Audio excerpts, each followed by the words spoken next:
You are now tuned into Then Radio.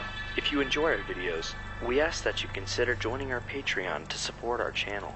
Don't forget to like and subscribe so that you never miss a new video. We hope you enjoyed today's episode, and as always, thank you for watching.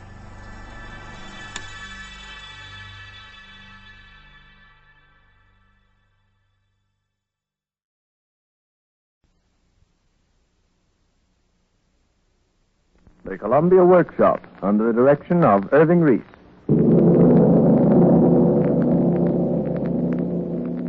Ladies and gentlemen, Columbia takes pride in inaugurating tonight a new series of programs dedicated to you and to the magic of radio, the Columbia Workshop.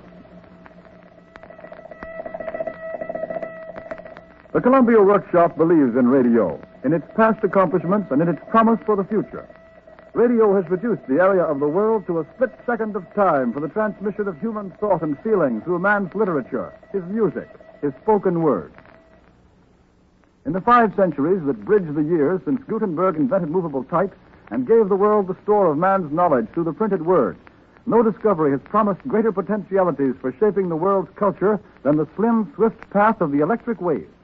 With the speed of light, it cuts through the barriers of boundary, class, race, and distance. While these words, electrically amplified 100 trillion times from the microphone to the transmitters which hurl them on the air, are being sent you on broadcast bands, 100 other bands in the radio spectrum are busily engaged performing useful functions for man.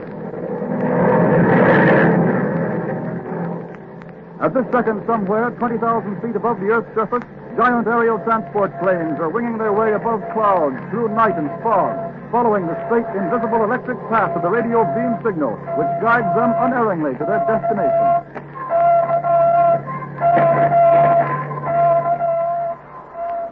On the high seas, or near treacherous shoals and reef-strewn waters, the signal of the radio compass station points the way for mariners when the stars are hidden and the sextant useless.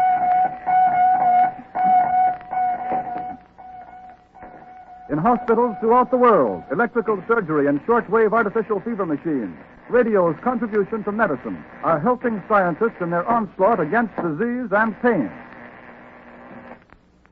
The Columbia Workshop dedicates itself to the purposes of familiarizing you with the story behind radio, both in broadcasting as well as in aviation, shipping, communication, and pathology, and to experiment in new techniques with the hope of discovering or evolving new and better forms of radio presentation, with a special emphasis on radio drama, to encourage and present the work of new writers and artists who may have fresh and vital ideas to contribute. The workshop earnestly asks your participation in these and future experiments. Your response alone will enable us to judge our progress, and we shall appreciate your letters, your criticisms, and your suggestions. Now, tonight we wish to try an unusual experiment in dramatic presentation. We're going to present 2 well-known short plays. One has been written for the microphone, and one for little theater presentation. In the radio play, A Comedy of Danger by Richard Hughes, first produced by the British Broadcasting Company, the author created his setting for radio's dimensions alone. It would be almost impossible to present this play properly on a stage or on a screen. We shall attempt to produce the play, giving it every advantage of radio technique. And after you hear A Comedy of Danger, we shall present Percival Wilde's one-act play, The Finger of God. This play will be presented with a technique never attempted in radio before.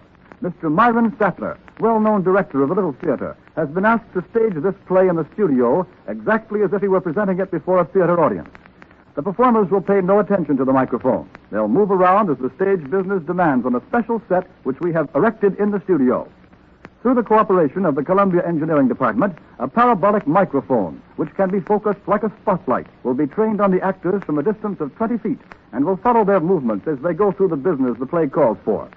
But first, the radio play, A Comedy of Danger.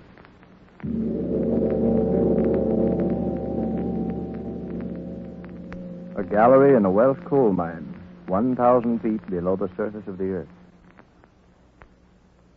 The lights have gone out. What's happened? Where are you? Here. Where? I can't find you. Here. I'm holding my hand out. I can't find you. Well, right here. Oh, what's that? It's all right. It's only me. Oh, you did frighten me. Touching me suddenly like that. I'd no idea you were so close. Catch hold of my hand. Whatever happens, we mustn't lose each other. That's better. But the lights, why have they gone out? I don't know. I suppose something's gone wrong with the dynamo. They'll turn them up again in a minute. Oh, Jack, I hate the dark. Cheer up, darling. It'll be all right in a minute or two. So frightfully dark down here. No wonder. There must be nearly 1,000 feet of rock between us and the daylight. Not surprising it's a bit dusky. I didn't know there could be such utter blackness as this ever. It's so dark, it's as if there was never such a thing as light anywhere. Oh, Jack, it's like being blind. They'll turn the lights up again soon. I wish we'd never come down to this beastly mine. I knew something would go wrong. It'll be all right, dear. It's only the lights. Where are the others? Oh, we're just on ahead, not far. Suppose we get lost. We can't get lost, Mary, darling. The others will stand still, too, till the lights go up, and then we can easily overtake them. We've only got to wait patiently. I wish you hadn't wanted to drop behind the others. Oh, Jack, I'm afraid of the dark. My mistake. You buck up, Mary, old girl. It'll soon be over. Listen. There's someone coming. All the incompetent idiots. Turning their lights off just when the party of visitors were seeing the place. Oh, it's Mr. Back. Hello? Hello, who's there? Of all the stupid, meddlesome idiots that I ever saw. Oh, Mr. Back, what's happened? Is it all right? It is all right indeed. Leaving us suddenly in the dark like this. But there has been an accident. Goodness knows I'd expect anything of a country like Wales. Wretched, incompetent. Their houses are full of cockroaches. Well, I suppose the only thing to do is to sit and wait for the lights to go up again. There's no danger. Is there? No danger, young lady, but it's dead unpleasant. Oh, I don't know.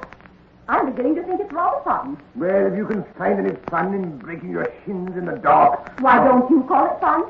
Being in a mine disaster? But this isn't a disaster. It's only the lights. No, of course it is. You don't think it would be fun if it were a real disaster, do you? But the lights going out might have made a disaster. And think how thrilling it's going to be to talk about it afterwards. I say, Jack. Yes? Let's pretend it's serious. What do you mean? Well, let's pretend it's a real disaster. And we're cooped up here forever and we'll never be able to get out.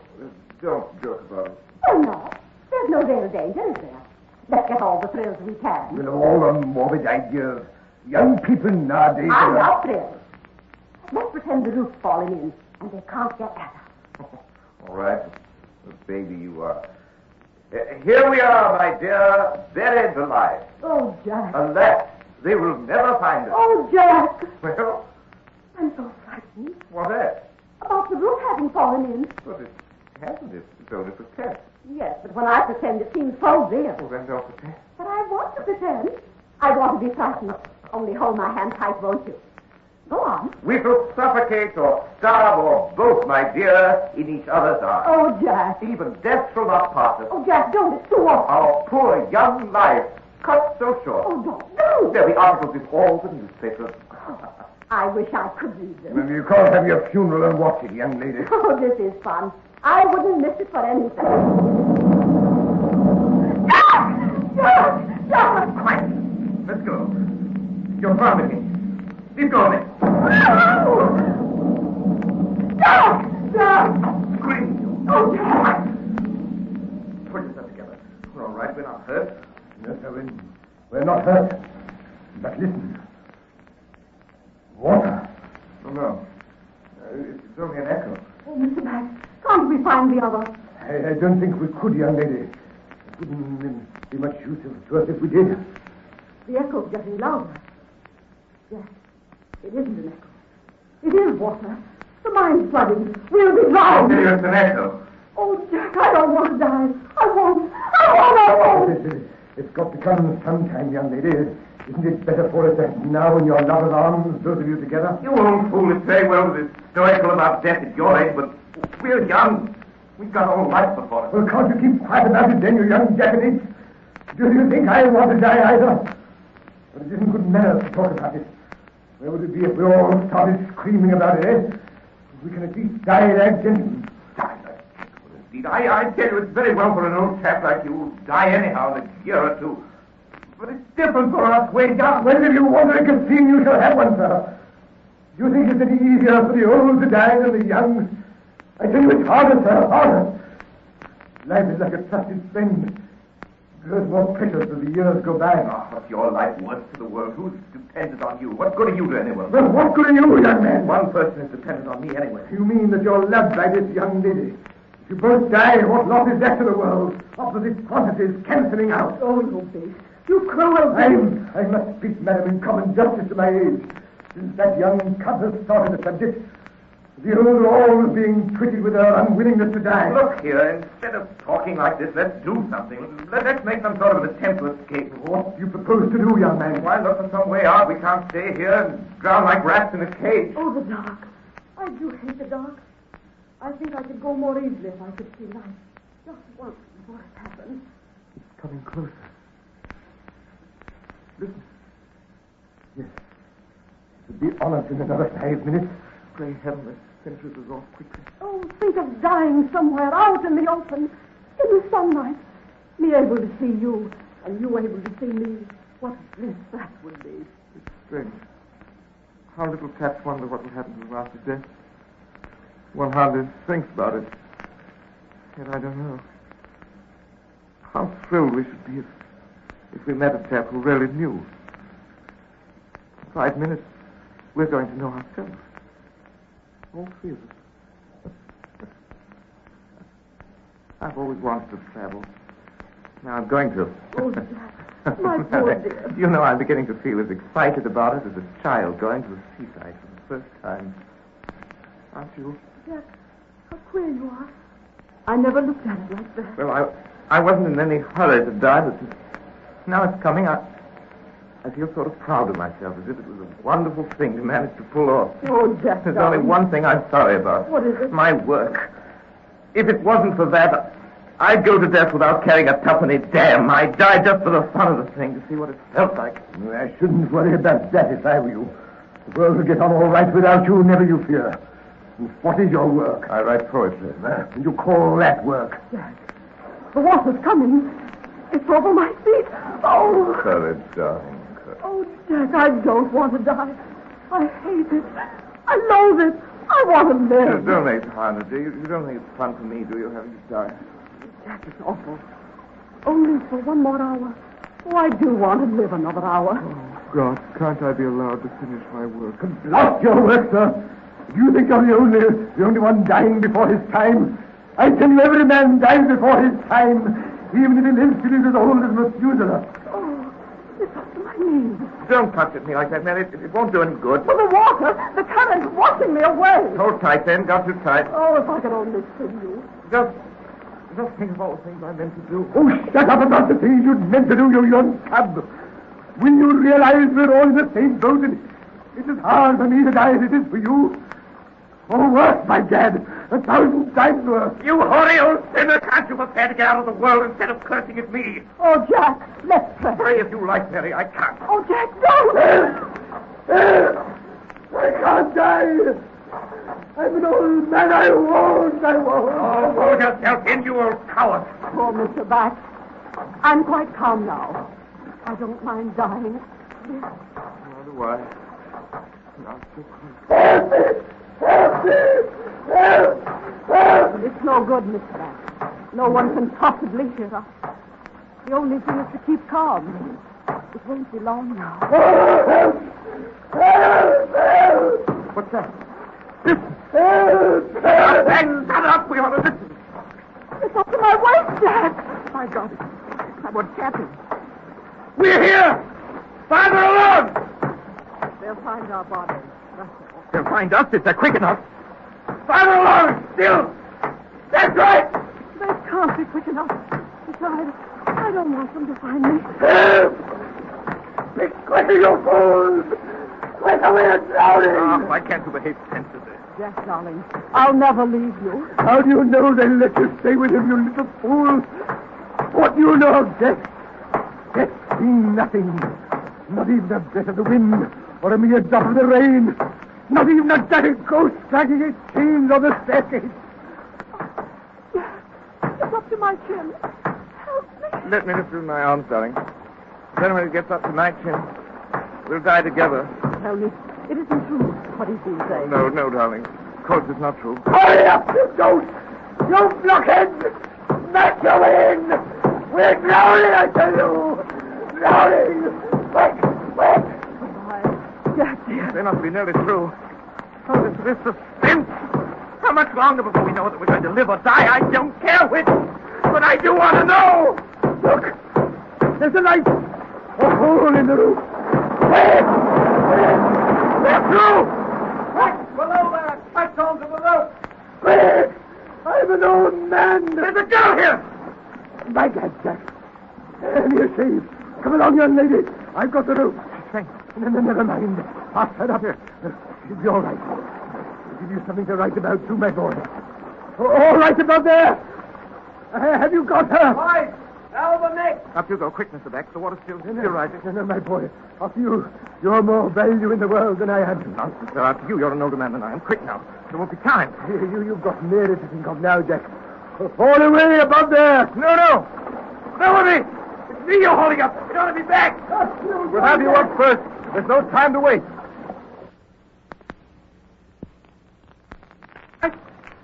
Lower away again. Below there. Hey, back! Catch hold! Have you got it? Hard! Back! He's gone.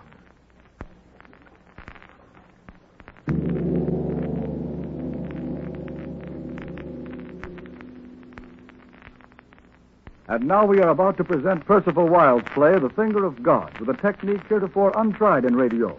An engineer is stationed about 20 feet from the performers, focusing a parabolic microphone on them as they move around the especially set stage. This will allow them an unrestricted movement, which ordinarily cannot be done in present radio production. Percival Wilde's The Finger of God.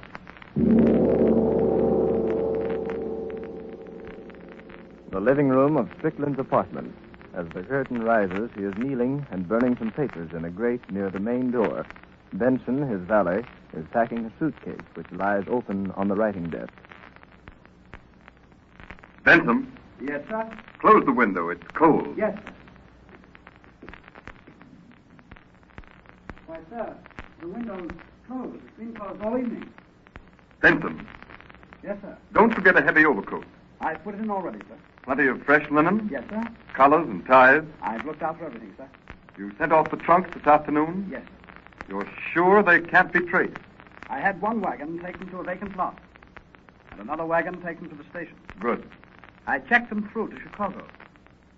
Here are the checks. What train do we take, sir? I take the midnight. You follow me sometime next week. We mustn't be seen leaving town together. How will I find you in Chicago? You won't. You'll take rooms somewhere, and I'll take rooms somewhere else till it's all blown over. When I want you, I'll put an ad in the Tribune. You don't know when that will be, sir.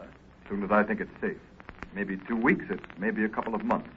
But you'll stay in Chicago till you hear from me one way or the other. You understand? Yes, sir. Have you plenty of money? Not enough to last a couple of months. Well, how much do you want? 500 or 600. Wait a minute. I left that much in my bureau drawer. Oh, Mr. Strickland. Yes? It's the midnight train for Chicago, isn't it? Yes.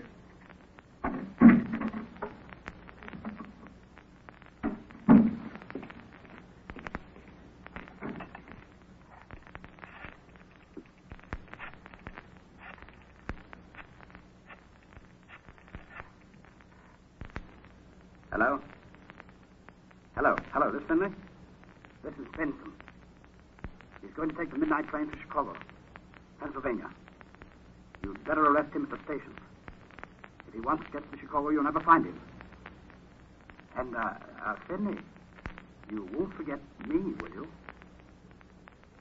I want $5,000 for it. Yes, 5,000.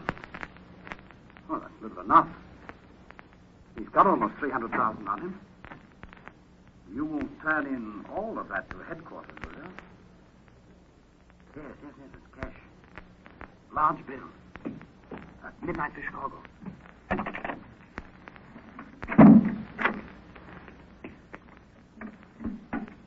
Here's your money, Benson.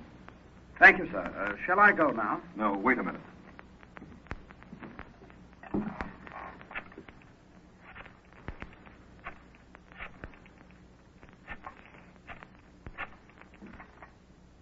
Hello? Pennsylvania? I want a compartment for Chicago, midnight train. Yes, tonight. Don't give your own name. No. The name is Stephen. Oh, you have one reserved in that name already? Well, this is Alfred Stevens. You have it reserved in that name? Then give me another compartment. What? You haven't any other? Never mind then. Goodbye. Benson, go right down to the Pennsylvania and get the compartment reserved for Alfred Stevens.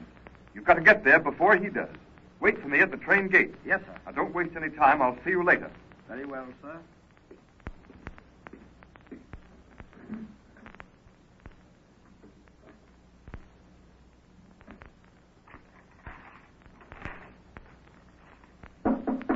Who's there?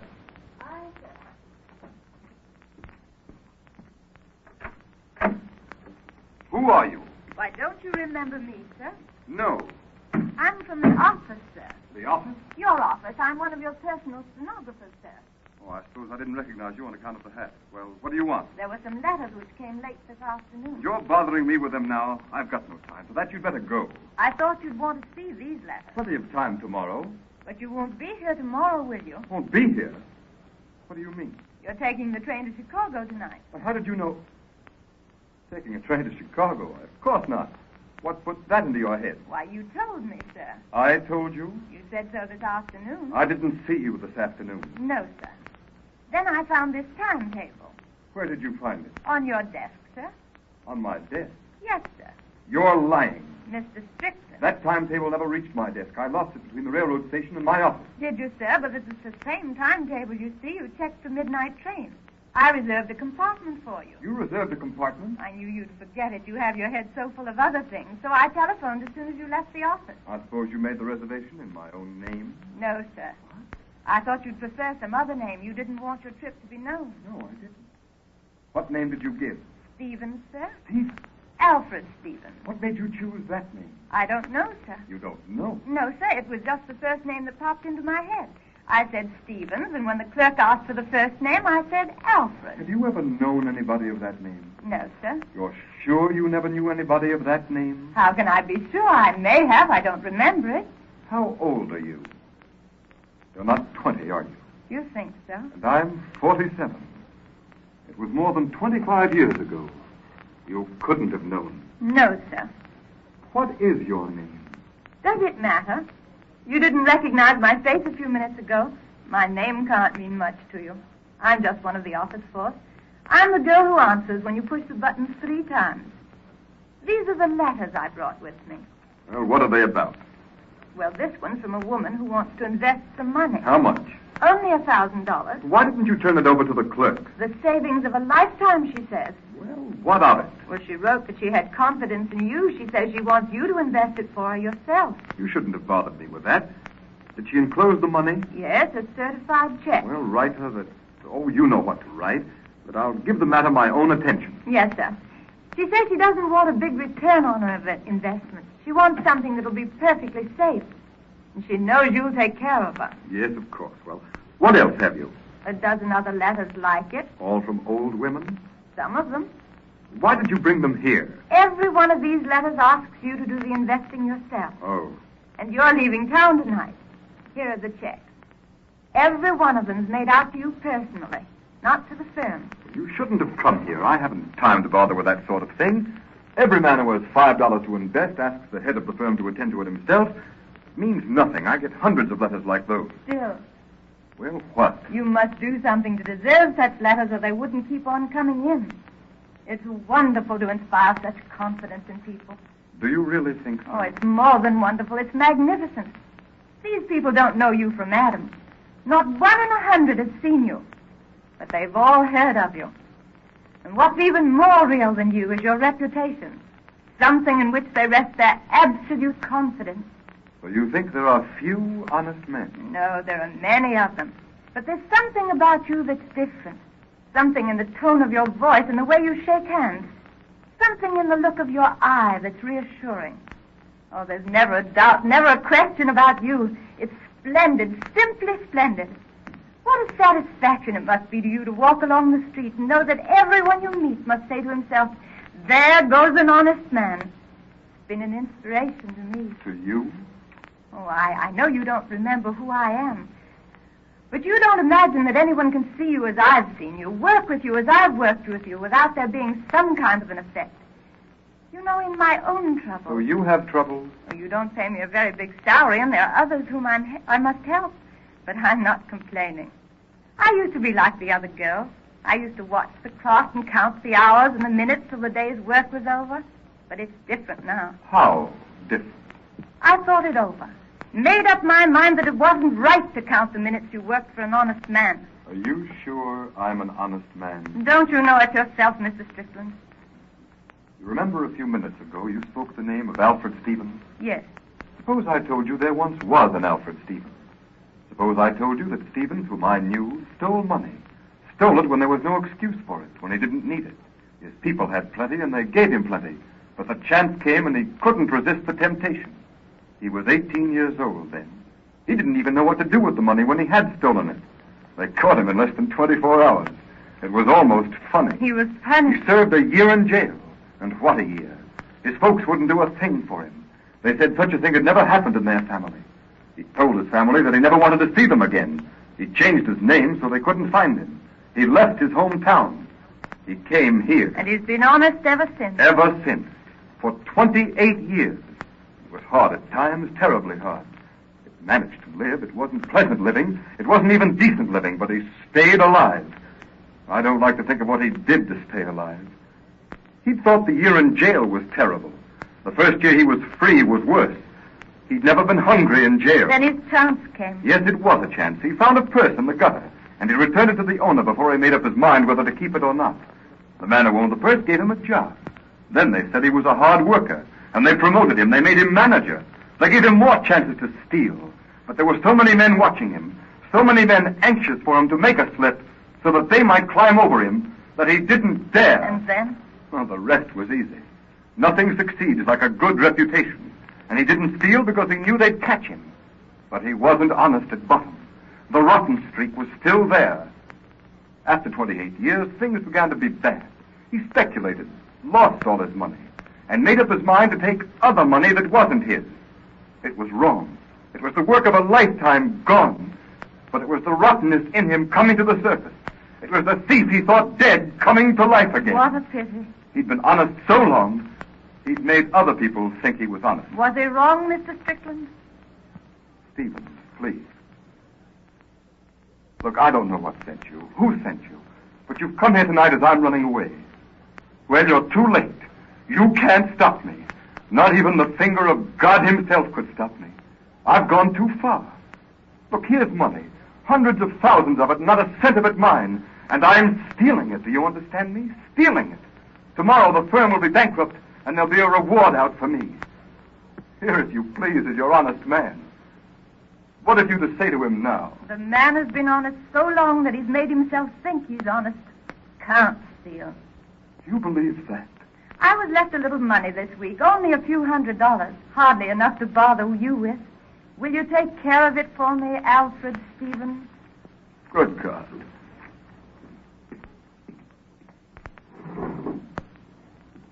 What a beautiful night. Thousands of sleeping houses, millions of shining stars, and the lights beneath. And in the distance how the stars and the lights meet, so that one cannot say, here God ends, here man begins.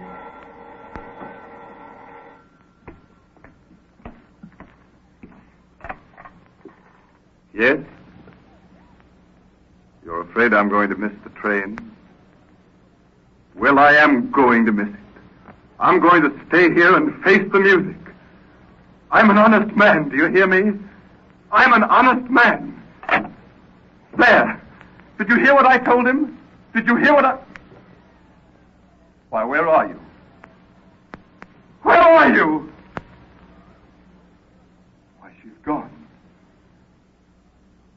She was never here at all. The Columbia Workshop has presented as its first program a demonstration of radio and stage technique. Will you write and tell us how you liked the demonstrations and whether or not the illusion in the stage play had any advantages or disadvantages over the radio presentation? The Columbia Workshop's presentation was conceived and directed by Irving Reese. This is the Columbia Broadcasting System.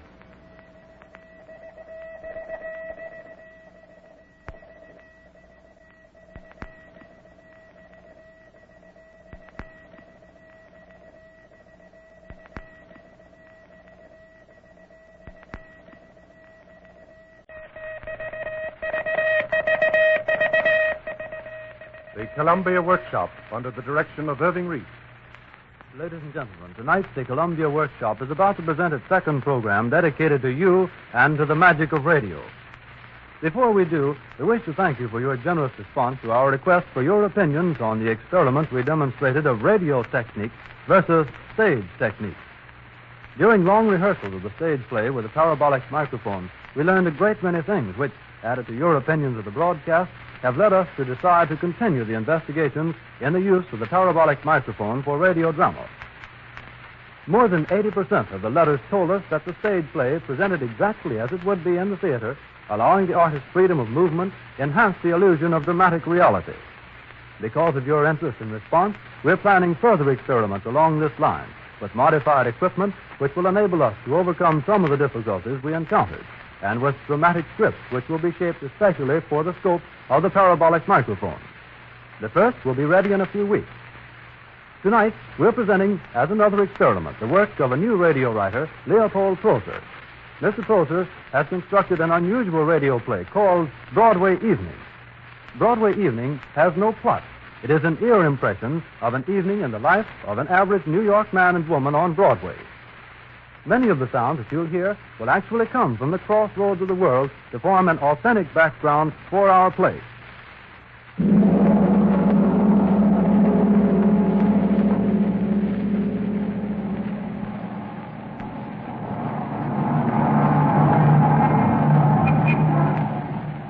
Times Square, the Great White Way, the main stem, the street of broken dreams, of fame and fortune, of hope and disillusion.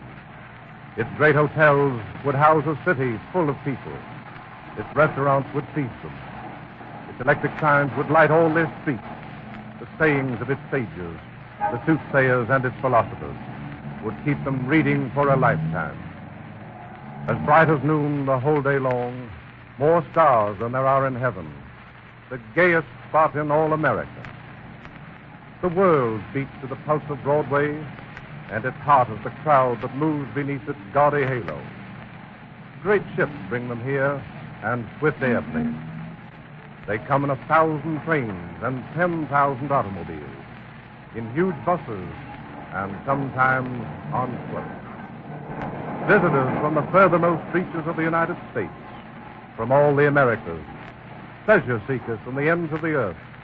They speed over it in taxicabs and up and down its buildings in fast elevators. But mostly, they walk up and down its sidewalk. You see this crowd on the stage, in the movie houses, on the screen as shadows. It is to be found between the pages of books and caught in the paintings of countless artists. Its movements, its colors, its smells unknown everywhere. Its gaily dressed throngs, its pet children, and even its beggars are the material for a never-ending stream of dramas. No source of pleasure is unknown to it, and many know its misery. It speaks all languages, in every tone, with every gesture. It is strident, fast, and living. Most of all, it is unceasing. Here is its voice.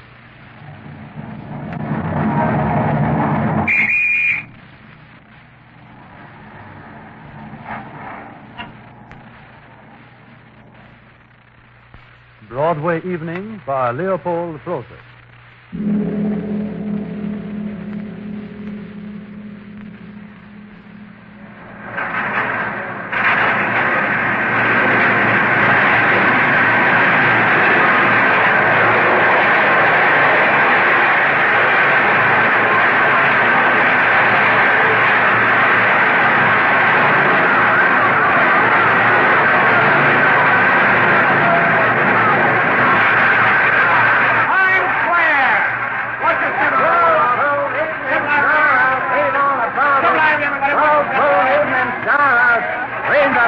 Excuse me, sir. I'm not crossing the subway platform without newsboys shoving past you. Well, you gotta hustle to make a living nowadays, I suppose. What'd you say? I say you gotta hustle to make a living. Yeah, I guess so.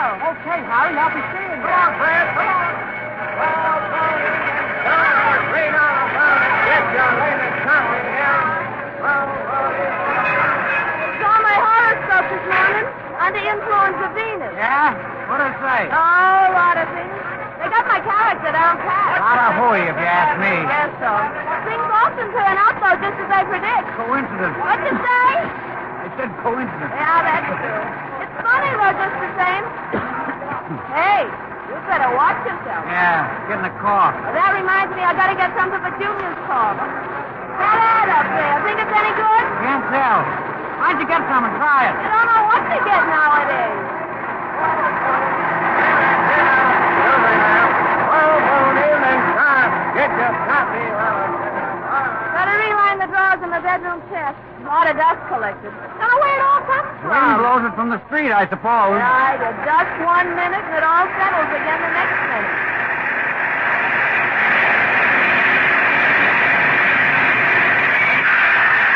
Times Square. That's right. Amy said she'd wait for us inside. God, Chad, they sold out in 7 weeks. They have the best band in town. Bucks in the balcony. I put in the comedy theater. I don't want to. She's living in the 40s somewhere. She's seen it twice, and you don't have a tip, so you're staying anyway. Even double features. Sure, I saw. Why, a fellow that always plays the dumb guy. You know the one I... That's before 6 o'clock, 85 cents after 6.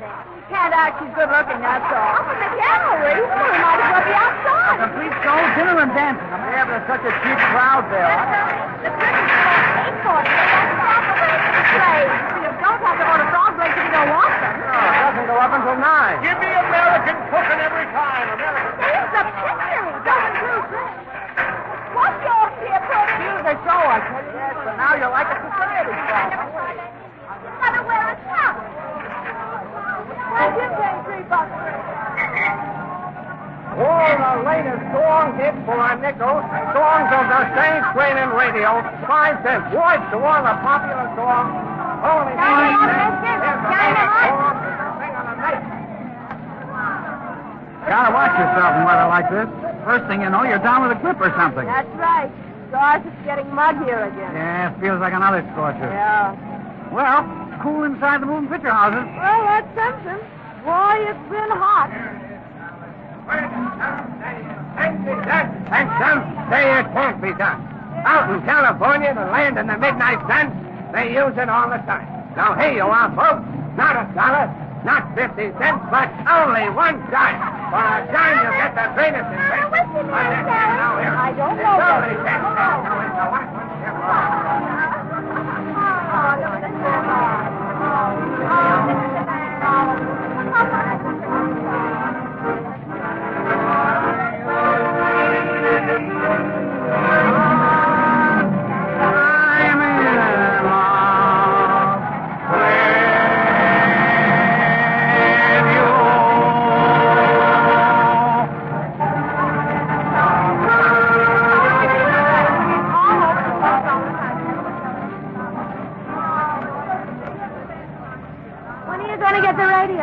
Oh, it needs a new trend. Something the repairman said. Did you tell him we got new tubes only last week? Didn't you hear what I said? Well, it's not the tubes. It's the... What did he say now? Oh, yeah, the transformer, that's it. We need a new transformer. How much will that cost? Well, he said he'd let me know. Well, don't let him put anything over on you. Shine, mister. Shine, mister. Shine him up. You want to go in here? It's all right with me.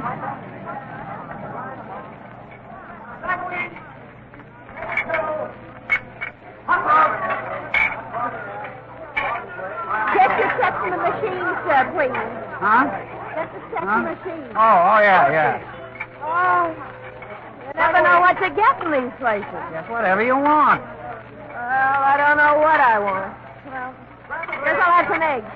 Will you give me 2 fried eggs? Fry them on both sides. Fry 2, over. I'll take some bacon with that. Well done, please. Bacon with it, well. Why, whole wheat rolls? Whole wheat. Whole wheat. Yes, sir. Yours? What kind of soup you got? Clam chowder, English beef, Yankee bean.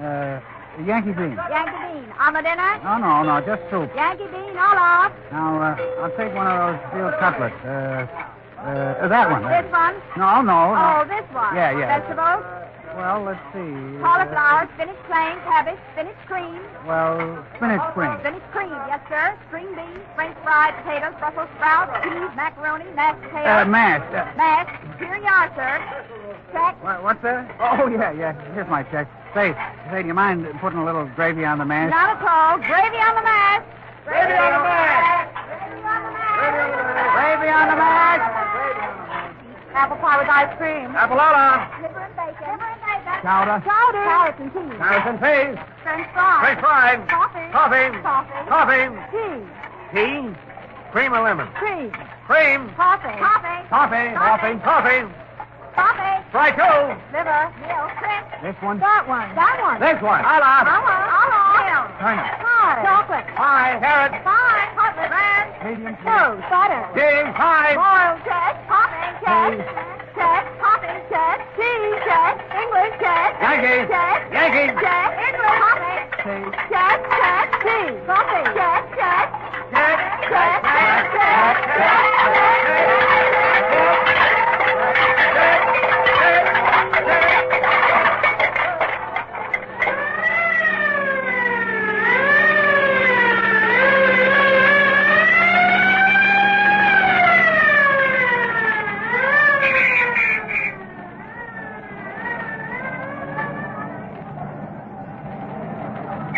Got your ticket for complete show just starting. No waiting, complete show just going on. Get your ticket for complete show. Two, please. Just in time to see a complete show just going on. No waiting, no standing around. Complete show just going on. Standing room only on the main floor. Seats in the balcony. Standing room only on the main floor, sir. Good seats in the balcony. What time now? The feature, sir. Been on 35 minutes. Standing room only downstairs. Seats in the balcony. Should we go upstairs? No, let's stand downstairs for a while. All right.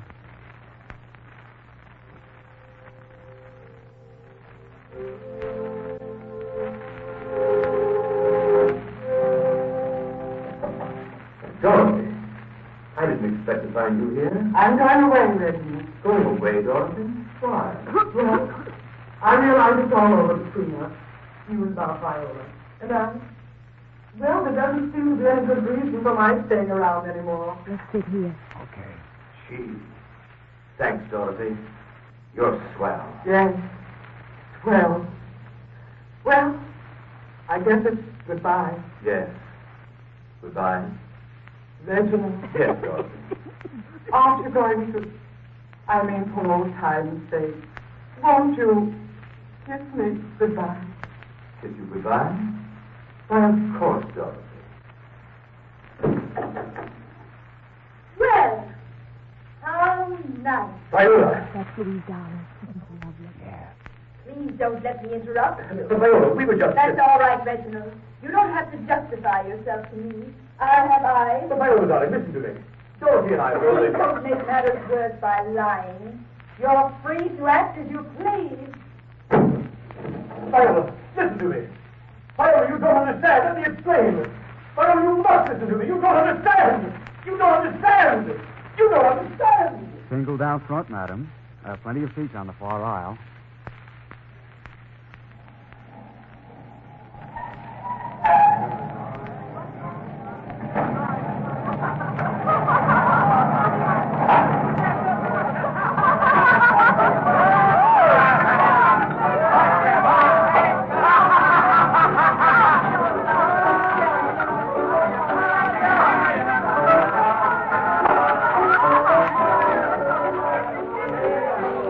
Martinis for if you don't like it. I don't like any kind of cocktails. I just take one to keep you company. Yeah. Find something you're keeping me is 2 bits of throat. Oh, stop your kidding. There's no cover charge. Yeah, and lucky for me there isn't a cover charge. If you order and drinks you don't even like. Well, you like them well enough. You've had 4. All right, so what? What's it anything about not buying you anymore? I'm paying for yours too, ain't I? Just for that, I'll have another one. Yeah? Well, don't ask for 2 olives this time. Why not? What's the difference? A lot of difference. What, for instance? Oh, skip it. Let's stand.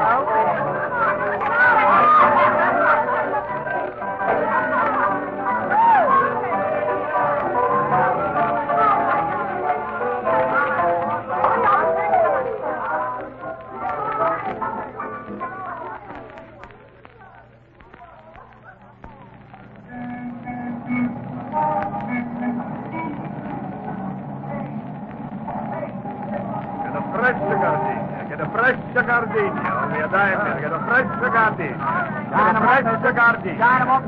Morning papers, read all about it. Morning papers, get your copy here. Read all about the morning papers. Ballroom dancing, continuous dancing. Ballroom dancing. 50 beautiful dance partners. Continuous dancing. Ballroom dancing. I nearly stifled in that diner dance place. Fresh air cleans your head. It sure does. Terrible hot in there. You don't notice it till you come out here in the open. Yeah. Open air feels much cooler after that hot joint. You don't feel so choked up. You can breathe easier. Yeah, sure can. Ballroom dancing. Hot ballroom dancing. 50 beautiful dance partners. Continuous dancing. Ballroom dancing. Continuous dancing. It took me the longest time to get over the sunburn I got in the beach last summer. I thought you rubbed that lotion on it. Yeah, I did, but it didn't do much good. No, I guess You not. gotta rub it on before. Oh, before the sun gets you? Yeah, then it doesn't burn so bad. Well, why didn't you? Oh, I don't know. Guess you don't think about it at the time. Yeah, I guess you don't. I am up next step. I am up.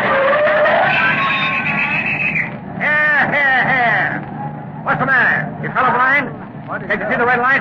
Yes, officer. Why do you go ahead? Yes, officer. Green means go, red means stop. Yes, officer. All right, then. See that you remember next time. Yes, officer. All right, take it out again. Yes, Just officer. walk in for us. I'm only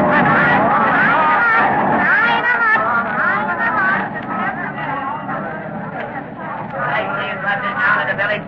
All right, sightseeing buses down to the village. Sightseeing buses down to the village. Take a look at the craters in the moon. See the craters in the moon. Put your eye to the telescope. See the craters in the moon. There was a big hole in the living room carpet when it came back from the cleaners. I thought you said there was a hole in it when you spent it. There was, but it wasn't so big. Shine, mister. Shine 'em up. Shine 'em up. Shine 'em up, dear. Shine. Shine.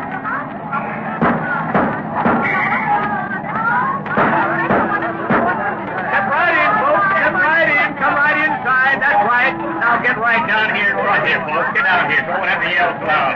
The horse can't yell anymore. All right. Now here you are. What is it? What is it? It's a watch. No, lady, it's not a solid gold watch. And I'm not going to sell it to you as a solid gold watch. And I'm not going to sell it to you for the price of a solid gold watch. In fact, by the time I'm finished, I say, by the time I'm finished, you'll wonder whether I'm going to sell it at all. You'll wonder whether I don't intend to give it away. Look at the watch, ladies and gentlemen. All right. Pass me another of the same article, Fred. That's right, Fred. That's right.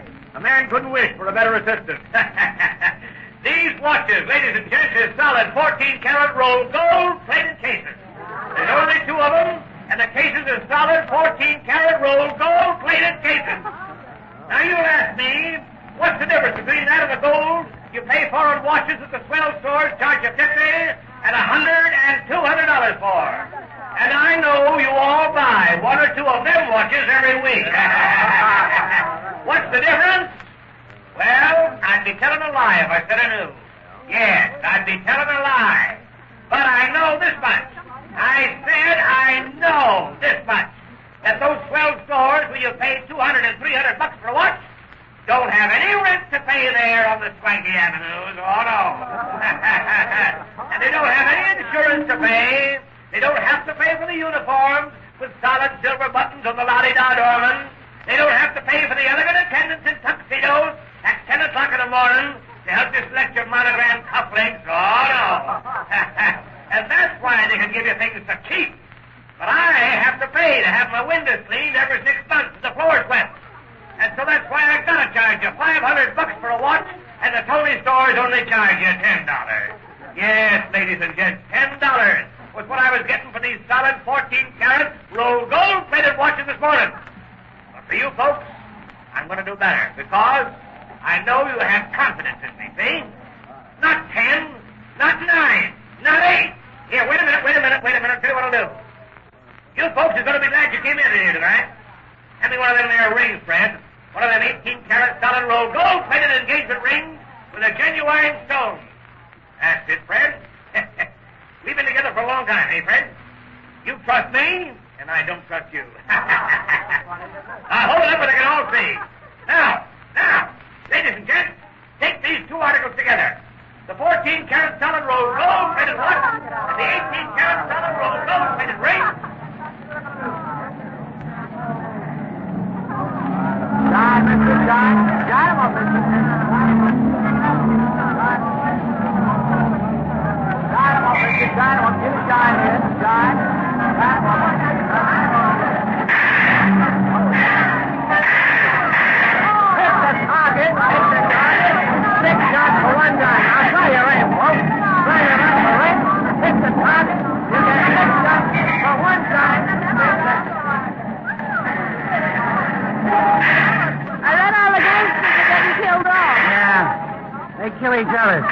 gives the police a job? Notice how they all die young? It said that hardly any of them reach 40. 40's a good age for a gangster. Young to die, though. Well, they got it coming to them. Yeah, I guess they have. If they kill each other off, soon be none of them left. There'll always be some, as long as there's money. Yeah, and women. That's right. There's always a woman mixed up in it somewhere. All turns on money or women in the long run. Run isn't so long, either. Yep. Fast life and a gay one. Can't be so gay. Maybe not. But plenty fast. 2 francs. 2 francs? 2 drink with them? 2 francs. 2 drink? Frankfurter with it? 2 dogs as much as they go. 2 dogs to go!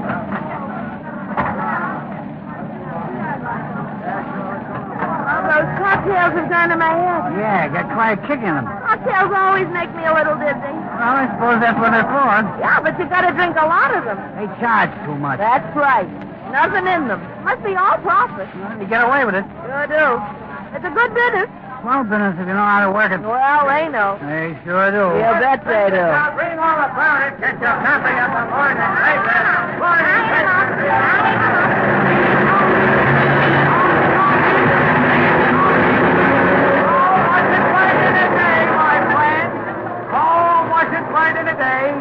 Everything worth doing takes time. Nothing worth doing is done in a hurry. How about winning a horse race? Let them that are suckers enough to bet on horses, bet on horses. Let them bet their last pair of pants if they want to.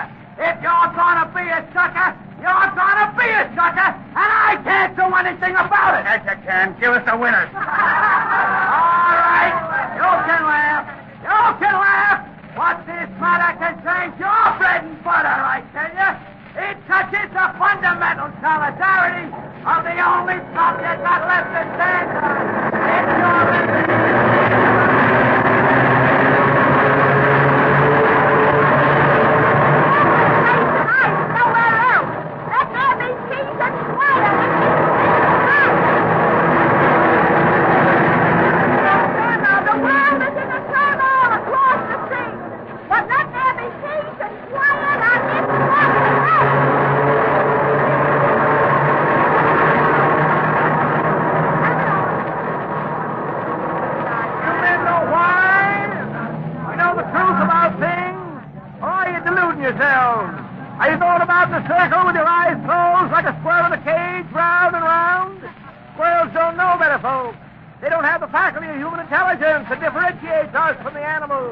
They go round the circle. They don't get no place. They can't think where they're going as human beings like you and me can. They're content to plod around and round and round without gaining anything from going round and round. But you and I, having the faculty of human intelligence, don't have to go round and round. We can get someplace. We don't have to emulate the squirrel who gets someplace. So men learn the truth about things. Don't be content to go as the squirrel goes, round and round and round and round.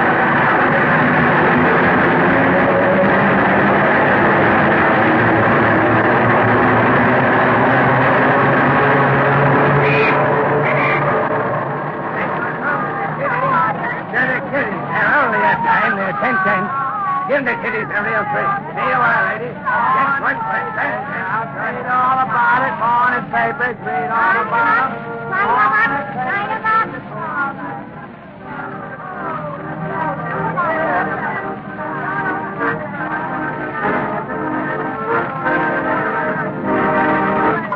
Thank you. Thank you, sir. Thank you very much.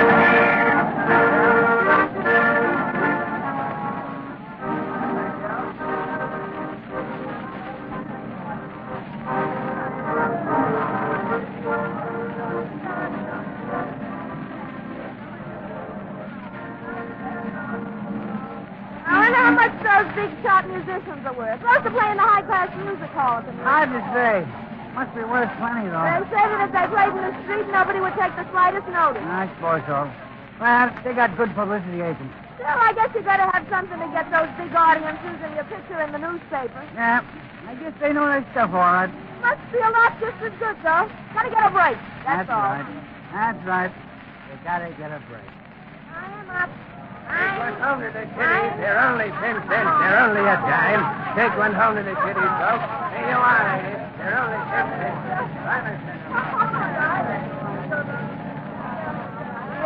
sure rocked me to sleep tonight. Yeah, I'm pretty tired, too. Done a lot of walking. Yep, kind of tires you out. Gosh, I never knew I could get so tired. That's the cocktails help, too. Yeah, they make you feel sleepy. Have you got any nickels? Yeah, I got some. And I'll watch your step there.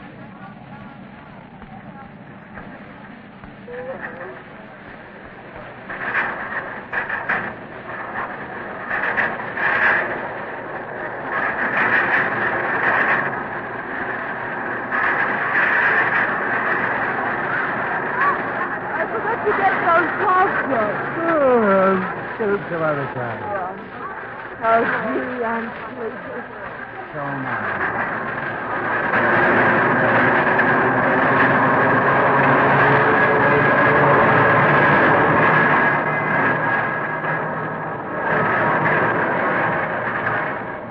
Look at the craters on the moon. That's the target. 14-karat solid roll gold plated.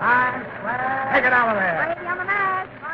Lord Moon, evening star out. Check. Teaching about the Off strong, they say. Sunburn Well, lotion. good dinner. Argentina.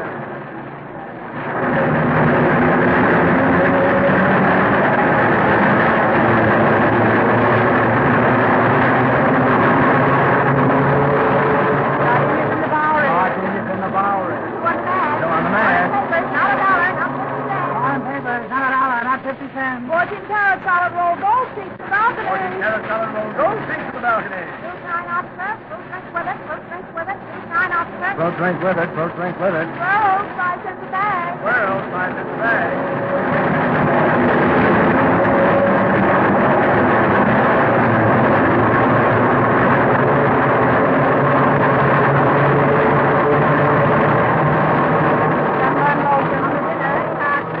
All profit. Leaving immediately. For 1 hour. On the move. On the dinner. All profit. Leaving immediately. For 1 hour. On the move.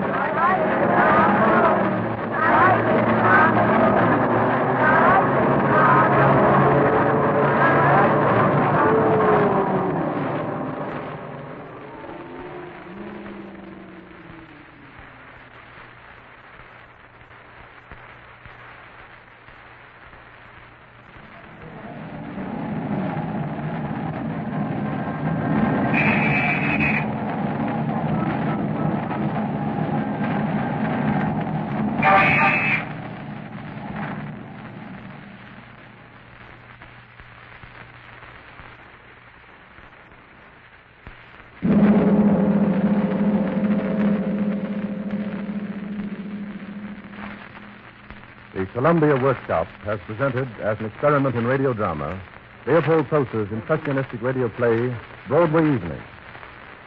Although all the voices you heard performing in the script came from the Workshop studio, practically all sound effects were actually taking place during this past half hour on Broadway and picked up by our microphones to furnish an authentic background to this play. We hope you liked Broadway Evening, and we would like to receive your comments. Tune in next week at the same time for another broadcast of the Columbia Workshop. The Columbia Workshop is directed by Irving Reese. Brewster Morgan assisted in the presentation of Broadway Evening. This is the Columbia Broadcasting System. Columbia Broadcasting System. Columbia Broadcasting System. Columbia Broadcasting System.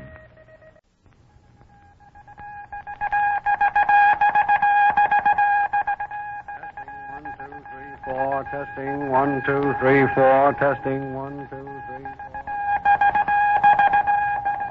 4. The Columbia Workshop under the direction of Irving Reese. Ladies and gentlemen, tonight the Columbia Workshop presents the third program of its experimental series dedicated to you and the magic of radio. Tonight the Workshop will present a short radio play which is considered to be one of the finest experimental dramas written for radio, Cartwheel by Vic Knight, and also a short technical demonstration. To students of radio drama, Cartwheel is perhaps the best example of how economy of words and characterization has enabled the author to present a moving, vivid, dramatic idea containing 23 scenes, 34 characters, and covering a time lapse of 50 years in 15 minutes of playing time. To students of dramatic expression, it may be interesting to know that the 34 characters are being played by 9 actors. Before we present Mr. Knight's Cartwheel, we would like to take you behind the scenes for the first demonstration which the Columbia Engineering Department has prepared in conjunction with the workshop. In this demonstration, we shall have the assistance of Miss Frances Fuller, prominent stage actress, who has been featured in such plays as The Front Page, Animal Kingdom, Her Master's Voice, and I Loved You Wednesday. Are you ready, Miss Fuller? What do I do? We'll just call one over here. That's it. And by the way, may we introduce you to our radio audience? How do you do? Now, Miss Fuller, we're going to let you and the radio audience in on a trade secret. First, we want to have you know, and we don't want you to be prejudiced about this, you Western listeners. Did you know that all of you listening from Chicago West are hearing our programs 1/10 of a second after your cousins in Australia or New Zealand or the South Pole? Yes, they actually hear us before you do, and we're going to prove it in a moment. As you know, radio waves travel at the speed of light, or 186,000 miles per second, which means that the people in the land down under hearing these programs by short waves get them practically instantaneously, in spite of the 10,000 miles or more. But before you in the West or Middle West hear us, the programs travel along a few thousand miles of lines and then are broadcast by your station's transmitter. The feeble little electrical impulses, which the greatest programs are reduced to before you hear them as sound, travel a trifle more sluggishly through the lead cable lines than they do when they're finally hurled out on the ether. And as a result, they slow up a bit and delay your hearing them, while in New Zealand, listeners hear the sounds the instant they are created. Oh, yes, you want the proof. All right. Stand by, Master Control. Up in our main control room, the engineers have set up their apparatus, and they're going to electrically transcribe a section of this program as it leaves here, goes to Chicago, and returns over 2,000 miles of lines. Stand by, Miss Fuller. I'm ready. When I give you the signal, we'll have a little talk. And then a few seconds after it, we'll let you and the radio audience hear it as it sounded, traveling 2,000 miles. All right, Control, turn them over. Now, Miss Fuller, you're on your own. Anything you say will be transcribed against you. Oh, my. I won't say anything. You mean I have to hear my own voice? Sure. Haven't you heard it before? Yes. In a Hollywood studio projection room when I made my first picture. It frightened me stiff. Luckily, it was dark. I sneaked out very quietly, and it took them 2 days to find me. Say. Well, that happens to nearly everyone when he hears his own voice for the first time.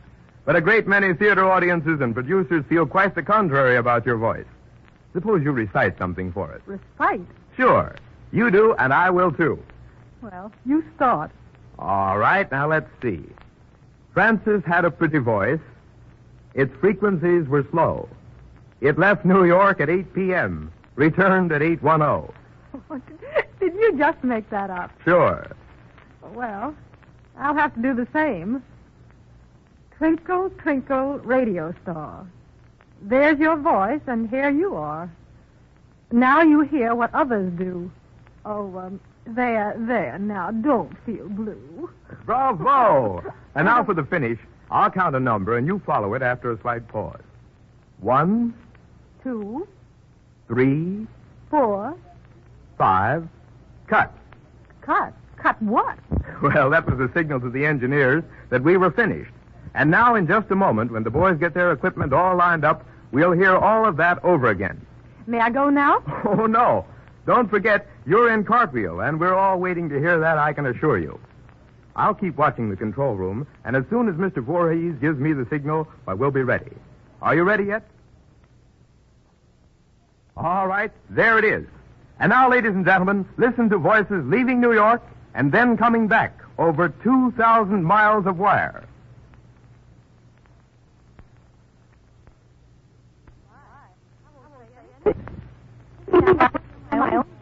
Sure. Haven't you heard it before? Yes. In a Hollywood studio projection room when I made my first picture. It frightened me stiff. Luckily, it was dark. I sneaked out very quietly, and it took them 2 days to find me.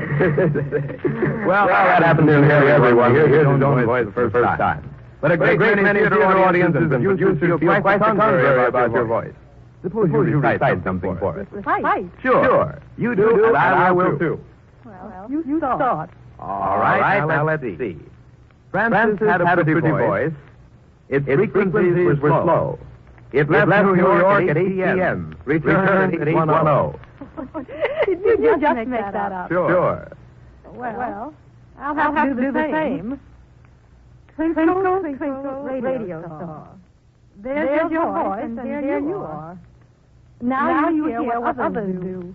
There. Now, don't feel blue. Bravo! And now for the finish. I'll count a number, and you follow it after I pause. 1, 2, 3, 4, 5. Cut.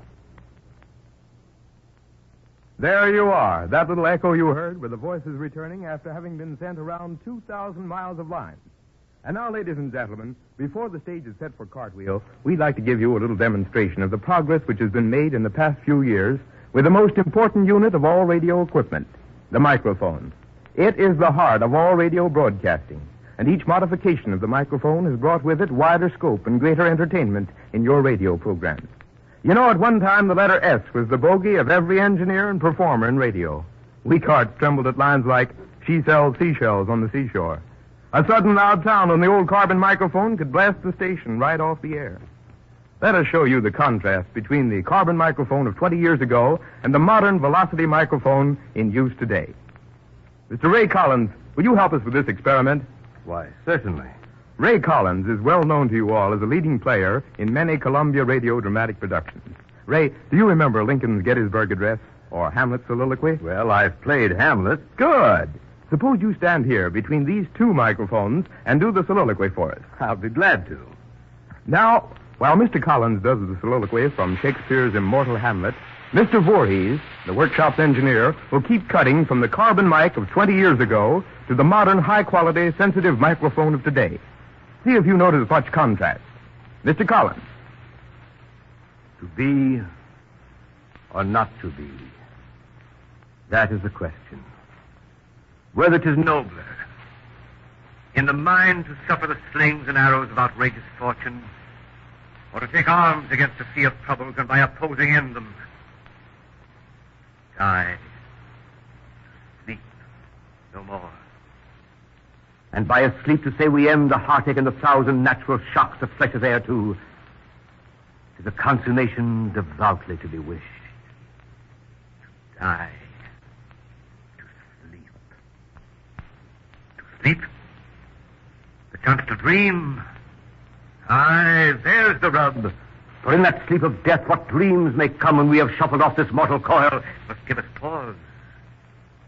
There's the respect that makes calamity of so long life.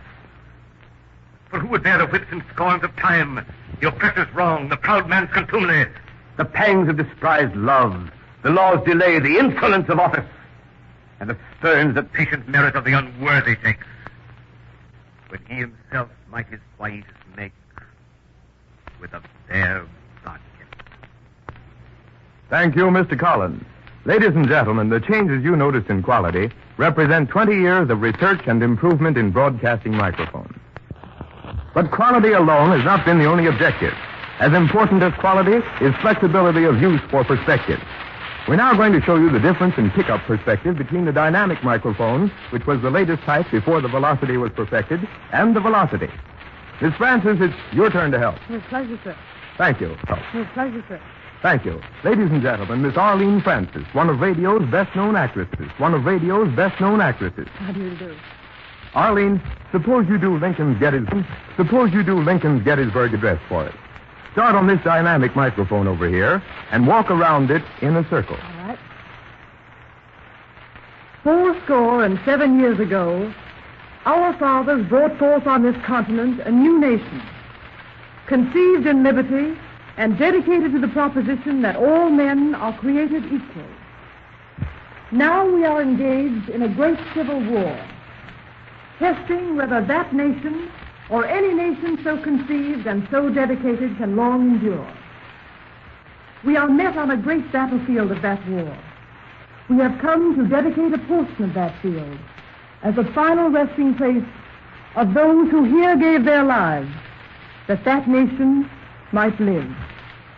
You notice that Miss Francis, who was never more than a foot from the microphone, was audible at all times, even when she was directly behind the face of the microphone. The sound waves were being picked up by reflections. This caused much difficulty in pickup. First, because the microphone had only one side into which the performer should work without this reflection effect. And secondly, because of its non-directional pickup, which allowed extraneous sounds access to the microphone from all angles. Now listen to the velocity microphone. You will notice that when Miss Francis, again never more than a foot from the mic, starts reading, she will be very clear, or as we term it, on beam. As she moves off beam in a circle, there is a gradual diminishing of her voice volume and perspective until she will be practically inaudible when she is at right angles to the beam. And finally, when she leaves the dead side of the microphone and approaches the second beam side, she becomes perfectly clear again. All right, Arlene. 77 years ago, our forefathers brought forth on this continent a new nation, conceived in liberty and dedicated to the proposition that all men are created equal. Now we are engaged in a great civil war, testing whether that nation or any nation so conceived and so dedicated can long endure. We are met on a great battlefield of that war. We have come to dedicate a portion of that field as a final resting place of those who here gave their lives, that that nation might live. Thank you very much, Arlene. In future programs, we will show you some more demonstrations of various perspectives on microphones and their use in radio production. Continuous laboratory research on microphones promises that the next few years will bring many more revolutionary changes, all for the sole purpose of improving the quality and scope of radio entertainment. And now, Cartwheel by Vic Knight.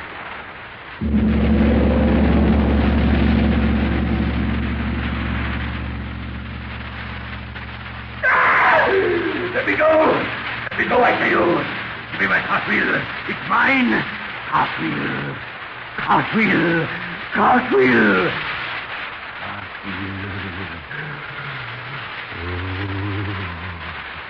You better get a straitjacket, boys, and tuck him up. I'll be back in a moment. Don't leave.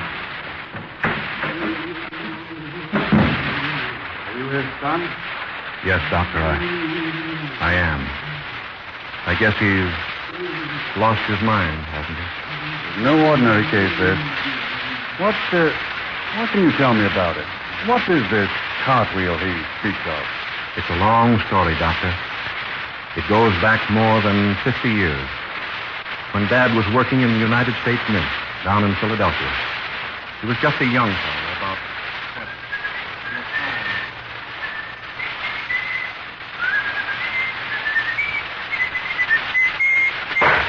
20. There we are, Chief. Cut, flash, and edge rolls. As pretty a batch of cartwheels as you ever set eyes on. Listen to it ring.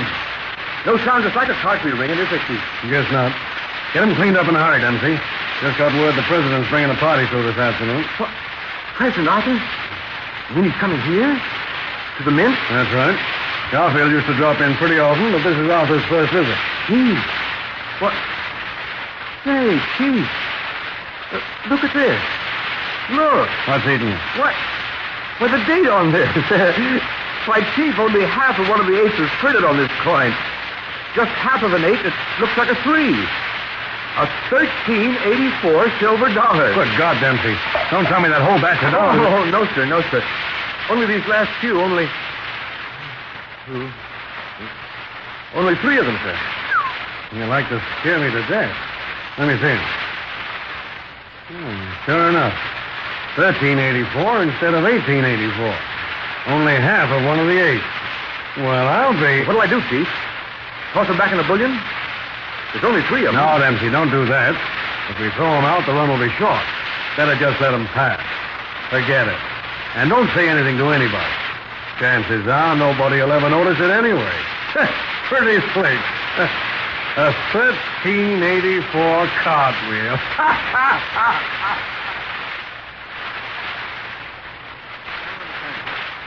Get closer to the phone. I can't be wrong.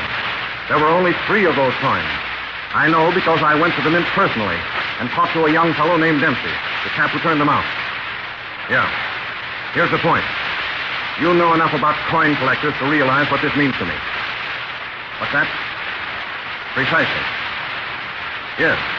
With all 3 of those freak cartwheels, I'd have the finest collection of American coins in existence. You've got to get me the other one. I won't be satisfied until I've found it. Hang the expense.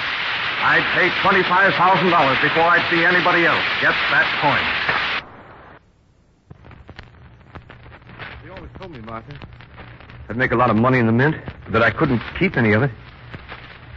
Gee, I never thought I'd lose my job just because I told that coin collector about that cartwheel. Just think, Martha. Once it was in my hands. I made it and lost it. Oh, but I'll find another job.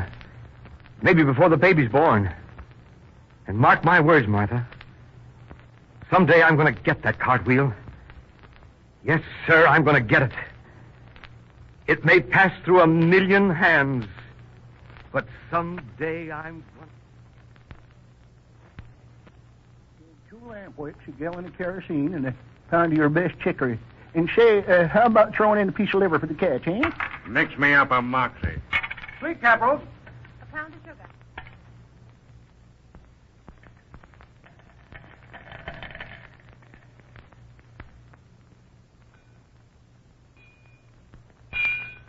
Well, it'll cost you $1, Morton.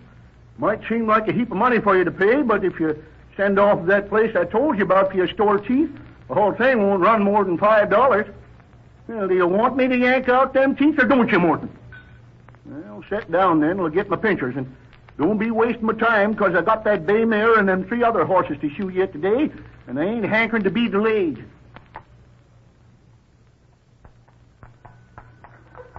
Oh, you kiddo, there's a hokey-pokey wagon.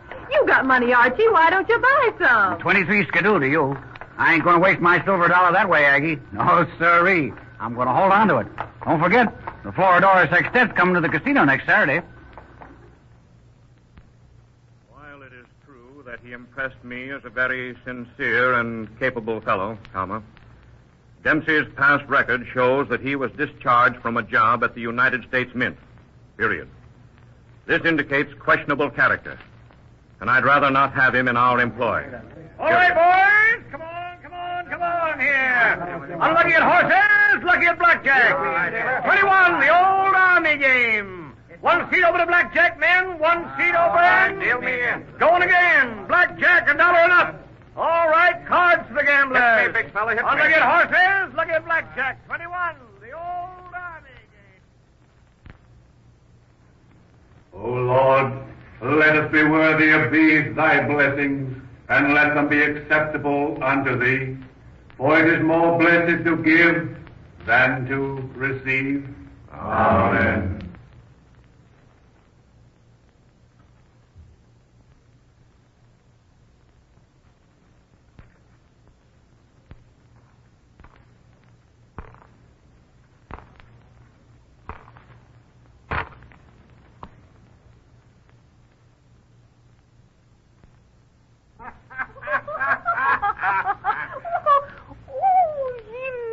Merci beaucoup.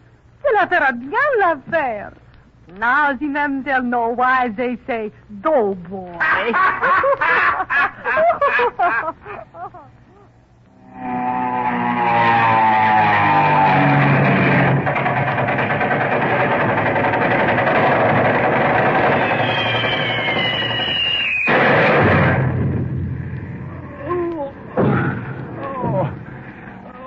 No use, Larry. Don't stick with me. I'm a goner. Here, if you make it back, give this medal to Ma, will you? Better take these centemes, too. And this cartwheel. I can't buy nothing where I'm going now. Oh.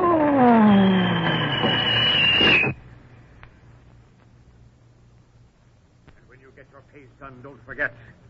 All in silver dollars. Oh, gee, Dad, you still expect to find that $25,000 cartwheel, don't you? Sure I do, son. It may pass through 1,000,000 hands, but I'll get it yet. I'll find it. Biggest and most stupendous show along the gay Rialto. The one and only Rudolph Valentino, the perfect screen lover in the chic cavalry. Sensational hit of the silver screen. Step right up if you choice. Do please. Yes? I'd still meet the price. It's worth it. But something tells me my coin collection will never be augmented by the third and last of those 1384 cartwheels. Wonder where it is. Maybe it doesn't even exist anymore. Maybe it went down at sea, or perhaps some old granny is hoarding it in her attic chamber. Or maybe, for all we know, right this very minute, it's in the hands of a... Thief! So that's what I am, huh? A thief, just because I'm taking $1 of your filthy money to buy myself a bite to eat. Well, I'm fed up, see? Here's your dollar, stupid. Take a good look at it. It's the last one you'll ever see, you rat. Cut. That was putrid. Now let's shoot the whole scene over again. And for Pete's sake, Barbara, let's hear that silver dollar hit the looking glass.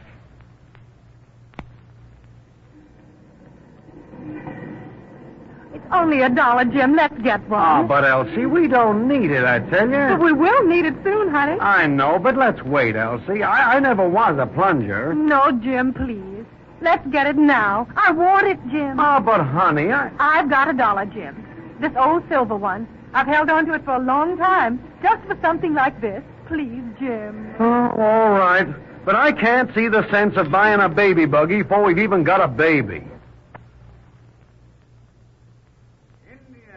On the reservations, gather these precious herbs, barks, and bitters. Nature's own ingredients for nature's own panacea. Dr. Witherspoon's magic elixir. $1 the bottle. I'll take one. Thank you. Now, who else wants it? Dr. Witherspoon's magic elixir. Nature's own remedy.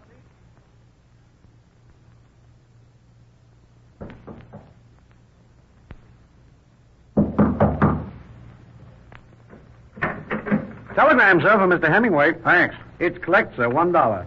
Oh, I see. Well, who sent it? No signature, sir. Well, come. I can't pay for something unless I know where it's from. After all, I'm not It's from Nevada, sir. Reno, Nevada. Reno? Nevada? Here's the dollar. Oh, but this is only $50, sir. Oh, I beg your pardon. I see. It's a cartwheel. Thank you, sir. That's all right.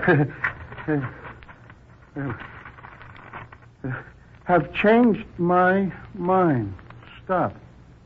Taking morning plane home. Ruth. Nuts.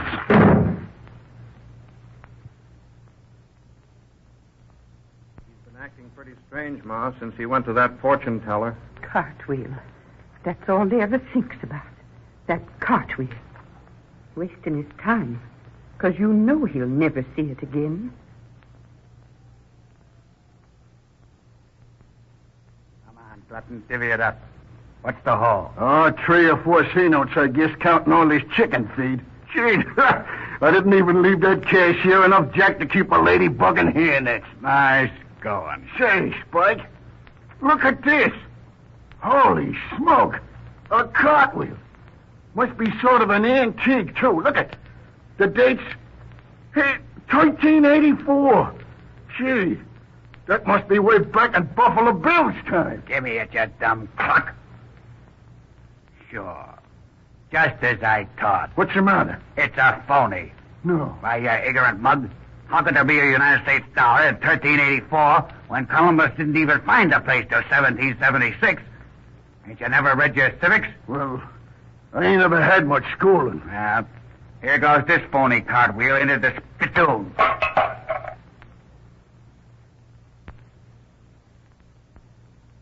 Now, Snake Eyes, a little Phoebe hiding the cane. How? Talk, school dance talk. No shit out loud. How? Seven gun killed you out loud. Come on, boys. Shoot to work. Now, who's going to fade me? Come on, son. Who's going to fade me? What's the matter? Is that all the cash money they can get them? You know there's no more money? Sure enough? All right, sir. Then I rolls and here it comes. Watch it. Ha! 7 years. School days, you done it. The ruckus am completed and High Pocket said already won, gentlemen. High Pocket? Yeah? High Pocket, man, you's rich. Why, you must make yourself $300 or $400. Here, son. Take yourself this here cartwheel and go on get yourself a bottle of gin or something else that you crave. No, High Pocket, don't give me that cartwheel. What's the matter? Oh, give me instead a dollar bill. This here cartwheel's your lucky pocket piece. Your voodoo charm that you done start with before you win yourself all that money. Oh, hush your mouth, boy, and make tracks. Formidable. High pockets can't be bothered with money that jingles, only the kind that ruffles. No, go on, get your gin now and let me be. I sashay in for the black lights. Get going now, and look here, son. Don't spend your cartwheel only.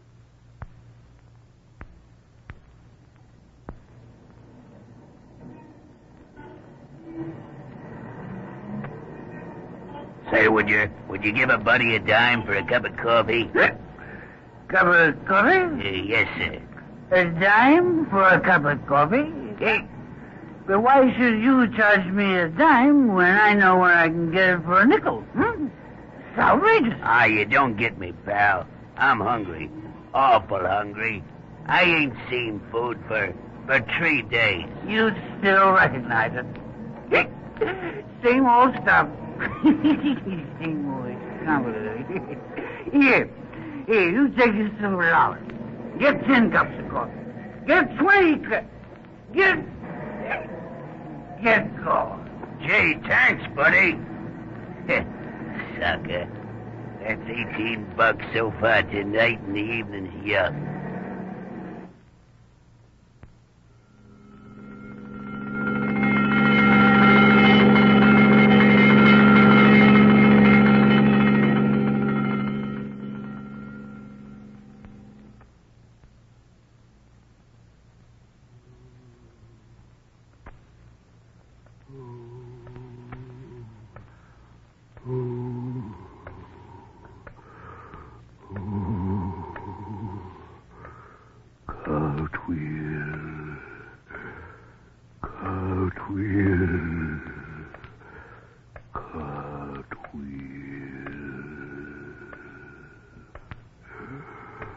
Shall I give him another hypo, Doctor? No, I think not.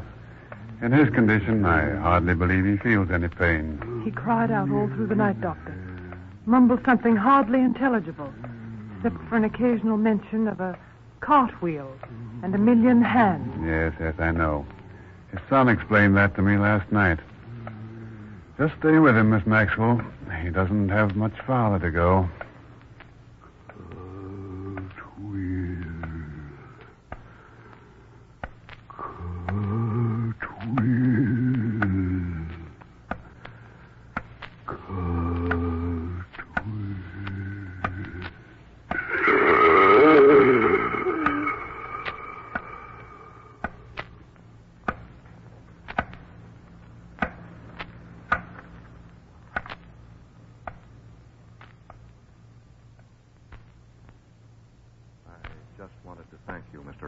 For your sympathetic handling of Father's funeral. Oh, not at all, Mr. Dempsey. I've brought the insurance check with me to settle the bill. Oh, yes. Mother has endorsed it. $200. That's just about right, isn't it? Yes, the amount is slightly less, I believe, Dempsey. Yes, just $199, including the extra limousine. You've got $1 change coming, Dempsey. Do you mind taking this cartwheel? You have listened to Cartwheel by Vic Knight. It was the third presentation of the Columbia Workshop. Let us know how you like tonight's demonstrations and dramatic presentations. Tune in again next week at this same time for another program by the Columbia Workshop. The Columbia Workshop's presentation was produced by Irving Reese. This is the Columbia Broadcasting System.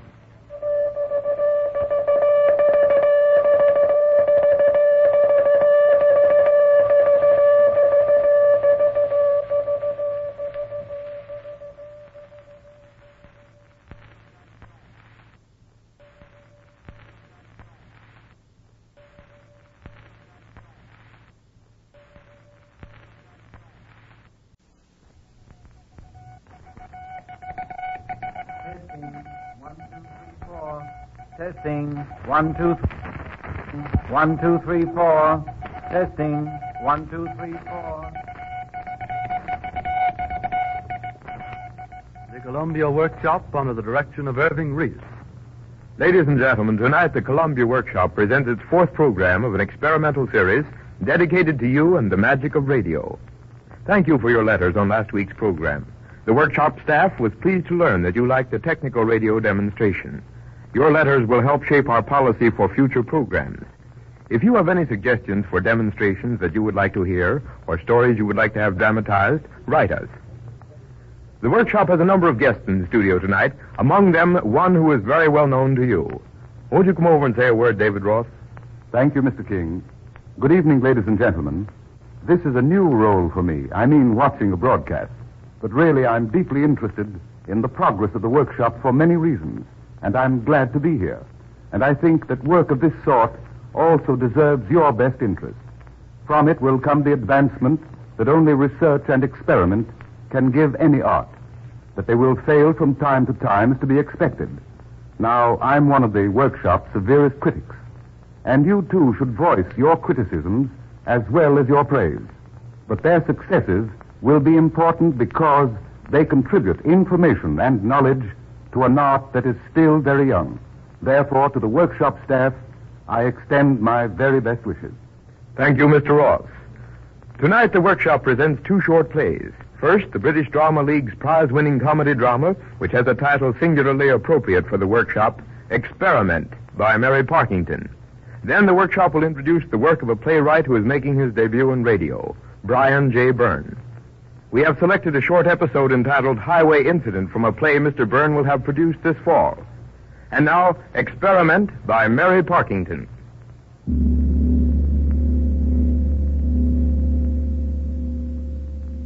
Good evening, everybody. I'm the experimenter, and I'm about to show you an interesting little experiment in synchronized life drama. One scene is laid in a tent pitched on the ice near the South Pole. The other, an apartment in London shared by Corinne Sheldon, an actress, with her sister Rosemary. There's a third occupant named Lydia. Jim Oberon and Frank Stacy in the tent are the sweethearts of Corinne and Rosemary in the apartment. They're engaged to each other. My little experiment is designed to show the perfect synchronization of feeling which may exist between four human beings placed thousands of miles apart. And now, judge the progress of the experiment for yourself. Oh, Corinne, I'm thinking all the time of those poor dears at the pole enjoying their Christmas tree in the nice warm headquarters hut. Oh, yes, of course. Yes, they ought to get back to the hut tonight at the latest. Isn't it too marvelous to think that my Frank and your Jim were sent by headquarters all alone to take possession of a new island for Britain? I'll decorate our tree. Well, hadn't you better wait till we know whether they have succeeded? Anyway, that old tree's all wrong with this room. I don't care if it is all wrong. Frank said they were going to have a Christmas tree in the hut, and I want to feel we're both doing the same thing at the same time. Synchronized affection? You needn't jeer. I'm absolutely certain that it's possible for people who care for each other to be thinking and doing the same things at the same instant. I'm thinking that my cigarette's going out. Corinne, sometimes you're hateful. Sometimes I wonder if you love Jim at all. Oh, hush, hush. You'd better get dressed, dear. Billy Burton's coming in for cocktails at 6:30. I wish Billy Burton were at the South Pole in the middle of a blizzard.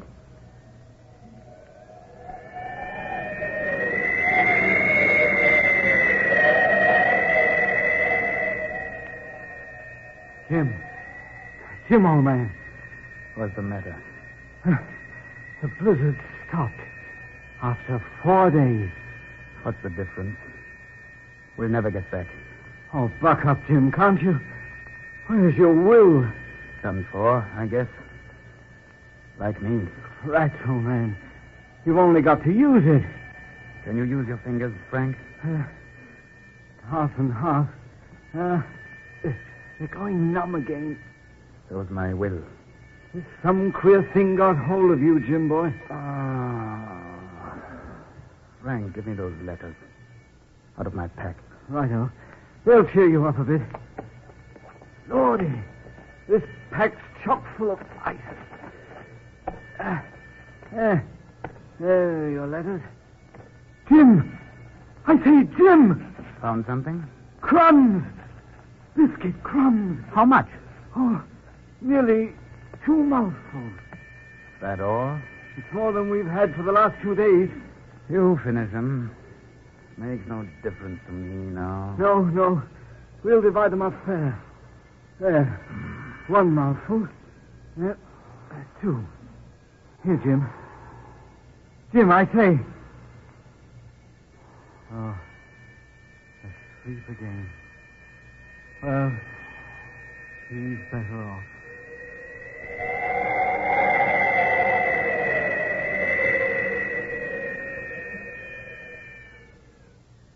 I wonder what Frank is talking about at this moment. Corinne, I believe they're talking about us. Quite possibly. There can't be many topics of conversation up there. I can almost hear him. He'll be saying, little Rosemary, just like that. Oh, by the way, where's Lydia? She'll be in soon. Why on earth did you turn off the lights? I'm feeling dreadfully nervous. Corinne, I believe we could almost hear them talking if we were quiet enough. Pity we can't. It's such a waste to be discussed by one's adoring fiancé if one doesn't even know what he's saying. Oh, shut up. What does it matter? Surely one can guess. I can, anyway.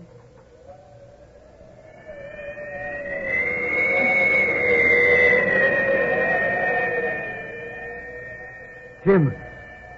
Jim! Wake up! What is it now? I had to tell you. I've been a swine, Jim. I ate your share of the crumbs. It's nothing to laugh at, you fool. It's food. I can't help. You gasping about a few crumbs. What do you think I was dreaming of when you woke me? What? Plum pudding. That comes of being a poet, I suppose.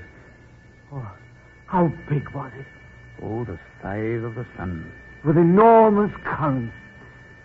There's only one thing bothering me. Get it off your chest. What's the name of that brandy they put in the sauce? I don't know. Something frightfully old and mellow. I say, then let's have a Christmas dinner. I'm starting on mine. Turtle soup first. Thick as you can make it. Nearly solid. Mine's clear. With wine in it. No good for me. I've got to get right off with something filling. Kids, aren't we? Gone back to our school days. My hunger's grown up right enough. You're lucky. You can dream. I guess I could dream a bit more. Oh, if it wasn't so cold. Can't you have another try at lighting the primus stove? It's no go. The oil's frozen hard. Oil. That's it. Clear soup. With oil in it. He's off again. Wish I could dream like that. Raspberry tart. With cream. And rare roast beef. Rare roast beef. Corinne, I could feel them talking about us. Really? What were they saying? I don't know exactly, but I know they were. Well, put the light on again. Hello, Rosemary. Hello. Hello, Corinne. Oh, Lydia. You might have put on a nicer dress. Billy Burton will be here in a few minutes. Billy won't notice what I've got on. I got here in time for the first news bulletin. There might be something about Jim. I'll switch the radio on. Jim? I didn't know that you were interested, Lydia. You're not falling for Jim. Further outlook unsettled. First news bulletin, copyright reserved. A wireless message has been received from the RBS Antarctic expedition stating that considerable anxiety is felt as to the whereabouts of Jim Oberon and Frank Stacy, who left headquarters 6 weeks ago to plant the British flag on the newly discovered island. It is feared that they may have been cut off by the blizzard, which has been raging for the past 4 days, and an SOS has been sent to the seaplane depot at Centre Point. His Majesty the King today visited... What did I tell you? They failed. Corinne, how can you? We don't even know if they're alive. Oh, nonsense, Rosie. The seaplanes are certain to have picked them up by now. If one could only see. It seems so strange that two people who love each other shouldn't be able to communicate somehow. Perhaps someone else is interrupting the current. Well, don't stare at me. You're both talking nonsense. We know all that matters. They haven't got through, that's all. It isn't the least like Frank to fail. But of course Jim might pull him down. Why should Jim pull him down? Oh, well, he's not nearly such a strong character as Frank. Strong? Who wants to be like a piece of beef? Jim's fine. He needs delicate handling. Lydia! Thank you for coming to my rescue. I'm quite aware you don't think me worthy of him. Though let me tell you, I'd be as proud as anyone if he succeeded. A few more laurels for Miss Corinne Sheldon? Why aren't you wearing the wristwatch Jim gave you? But if you must know, I'm wearing the other one tonight to please Billy Burton. No need to please Jim. He's thousands of miles away. My dear idiot, what difference would it make? He couldn't possibly know. You can never tell how much a poet knows. You're simply imagining things, Lydia. It would be much more to the point if we knew what they were doing. Sheltering in their tents, probably talking about food. Food? Oh, what else should hungry men talk about? Is that how much you think Jim cares for me? Well, I'm certain you don't care for him. Well, Jim's got all my letters in his pack. Gave up his tobacco to get them in. Now, what do you think of that? I think it's disgusting. Any decent person would have told him to take the tobacco and let the letters hang. How can you be so unfeeling, Lydia?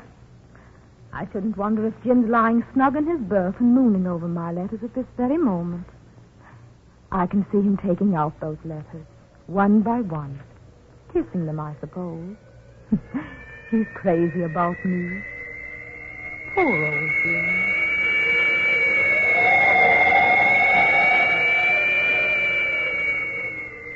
You awake, Jim?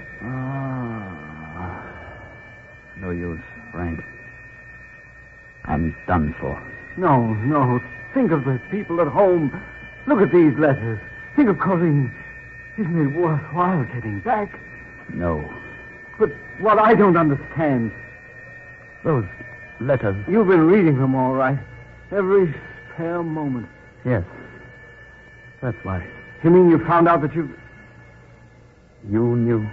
No, I only guessed. It's been Billy all the time. Lydia tried to warn me.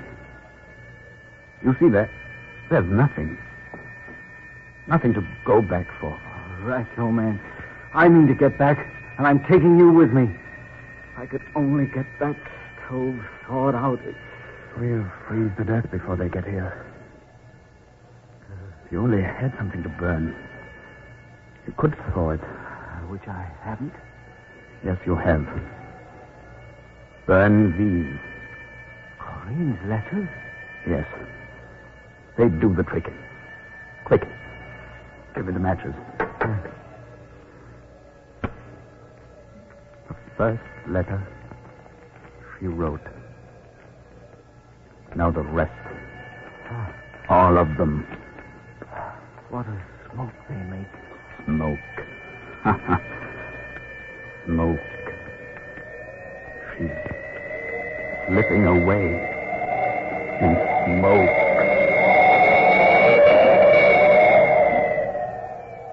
This fireplace gives off nothing but smoke. Lydia, just come and see the fire, will you? Coming. Have you two been discussing me? Rosemary was going into raptures over your letter writing.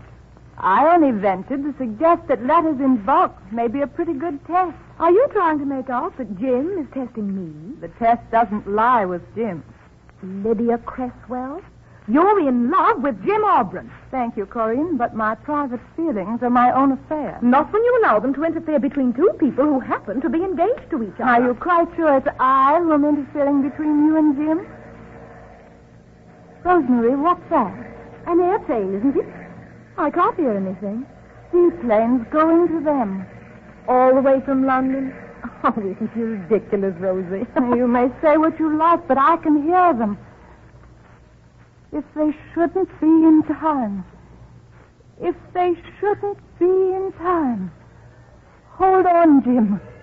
Don't let go. Hold on, Jim. I'm holding on. Jim, old man. He's going. He's going. Jim, for God's sake. They'll come, Jim. They must come. They can't have forgotten us. Jim!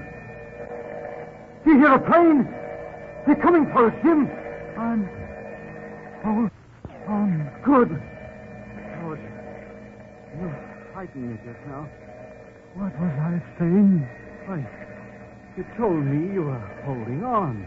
Not you. I was answering someone. There's no one else here, old chap. He called out. Don't let go. Hold on, Jim. Wandering a bit, aren't you?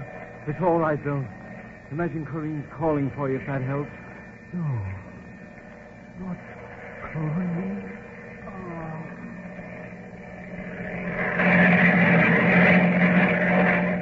Quick! For God's sake, be quick!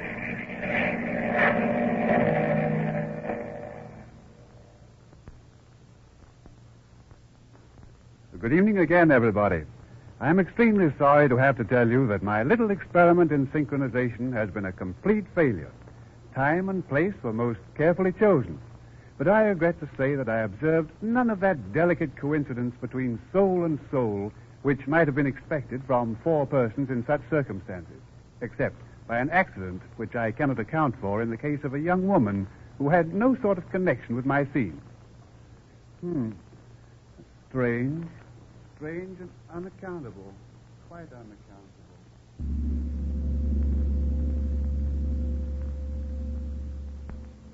And now the Columbia Workshop presents Highway Incident, an episode from a play by Brian J. Burns.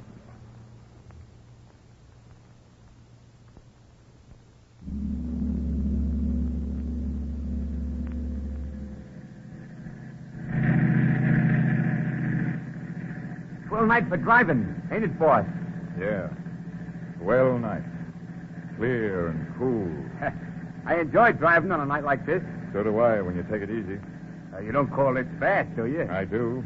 Cut it down. We got plenty of time. Oh, I know this road like a book. I can drive it with my eyes closed. Well, keep them open and slow down. Okay. That's better. You know, every time we come up here, your missus makes me promise I'll take good care of you. Yeah. She's been worrying about me for 30 years. I'd be pretty lonesome without Martha. I don't have many friends. Yeah. Hey, that guy tooting for me? Yeah, looks like he's in a hurry. Give him all the room he wants. Pull over. Wow, look at him go. He's doing about 80. Crazy fool. He'll wind up behind the 8-ball someday. If you don't slow up for that turn up ahead, this'll be the day. I guess he don't know it's there. He'll know it in a minute. There he goes. He went off the road. Step on it. Right, boss. Yeah, hope it ain't serious. Keep going. All right. Take it easy now. Hold it. Bring the flashlight. Right. You hear that? Yeah. They're over there. There it is. You all right, mister? Yeah, I'm okay. Anybody else in there? Yeah, there's an old lady. Help me get her out quick, will you? Tommy, throw your light in there. Yeah, right, boss. All right, Tommy. Here she is. Get her feet. There. You got her? Yeah, okay. Watch your head. Right. All right. Set it down here in the grass. Okay. There's no blood. I guess we got shaken up. Poor old lady. You a chauffeur, son? No. She just hired me for the trip. Here, Tommy. Rub her right arm. Yes. Just from Sergeant. You were sure burning up the road, son. Oh, it wasn't my fault. She kept begging me to go faster and faster. You think she's hurt bad? Rub her left arm now, Tommy. Okay. She'll be all right, I guess. Just fainted from fright. You're both pretty lucky if you ask me. Where were you heading? Albany. What was she in such a hurry about? Don't you know who she is? Can't say I do. Her face looks familiar. It should. Why, anybody that reads the papers. She's coming around. Keep rubbing, Tommy. Okay. You're all right, little lady. I guess you just fainted. Oh, no. Wait a minute now. Don't try to sit up yet. Fred. Where's Fred? I'm right here, ma'am. Are you all right? You're not hurt. No, ma'am. Just a little shaken up, that's all. How are you? I'm all right. But the car, is it badly smashed? Don't worry about the car, ma'am. It landed right side up. The glass broke. That's about all. Oh, thank God. Then we must start right away, Fred. I've got to get to Albany tonight. I'll go look it over, ma'am. See if I can get it started. Oh, you've got to get it started, Fred. You've got to. Well, I'll do my best, ma'am. Please. Oh, please. So much depends on it. There. Now, don't get yourself excited, ma'am. You've had a narrow escape. You've got to take it easy. But you don't understand. It's a matter of life and death. I've got to get to Albany on time. Well, we'll do all we can to help, but you better rest. Tommy, help him get that car started. See how quick he can get it back on the road. Hey, if there's just a peep left in that buggy, I'll have it humming in no time. Come on, kid. Oh, thank you. Thank you. Please hurry. Don't you worry. We will, Mrs. Lasher. Mrs. Lasker. Did he call you Mrs. Lasker? Yes. You recognize the name, I suppose. It's an unusual one. The only one I heard of by that name is Bob Lasker, the murderer, and... Bob Lasker is not a murderer. He never hurt a soul in his life. Oh, I'm sorry, ma'am. He's being made the victim of a fearful miscarriage of justice. Bob is as fine a son as ever lived. Son? My son, yes. Why, he's to be executed tonight. Oh, but he won't. They can't do this to my boy. I'm going to see the governor in Albany. I'm going to make him understand that my... Oh, now you must see why we've got to get the car back on the road. Why I have to reach Albany tonight. Well, don't worry, ma'am. My driver's a good mechanic. He'll get the car started. I've got to talk to the governor. I've got to save Bob. I understand, ma'am. I sure hope the governor can do something. Can? But he must. He can't let them do this to my boy. The governor's not a hard man. I'm sure he'll do all he can. But he's the governor of the state. He can save Bob. It's not entirely in the hands of the governor. His powers are limited. What? You don't think he'll be able to do anything? You must be prepared in case he can't. But why? Why can't he do something? Why? Public sentiment's a great factor in all such cases as your son's. Oh, I know. I know the public is against my boy. That's unfortunately true. But the public doesn't understand. Not as you do, ma'am.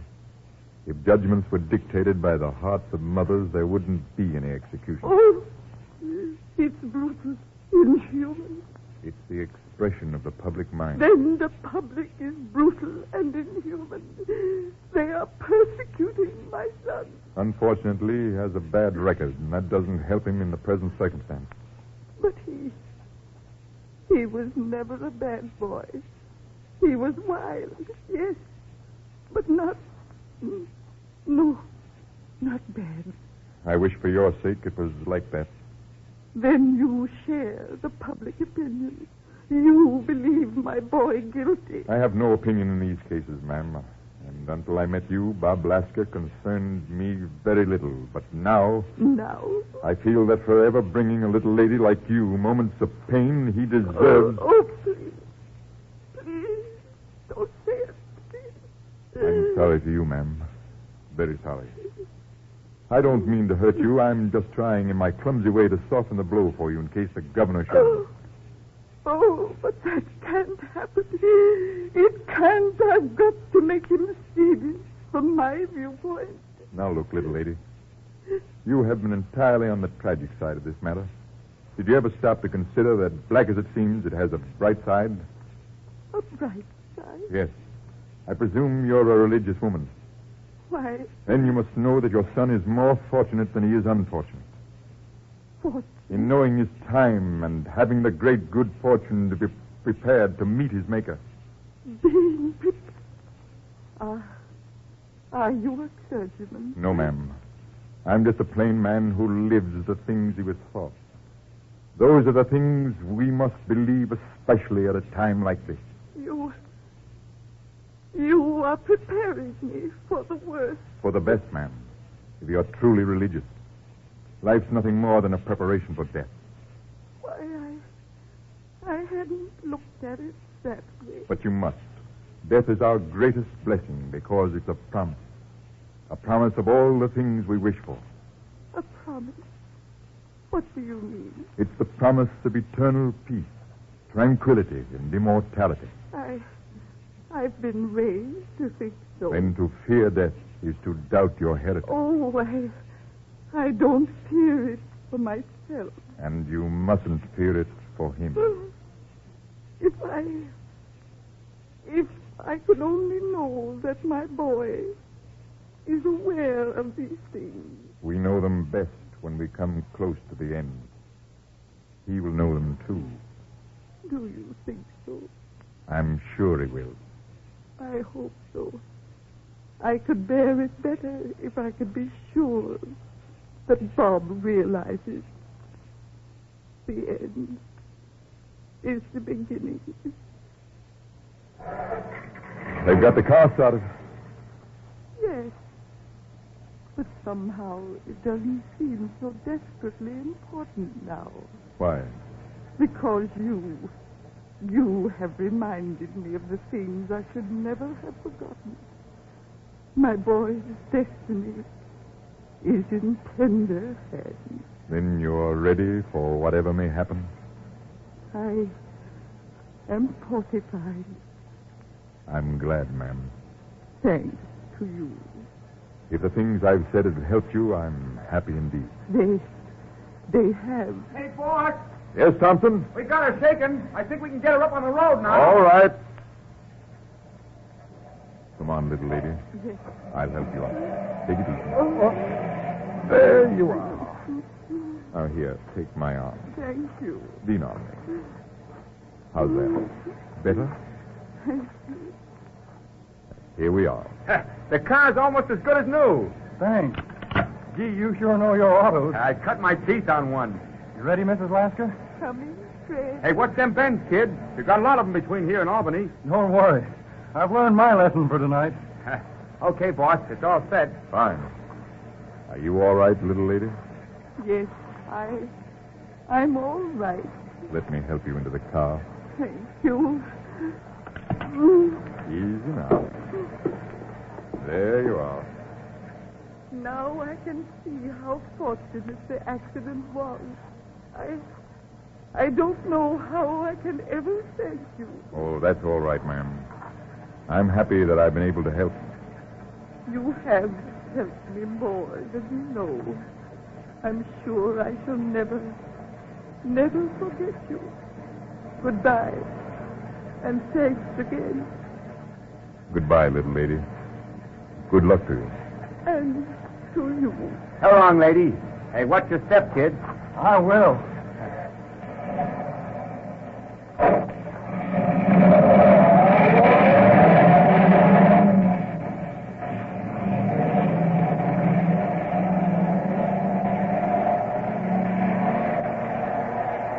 You know who that little lady is?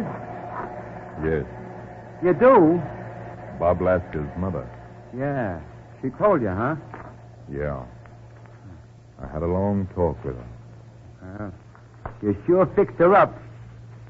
I don't know now whether I talk to bolster her spirit or to justify my own existence.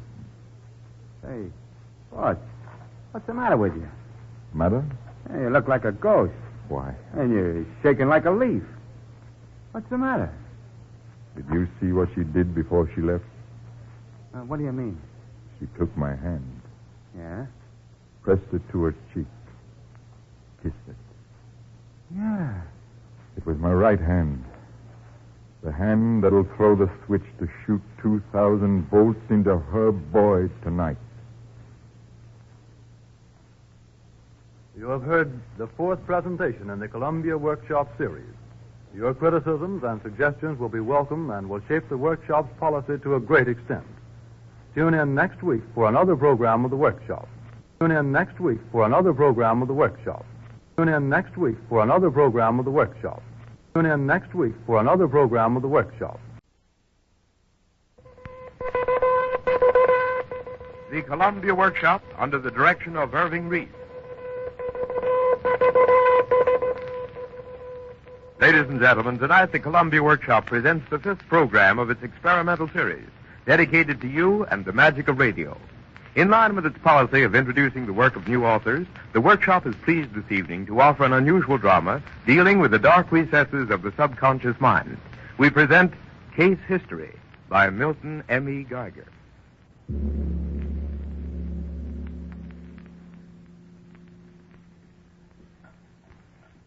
I think it's pretty hopeless, Doctor. He's too far gone. No, there's still a spark left. About 1 chance in 100 if we work fast. When did they find him? Our ambulance picked him up about 20 minutes ago. Crumpled on the sidewalk in front of a drugstore on 6th and Main. Nurse, tourniquet for intravenous injection. Syringe, 50 cc of methylene blue. Get ready for gastric lavage and artificial respiration. Yes, Doctor. Strip his right arm, Dr. Marks, while I get these gloves on. Right. Alcohol, please. Cotton. Iodine. All right, Doctor. Tighten the tourniquet. A little more, please. Syringe, please. Thank you.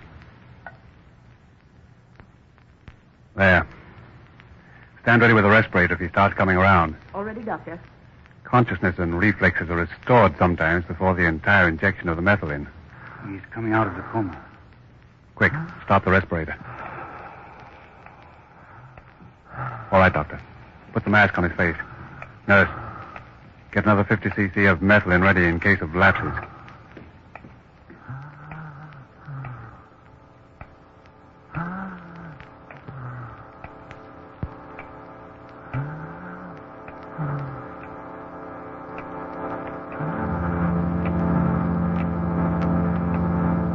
He's slipping again.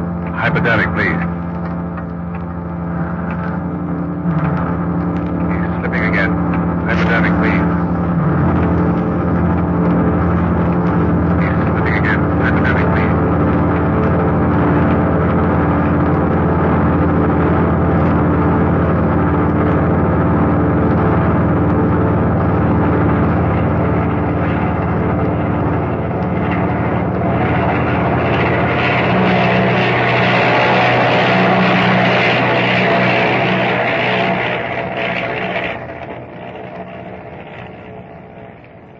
What am I doing up there? Wonder what time it is. Nearly fell asleep. On these hills. Snooze you go and wham. 8,500 feet. No good either. Fella can scrape his landing gear off on a tree or smack into some mountain. Like Gerard out of Cleveland. Found Gerard almost 3 weeks after he came down in the Alleghenies. Gerard could fly, too. Good job flying the mail. Checks coming in regular. Fella could be pretty certain of his coffee and rolls as long as he kept his end up. That'd be one cinch for River Dawson. If only Western Continent hadn't folded, I'd still have my job. Number one pilot and no troubles with Janet. No troubles with Janet. Wonder what Janet is doing now. Sipping cocktails, dancing with some mug, someone else's arms around her. All right. I'm just a dumb pilot out of a job. Can't blame the kid. What was it she said?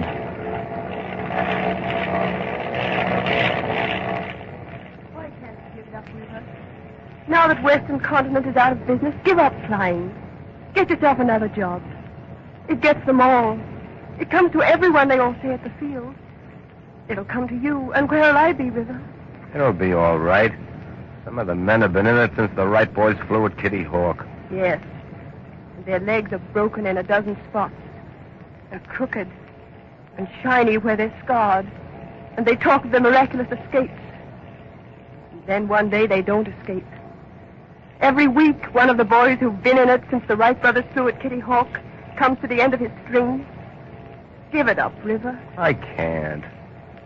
I'll get a job and we'll get married and everything will be hunky. No, River. It won't. It won't? No. I won't share you with the wind and the scent of gas and the beat of engines and the threat of death.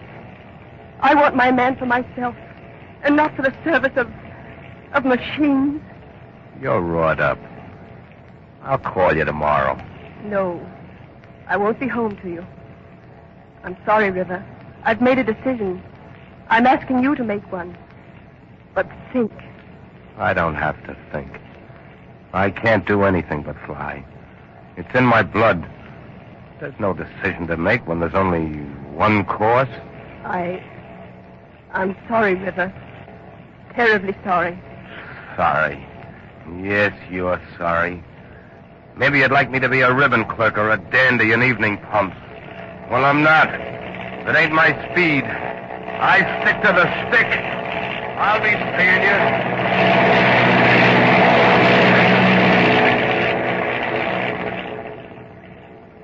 So that's the end of that. Wonder what time it is. It's been 9:52 for the last hour. Why is it so cold and dark? Like the bottom of a pitch lake. Oh, funny. There's that pain in the right arm again. Tight and cramped. I wonder what's wrong with the old lungs. Can't seem to get my breath. Kind of chokes me. Awful cold. Wonder why. Can't be lost. Oh, me? River Dawson? Don't make me laugh. There's a light in the east. Funny. Gas gauge must be stuck. Flew all this distance. Didn't use up any gas. Stuck. Remember, have it fixed. There goes my breath again. Gotta hold tight. Can't crack up here. Bad spot.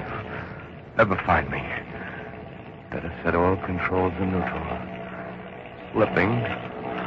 Cold. Dark. Slipping. Janet. Janet.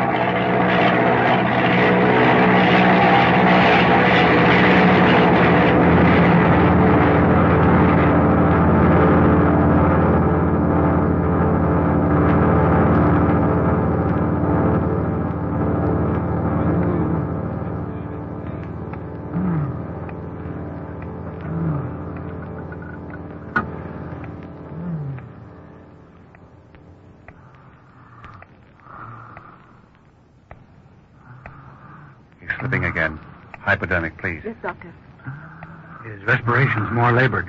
He's slipping back into a coma again. Yes, looks bad. The syringe, please. Yes, Doctor. We'll give him 50 cc more. Tourniquet again, Doctor. Tight on the right arm.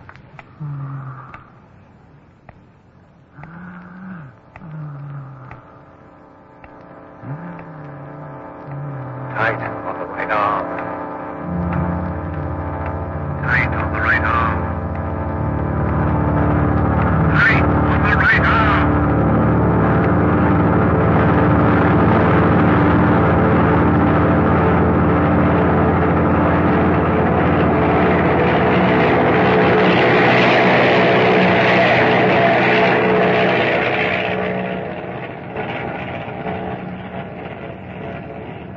What happened? Must have passed out. That's funny. River Dawson passing out. Lucky I didn't smack into a mountain. Better have a look around. It's light now. Foggy, but light. Well, if that ain't the luckiest. An airport. Just where I was heading to. Is that flying or is that flying? Just kind of instinct, I guess. Using the old frying head. We better get down, Bueller, and see about that gas cage. That's it, Jula. Around and into the wind. Nasty fog. Lucky it's a nice long field.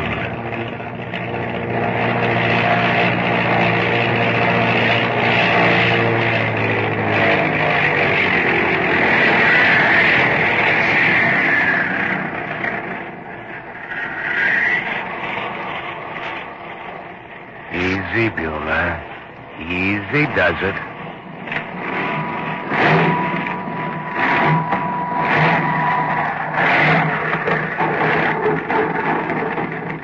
Ease down. Nice work, Beulah. What a fog. Over the side.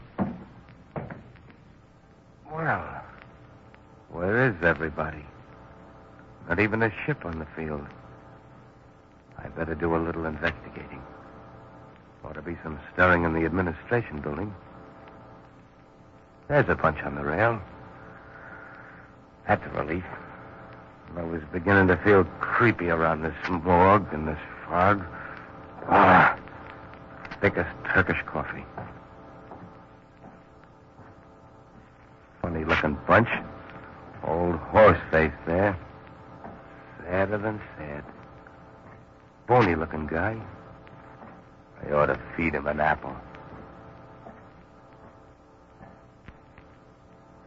Hello, boys. Hello. Say, you guys deaf? Howdy. Where's the boss of this outfit? Inside. You better wait, though. You better. A tough baby, the boss, huh? He's all right. Funny old curse horse face. Put his face together in a hurry. Nice eyes, though. Kind of soft like.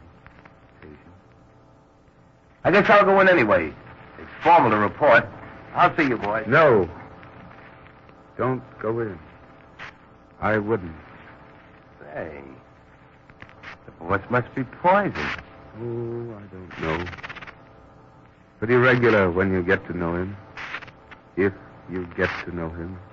If I get to know him. An aristocrat, eh? In this forsaken burg? I wouldn't say that. I would know about it. All right, all right. Can I get a stuck gas gauge adjusted? And how about a little gas and oil?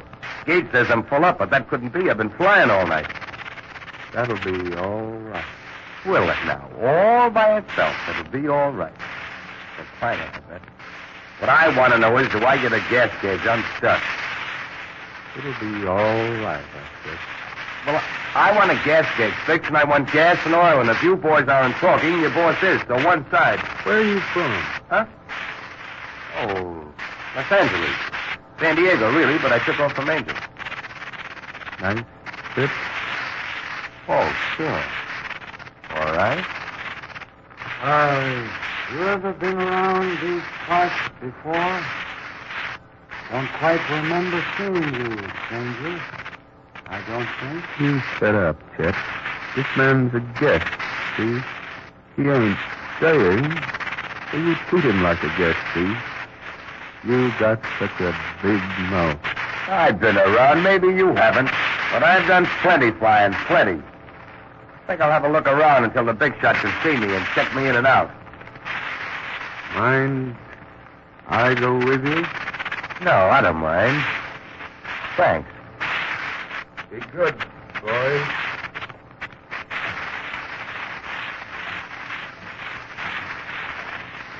Say, what about this place? Don't it do any business? I don't see a ship and I don't hear a single engine. No. Nothing much doing lately. Well, I'm sorry to report that I don't like this place. We belong. You don't. Let it go like that. Sure. But I think you're all right. Thanks, kid.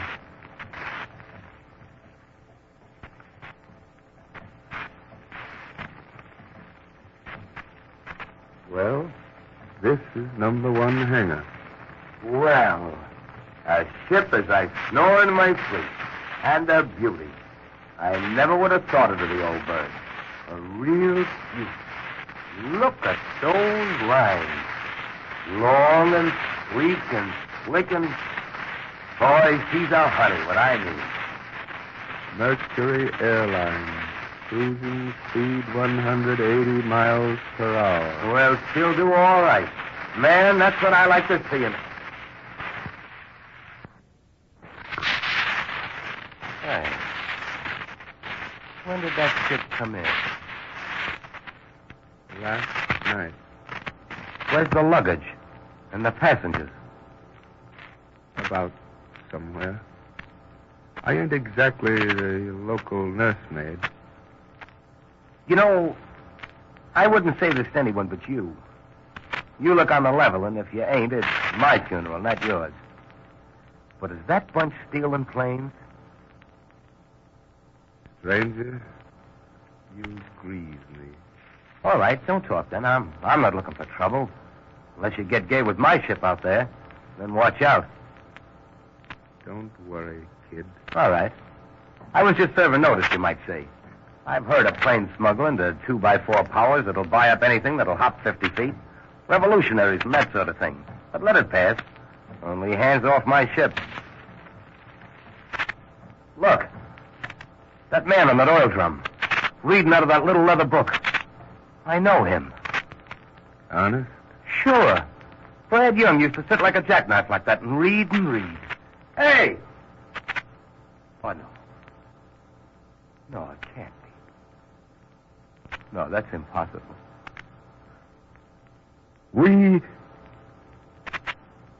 People look different in a fog, don't they? Yeah.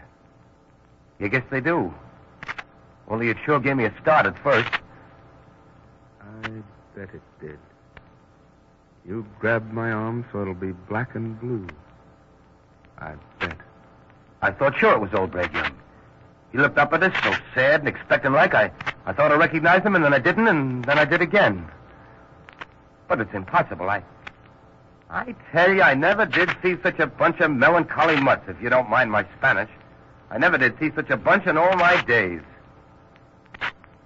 So would it be all right if I just kind of inquire where you're headed for? Me? Oh, east, I guess. You don't seem very particular about your destination.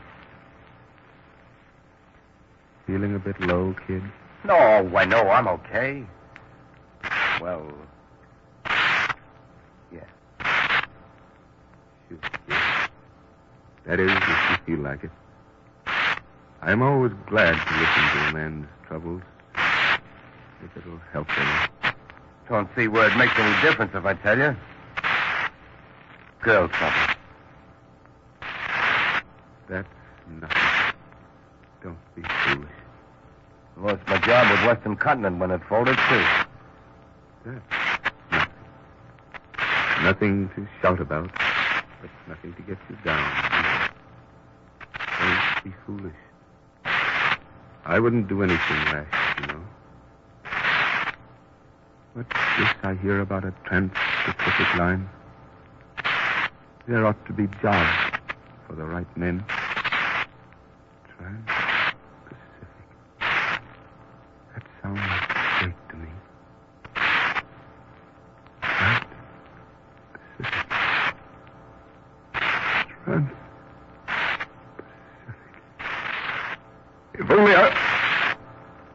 What? If only you was what?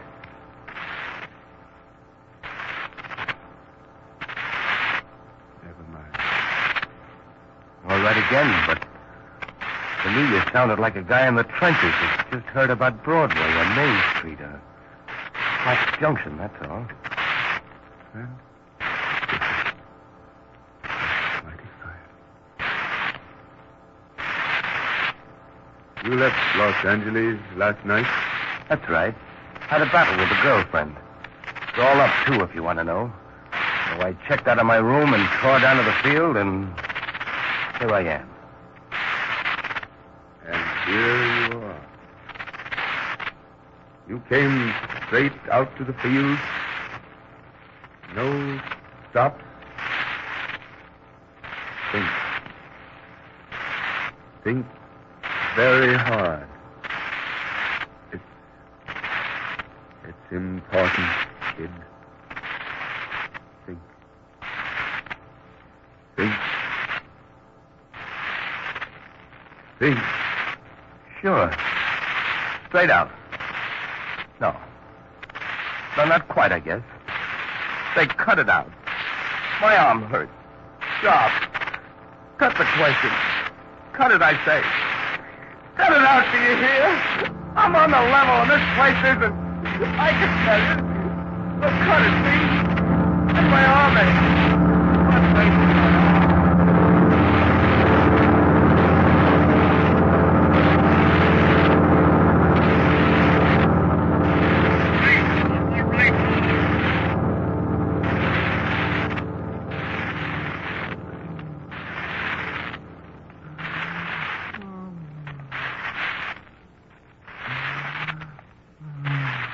Tight on the right arm. Right, Doctor.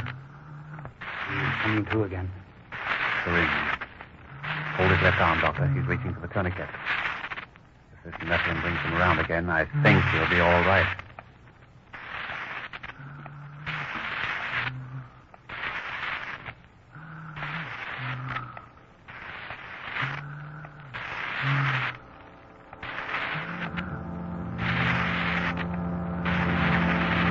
I think he'll be all right.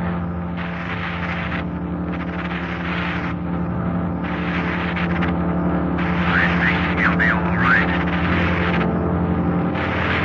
I think he'll be all right.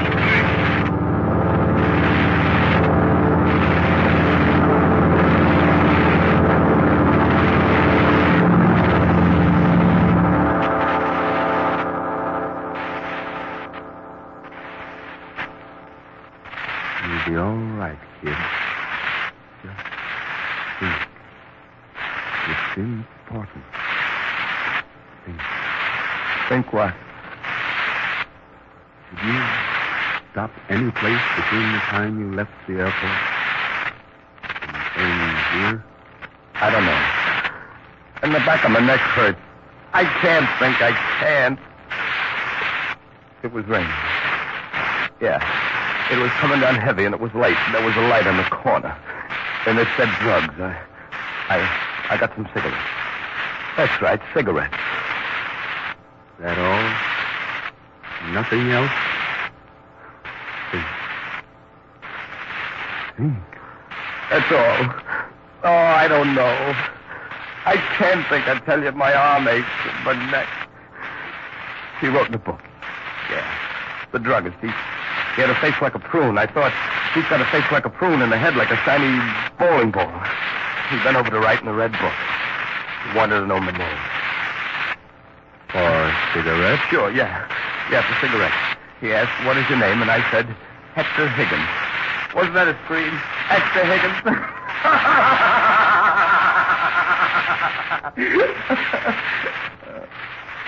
It was raining. And I got cigarettes and I was in the plane and... What do you care, you old scarecrow? What is it to you? You with your goofy horse face. What's it to you? Let me go. I gotta be going. I'll be seeing you. Gotta go. Get gas and go. That's it.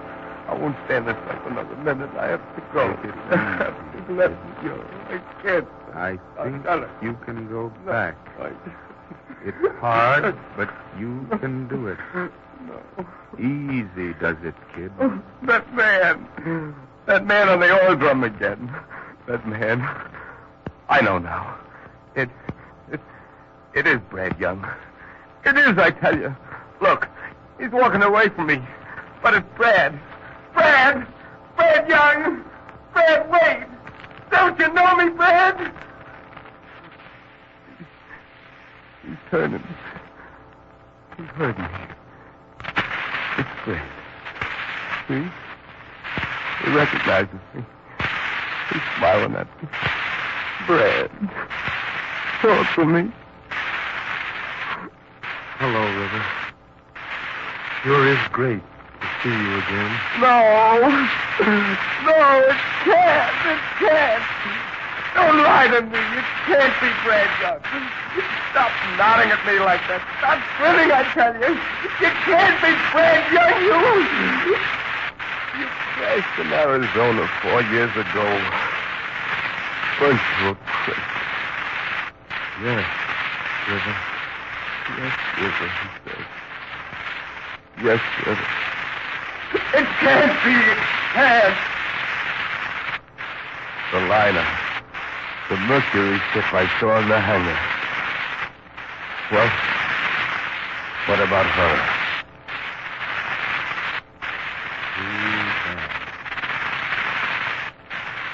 She crashed last night in the Sierra.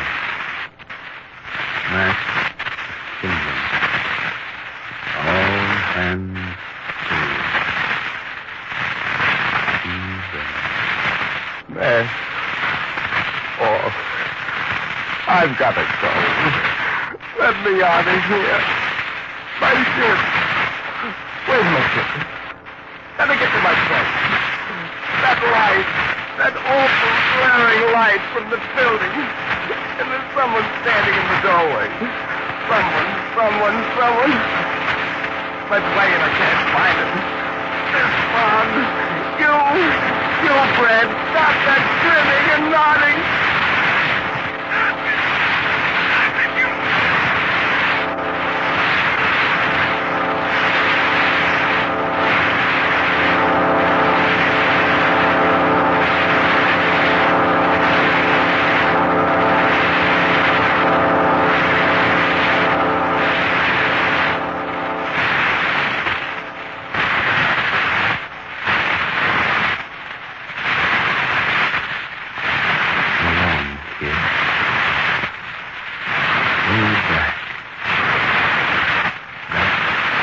Broadway, East Platform.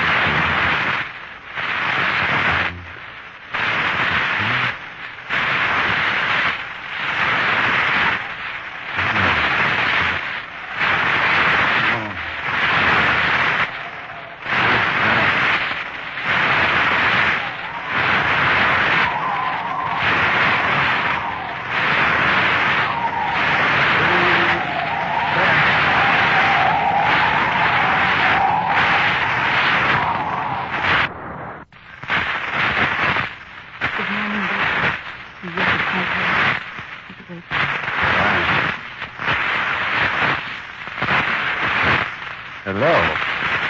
Well, you're looking better. I didn't think there was much hope when they brought you in last night. Hello. That was a terrific shot of cyanide you got. Enough to kill a squad of ordinary men. Yeah. Don't know what got into me, but it's good. Let's forget about it. I brought you a morning paper. Thanks. What's the top news? Bad air crash. Headlines. Look. 9 cars. A Mercury liner. Crashes in the night. Mercury liner. Crashes in the night.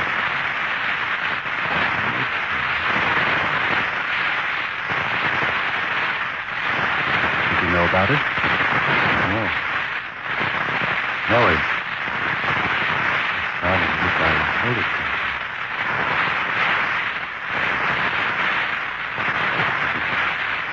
Well, I'll leave you now. There's a young lady waiting to see you. Think you're strong enough?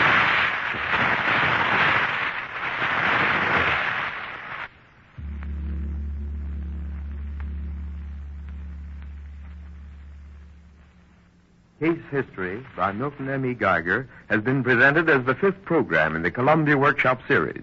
We would appreciate your letters telling us if you like this presentation. Tune in again next week for another in this series of programs devoted to experimental radio. The Columbia Workshop is under the direction of Irving Reese. This is the Columbia Broadcasting System.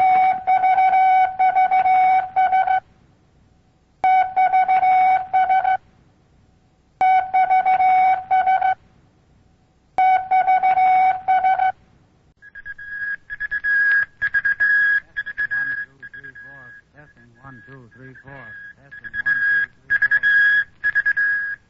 the Columbia Workshop under the direction of Irving Reese.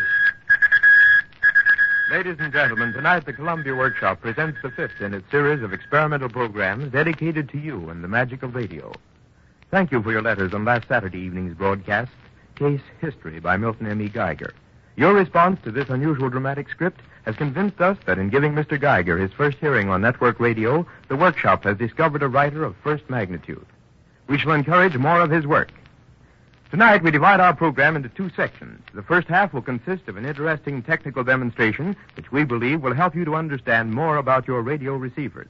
And the second half will be a presentation of a new and original radio drama, There Must Be Something Else, by Helen Burgavoy. Miss Burgavoy is a talented young radio actress, and There Must Be Something Else is her initial attempt at writing for the microphone. Before our demonstration begins, we should like to introduce a man whose cooperation and assistance to the workshop has alone made most of the experimenting possible, Mr. E.K. Cohan, Director of Engineering for the Columbia Broadcasting Company. Ladies and gentlemen, the engineering department of the Columbia Network is as happy to play a part in this series of experimental programs known as the Columbia Workshop as it is proud of the fact that its young and creative producer, Mr. Irving Reese, was, for many years, one of its very capable members. In endeavoring to make the scope of these programs as broad and as interesting as possible to you, our audience and judges, we are not confining ourselves wholly to the facilities and services available within our own domain, but we will, from time to time, augment our own resources by calling upon the cooperative assistance of associates and facilities within the industry. It is just such an occasion that I now have the pleasure of introducing a man who has been prominently identified with radio broadcasting since its inception. As one of the original Federal Radio Commissioners, back in the days when the government undertook the task of bringing order out of a wavelength chaos, this gentleman has had much to do with shaping the destiny of a new child of science, radio broadcasting. We have requested him to be with us this evening that he might employ the medium with which he has been so closely associated to bring to you some more of the marvels of modern science. May I present Dr. Orestes H. Caldwell. Thank you, Mr. Cohan. Ladies and gentlemen, your radio set is a marvelous mechanism, and I am glad to have the opportunity to help the workshop in telling you something about it. Your receiver, looked at one way, is a machine with 100 million moving parts, and yet it all operates silently as it converts the feeble little electrical impulses which ultimately become music and sound in your loudspeaker. In a moment, I am going to demonstrate some of these moving parts, whose speed is faster than a high-powered rifle bullet. The most interesting thing about a radio set to me is its uncanny ability to take the tiny electrical current which comes flowing down the antenna wire and to magnify that current millions and millions of times until it has power enough to reconstruct the original sound life-size, just as that sound was produced in the broadcast studio many miles away. The current picked up by your antenna is so small that a cent's worth of electricity at present rates could keep a current strong enough to produce an audible sound in your radio for 30 million years. So that to start such an experiment, we would have to turn the calendar back to those dim Triassic times when dinosaurs scampered over the face of America. But even a current so tiny as that flows in your home antenna contains in itself all the marvelous tones and cadences of the music or speech. You have only to amplify it or magnify it through your radio set, and when it is built up several 100 million times, it flows into your loudspeaker and reproduces all the sounds that went into the microphone at the studio. In this process of magnification, the currents flow through various magnetic parts in your radio receiver. And in these parts, there take place some incredibly swift and wonderful actions that we are going to let you hear. Tiny particles in the solid iron of the magnetic parts have to turn flip-flops many times a second to pass along the signal which brings you the sound.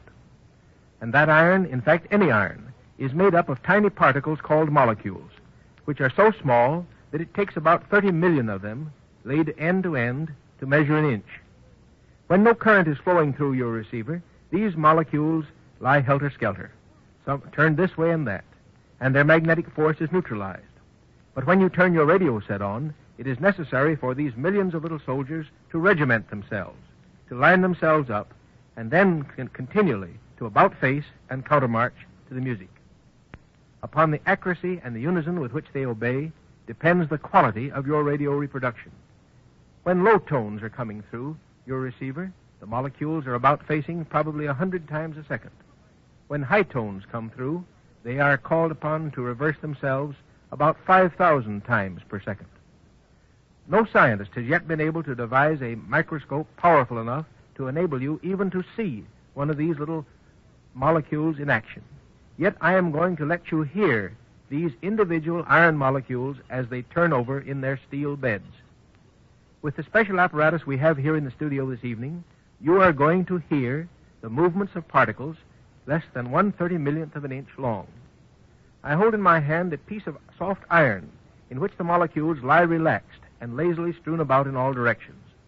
Because they are in this lazy state, the iron does not appear to be magnetized. But now listen as I bring it near a horseshoe magnet.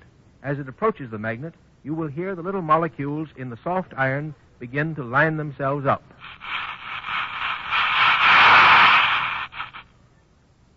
Now if I move the magnet closer, increasing the magnetization of the iron bar, still further, listen. More of the molecules fall into regimental formation, and the soft iron bar becomes a magnet itself. Here you have regimentation all right. In fact, speedy regimentation of this kind is necessary for the operation of all radio apparatus. If the molecular soldiers refuse to line up, your radio set would be silent. Now listen while I take the magnet away, and you will hear the molecules falling back to their former positions. You notice that the change during both demonstrations took place very slowly. That is, the tiny individual molecules seemed to flop over one after the other. And what you heard was the successive and combined clatter of hundreds of thousands of these tiny magnets turning over. Now, you may be wondering how the action of these molecules makes the music. I'll try to clear that up. Here is what we call one complete cycle, or a double flip-flop, as I spin the magnet so as to magnetize the bar first one way and then the other. But now if I spin the magnet rapidly, you will hear a succession of reversals. But being human, and not quite as marvelous as your radio set, the fastest I can spin this magnet is about 5 or 10 times per second. And even that fast, it would still sound like the roar of the noise that you just heard. But if I could spin it about 80 times a second, this is what it would sound like. That was an electric oscillator you just heard, making the molecules reverse themselves about 80 times per second. Now let us assume that I could spin this iron bar 256 times per second. Then you would hear this. And finally, if my hand were quick enough to spin this around about 4,000 times a second, the reversals would sound like this. So you see, every musical note or sound is produced by a succession of rapid, right-about faces of the amazing little soldiers in your radio set. In the 3 demonstrations of tones you just heard, the soldiers reversed themselves a definite number of times, 80 times or 256 times or 4,000 times per second. But those were single tones. Try to imagine what is happening now as we play some organ music for you, which consists of hundreds of tones and changes it, and really presents a difficult job for the tiny little soldiers.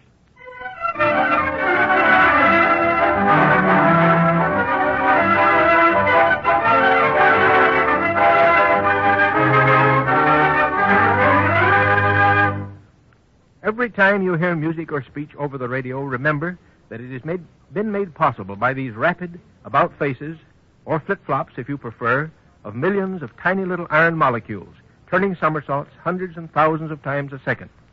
So if you're going to listen to splendid music, you will want a radio set capable of reproducing all the rich tones of the bass, as well as the treble overtones, which give snap and color to the instruments of the orchestra. It is these overtones that give timbre and accuracy to the quality of the singer's voice or the musician's violin. Modern broadcasting stations do their part by delivering this music right to your roof. But some sets have little soldiers that are not quite as active and alive enough to make the reversals as fast as high-quality music demands. In some of our demonstration broadcasts to follow, we shall show you what a faulty radio receiver does to prevent your hearing the entire range of sounds as it is broadcast. Thank you. Thank you, Dr. Cartwheel. And now, the Columbia Workshop presents There Must Be Something Else by Helen Bergervoy.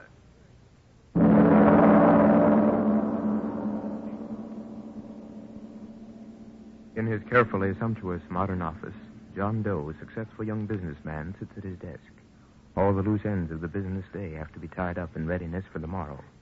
Outside, the New York skyline quivers in the shadows of a swiftly descending twilight. Outside, the myriad lights twinkle softly, mystically. Heedless of this, John Doe is busy talking on the telephone. Now get it straight. Sell. Yes, I know I told you not to last week, but there's been a change. Well, this is no time for explanations. I've got my eye right on the tick of this second. Sell. All right, check with me tomorrow. Yes, goodbye. Yes? Chicago office calling. Put them on. Hello? I'm just about to call you. No, buy. Keep Chicago buying. We're selling here. Prices are going up. I don't care. I've told you over and over again I won't have stockholders meddling. All right. Yes, that's all. Send me a memorandum. Goodbye.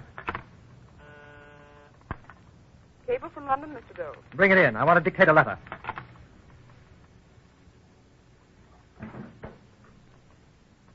Here's the cable, Mr. Doe. Oh, let me see.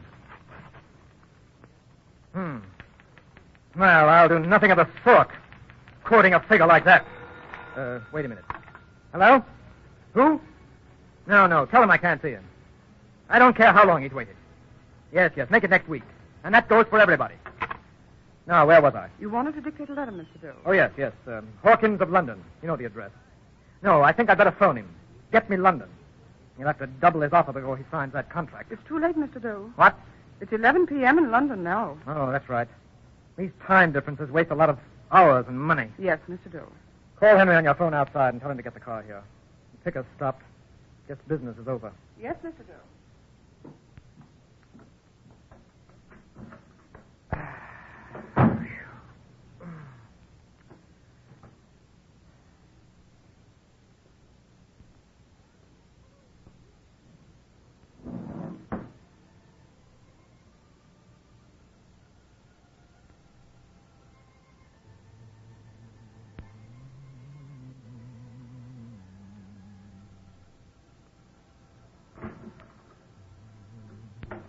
I called your chauffeur, Mr. Doe.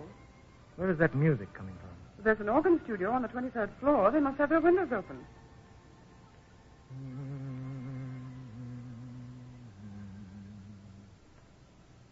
It's a long time since I heard that melody. Way back. It's strange how music takes you back to other things. Yes, Mr. Doe. And at this time, I don't know what it reminds me of. Like a half-remembered dream. Organ music and the New York skyline. It's pretty wonderful when you have time to stop and look at it. Yes, Mr. Doe. All those lights and shadows. Like a kid's dream. Arabian Nights in stone and steel.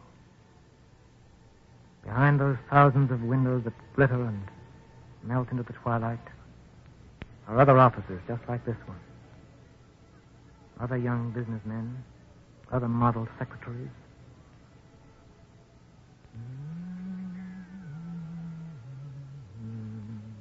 Will there be anything else, Mr. Doe?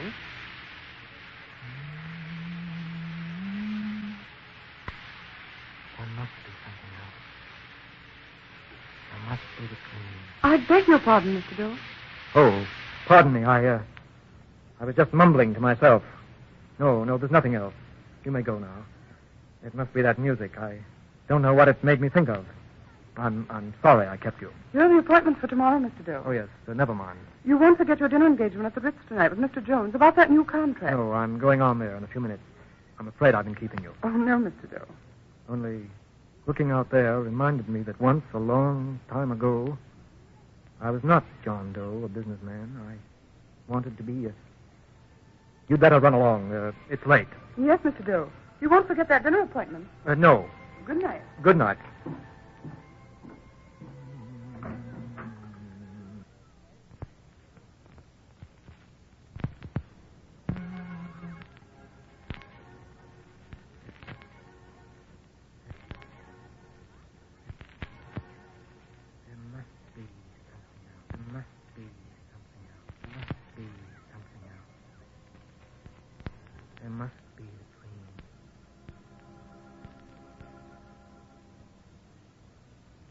That's wonderful. I don't see how he does it. Well, there you are, Doe. Right on the dotted line. I've got to hand it to you, high-pressure youngsters. I didn't intend signing that contract tonight, and there it is before dinner's over. Thanks. I'm sure you won't regret it. No, I don't think I shall. You've got what it takes. I wonder. Say, for a man that's just closed $1 million deal, you're pretty glum. You've just got about everything anyone could wish for. Position, wealth. Yes, but there must be something else. Sure, a little celebration in honor of closing the deal. You need a drink and a little fun. I know just what you need for that feeling. Come on, we'll do the town.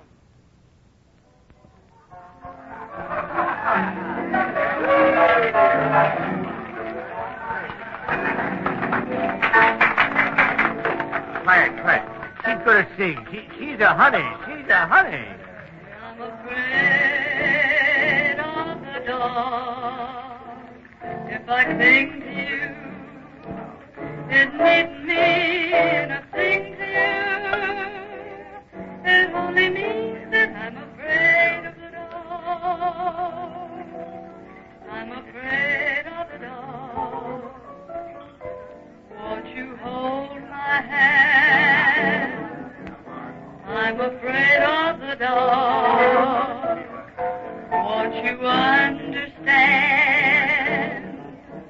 And if I cling to you, but it mustn't mean a thing to you. But I'm afraid of the dark. Won't you hold my hand? Hey, that's swell. That's swell. Hey, what's the matter with your boyfriend? Looks like he swallowed nails. Swallowed nails? That's hot. You hear that, Doe? Hey, Doe. Hey, he's all right. He's the best little fella in town. Smart as a whip. Hey, he's just tired. Hey, this is the 10th place we've been to. He needs another drink. That's it. Another drink, eh, Doe? Yeah, sure. Another drink. Fine. Me and my pal Lily will dance over at the bar and order it for you. Oh, you keep him awake, sister. I'll be seeing you. Come on, Lily. Come on, Lily. Come on, sugar. Your boyfriend's gone. Relax. Be yourself. Sure. You've got the cutest eyes. Listen, big boy. I don't think you like me. There must be something else. What? Say, we've been trying to have a party, and all evening you act like a dead wire. What's on your mind, sugar? Oh, I don't know. Oh, come on, baby, loosen up. No, please don't. Say, where are you going? Home. Home?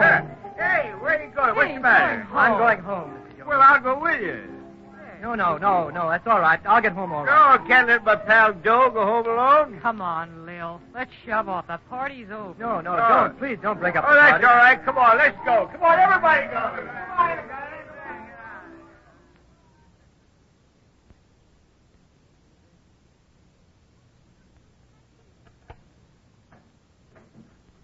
Room 514, sir. Thanks, boy. Thank you, sir. Yeah, here you are. Got you home to your room safe and sound. Yes, thanks. You better get to bed, Doe. You look pretty tired. Yes, thanks, Mr. Jones. Good night. Well, I guess I'll be leaving you now. Go back and find the girls. Yeah, sure. Yeah, well, good night, old pal. See you in the morning. Good night. Good night.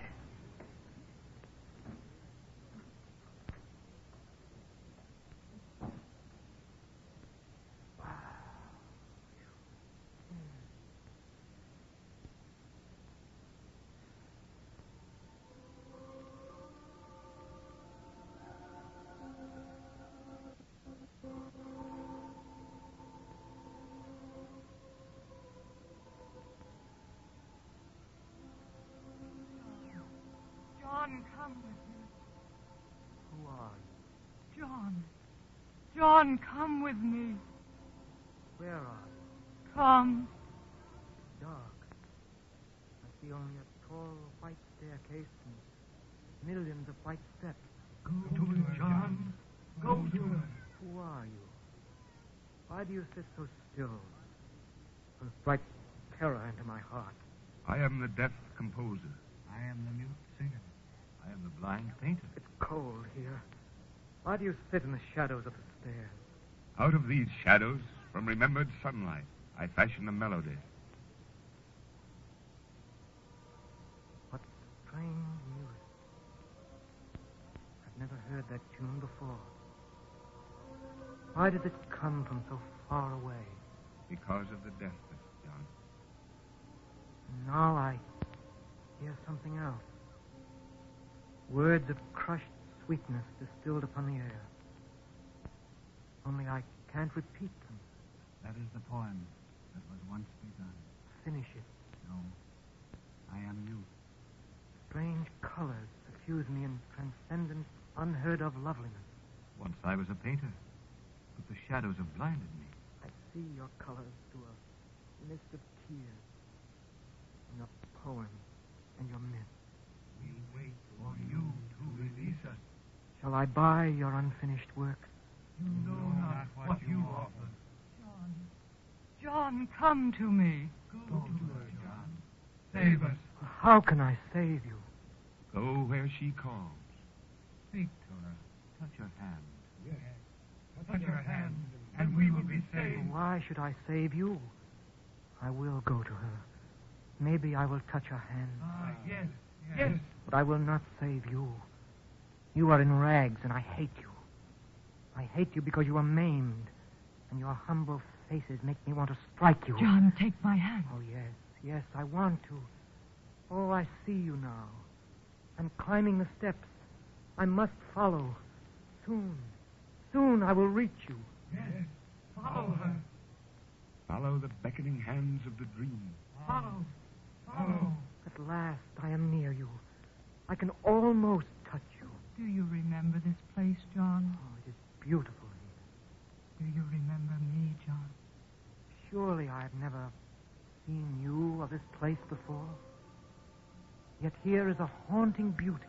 Years ago, you came here to this cool green valley, and you brought me with you. And you loved me. Then you left. Oh, there has never been any sunlight since that time. Night after night I've called you. And those poor hurt creatures down below, on the lower steps of the tall stairway, they called to you too. But you never heard. Now perhaps... Who are you? And who are those men who frighten me now, even as I speak of them? Don't you know? Can't you guess? No. Here on this chain I carry a mirror, John. Look into it. What do you see? I see 3 faces. Those men. Beautiful faces. Yes. Oh, but look. Now they are merging. There's only one face. One pair of deep and troubled dark eyes. Hollow cheeks. And a still smiling mouth. It looks like... No, it can't be. What do you see? I see myself in your mirror. Is it true? Is it... Yes, John. Years ago, when first you brought me here, you wanted to give to the world. You wanted to give poetry, harmony, color. Can you remember? Yes, I remember. These are the men that you were meant to be. The poet, the artist. You left them behind you to die. They are still alive, here in this place. The shadows, the starved shadows of yourself. You grew older. You became John Doe, businessman. You had nothing left to give to these men because it is wiser in the ways of your world not to give. Your world calls it success. And all the time, even as you forgot these men, even as you denied me, you knew... that there must be something else. Yes. And remembering that is what has brought you here tonight. My voices and their voices would never let you forget. What is there for me to do? Nourish these men back to vigor. Take me back to your world. Oh, yes, I want to. More than anything else, I want to. Can you forget the husk which is John Doe, businessman? Give me your hand. Maybe you'll go hungry for the joys of your world. Maybe success as you count it will be long in coming with me beside you. Let me touch your hand. Your world may denounce you, shrink from you. But after much toil, perhaps they will receive it. They will hear your music with awe. They will sing your song with joy. They will see your picture and smile with happiness. Is there no sureness? You are sure of me. Let me touch your hand. I'm falling away from you. John, take her hand. I want to, but I'm falling. Let you fall. Oh, let me come to you. I love you. Can you learn to give? Take my hand. Yes, here. Oh, now that I hold you in my arms, will you always remember? The dream. We are free. The dream. The dream. He has saved. There is something else. Oh, don't let me go. I'm falling. Don't let me fall away from you. I'm lost. Save me. Save me. Save me. Save me. Save him. Oh. Hello? What? Who? Well, how did you know I was here? Oh, yeah, sure. Put him on. Hello? Oh, yes, swell. Sure, get a hold of Hawkins in London right away. Tell him to sell the first block. Oh, you bet. We'll clean up $1 million. Oh, nice work. I'll be down in a little while. Sure. All right, wait for me.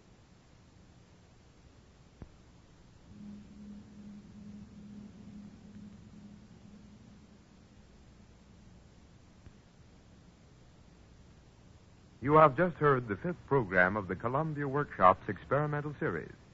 Tonight we presented a technical demonstration, The March of the Molecules by Orestes H. Caldwell, former Federal Radio Commissioner, and a new radio play, There Must Be Something Else, by Helen Burgavoy. The Columbia Workshop has a special treat in store for you next week when it will present another broadcasting innovation, a program preview. For the past 3 months, our program department has been working on a brand new, intriguing program idea. It features an all-star radio combination, including Ted Husing, radio's greatest sports announcer and master of ceremonies, Emery Deutsch and his new augmented orchestra, and a surprise radio idea, which we believe contains all the infectiousness of Columbia's famous community sing and the enjoyable entertainment of radio's well-known amateur hours. The workshop is turning its stage over for a preview of this program, and you will have a chance to decide whether you would like to see this program idea continued as a series. Your votes will determine whether or not the program will start this fall. It will add greatly to your enjoyment of this new program idea if you listen with a group of friends. Plan a party for next Saturday, and you will find this trial program an interesting contribution to the entertainment. And here's a tip. We can't tell you why without revealing too much of our surprise idea. But if you will have 2 prizes to award to your guests, one for high score and one for low score, it will give everyone at your home a lot of fun next Saturday night. Don't forget, Ted Husing, Emery Deutsch and his augmented orchestra, and a new surprise idea will be previewed by the Columbia Workshop next Saturday night at this time.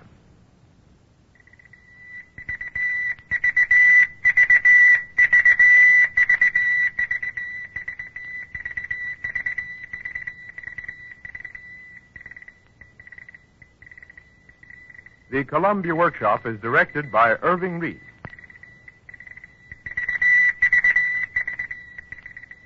This is the Columbia Broadcasting System. Here, Broadcasting System. Here, Broadcasting System. Here, Broadcasting System.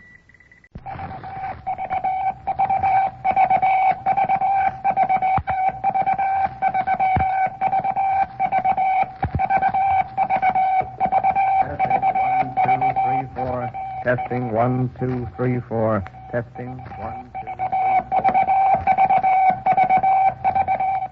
The Columbia Workshop. Columbia Workshop.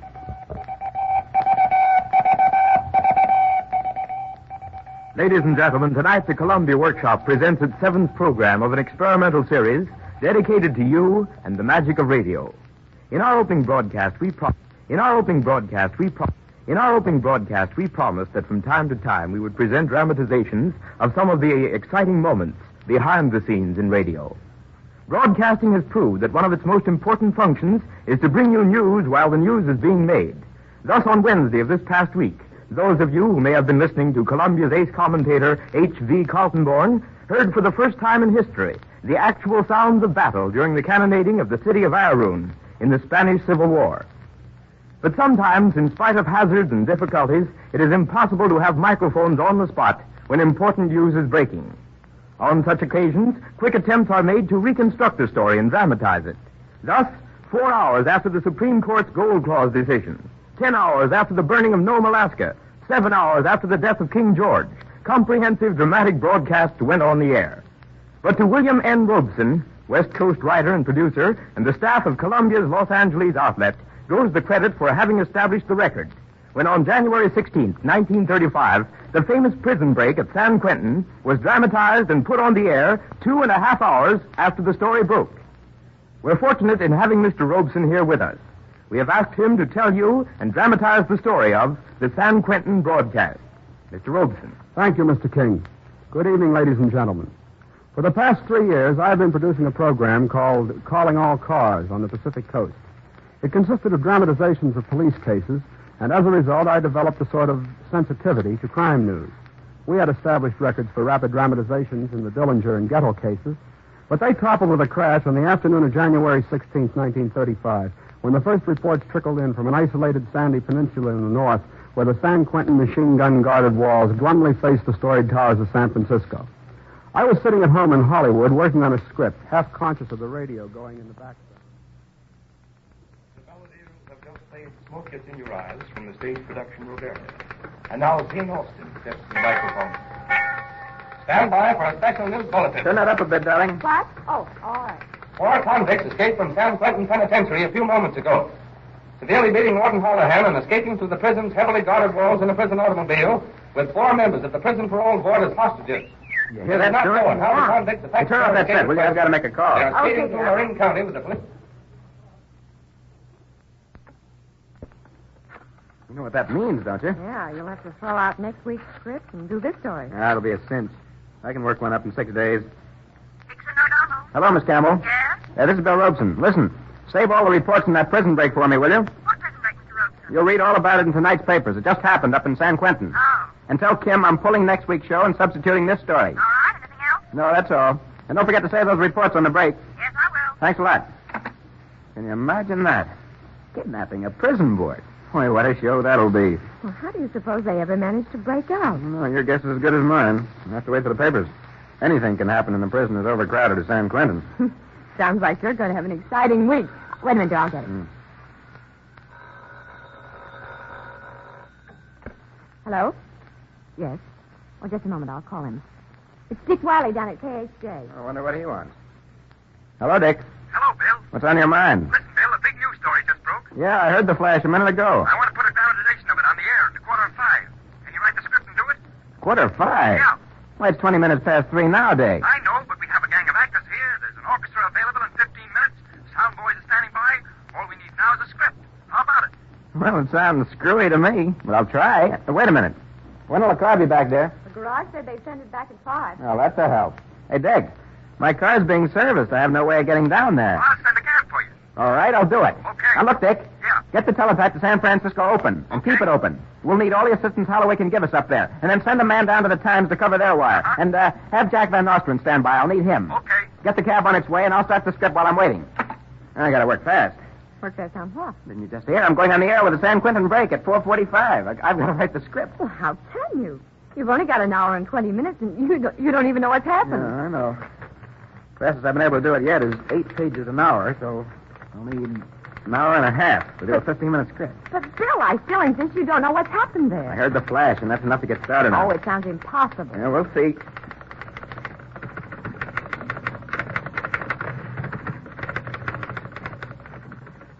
The cab arrived in about 12 minutes. I had 3 pages of the opening scene written based on the meager news flash. While the cab stopped for a red light on Sunset Boulevard, I bought a newspaper, but there wasn't a word about the prison break in it. We did 3 miles in a little better than 5 minutes. I wish I could get a sound effect like those screeching brakes made as we pulled up to the studio. An elevator was waiting to rush me to the second floor. 10 actors were waiting, an orchestra waiting, Dick Wiley waiting, everything waiting but a script that wasn't written. Here's Bill. Mr. Wiley, opening's here. Hurry up, Bill. Hello, boys. Okay, Bill. Okay, come on in the office here. Sure, got any more dope? Here's all the teletype flashes so far. I've got 2 girls on the wire. They're Heenan at the Times. They're taking the news flashes. They come in. Okay, get someone to put a typewriter in here, will you? Sure, I'll get it for Where's you. Van Nostrand? Oh, Van! Here I am. Bill wants it. What can I do for you, Bill? Look, here's 3 pages of the opening I wrote in the cab. Finish it, will you? Sure, but what do you want in it? I don't know. Check the reports. I'll look through the rest of these messages. When you get that done, come right back and we'll have it copied on the duplicator. Okay. Here's the typewriter, Bill. Anything else I can do to help? No. Just leave me alone here for about 10 minutes until I go through these flashes and find out what happened. But, Bill, it's 20 minutes to 4 now. We're on the air in an hour and 5 I know it, but I've got to get some idea of what I'm writing about. All right, I'll get right out of here.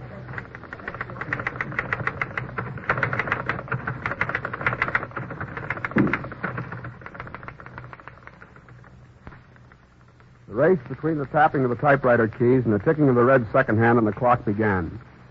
But that red second hand, the tyrant of radio, the implacable timekeeper of the network, swinging slowly, ruthlessly around the bland face of the studio clock, kept gaining. Conflicting reports, contradictory rumors, sheafs of messages, and each moment a new flash coming in describing the mad dash of the convict-laden car. An opening night excitement gripped the studio as they got their instructions word by word. Hey, Lloyd! Lloyd, bring the sound truck in there. Hey, listen, it pipes down in the hall there. I'm trying to think. Hey, Bill. Yeah, how's this here? Oh, in a small way, but there aren't any machine guns in the script. I see. Here's the second scene, Mr. Robeson. All right, drop it down there. Bill Goodwin. Bill Goodwin. He's in the studio, Mr. Robeson. Okay, I'll get him. All right, boys, let him have it. Cut. Hold it, please. Wait a minute, boys. Here's the second scene, Bill. A couple of guards, a warden, 4 members of the board. And don't forget one of those convicts is a Cockney. Now sign these parts quickly, will you? I've got to get back to the typewriter. Okay. I'll be back. What about theme, Bill? Oh, Fred, use anything you've got. Something big to open with. The robber mark from the Choo-Chin Chow. But, all right? Bill, I got to check. All right, boys. Here's your parts. Bob Fraser, you play the warden. All right. John Prince, you play Atherton. George, stick with us, boys. I'll be back in a minute with the next scene. Hey, Bill. Do you want 4 or 8 cylinder cars? Oh, get a kitty car. Oh, all right, Mr. Robeson, another flash. They sighted the convicts near Petaluma. Now, isn't that just dandy? And I haven't even got him in the warden's house yet. Keep bringing them. Okay, as fast as they come. What can I do for you now, Bill? Look, Jack. I'm doing the scene where the convicts caught the warden and kidnapped the board. You start the scene after that, will you? Yeah, well, what happened? Here's the flash here. They tried to get across the Black Point cutoff, but the bridge was up. Yeah. Then they let one of the hostages off.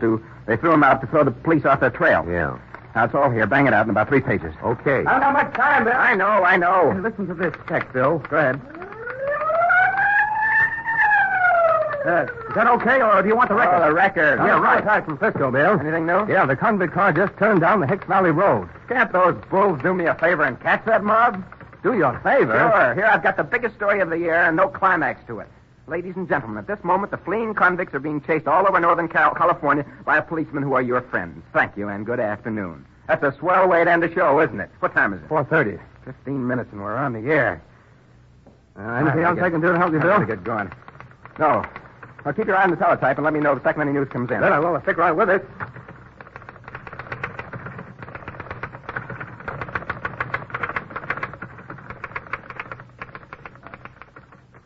Gradually, the confusion settled a bit, and at least 2 scenes were roughly rehearsed with sound effects and music.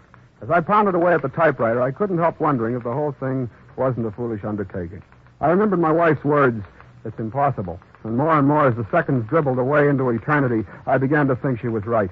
But the gods of accident and chance smiled on radio that day, because just as it seemed as if the show would be a complete clam bake.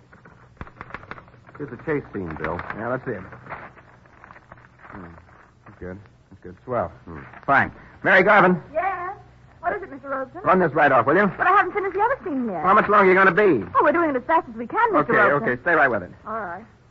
That's about all we can do in the script, Jack. I'll taper it off with a narration on the chase. Now, if we get stuck for time, we'll have to fill in with music. All right, you've only got about 8 minutes. Yes, I know. Give Sam Pierce a hand on the sound effects, will you? And send Fred Stark in here. Yeah, okay. Fred? Oh, Fred. Yeah? Bill wants you. All right, I'm coming. Yep. What is it, Bill? I'm in a big hurry. I haven't much time. Now, you're telling me, Fred.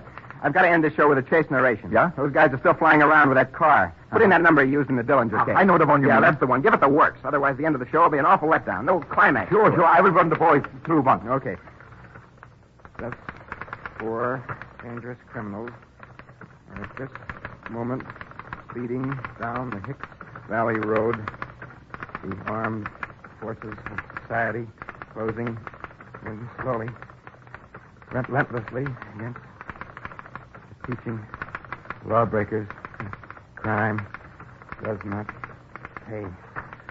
Oh. Here, Roses! Come here, quick! Where are you? Here in the teletype room. Coming.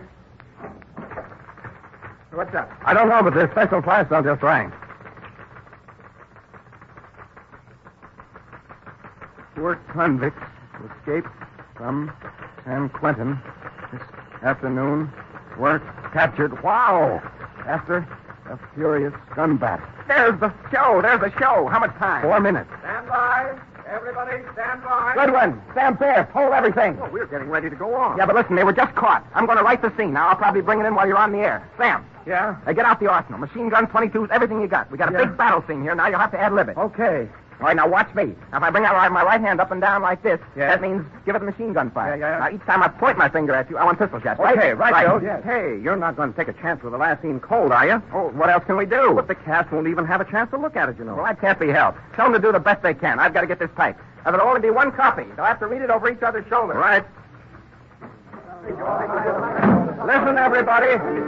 Hold it, everybody, please. Quiet, please. Bob, listen, we haven't much time now. Quiet. We're going to have a new closing. Listen, everybody.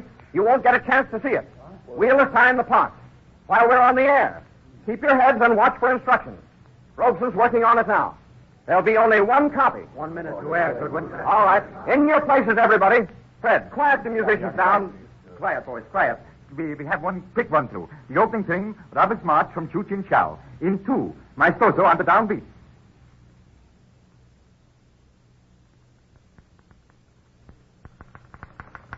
It's 1 minute airtime, Bill. Okay, I'm nearly finished. 2 lines more. Well, Goodwin told him to watch for instructions for the last scene. You think it'll work? If we keep our fingers crossed. There it is. Let's get into the studio. 15 seconds. 10 seconds. Stand by. 5 seconds. Quiet.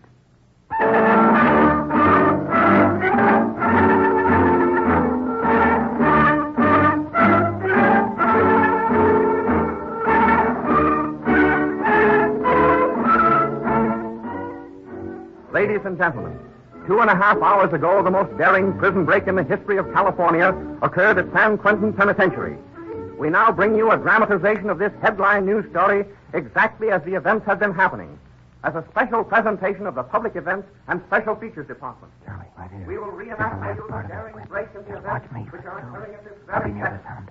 Ladies and gentlemen, the San Quentin prison break.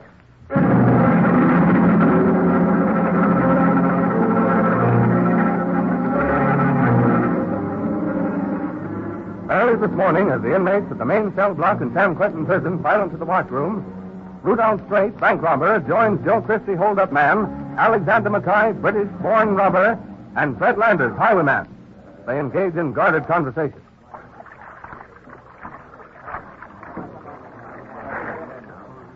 Come on, get your face dry and get over here. What's up, Rudy? I asked you the other day if you was willing to blaze out of here with a 45. Yeah? Well, today's the day. I thought you was fooling. I'm on the level. How about you, boys? Sure. I'm all set. So am I.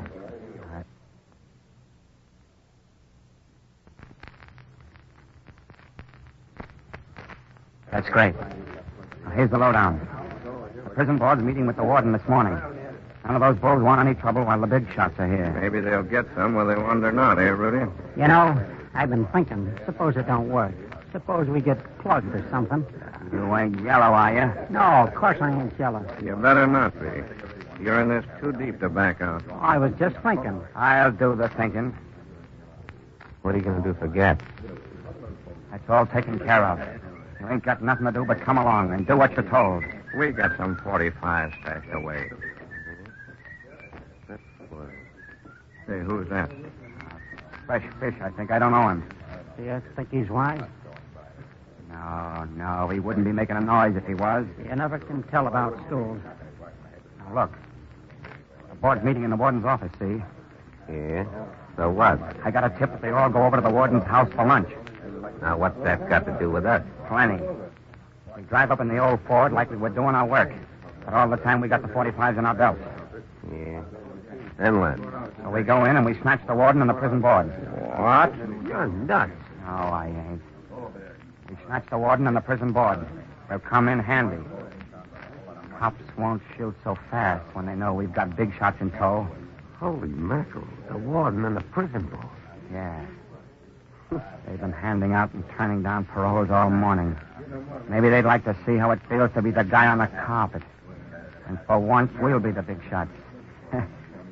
Kind of a funny idea, don't you think? It's okay if it works, Rudy. Oh, it'll work.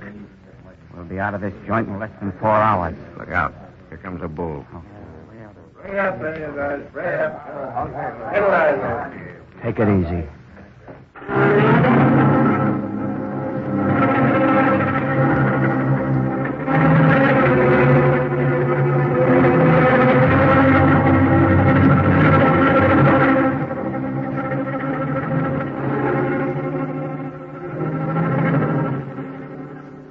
A few minutes before noon, Joseph Stevens, Frank Sykes, Warren Atherton, Charles Cox, and Mark Noon, members of the State Prison Board, take a recess from their morning meeting to join Warden Hallahan at luncheon in his home within the prison wall.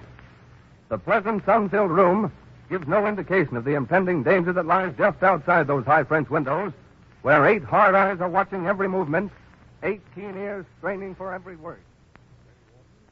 Congratulated on the splendid work you're doing, especially in view of your limitations here. Thank you, Mr. Atherton. No one knows better than I the necessity for relieving the congestion here in the prison. We have almost twice as many prisoners as the institution was built for. The result is unrest among the men. Can't be helped. I presume you feel as though you were living on the edge of a volcano all the time. Something like that. You see, gentlemen, the granting of early paroles is by no means the answer to our problem. When you have thousands of men herded together as they are here, there's apt to be spontaneous combustion, in spite of every effort we make to treat the men well. You're quite right, Warden. The only answer is the erection of another prison. It may be. Pardon me while I answer the door. Certainly. Pick 'em up, gentlemen. Well, what is the meaning? Pick 'em up, I said.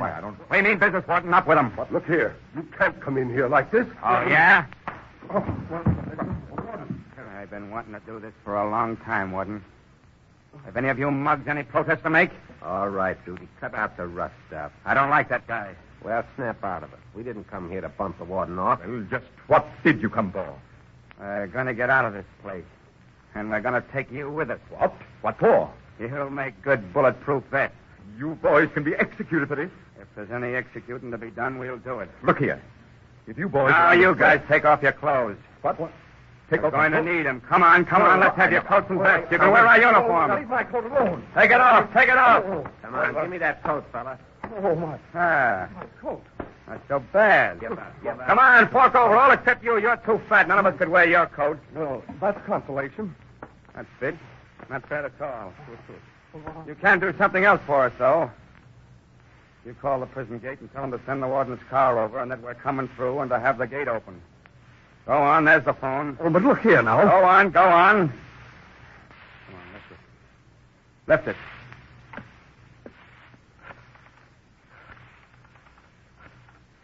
Hello. Westgate. This is Mark Noon speaking. Send the warden's car over to the house, please. Yes, that's right. Tell him to keep that gate open. They're all coming through. They're not stopping. And the whole board will be coming out in a minute. So have the gate open, please. Now, you birds look like a swell assortment of cons. And we look just about as respectable as you did when you had these clothes on, I guess. Come on, Rudy. Let's get going. Don't get excited, Joe. Okay, gentlemen. Cut through the side door here. I see the car coming. Well, but what about the warden? We'll have to leave him. He'll come to sooner or later. Alex, you talk to those guards. All right, gentlemen, make it snappy.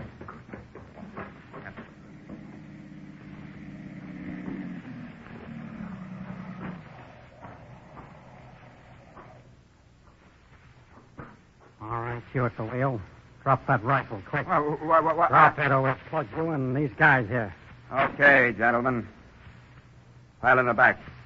You there, stay at the wheel. You're driving it.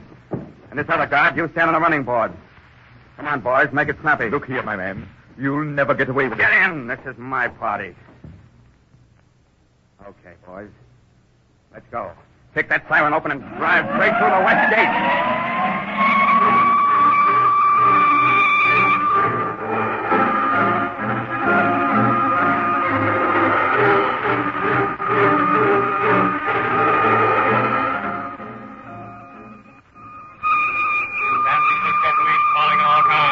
Attention all cars. Watch for Studebaker sedan, license Diamond E6145. Watch for Studebaker sedan, license Diamond E6145. 4 convicts escaped from San Quentin prison in this car.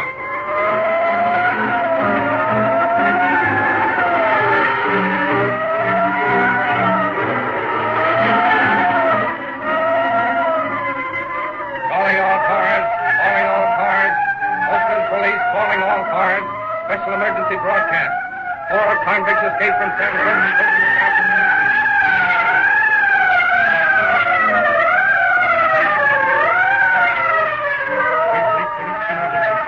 All cars attention. All cars attention. Prison break at San Quentin. Prison break at San Quentin.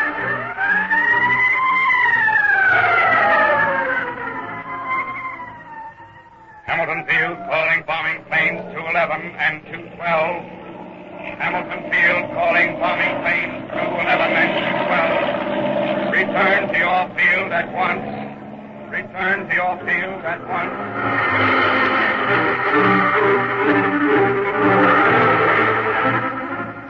Officers from San Francisco, from Oakland, from Marin County close in on the territory surrounding San Quentin Penitentiary. Parties of citizens are hastily organized. The bombing squadron at Hamilton Field stands by for orders that will send them into the search from the air. The state teletype spins the law's web across California, describing the escaped convicts, describing their fleeing car.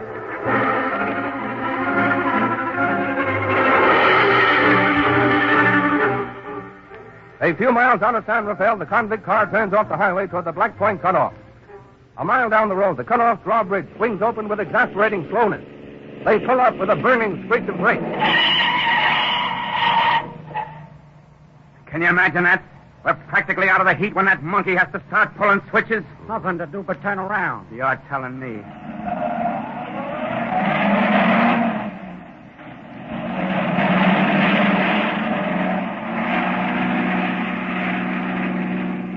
Now we gotta go back into all the cops in the world. If you don't mind, shut up, you. But I want to ask a question. Let them talk. It'll make them feel good. What's on your mind, Toots? What I want to know is, how in the world did you get those guns? That's a professional secret. What you don't know won't hurt you. Rudy, look. What? Cops ahead. Get your rods out. Step on that siren, Mug, and drive.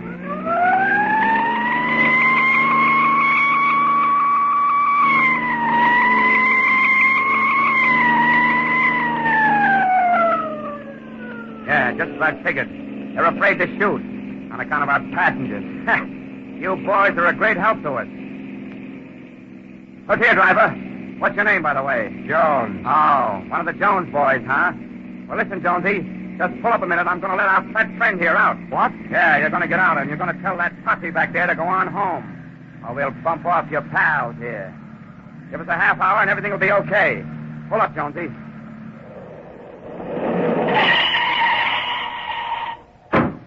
Okay, get out. And don't forget that message. Get going, Jonesy.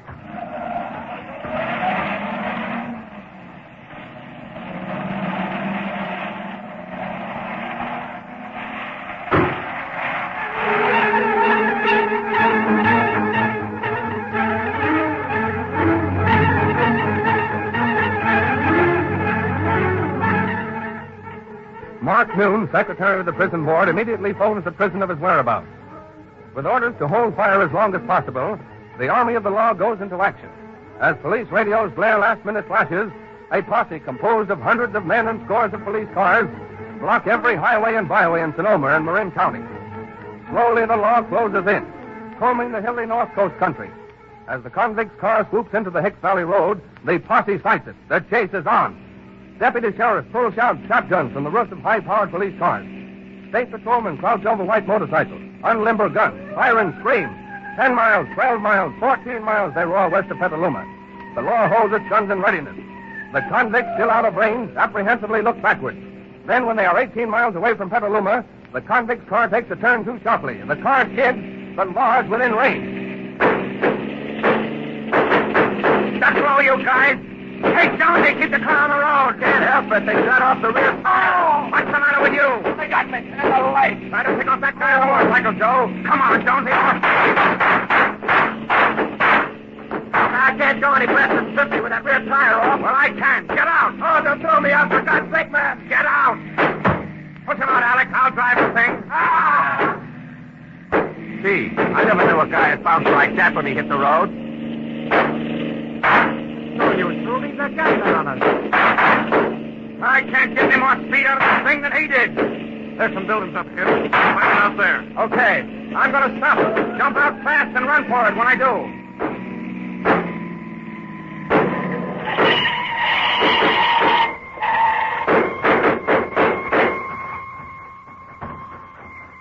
He's into those buildings. Are you all right, Hank? I think so.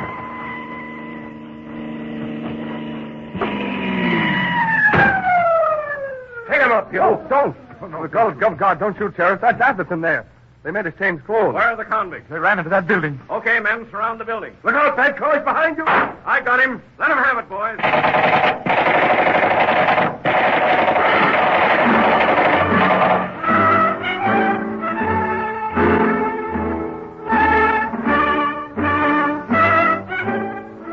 Buzz, 15 minutes ago, the escaped convicts were captured near Petaluma.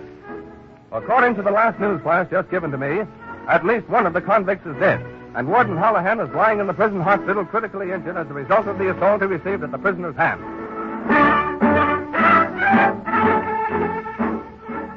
You have just heard the dramatization of the San Quentin prison break. This broadcast was a presentation of the Public Events and Special Features Department of the Columbia Network. Your announcer is Bill Goodwin.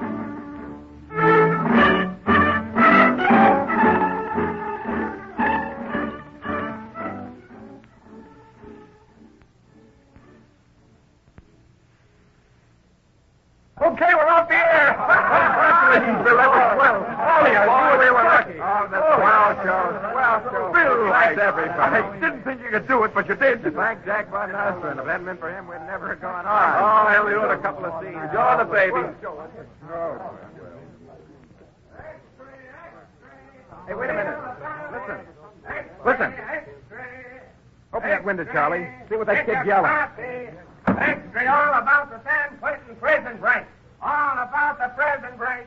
Get your coffee and read about the San Quentin. Ladies and gentlemen, you have just heard a behind-the-scenes dramatization of the fastest radio reenactment in broadcasting history. It was written and directed by William N. Robeson as guest producer for the workshop. This is the Columbia Broadcasting System.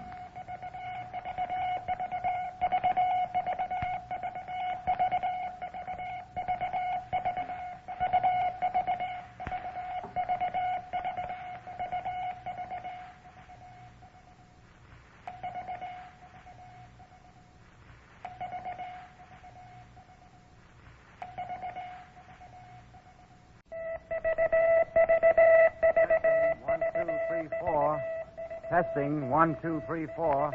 Testing, 1, 2, 3, 4. The Columbia Workshop under the direction of Irving Reese. Tonight, the Columbia Workshop presents the 8th program of an experimental series dedicated to you and the magic of radio. We are about to try a new experiment in radio illusion. All of you are familiar with Jonathan Swift's immortal story, Gulliver's Travel. Now, using 4 studios, we are about to dramatize a voyage to Brobdingnag from this great work, an attempt to capture the illusion of Gulliver and the giants. You can help us if you will adjust your radio to slightly greater volume than you usually use and sit farther back from it. Those of you with tone control should turn it to bass. A Voyage to Brobdingnag from the 2nd book of Jonathan Swift's Gulliver's Travel. In the latter part of the 19th century, Captain Lemuel Gulliver, an intrepid English explorer, set out on his second voyage of discovery. The ship ran into a great storm and was wrecked, and all the crew were drowned.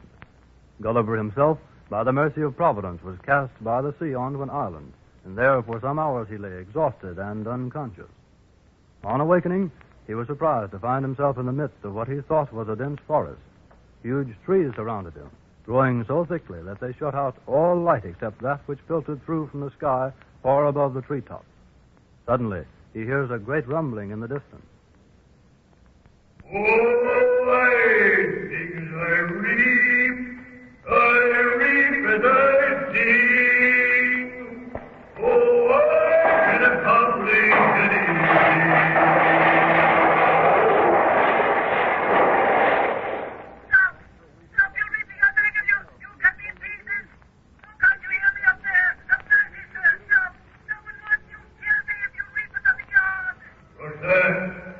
I thought I heard something squeaking.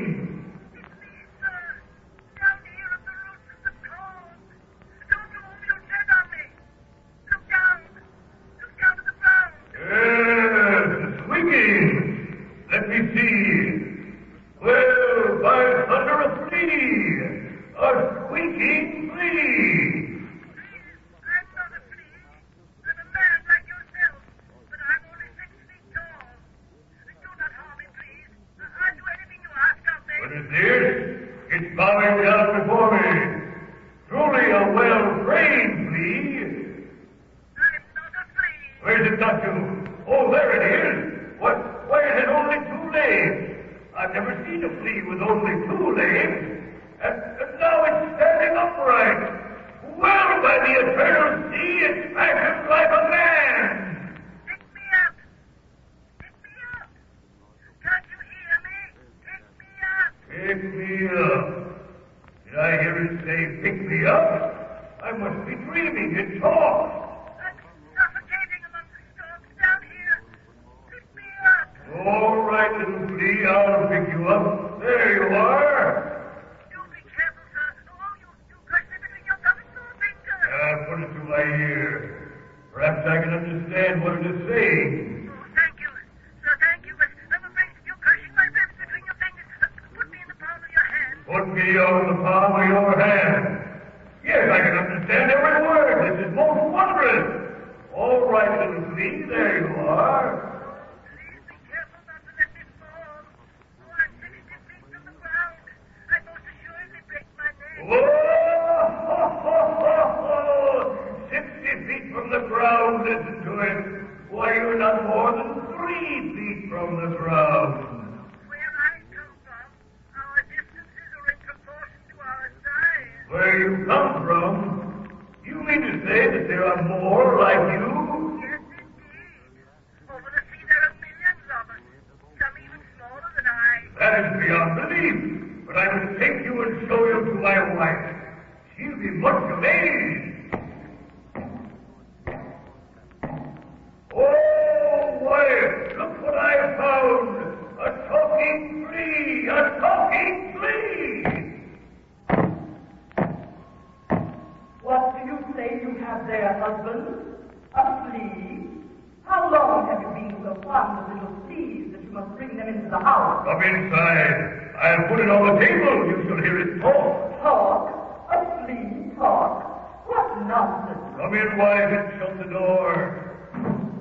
That's right. Now sit down and look at it closely.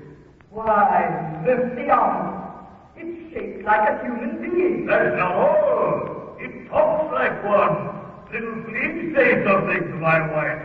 I am your most humble servant, madam. A perfect mimicry in every respect. You taught it to memorize the words, husband, and repeat them like a parrot. No, I'll show you. It speaks of its own accord, and I think it has a slight danger of intelligence.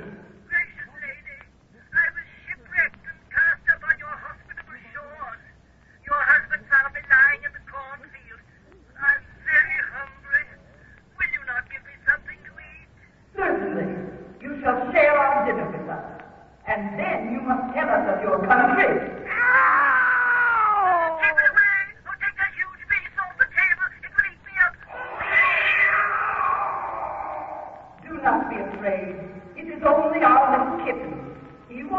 harm you. He's very gentle. Very gentle. Let us have some dinner, wife. I will bring it in directly. Oh, the baby has awakened. Well, take it up and soothe it. There now, what's the matter? Oh,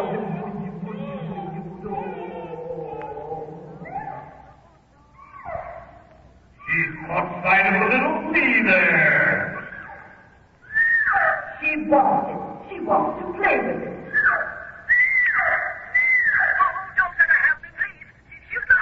Only for a moment. She won't harm you, and she'll stop crying.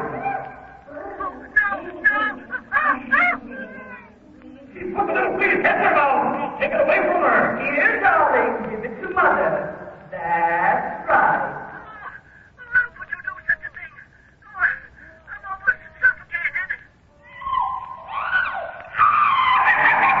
Give the child a cracker. Perhaps that will pacify her. Take your apple, darling. That's a good girl. Where's our daughter, Brobdingnag? Let her come in for dinner. She's outside. Will you go to the door, husband, and call her?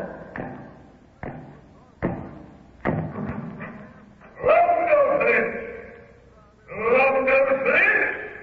Come in for your dinner. What is it, Father? Take the baby from your mother so that she can bring in the dinner. Yes, Father. Why, Father, what's there on the table?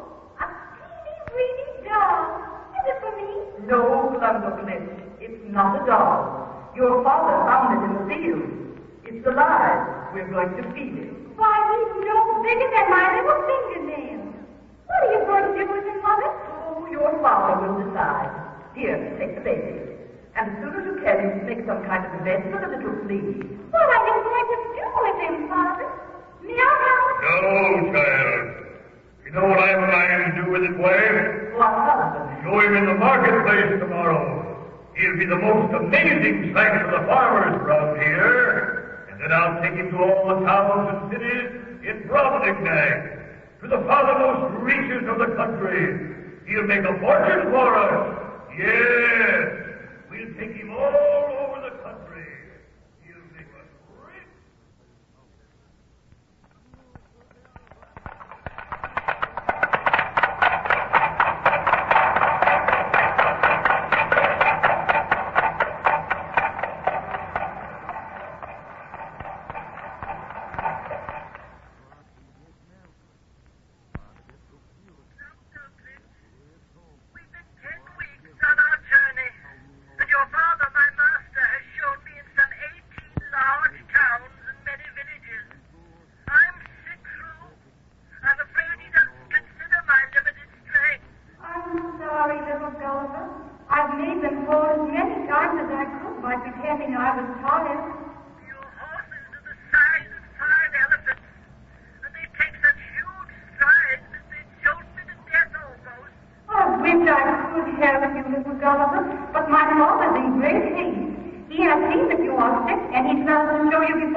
It's the capital city of Brobdingnag, and the name means pride of the universe.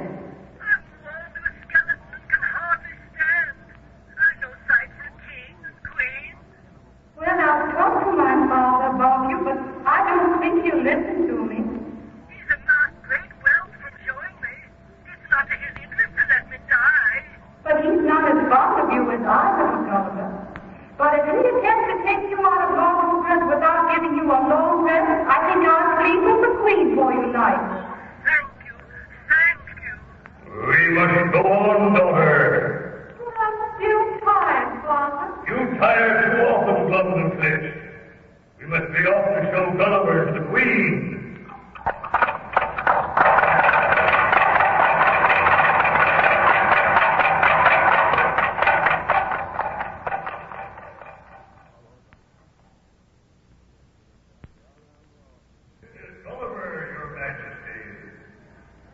What a completely winning creature. Your Majesty, may I have the honor of kissing your foot? How gallantly he speaks. To whom does he belong, child? To my father, Your Majesty, but I believe you're telling with you. But I had no intention. Excellently behaved, Your Majesty, and will make it delightful pet.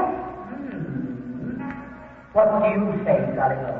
Would you be content to live at court? I am my master's slave, but if I were at my own disposal, I should be proud to devote my life to your Majesty's services. Well, that's a pretty speech. You, sir, I presume that you are the master he speaks of. Would you be willing to sell him for a good price? Your Majesty can have him for, Comes out 1,000 gold pieces for the man.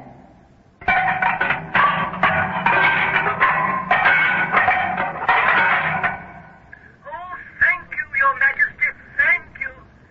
I hope you will not think it forward of me and ungrateful, but, But what? my nurse, Blundellbridge, has always attended to me with such care and kindness. If only it were possible for you to admit her to your services. Of course. You will live in the talent, child. I'm sure your father will have no objection. None, Your Majesty, none whatever. Very well done, Blundellbridge. That is your name, is it not? You will look after Gulliver as before. Oh, Your Majesty, thank you.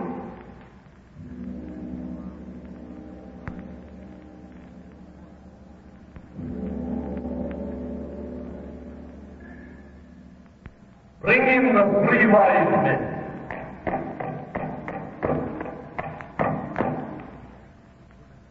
Arise, my learned counselors. Have you decided what this little thing is? We must admit that we are still somewhat confused about it. It is certain it could not have been produced according to the regular laws of nature. For what reason? Because, Your Majesty, he is not framed with the capacity for preserving his life, either by swiftness or climbing trees, or digging holes in the earth. Our smallest baby could crush him with its little finger. Yet viewing his teeth through a magnifying glass, we conclude that he is carnivorous. Yet most quadrupeds are more than a match for him, and the tiny is too nimble.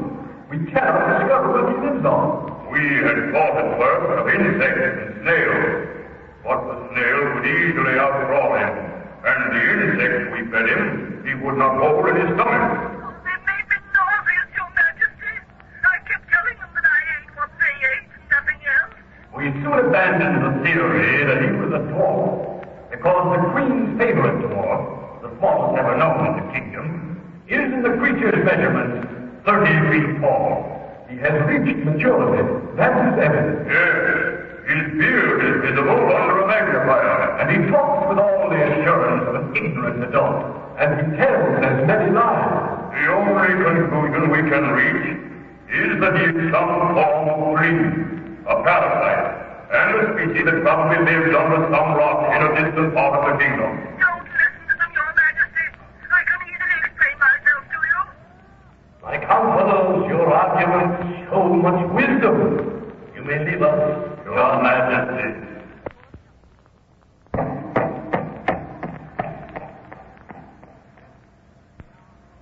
Now that they have gone, what do you say, Gulliver, to all their talk?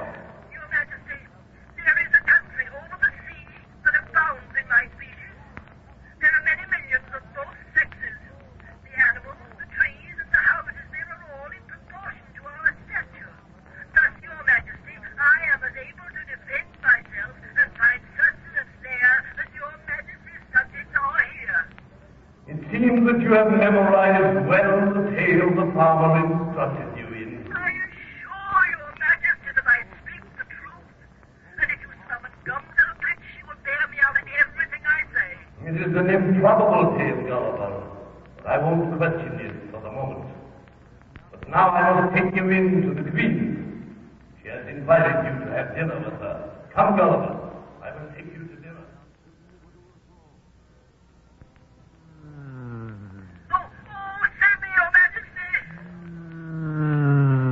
Are all the people of your country as great cowards as yourself, Gulliver?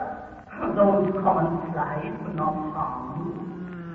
I am sorry to betray such fearfulness, Your Majesty, but they keep flying above my head. And down on the table here, they're a monstrous and loathsome sight. I've never heard a simple fly so described. Well, Your Majesty, it's easy for me to see that sticky substance on their feet that enables them to walk upside down on the ceiling. What wonderful eyesight you must have. But here, let us see your balancing trick on a grain of salt. Oh, certainly, Your Majesty. Bravo! Well done.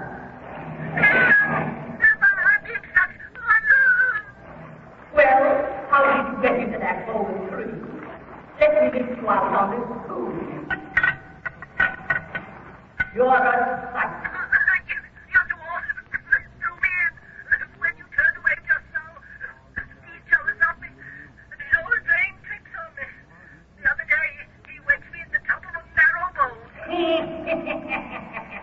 Oh, Jazz, and such tricks on Gulliver. Leave the room. I shall have you whipped. Come to place. See that your little charge is clean, and then take him in to see the king. Yes, Your Majesty. Come, Gulliver. We must go in to see the king.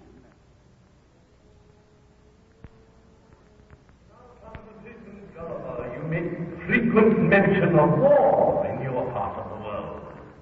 Truly you must be a very quarrelsome people.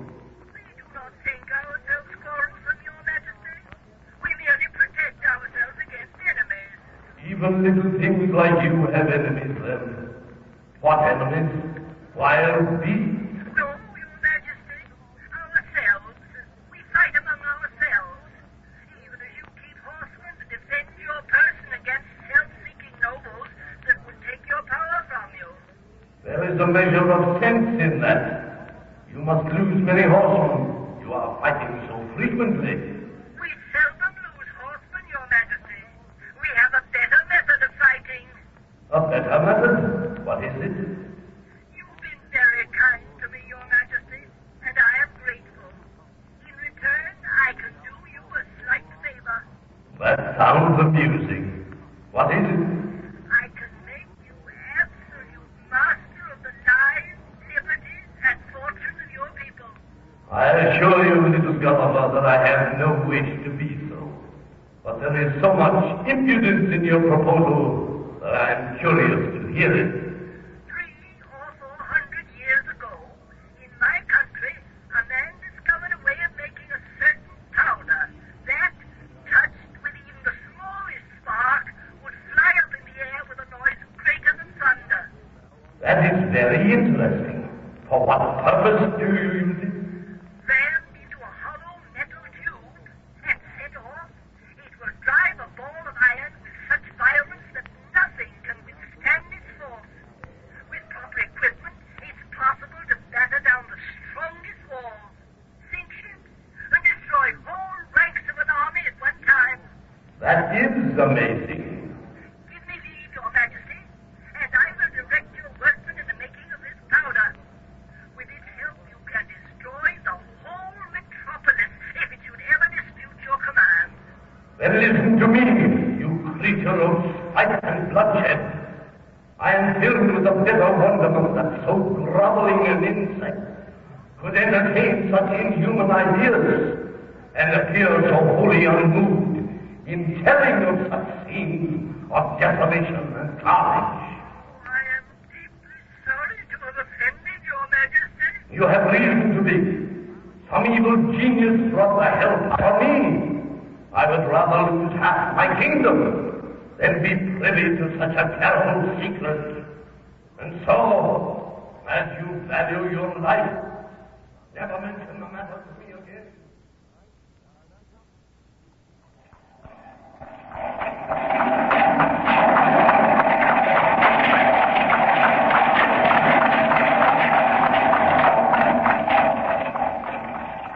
Are you quite comfortable in your little box, Gulliver? It's very spacious, Brobdingnag. In my van, it would be about 16 feet square. And I've slung a hammock from the ceiling so that the jolting of the horses won't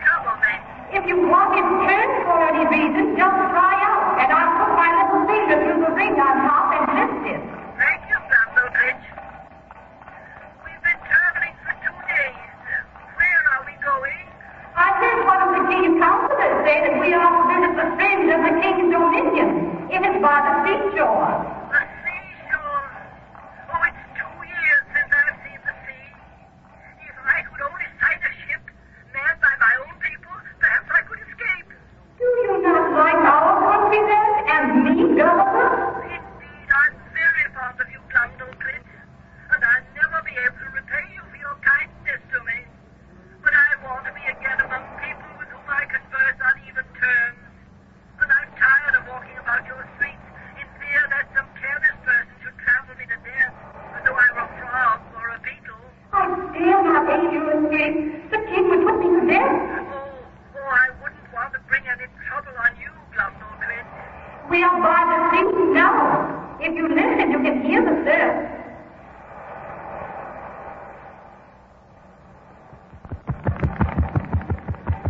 I also hear a great commotion, like the sound of wings. The eagles are flying overhead. They look very fierce. Shoo! Go away! Shoo! Shoo! Oh, help! Help! They're trying to take the world!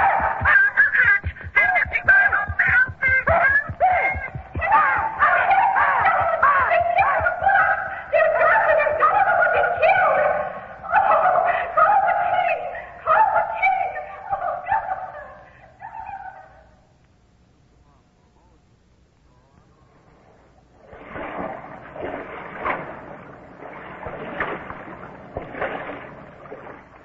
Ahoy there!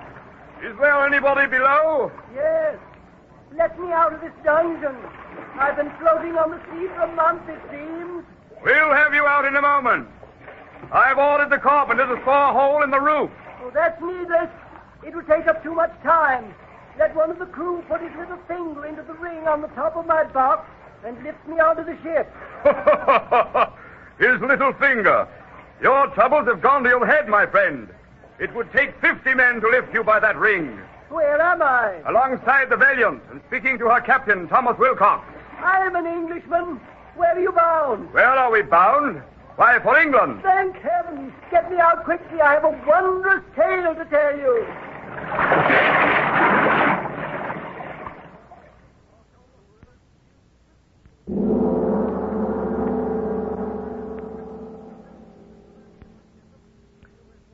The Columbia Workshop has just presented Leopold Proser's adaptation of A Voyage to Brobdingnag from Jonathan Swift's Gulliver's Travels. We hope we succeeded in creating for you the illusion of Gulliver and his sojourn in the land of the Brobdingnagians. The Workshop, believing you may be interested in hearing the contrast between these special effects and normal pickups, has prepared a demonstration for you. First, let us show you a normal studio pickup of Ray Collins' voice reading some of his lines as the farmer Brobdingnag. And while he is talking, we will switch to the enlarging studio. What is this? It's bowing down before me. Truly a well-trained flea. Where has it got to? Oh, there it is! Why, it has only 2 legs. I've never seen a flea with only 2 legs. And now it's standing upright. Well, why, the eternal sea is fashioned like a man. Did I hear it say, pick me up? I must be dreaming. It talks. The enlarging was accomplished acoustically by letting the amplified voice bounce around a large hall before you heard it. It was necessary, however, to reduce Gulliver's voice and make him seem tiny, just as it was necessary to enlarge the giant's voice. So the reverse had to be done. We will let you hear Gulliver read some of his lines on a normal studio pickup, and then switch to the reducing studio. Please, I'm not a flea. I'm a man like yourself. But I'm only 6 feet tall. Do not harm me, please. I'll do anything you ask of me.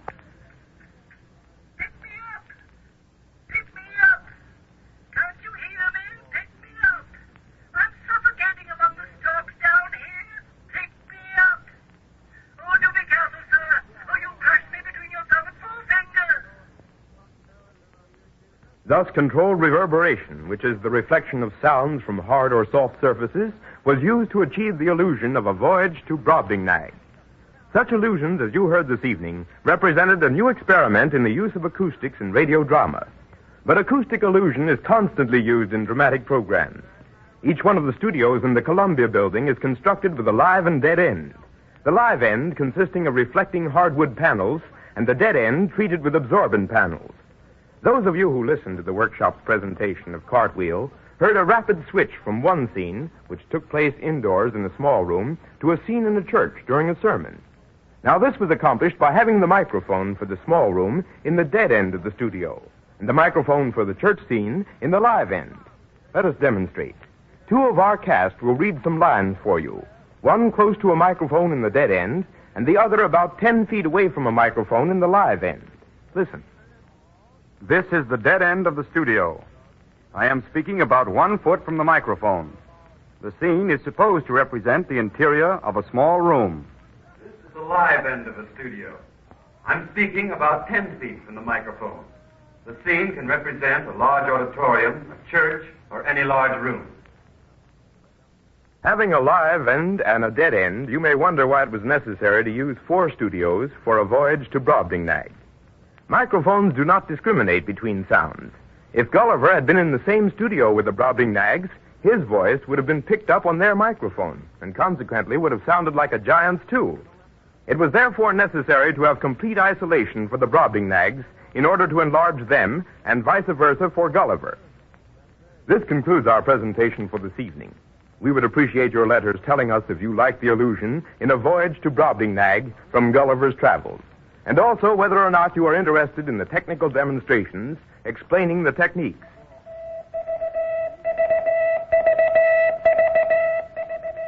Next week, the Columbia Workshop will present a condensed version of Shakespeare's Hamlet, in which we will attempt to effect in sound the perspectives motion pictures achieve with long shots and close-ups.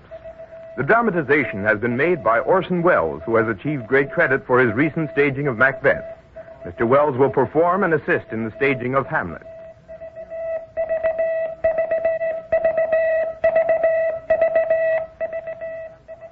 The Columbia Workshop is directed by Irving Reese. Alfred Spann assisted as technical director.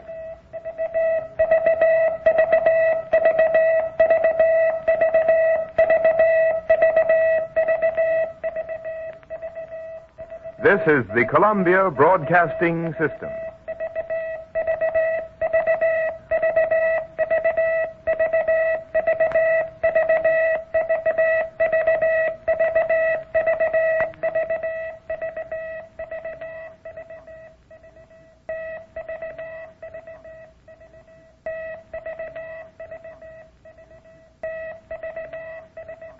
Columbia Workshop.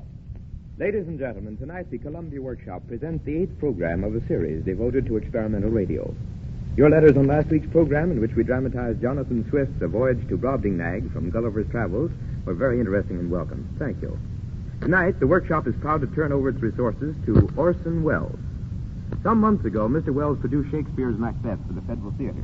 It was received with the most enthusiastic response accorded Shakespearean production in years. He is now busily engaged rehearsing for one of the leading roles in Sidney Kingsley's new play, 10 Million Ghosts, and also producing his own version of a French farce called Horse y Pack. Between both rehearsals, he has managed to write a book called Everybody's Shakespeare. We have asked Mr. Welles to arrange and produce Shakespeare's Hamlet for the Workshop. He will also play the leading role. But first, a word from Mr. Welles. In deciding to present an abbreviated version of Hamlet, the Columbia Workshop found itself facing a considerable dilemma. Would it be feasible, we wondered, to give merely the plot in our short space of time, or should we concentrate on certain well-known passages and let the story proceed confusingly? Our final decision was this: to present to you the first 2 acts of the play, retaining, whenever possible, the most notable scenes in their entirety, and giving you, we hope, a clear, dramatic statement of the causes of Hamlet's tragedy. Hamlet by William Shakespeare.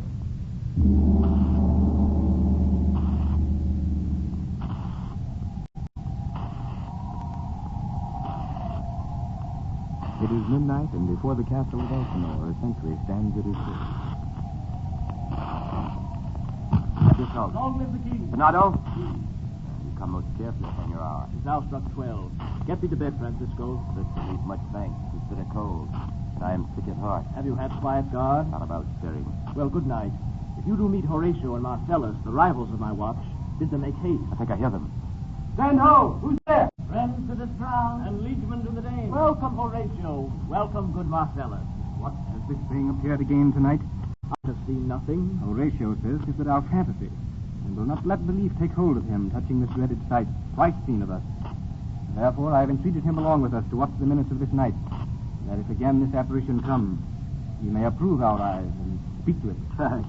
Sure, lot of fear. Sit down a while, and let us once again hail your ears that are so fortified against our story, what we have 2 nights seen. Well, sit we down, and let us hear Bernardo speak of this. Last night of all, when yon faint star that's westward from the pole had made his course to illume that heart of heaven where now it burns, Marcellus and myself... Break me off!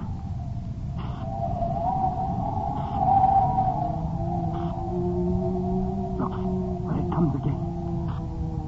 In the same figure, like it's dead. Shall I strike at it with my partisan? No, it will not stand. It's here. It's here.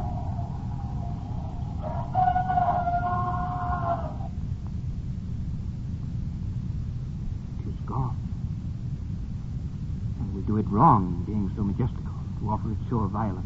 It was about to speak when the cock crew. And then it started, like a guilty thing upon a fearful summons. But look, the morn, in russet mantle clad, walks o'er the dew of yon high eastward hill. Break we our watch up, and by my advice, let us impart what we have seen tonight unto young Hamlet. For upon my life, this spirit, dumb to us, will speak to him.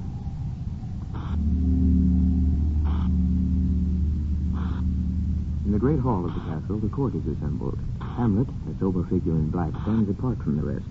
On a dais sits the king with his newly wedded queen. Suddenly, a trumpet blares forth.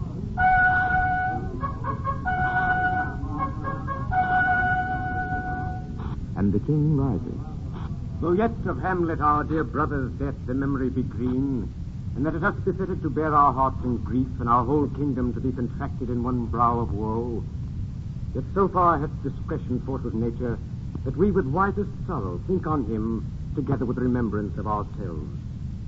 Therefore, our sometime sister, now our queen, the imperial jointress to this warlike state, have we, as 'twere with a defeated joy, with one auspicious and one dropping eye, taken to wife. Nor have we here in board your better wisdoms, which have freely gone with this affair along. For all our thanks.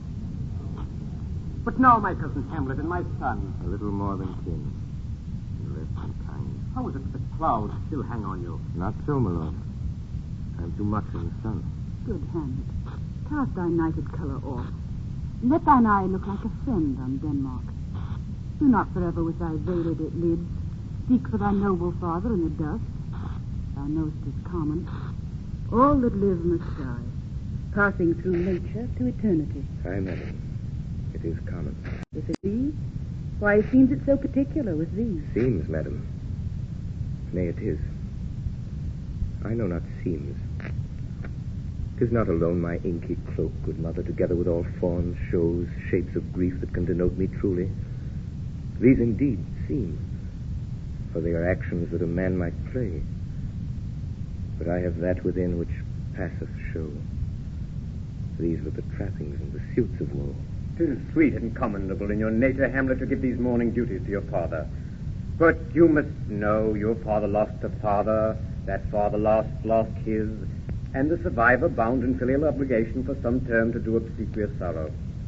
But to persever in obstinate condolement is a course of impious stubbornness. For your intent in going back to school in Wittenberg, it is most retrograde to our desire. And we beseech you, bend you to remain here in the cheer and comfort of our eye, our chiefest courtier, cousin, and our son. Let not thy mother lose her prayers, Hamlet. I pray thee, stay with us.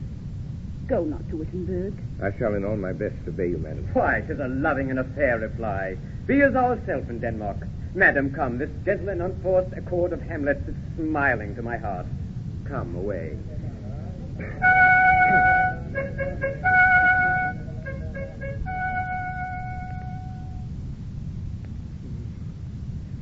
But this too solid flesh would melt, thaw, and resolve itself into a dew.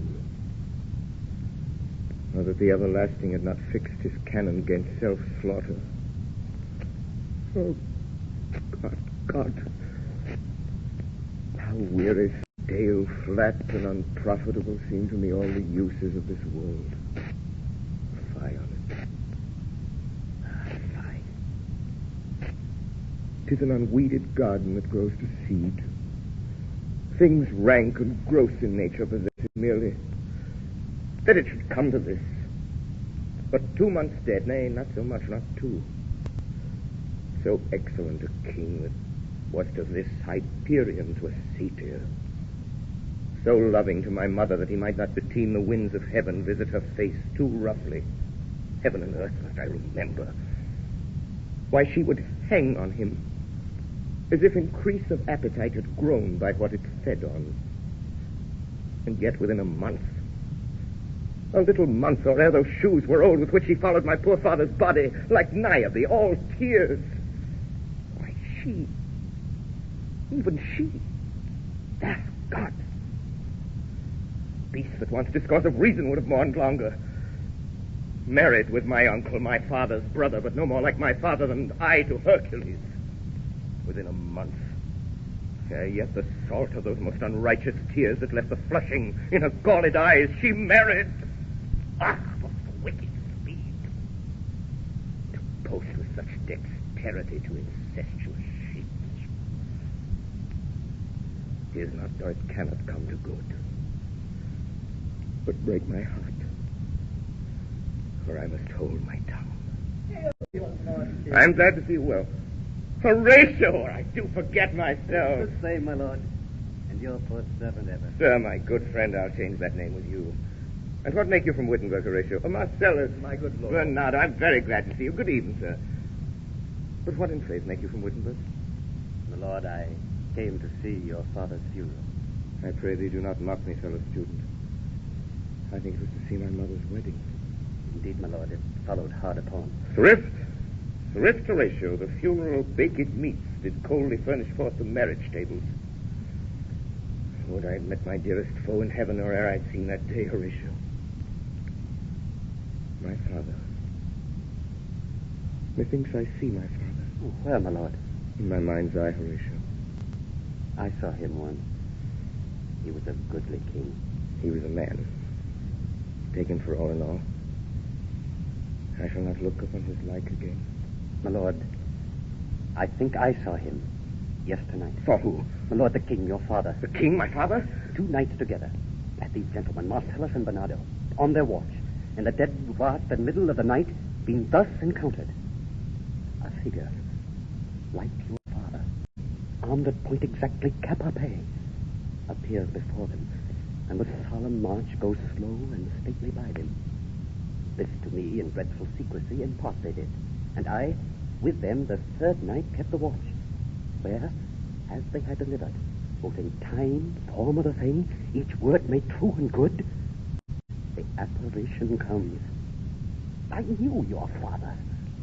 These hands are not more like. But where was this? Lord, upon the platform where we watched. It's very strange. Indeed, my honored lord, it's true. Indeed, sir. This troubles me.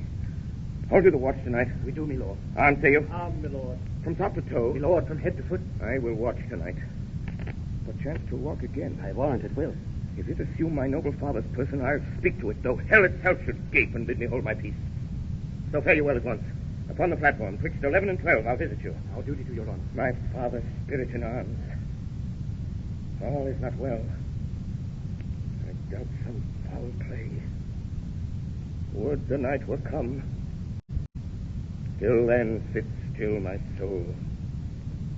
Foul deeds will rise, though all the earth o'erwhelm them to men's eyes.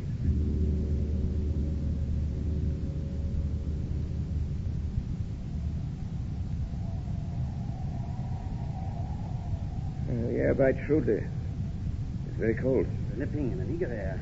What honor? I think it lacks of 12. Oh, no, it is struck. Indeed? I heard it not. Then draws near the season wherein the spirit held his wont to walk.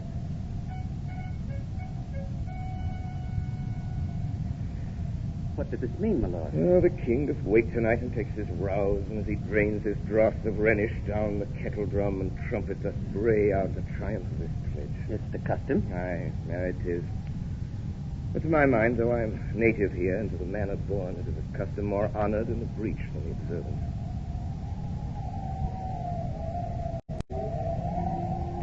Look, my lord, it comes. Angels and ministers of grace, defend us. Be thou a spirit of hell for goblin damned. Thou comest in such a questionable shape that I will speak to thee.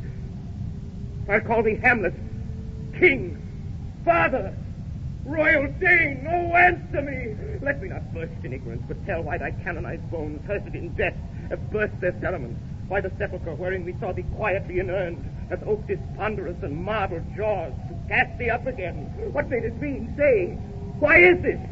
Wherefore? What should we do? Wave you to a more removed ground.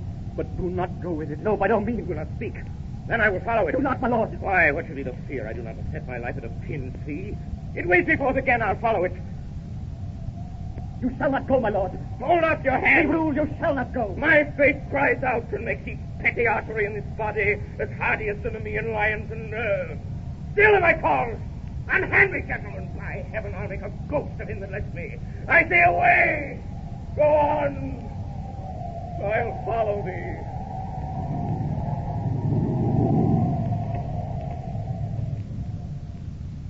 Whither wilt thou lead me? Speak. I'll go no further. Mark me. I will. My hour is almost come, when I to sulphurous and tormenting flames must render up myself. Pity me not, but lend thy serious hearing to what I shall unfold. Speak. I am bound to hear. So art thou to revenge when thou shalt hear. What? I am thy father's spirit, doomed for a certain term to walk the night, and for the day confined to fast and fire, till the foul crimes done in my days of nature are burnt and purged away. List, oh list, if thou didst ever thy dear father love. Oh, God! Revenge his foul and most unnatural murder. Murder? Murder most foul as in necessity, but this most foul, strange, and unnatural. Haste me to know it, that I with wings as swift as meditation or the thoughts of love may sweep to my revenge. Now, Hamlet, here, sleeping within mine altar, my custom always of the afternoon, upon my secure hour, thy uncle told, with juice of cursed heaven and in a vial, and in the porches of mine ears, did pour the leprous bitumen, whose effect holds such an enmity with blood of man, that with a sudden vigor is the effect of thin and wholesome blood. So did it mine. Thus was I leaping by a brother's hand, of life, of crown, of queen, as once did that. Horrible, horrible, most horrible. If thou hast nature in thee, bear it not. Let not the royal bed of Denmark be a couch of luxury and damned incest. But everywhere at once the glowworm shows the madden to be near, and begins to pale his ineffectual fire. Adieu, adieu, Hamlet, remember you. Remember me, by thy poor ghost. Thy memory holds a seat in this distracted globe.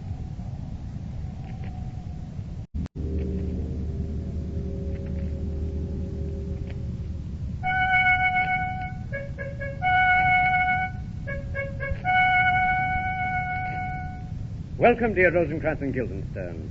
Moreover, that we much did long to see you, the need we have to use you did provoke our hasty sending. Something have you heard of Hamlet's transformation? What it should be, more than his father's death that thus hath put him so much from the understanding of himself, I cannot dream of. I entreat you both, that being of so young days brought up with him, that you vouchsafe your rest here in our court some little time. So, by your companies, to draw him on to pleasures, and to gather whether aught to us unknown afflicts him thus, that opened lies within our remedy. Good gentleman, he much hath talked of you, and sure I am to men there are not living to whom he more adheres. We here give up ourselves in the full bent, to lay our service freely at your feet to be commanded. Thanks, Guildenstern, and gentle Rosencrantz. And I beseech you instantly to visit my too much changed son. Go, some of you, and bring these gentlemen where Hamlet is. Heavens make our presence and our practices pleasant and helpful to him. Aye. Amen. My liege and madam. Now, what says Polonius, our Lord Chamberlain?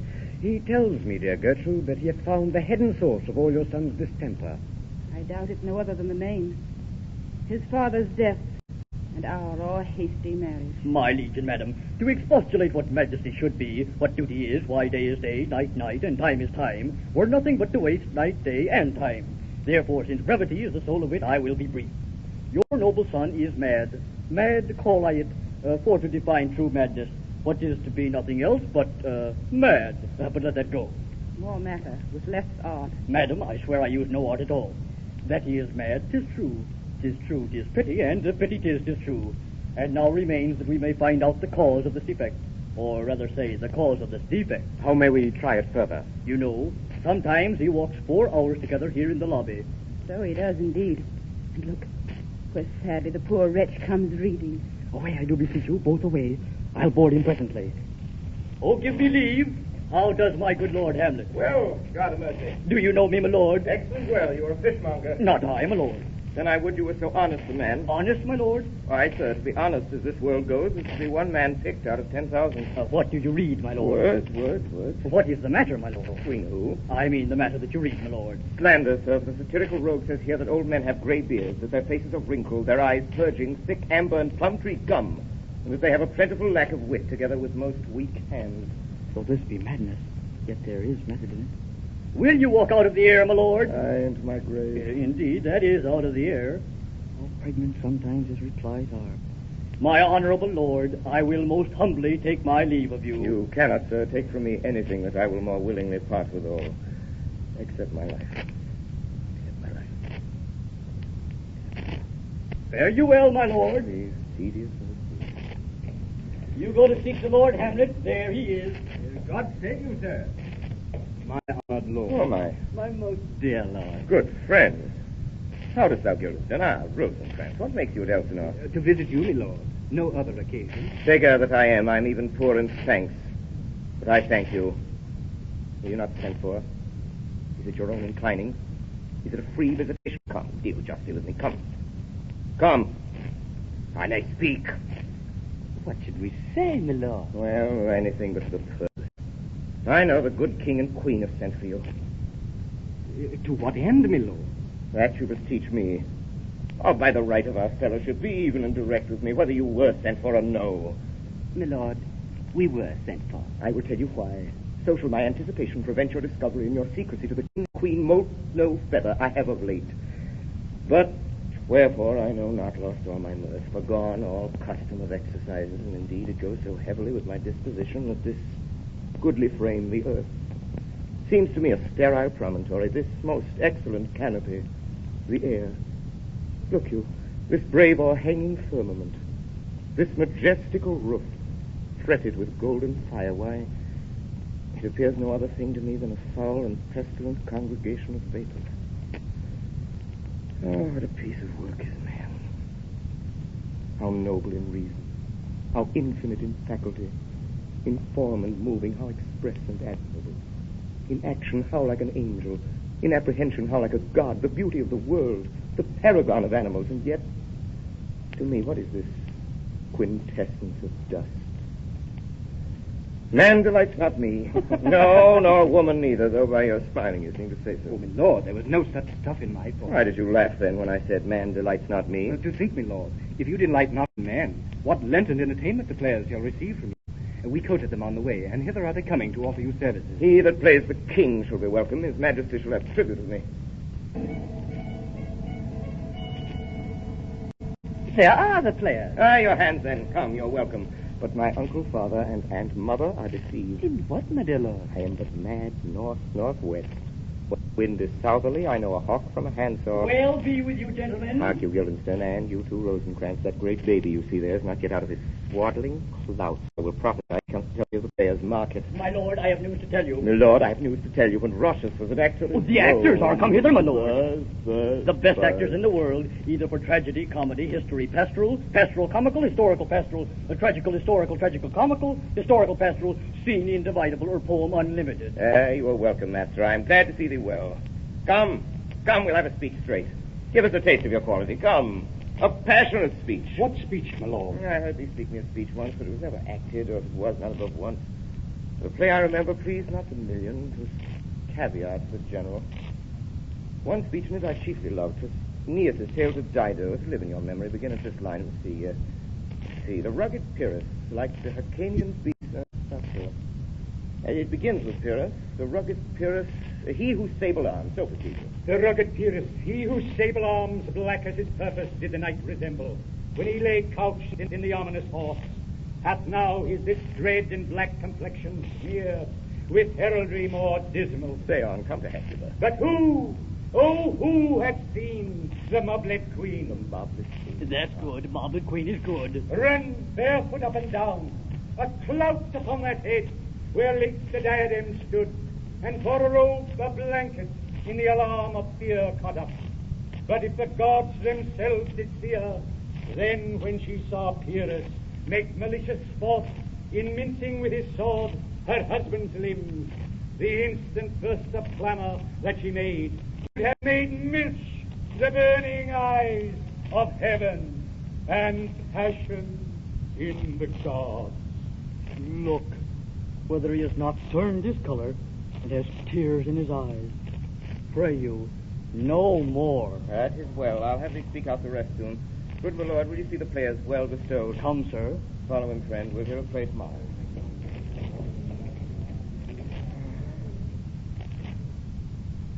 Now I'm alone. Oh, what a rogue and peasant slave am I. Is it not monstrous that this player here, but in a fiction and a dream of passion, could force his soul so to his own conceit, that from her working all his visage waned, tears in his eyes, distraction in respect, a broken voice and his whole function suiting with forms to his conceit. And for nothing. For Hecuba. What's Hecuba to him, or he to Hecuba, that he should weep for? What would he do had he the motive and the cue for passion that I have? He would drown the stage with tears and cleave the general ear with horrid speech. Yet I, a dull and muddy metalled rascal, peak like John a Dream, unpregnant of my cause, and can say nothing. No, not for a king, upon whose property and most dear life a damned deceit was made. Am I a coward?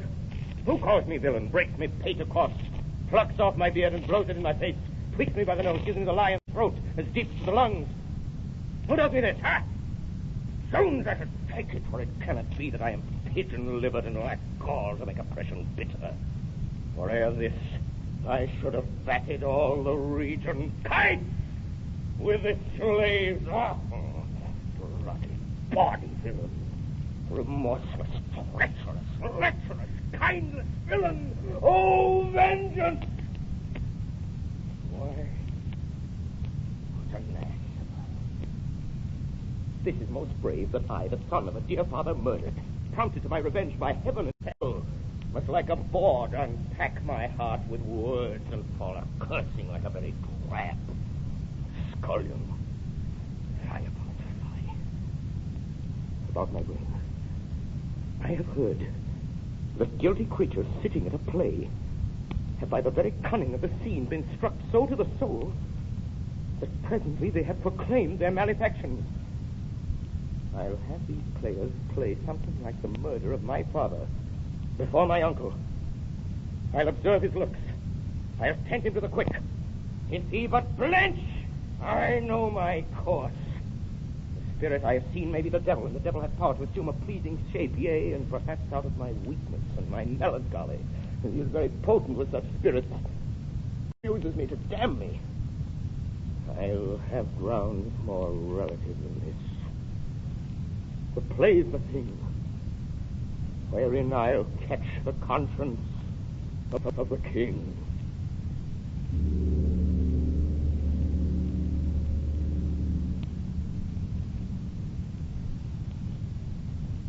You have just heard a condensed version of William Shakespeare's Hamlet. The cast included this evening the King, played by Alexander Scourby, the Queen by Rosamund Pinchot, Polonius by Edgerton Paul, Horatio by Sidney Smith, the Ghost by George Gall, Bernardo by Hiram Sherman.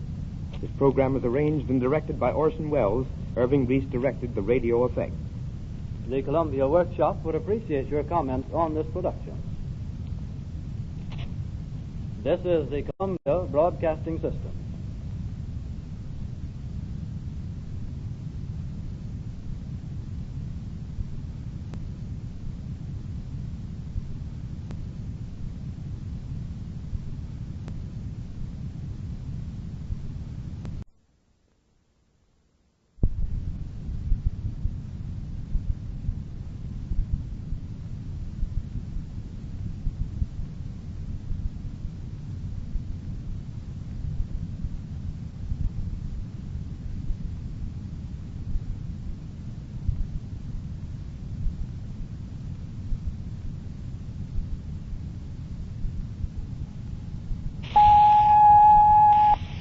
The Columbia Workshop, under the direction of Irving Reese.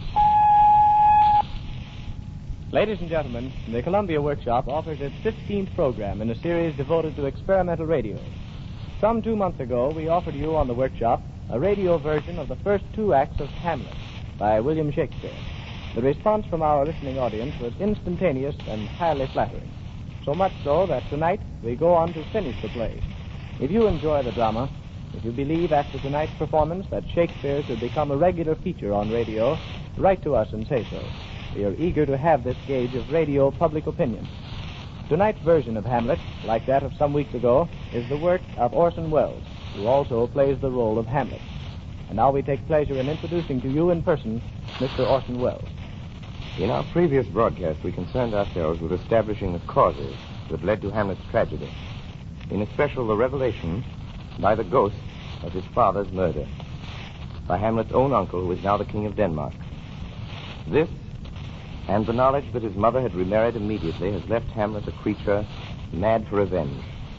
Assuming, as he calls it, an antic disposition, Hamlet plots to trap the king into an open confession of guilt. The arrival of strolling players at the court has provided the necessary means. Hamlet arranges that a performance be given, duplicating the circumstance of his father's death. The play's the thing, wherein I'll catch the conscience of the king. The play's the thing, wherein I'll catch the conscience of the king. It is the night of the play. The hall of the castle has been arranged for a performance, and in a moment the court will assemble. The blare of trumpets will announce the arrival of the king and queen, with Polonius, the king's counselor, and his daughter Ophelia. In a moment, this play of Hamlet's contriving will begin.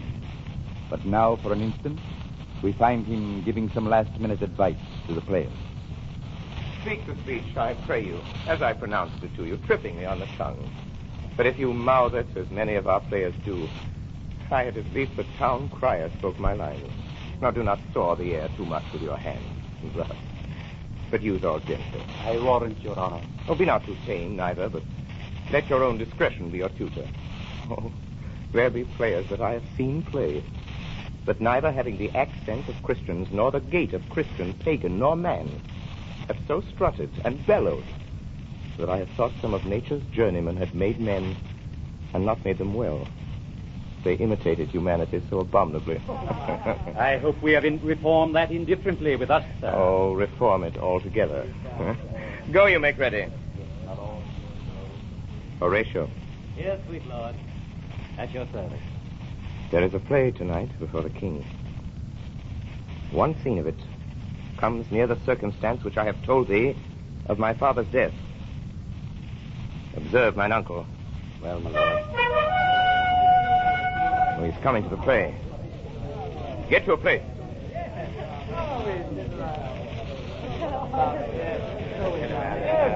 Your Majesty. How fares our cousin Hamlet? Excellent, your faith, of the chameleon's dish. I eat air, promise crams. You cannot be capon, so... I have nothing with this answer, Hamlet. These words are not mine. No, nor mine now. Polonius, are the players ready? Aye, my lord, they stay upon your patience. Sit you there, Ophelia. Fair Ophelia. You are merry, my lord. What should a man do but be merry? For look you, how cheerfully my mother looks. And my father died within these 2 hours.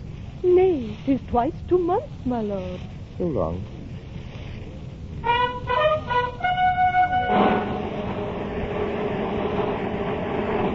We shall know by these fellows. For us and for our tragedy, here stooping to your clemency, we beg your hearing patiently.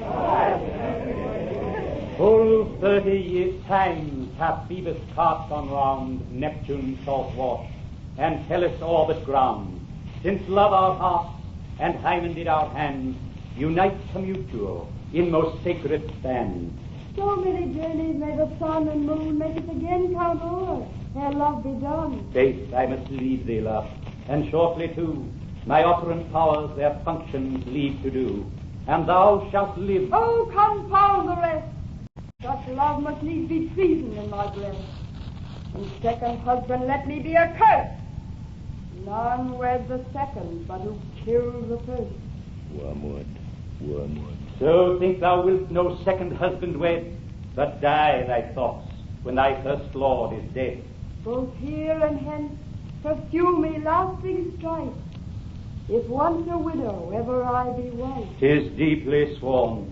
Sweet, leave me here a while. My spirits grow dull, and fain I would beguile the tedious day with sleep. Sleep rock thy brain, and never come this chance between us twain. Madam, how like you this play? The lady does protest too much, methinks. Oh, she'll keep her word. What do you call the play? The Mousetrap. Mary, how? Tropically, this play is the image of a murder done in Vienna. Thoughts black, hands apt, drugs fit and tired. This one is Lucianus, nephew to the king, see? He poisons him in the garden for the state. His name's Gonzago. The story's extended, written choice Italian. You shall see anon how the murderer gets the love of Gonzago's wife. Give all the play! What? Write it with false fire! Why? Quicken, dear! Go weak! The heart ungalled play! For some must watch, while some must sleep. So runs the world away!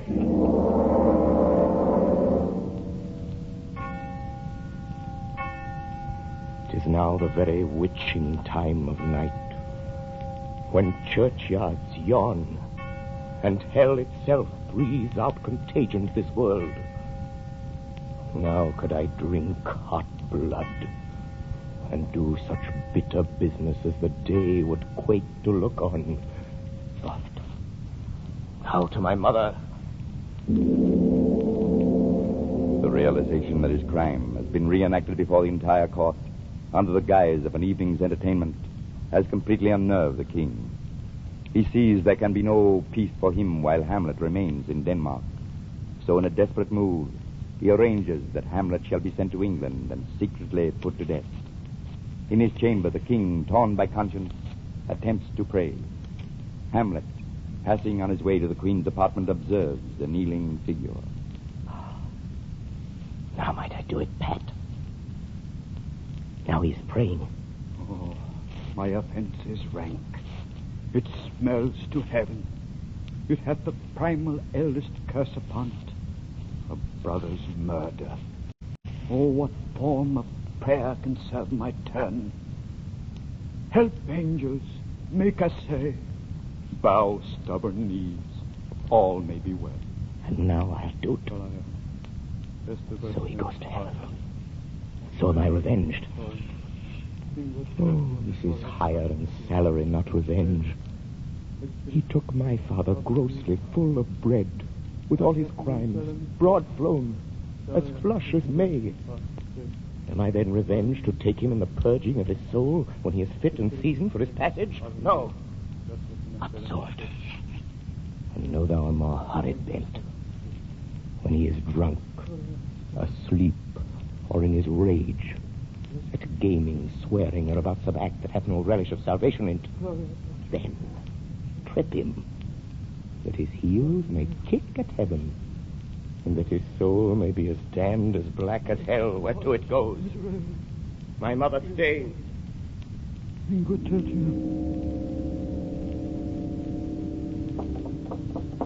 Who's there? Polonius. Hamlet is coming straight. Now look, you lay home to him. Tell him his plans Mother! have been too broad to bear with. Withdraw. Mother! I hear him coming. I'll hide behind this arras. I'll convey myself to hear the process. Now, Mother, what's the matter? Hamlet, thou hast thy father much offended. Mother, you have my father much offended. Why, how now, Hamlet? Have you forgotten me? No, by the rood, not so. You are the queen, your husband's brother's wife. Would it were not so. You are my mother. Nay, then I'll set those to you that can speak. Come and sit you down for the budge. You go not till I set you up a glass where you may see the inmost part of you. What will that do? Thou wilt not murder me. Help! Help! Oh, help! How now? A rat? Dead for a ducat! Dead! Oh, I am slain. Oh, me, what hast thou done? Nay, I know not. It's the king. Oh, what a rash and bloody deed is this. A bloody deed. Almost as bad, good mother, as kill a king and marry with his brother. Kill a king? Aye, lady. 'Twas my word. Polonius. Thou wretched rash, intruding fool. Farewell. I took thee for thy better. Oh, me. Leave wringing of your hands. Peace, sit you down and let me wring your heart. For so I shall if it be made of penetrable stuff. If damned custom have not brassed it so that it be proof and bulwark against sense. What have I done? That thou darest wag thy tongue in noise so rude against me? Such an act that blurs the grace and blush of modesty, calls virtue hypocrite, takes off the rose from the fair forehead of an innocent love, and sets a blister there. Ay me, what act?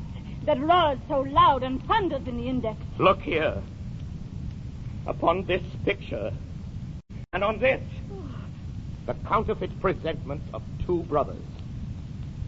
See, what a grace was seated on this brow. Hyperion's curls, the front of Jove himself, an eye like Mars to threaten and command, a station like the herald Mercury, new lighted on a heaven-kissing hill. This was your husband. Look you now, what follows.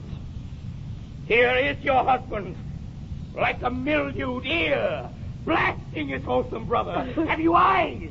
Could you on this fair mountain leave to feed and batten on this moor? Huh? Have you eyes? You cannot call it love. For at your age, the Haiti and the blood is tame, it's humble. And it waits upon the judgment. And what judgment would step from this to this? Oh, Hamlet, speak no more. Thou turnst mine eyes into my very soul.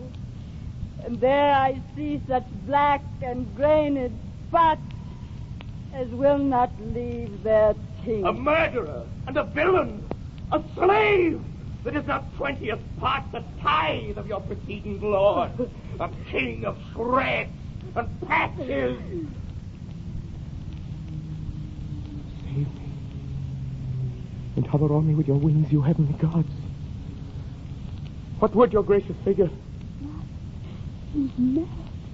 Do you not come, your tardy son, to chide?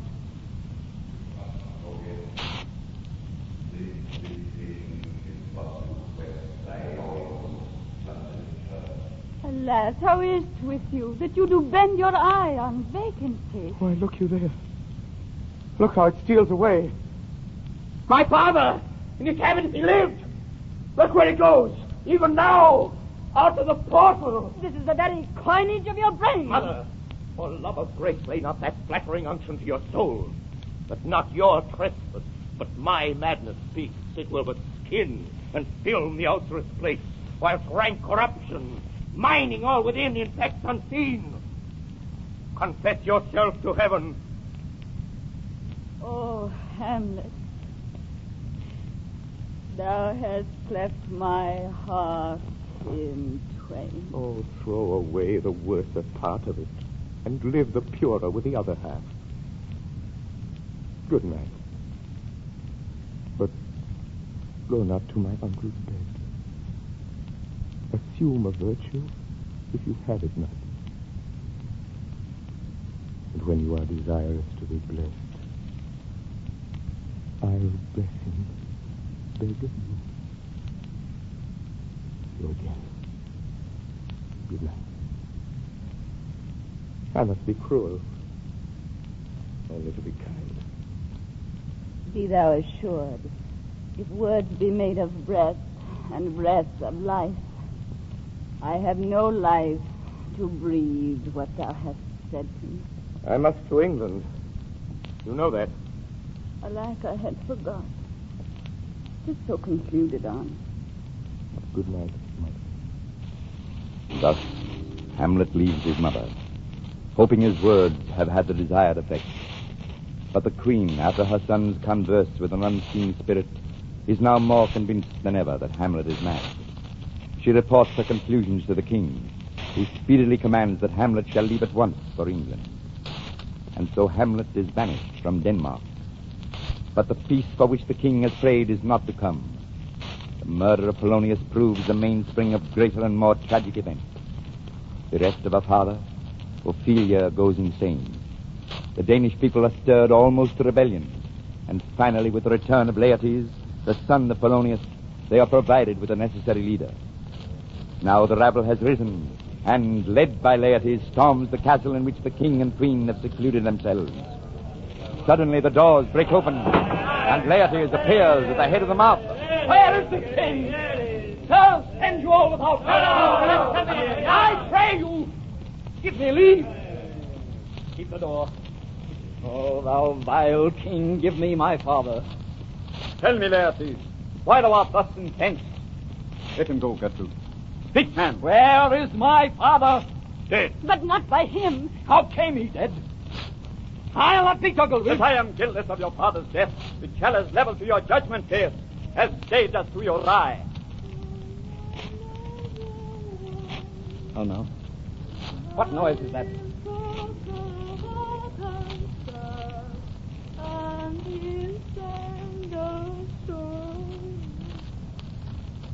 Here is the beauteous majesty of Denmark.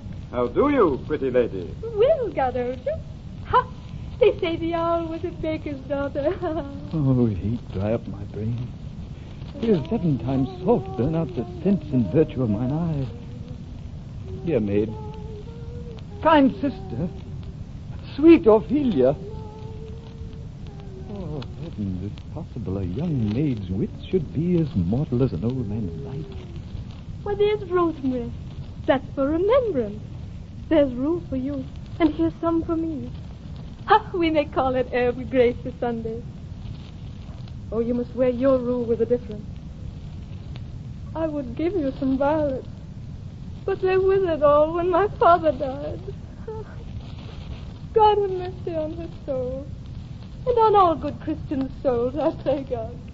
God be with you. And so Ophelia, before her brother's eyes, drifts from the castle to die. A suicide by drowning. Meantime, Hamlet, unaware of what has happened in his absence, has managed to escape the king's plot to have him murdered, and has secretly returned to Denmark. We find him once more with Horatio in a churchyard. Nearby, a gravedigger sings at his work. To contract the time for our mighty foe, whom he thought there was nothing. Has this fellow no feeling of his business, Horatio, that he sings at grave making? Custom hath made it in him a property of easiness. I would speak to this fellow. And ship it me. Whose grave is this, sir? Mine, sir. For fiddle play, for to be made. I think it be thine indeed, for thou liest in it. And you lie out on, sir, therefore it is not yours. For my part, I do not lie in't, and yet it is mine. What man dost thou dig it for? For no man, sir. What woman, then? For none neither. Who's to be buried in? One that was a woman, but rest her soul, she's dead.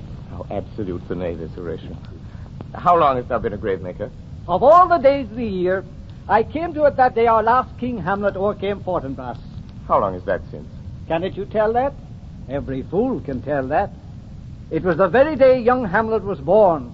He that's mad and sent into England. Aye, marry. Why was he sent into England? Because he was mad. He shall recover his wits there. Or if he do not, 'tis no great matter there. There the men are as mad as he. How long will a man lie the earth ere he rot? Faith, sir, if he be not rotten before he die, he'll last you some 8 or 9 years. Here's a skull now. This skull have lain in the earth 23 years. Whose was it? A whoresome mad fellow's it was. This same skull, sir, was Yorick's skull, the king's jester. This? Ye know that. Let me see. Alas. Poor Yorick. I knew him, Horatio. A fellow of infinite jest, of most excellent fancy. He hath borne me on his back 1,000 times. And now, how abhorred in my imagination it is. Where be your jibes now? Your gambols, your songs, your flashes of merriment that were wont to set the table on a roar. Prithee, Horatio, tell me one thing. What's that, my lord? Dost thou think Alexander looked to this fashion in the earth? E'en so. And smelt so? To what base uses may we return, Horatio? Oh, but soft aside. Here comes the king, the queen, the courtiers. Who is this they follow? Cartwheel while in mark. What ceremony else? That is Laertes, a very noble youth. What ceremony else? Must there no more be done? No more be done. We should profane the service of the dead, to sing a requiem, and such rest to her as to peace parted souls. Nay, Heredia, I tell thee, churlish priest, a ministering angel shall my sister be when thou liest howling. What? Fair Ophelia? Sweet to the sweet. Farewell. I hope thou shouldst have been my Hamlet's wife. I thought thy bride bed to have decked, sweet maid, and not have strewed thy grave. Hold off the earth a while, till I have caught her once more in my arms. What is he whose grief bears such an emphasis? This is I, Hamlet, the knave! The devil take thy soul! What in the thunder? I loved Ophelia! 40,000 brothers could not with all their quantity of love make up my sum. Dost thou come here to whine, to outface me with leaping in her grave? Oh, he is mad, Laertes. For love of God, spare him. Yet, what is the reason that you use me thus? I loved you ever,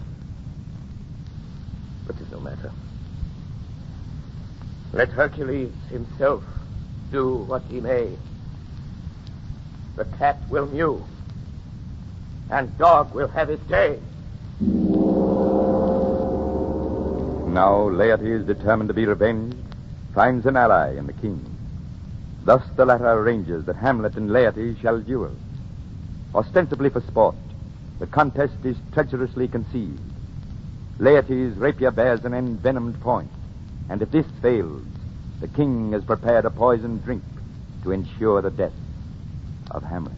My lord, His Majesty sends to know if your pleasure hold to play with Laertes. I am constant to my purposes. The king and queen are all coming down. You will lose this wager. I do not think so. But thou wouldst not think how ills all hear about my heart. It is no matter. If your mind dislike anything, obey it. I will forestall the repair hither and say you are not fit. Oh, not a whit. We defy augury. there's a special providence in the fall of a sparrow. If it be not now, 'tis not to come. If it be not to come, it will be now. If it be not now, yet it will come. The readiness is all.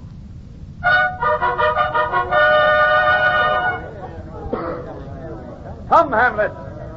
Come and take this hand from me. Give them the foil. You know the wager. Very well, my lord. Set me the stoups of wine upon that table. The king shall drink to Hamlet's better breath. Come. Begin. Come on, sir. Come, my lord. What? No! A hit! A very palpable hit! Stay. Give me drink. Hamlet, here's to thy health. Give him the cup. I'll pay this bout first. Set it by a while. Come! Another hit! A tail! A touch! I do confess. The queen carouses to thy fortune, Hamlet. Just but do not drink. I will, my lord. I pray you pardon me. 'Tis the poison cup. It is too late. Come for the third layer that you would dally. I pray you pass with your best violence. How about you now? A touch for the Arties! Hey, come again. Look, they have changed rapiers. Look to the queen there! Ho! How does the queen? She's wounds to see them bleed. No, the drink! The drink! I am poisoned! Oh, villainy! Let the doors be locked! Treachery! Seek it out! It is here, Hamlet. Hamlet, thou art slain. The treacherous instrument is in thy hand, unbaited and envenomed. Thy mother's poisoned. I can no more. The king's to blame. Pointing venom, too. Then venom to thy work. Oh, yet defend me, friend. Here, thou incestuous, murderous, damned Dane. Drink off this potion. Follow my mother. You that look pale and tremble at this chance, that are but mutes or audience to this act, had I but time, oh, I could tell you. But let it be. I die, Horatio. Thou livest. Report me in my cause a right to the unsatisfied. Never believe it. I am more an antique Roman than a Dane. Here's yet some liquor left. As thou art a man, give me the cup. Let go. By heaven, Good Horatio. What a wounded name. Things standing thus unknown shall live behind me. If thou didst ever hold me in thy heart, absent thee from felicity a while, and in this harsh world draw thy breath in pain to tell my story. The rest is silence.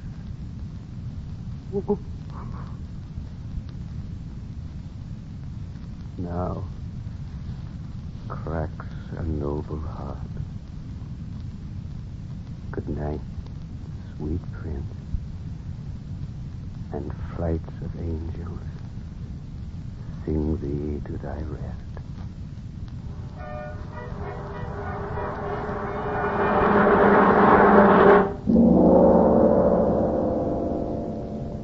So ends the tragedy of Hamlet, Prince of Denmark. Again, may we say that if you enjoyed this presentation, if you are convinced that the tragedies and comedies of Shakespeare have a place on the air and should become a permanent radio feature, write to us. Help give us this gauge of public opinion. Tonight's cast included Miss Frank Hale, Miss Laura Straub, Miss Virginia Wells, Mr. Whitford Kane, Sidney Smith, Joseph Cotton, Shirley Oliver, Santos Ortega, George Duthie, Edgerton Paul, and Hiram Sherman. The narrator was Edward Jerome. Next week, the workshop will present a special demonstration in conjunction with the meeting of the New York Electrical Society. Dr. E.E. Free will have charge of the demonstration. Tonight's presentation of Hamlet was arranged and produced by Orson Welles. In the absence of Mr. Reese, Brewster Morgan assisted.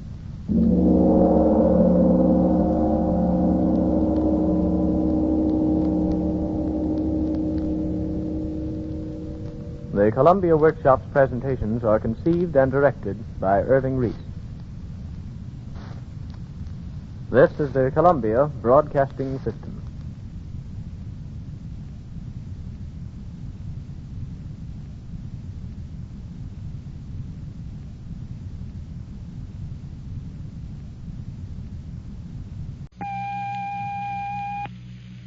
The Columbia Workshop, under the direction of Irving Reese.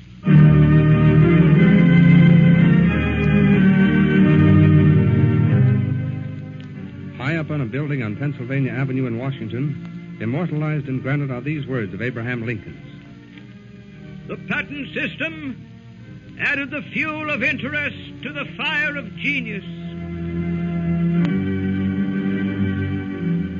The American patent system is perhaps the strongest single bulwark of democratic government. Under its protection and encouragement, inventive genius flourished and made of a small, struggling nation the greatest industrial power in the history of the world. Because of the contribution of the American patent system to civilization, the Columbia Workshop is proud to dedicate this program to the 100th anniversary celebration of the United States Patent Office.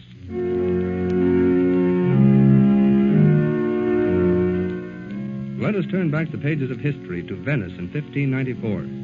In the hall of the Doge, a young man fingers a petition nervously while a group of nobles stare. Very well, I am ready. Speak up, young man. If it please your Highness, I have prepared a paper. Then read it quickly. Yes, your Highness. Your humble servant has invented a machine for raising water and irrigating land at small expense and great convenience. It seems not fit that this invention, which is my own, discovered by me with great labor and much expense, be made the common property of everybody. I humbly petition your Serene Highness that you deign to favor me with a right, so that no one but myself or my heirs be allowed to make this new instrument. By reason of your benignity thereof, I shall more attentively apply myself to new inventions for universal benefit. Yes, go on. Well, that is all, my lord. You believe, then, that if I grant this right, you will apply yourself to other beneficial inventions? Yes, your Highness. Very well. Scribe. Your Highness? Cause to be entered that from this day on, for 20 years, no other man shall have the right to make this machine. Yes, your Highness. Your name? Galileo.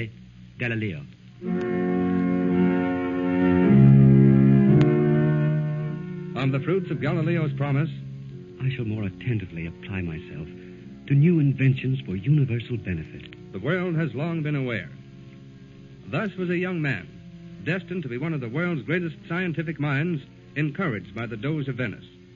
But such was not the case with other all-powerful nobles, or in other countries, and such great abuses existed under governments in which one person had the power to create or destroy inventors' rights based on whim or favor, that few were encouraged to devote their energies toward it. Named Eli Whitney, fresh out of Yale, left for Savannah, Georgia, to visit the cotton plantation of his friend, Mrs. Nathaniel Green.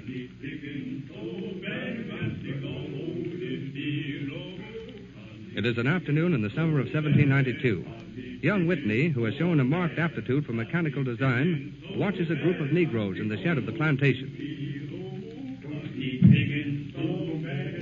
This is Mr. Stiles, Mr. Whitney, my overseer. Oh, how do you do, Mr. Stiles? How do you do, sir?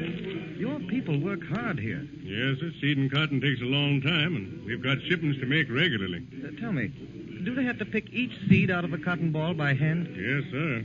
Well, it seems there should be some easier way of doing it. Well, it's hardly possible. A machine had damaged the tender fibers.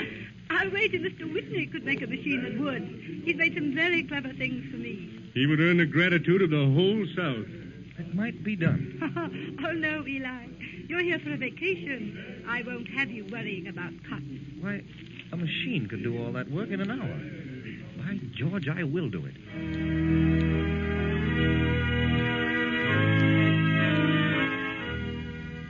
The back-breaking burden of the Negro slaves preyed on the mind of Eli Whitney. In 5 weeks, he carried a strange-looking spiked roller into the shed.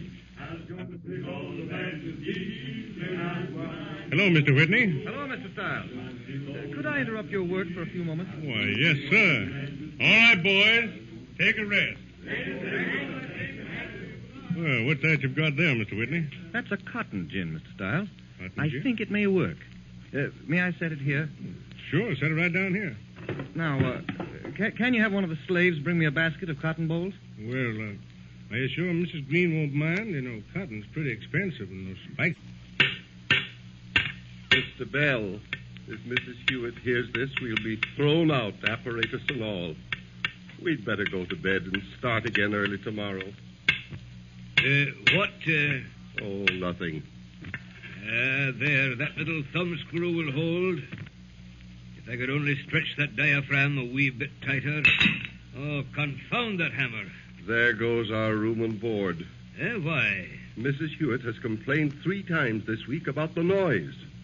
There, she's coming up the stairs now. Well, I'll run into the front room, hook up that old battery, and make the adjustments. I'll fix the transmitter in there. We can make a test after you get rid of her. After I...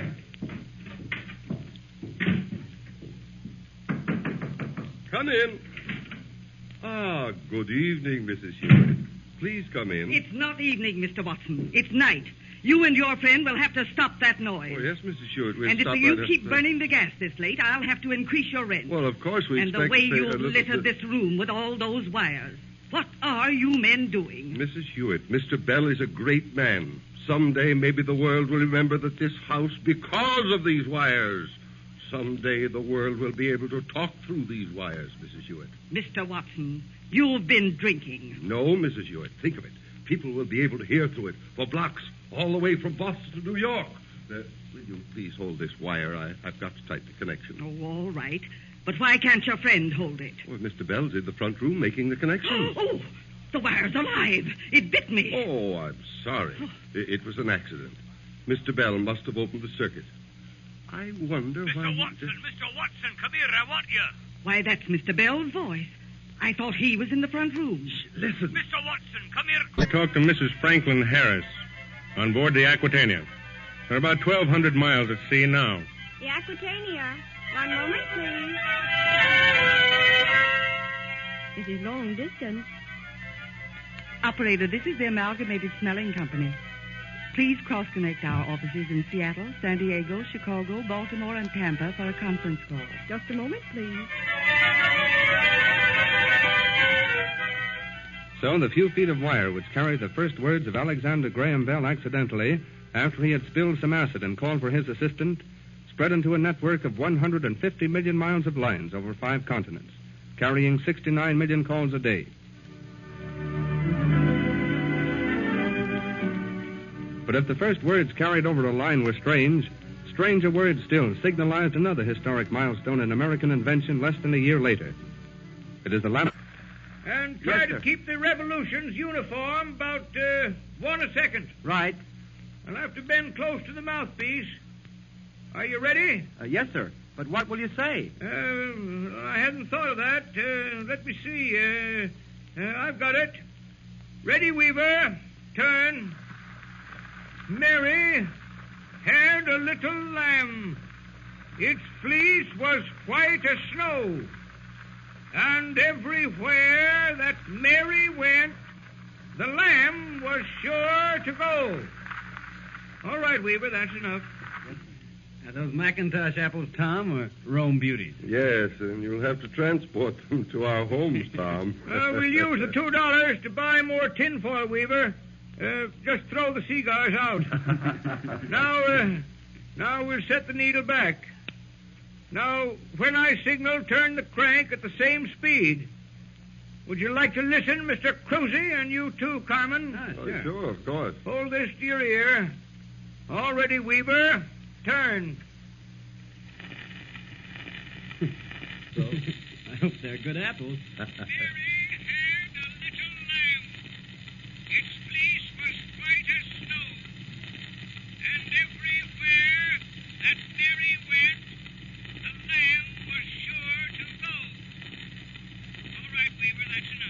It works, Mr. Edison. It works.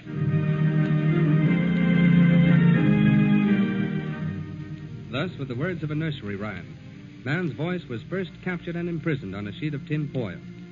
From its humble beginning, like all great new inventions, it inspired a host of other inventions, culminating with the sound motion picture. Edison's phonograph would have the irate gods melt his wings and plunge him to his doom. Man has been rebuked for centuries for attempting to soar. It is a far cry from the songs of Ovid in ancient Rome and the dreams of Da Vinci in Florence 400 years ago to a bicycle repair shop in Dayton, Ohio in 1902, where two brothers talk while working. Here comes Father, Wilbur. Is his bike ready? Yep, just finished. Catherine's with him. Good. Hello, Father. Hello, Catherine. Hello. Your bicycle's finished, Father. Well, I didn't come about that. Anything wrong?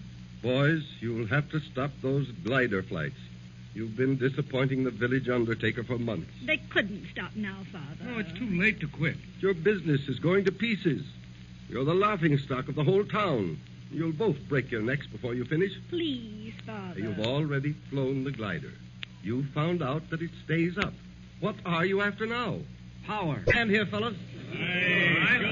Sure. What do you want us to do? We want to lift this machine on the track. It weighs 750 pounds, but if the seven of us help, it shouldn't be hard. Is that all? Heck, I can lift it myself. All right, say when. No, over there.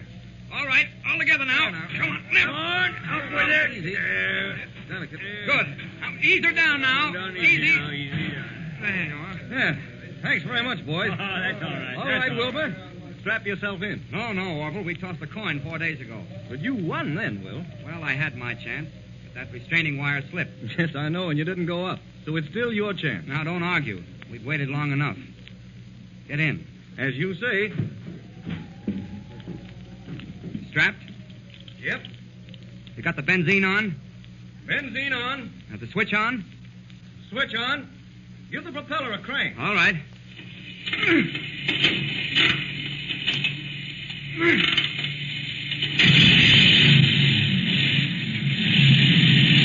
Better warm up a bit, Orville.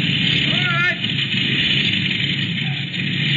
Mr. Wright. Yes? I'd like to have a word with you. I'm Haynes of the press. Yeah, sure, Mr. Haynes. Would you mind stepping over here? We'll never hear each other. Not at all. Now, what can I do for you? Well, Mr. Wright, I want to be fair about all this in my paper, but you fellas don't really think that that'll lift off the ground, do you? Well, can't really say, Mr. Haynes. We think it will, but you'll be able to tell in a minute. But I think that... All right, Orville, coming. Sorry, Mr. Haynes. I got to see my brother. Well, do you think they'll make it, Haynes? Well, I think they're darn fools. What do you think? I can't say. Gosh almighty, they deserve to, after all that work. Good luck! Why, even if it stayed up longer, well, the dang thing's too dangerous for any good. Besides, it couldn't go more than a few miles, and the new auto's dangerous enough for that. No, I don't think it'll amount to much. Come on, Fred. All aboard. Passengers for Honolulu, Midway Island, Wake Island, Guam, Manila, and Canton, China. All aboard for the China Clipper.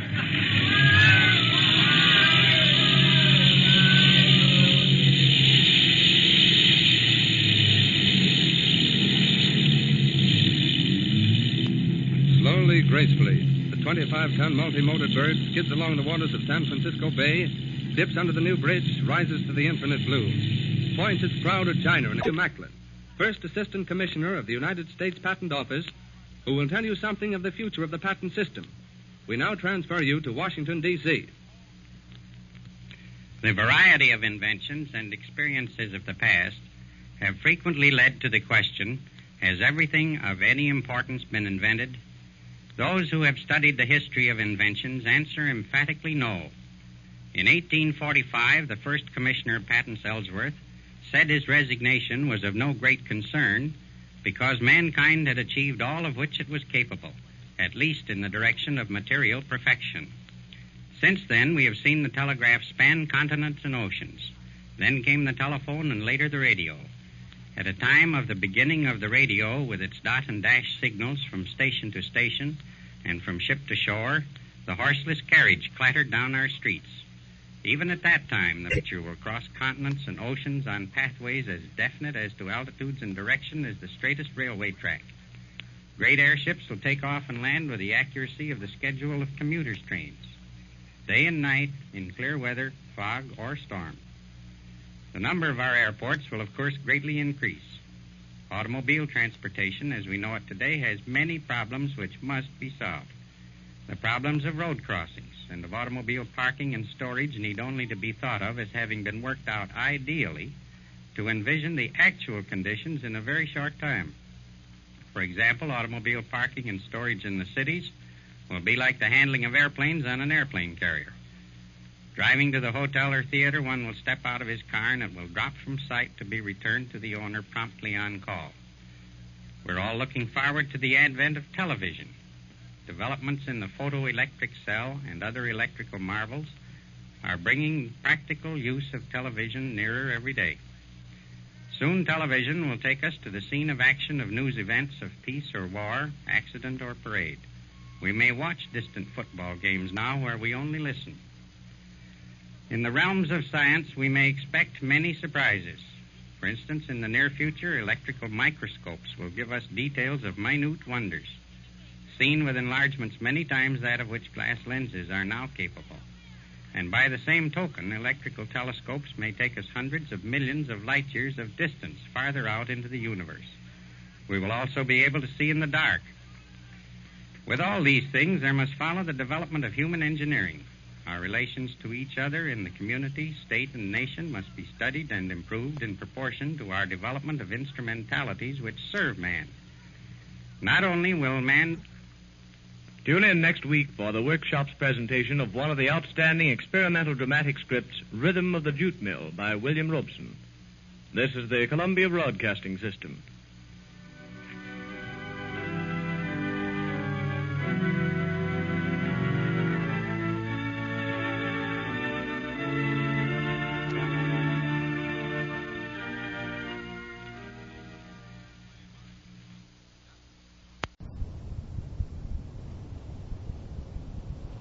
The Columbia Workshop. At some time or other, everyone has felt a keen desire to change his lot, to break away from his accustomed routine and embark on an entirely new mode of living.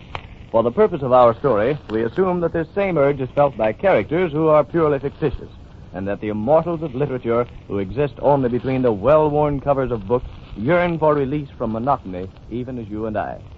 In the fantasy we're about to present, the feelings expressed by the people you meet are their own, and not inspired by the authors who created them. Having escaped through Copyright Lane into the limitless expanse of the public domain, they seek to assert themselves as independent entities.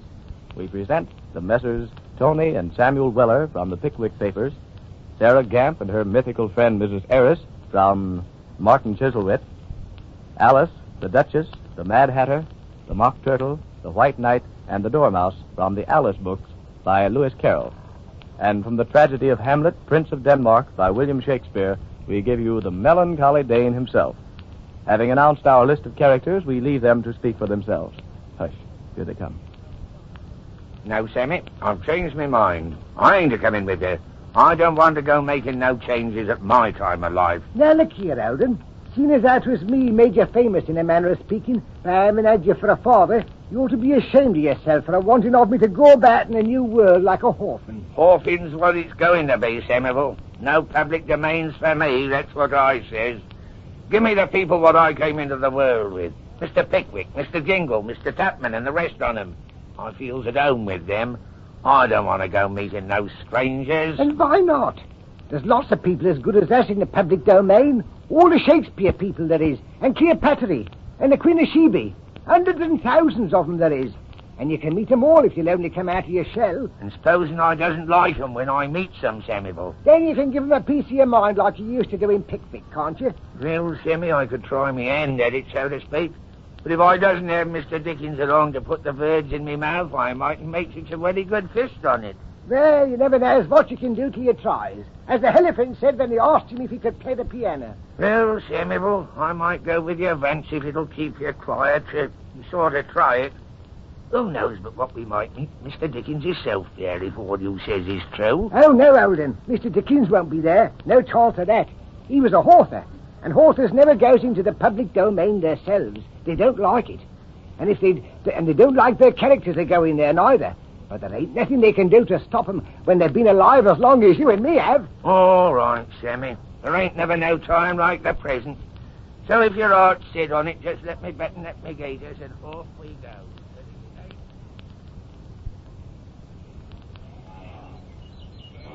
Well, Eldon, what do you think of it? Think of what, Samuel? Why this here public domain? Oh, I don't see nothing wonderful about it.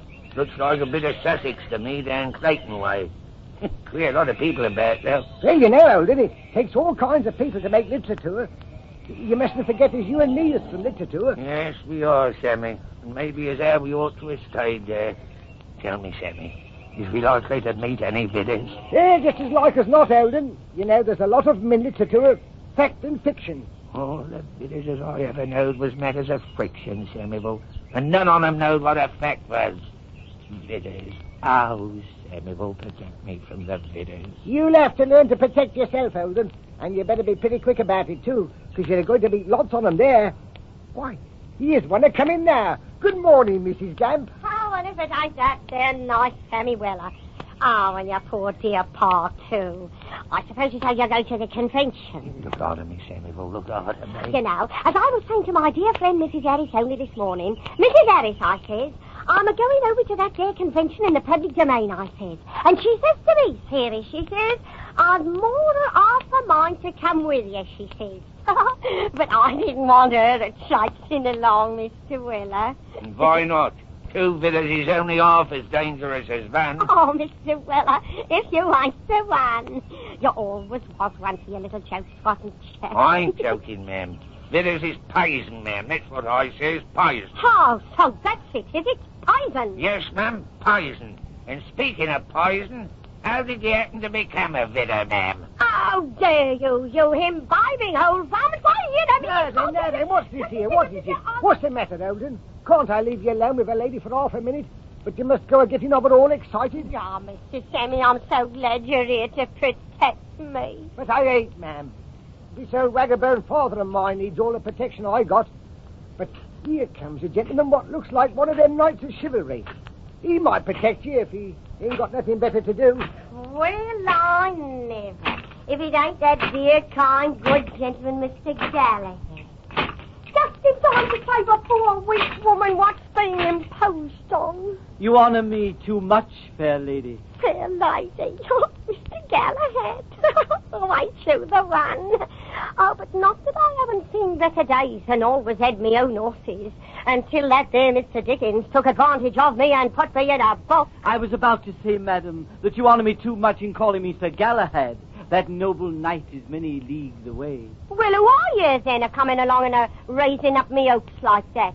Just like all the rest of the men, always imposing on a widow lady. I am but a poor white knight, offering my services to such as are in need of them. At the moment, I have under my protection this little gal, whom I found weeping beside a broken looking-glass. Ah, the poor little darling. And what's your name?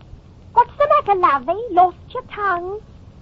Can't you say good morning to your dear old Auntie Sarah? Come on, Ducky, shake hands, that's right. Oh, we're going to be great friends, aren't we, darling? Oh, you hurt me. I don't like you. We're not going to be friends, and I'm sure you're not my aunt. Please send her away, White Knight. Well, madam, that is, I Well, why don't you do as the little missy asked you, Governor? Yeah, then, Eldon, you better stay out of this here. Alice? Alice? Look, who's this funny old woman a-coming at us? Look at all of them funny people with her. Alice, where are you? Where are you?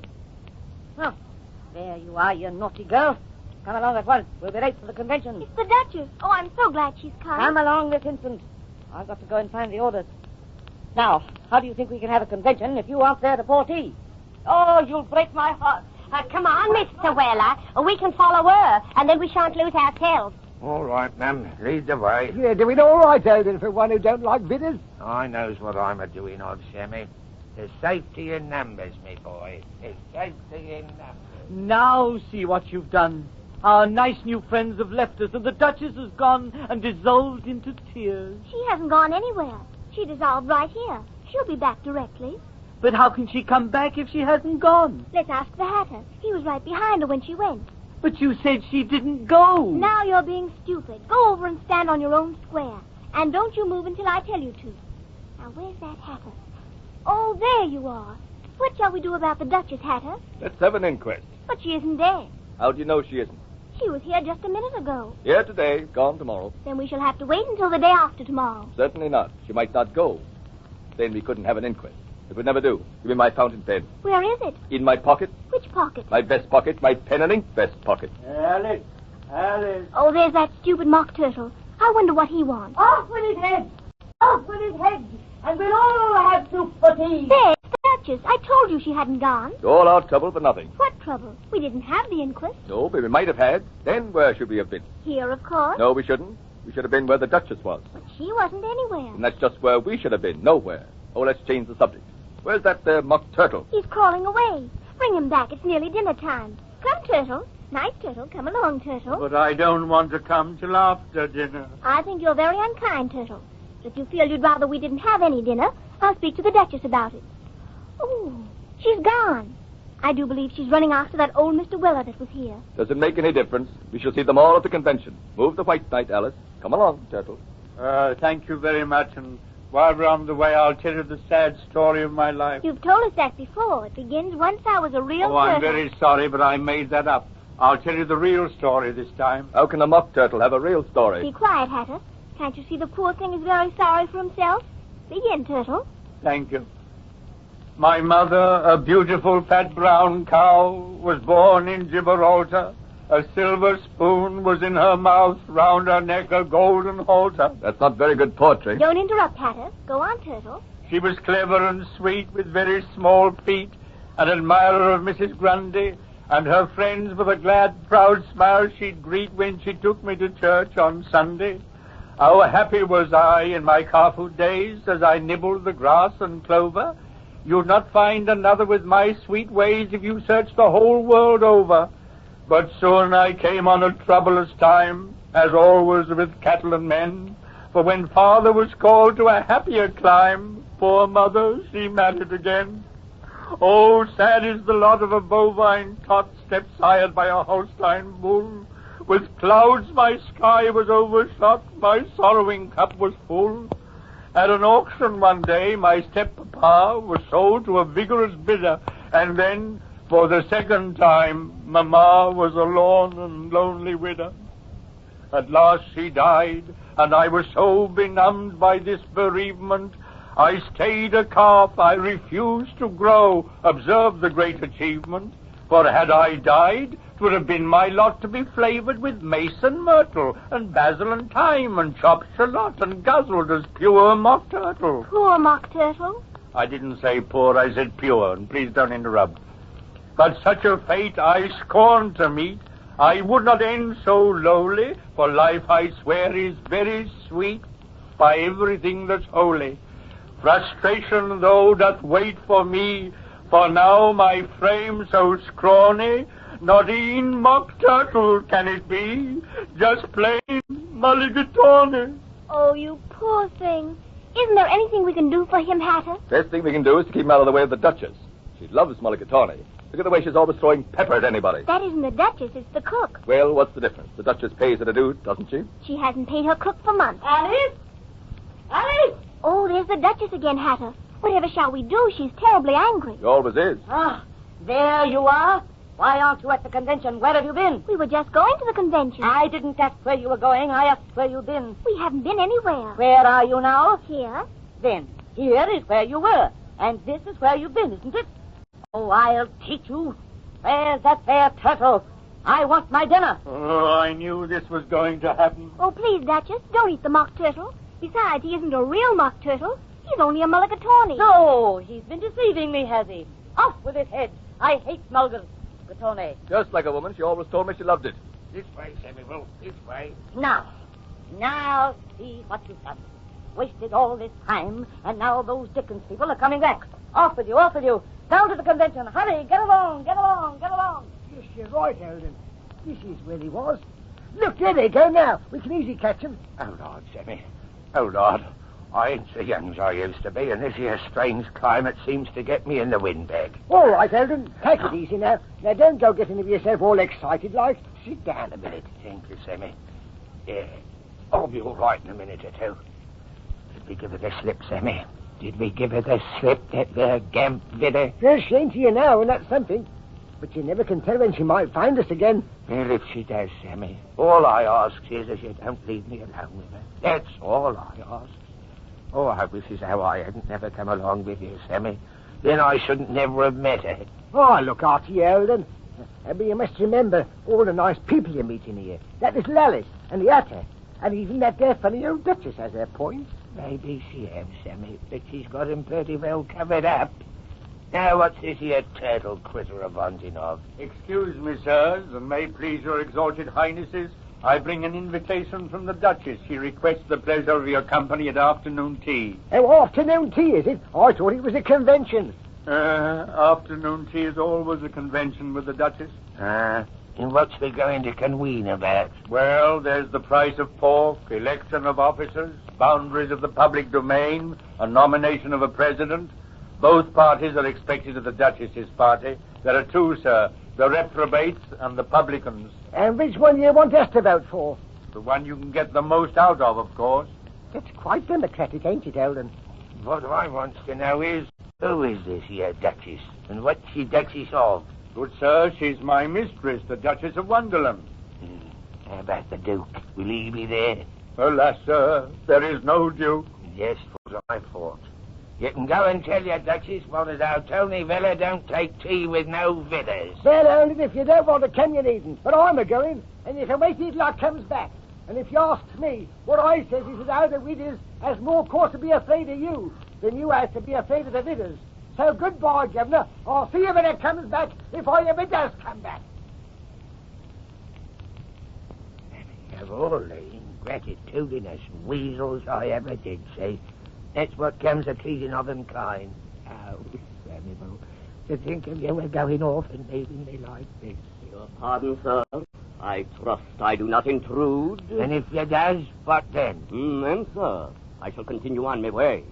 I chanced to see that you were torn as by some grief, and so in decency did I stop to offer you such service as I may. And coming nice for you, I'm sure. I beg your pardon for speaking kind of rough, but that there Sammy boy of mine has been and gone and left me here in parts I haven't never saw before. Name of Vella, sir. Tony Vella. And I, sir, am Hamlet, Prince of Denmark. Prince, eh? Think of that. Hobnobbing with the blue bloods, I am. Why, I've just had an invitation to a tea party with the Duchess. Think of that. Indeed, sir. To that same party I am wending. Let us go together. That'd be all right if I was a-going. I ain't. What good, sir? Not going to enjoy the delightful hospitality of her Grace, the Duchess? It's what I said. Bitter ain't. Alas, these many years. Verser and verser. Bitters is poison, that's what. Poison. Good sir, thou placed upon a tender string. I see thou art a man of understanding, and I would seek thy aid. The help of such a me wouldn't be good to the likes of you. I prithee, lend thine ear.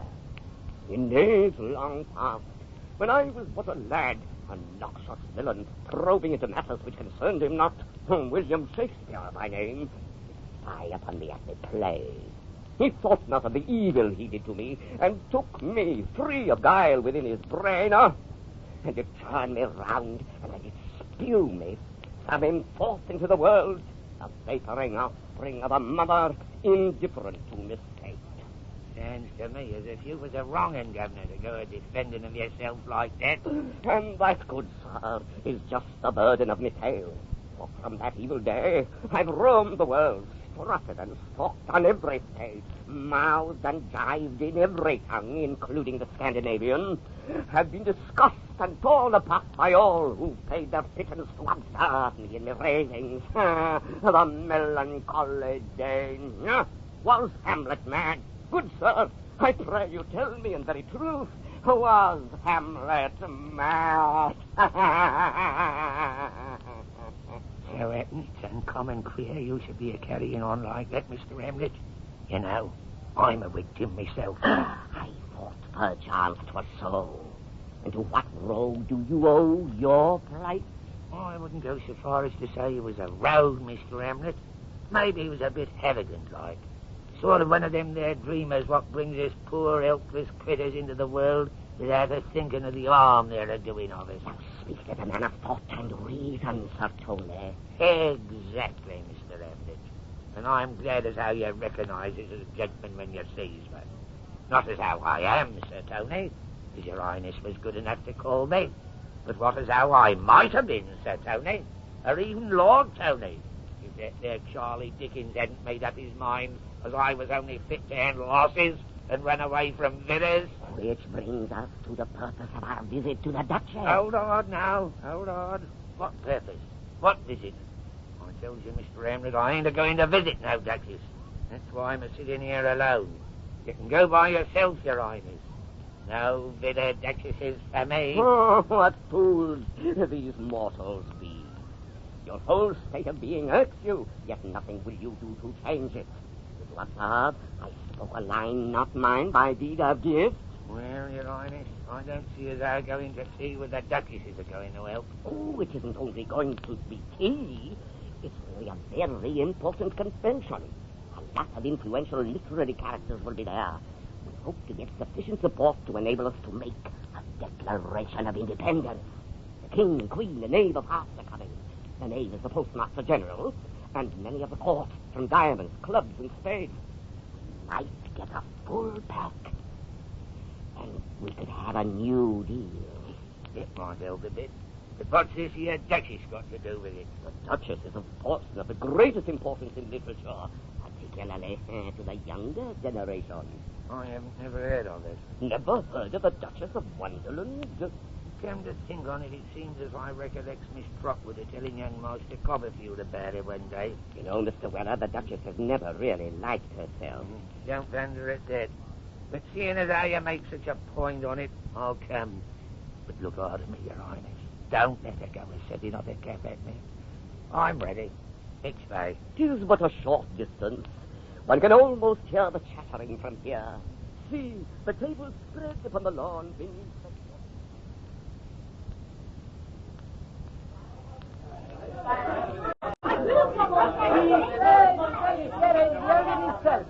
Hello, Eldon. Who's your gloomy-looking friend? Samuel, I'm ashamed on you. This here's a poor, misunderstood gentleman from Denmark, named Hamlet. What's how he's a prince? Your Highness, this is me very own son Samuel, and a sore trial he is, too. Pleased to meet you, Your Highness. But you'd better go over and speak to the Duchess. Very touchy she is. Samuel! Samuel! Oh, there you are. Who are these people? Where are their invitations? Off with their heads. Yeah, that's a nice thing, ain't it? Silence. Who are you? Who's your friend? Why does he look so sad? Have you been drinking? Don't twiddle with your thumbs. Don't stand up. Don't sit down. Where are your tickets? Have you paid your tax? Speak when you're spoken to and don't answer back. Silence. Well, why don't you say something? May it please your grace. Silence. The meeting will now come to order. The secretary will call the roll. If you're here, don't bother to answer. If you're not here, raise your right hand. Proceed with the calling of the roll, Mr. Secretary of State. Alice, Tony Weller, Sam Weller, Duchess, Dormouse, White Knight, Mad Hatter, Hamlet, Napoleon, King of Hearts, Secretary of the Treasury, and all the rest. Everybody present, Mr. Chairman, except those who didn't come. The convention is now in session. The first item on the program is the collection of the carpet tax. We don't want no carpet tax. Then, stupid, how are you going to keep your rugs from sliding? Silence! We're going to open the meeting with the singing of a new campaign song written by the Hatter. But as there may be some late arrivals, we shall not call on the Hatter until a little later. In the meantime, we are fortunate in having with us a gentleman from Denmark who is going to tell us about the ancient memorial privileges of the Caucasian Aborigines. My lords and ladies and gentlemen, I have the honor to introduce Prince Hamlet of Denmark. May it please your grace. When I was a boy, I served a term... That's what he did, 6 nights in Pentonville. Thank you. I'm sure we've all learned a great deal from this wonderful message. Ladies and gentlemen, the Mock Turtle will now propose a vote of confidence in Prince Hamlet. Order for the Mock Turtle. I proposes a vote of confidence in Prince Hamlet. What I wants to know is that there Mock Turtle a man or a woman? And if so, is he a villain? A vote of confidence is now before the meeting. All those not in favor shall have their heads chopped off. All those in favor, say aye. Aye. The vote of confidence is passed, obsequiously, unanimous, ubiquitously. Well, what does that there mean? It's a new word of my own. It means, with all due deference, by everybody, everywhere, God save the Queen, rule Britannia, and thank you very much. Mr. Chairman! Mr. Chairman! The White Knight! Order! Order for the White Knight! Your Grace, my lords and ladies, ladies and gentlemen, there comes a tide in the affairs of man when he who waits for that which never was and never is to be must inevitably discover that the cave dwellers of Olympus are indisputably diminuendo furioso adagio lacrimoso, horrifico esperanto manantropo, zodiacate capricornum, multipar veniti elapsus fungus. Ain't that the truth? Order! We are gathered here this afternoon to claim the inalienable right to live our simple lives as individuals, free and unhampered by the sickly sentiments and sloppy phrases assigned to us by the selfish interests of the unsolicited authors of our lives. Here, here, here, hooray and encore! If there are others here who will endorse my sentiments, and I'm sure there must be, we can, by asserting ourselves persistently and inflexibly, achieve our purpose of walking unmolested in the public domain, without fear of being suppressed by the tyrants who conceived us. For men may come and men may go, but we go on forever. Why don't you say something, Sheldon? That's what I will. Order! Order for Mr. Weller. Ladies and gentlemen, what I want to know is, how long is you and me, the immortals of literature, are going to make ourselves ridiculous by a dropping of our G's and H's, cause them what made us was so ignorant as they didn't know how a gentleman should talk. I'm proposing a restitution as how in the future we talks as we are doing of now, like educated people, and not make laughing stocks of ourselves forever, amen, and thanking you kindly by their Lord. Would anyone else like to address the meeting? Please, Your Grace. Silence for Mrs. Gamp. Mrs. Gamp. Coming as I does from the same family as them nice Mr. Weller, so to speak, well does I know the honourable hardships endured by a lady of quality such as me when she has to sit ignorant in polite society. And another thing, this here matter of palms and stitch. And as I always been held up as an honourable example for putting of me lips to the bottle when I feel disposed. As a matter of fact, I swear, as though I never touches a drop unless I'm indisposed, which I'm sorry to say is somewhat frequent, suffering as I does from a weak heart. I thank that there White Knight with tears in my eyes for his noble sentiments. And as I was saying to my dear friend, Mrs. Harris, only this morning, Mrs. Harris, What do you mean, Mrs. Gamp? You know very well that there is never no such a person. And do say so, right? What's the matter here? What are they doing, Lovey? Ah, well, if it ain't the dear blessed soul herself come to help her, dear old Mary in trouble. Oh, Mrs. Harris, there's all of them. Order. Tea is ready. Come along. Everybody come to tea. Take your seats, everyone, and be quiet. Mr. Weller is going to sing our new campaign song, and I want you all to join in the chorus. Mr. Weller. Oh, the copyright law is an horrible bane to all who are born of a novelist's brain. And now that we're gathered at 5 o'clock tea, we'll cast off our parents and set ourselves free. So, broken on the button and round on their hand, chase hold of the pudding of Beverly Ale, put authors and agents and lawyers in jail.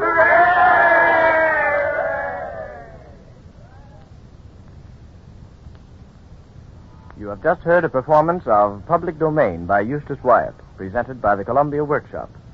This week's production was directed by Earl McGill. Tune in next Saturday at this same time for another Columbia Workshop presentation. Another Columbia Workshop presentation. Another Columbia Workshop presentation under the direction of Irving Reese.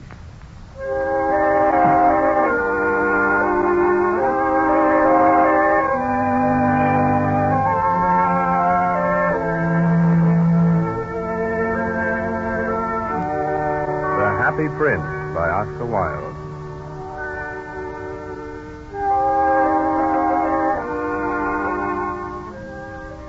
High above the city, on a tall column, stood the statue of the Happy Prince.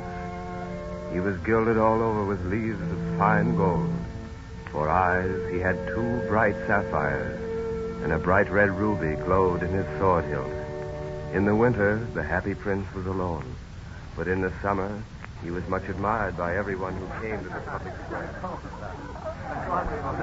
How high do you think the statue is, my child? I do not know, Master. Ever so high. Ever so high. That is not very precise. If I gave you his circumference, could you compute the distance from the tip of his nose to the hilt of his sword? I do not think I could, Master. But he looks just like an angel. A golden angel. How do you know? Have you ever seen one? Yes, Master. In my dreams. In my dreams. You will grow up to be very dull. There is no exactitude in dreams. And I do not approve of children's dreaming. I do not approve at all. Oh, they can take it off. You see what I mean? Who is his father? Why, the Happy Prince, my boy. The Happy Prince? Who was the Happy Prince? Did you not read about him in your storybook? He lived in the palace of Sanssouci, where sorrow was not allowed to enter. That must have been a strange and wonderful palace. It was more magnificent than any in the world. And what did the Happy Prince do there all day long? All day long, my boy, he played with his companions in the garden. And in the evening, he led the dance in the great hall. And did he stay in the palace always? Always.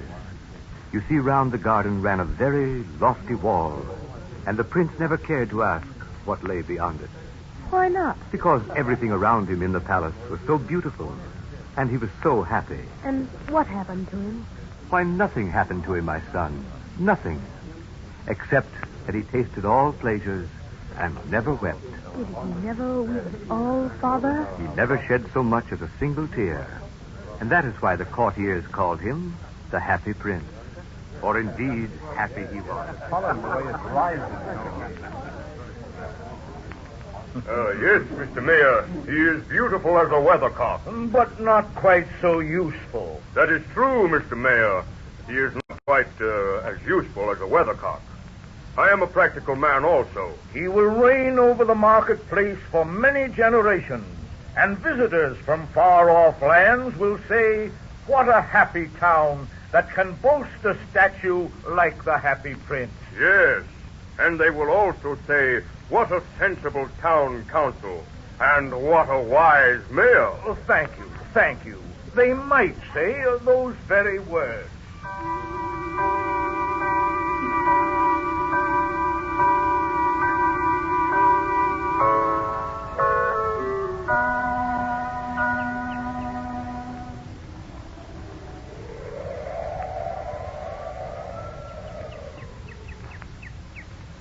Little swallow, little swallow, little swallow, light on my shoulder for a moment. I am the Happy Prince, and I want to talk to you. Little swallow, I have often watched you fly down to the river and swoop low amongst the reeds.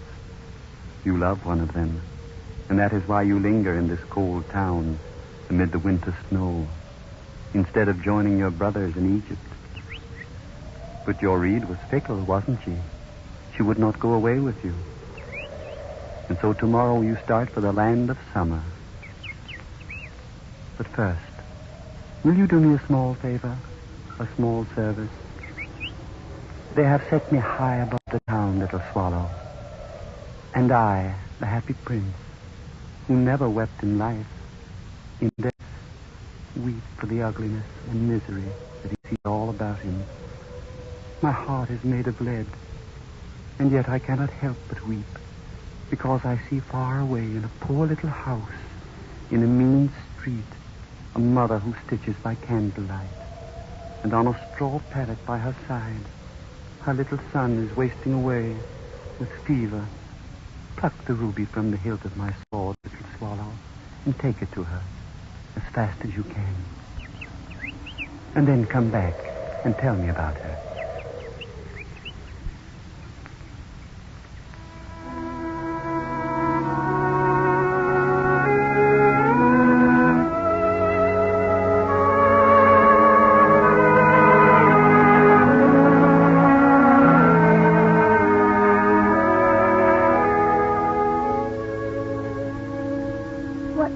Flowers are you stitching on the dress, Mother? Passion flowers, my child. Passion flowers on a satin gown for the loveliest maid of honor. Think of it, my darling.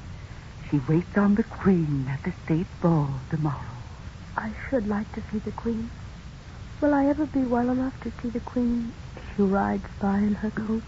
With God's help, you will be well soon enough, my son. Then why are you crying, Mother? Look at the gown, darling. It's so lovely. See, I'll hold it up to the light. Yes, I like yellow. It almost seems as if the sun is shining through the window, doesn't it? Yes, darling. I'm so hot now. So thirsty. I should like some water, Mother. Just a little. May I have some water, Mother? Yes, of course, my boy. I'll give it to you. You are getting the river water again, and it is so bitter. Oh, it is the only water we have, child. Try to drink a little of it, please. I'll try, but it tastes so horrible. I should like an orange. A big, golden orange. How wonderful that would be. Can you get me an orange, Mother?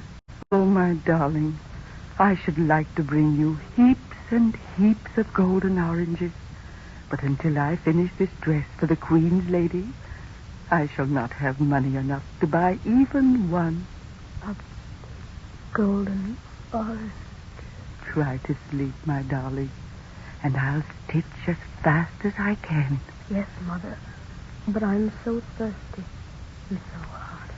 Oh, dear God, let my fingers work faster so that I can get money enough to save my little son's life. Oh, I'm so weary. So weary.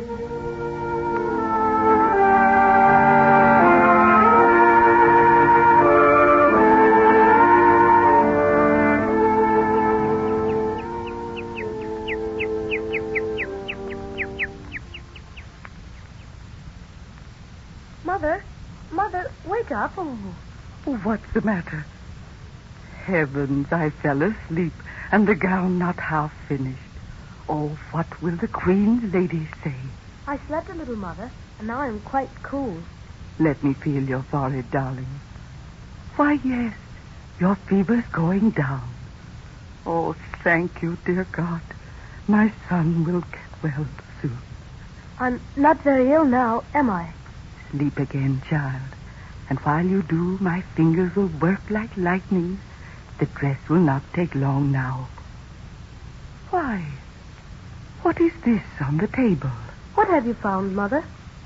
This must be a ruby. I have seen them in the shop windows. A ruby? A real ruby? Where did it come from? Why, I haven't any idea. Perhaps someone at the palace heard of my trouble and sent this ruby to help me. Yes, that must be it. There are some good people in the world, my son. Good people. And they put it on the table while I slept and didn't even wait for me to wake and thank them. Will I be able to have an orange then, Mother? Yes, my darling. I shall buy you as many oranges as you can eat and a lot of other good things besides. And soon you'll be out of bed and playing in the sunshine again.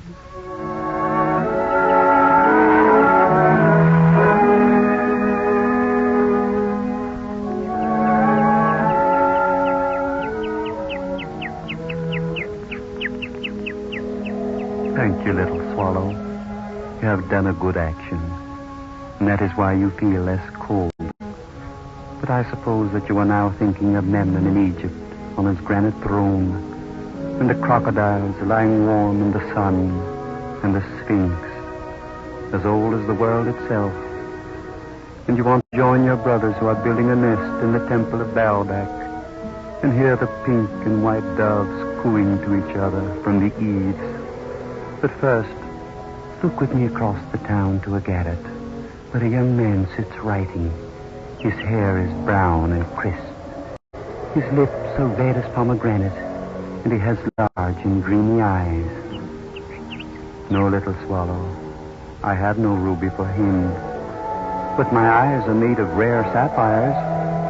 Pluck out one of them and take it to him. Well, do I not have my other eye?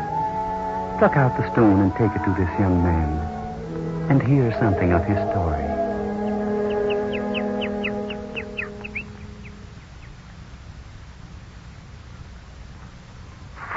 No, how stale it all is. Why was I ever cursed to write plays? I should be better off delivering loaves to the baker. Loaves of bread. Fragrant and spongy. How hungry I am. And when shall I be able to buy another meal? Or build a fire in the grate? Or wear a fine coat? Or even mend the holes in the roof to keep this biting wind out? Yes. Only the birds make their home with me. How sick of it all I am, and vain, perhaps, to think I can write. I'll give it up, I think. Yes, little bird, I shall stop this fool's task and work with my hands, and then I shall be warm. Why, this is remarkable. A swallow. Yes, a swallow. And what are you doing in this cold town, little swallow? If I were you, I should be in Egypt, where the sun is warm on the great palm trees, and where the yellow lions come down to the edge of the river Nile to drink. They'd have eyes like green beryls. Green beryls. Why, what is this? A piece of glass that the swallow has brought in his beak? No, it's a sapphire. A beautiful, glowing sapphire.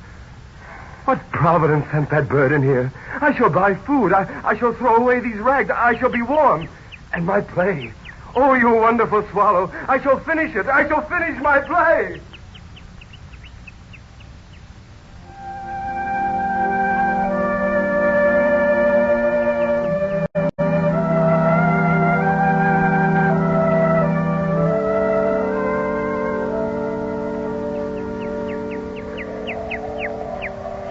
And now you must leave me, little swallow. And that is only right. For here it is bitter cold, and sure death for you. Whilst there you will sing above the mountains of the moon to the king, who is black as ebony. And you will talk to the green snakes that coil in the palm trees, and watch the leaves that war with the butterflies.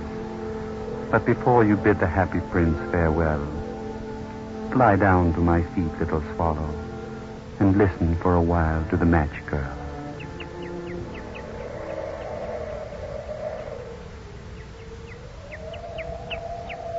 Poor little swallow. I wonder if you're as cold as I am. I don't think you are, or you'd fly away to a warm land. I should like to be warm. I should like to take all these matches and build a fire. Big blazing fire. But my father would beat me if I went home with even a single box unsold.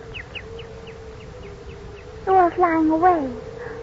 Goodbye, swallow. Perhaps you are going to a land where the sun shines after all. Little swallow, pluck out my other eye and give it to the match girl down there.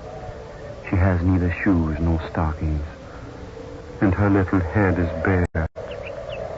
You must do as I bid you, little swallow. It does not matter if you make me blind. I have seen enough of joy.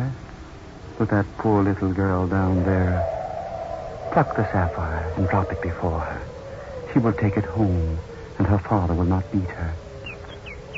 You must do as I say, little swallow, or I shall be very unhappy. No, you will not hurt me.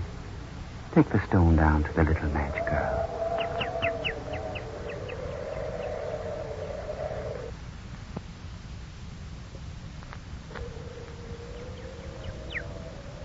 You here again, little swallow?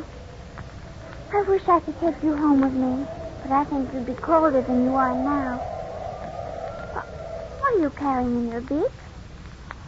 Why, it's a piece of glass, deep blue like the sky in summer.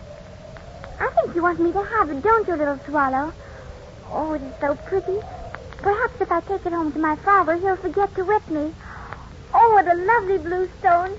Thank you, little swallow. Thank you.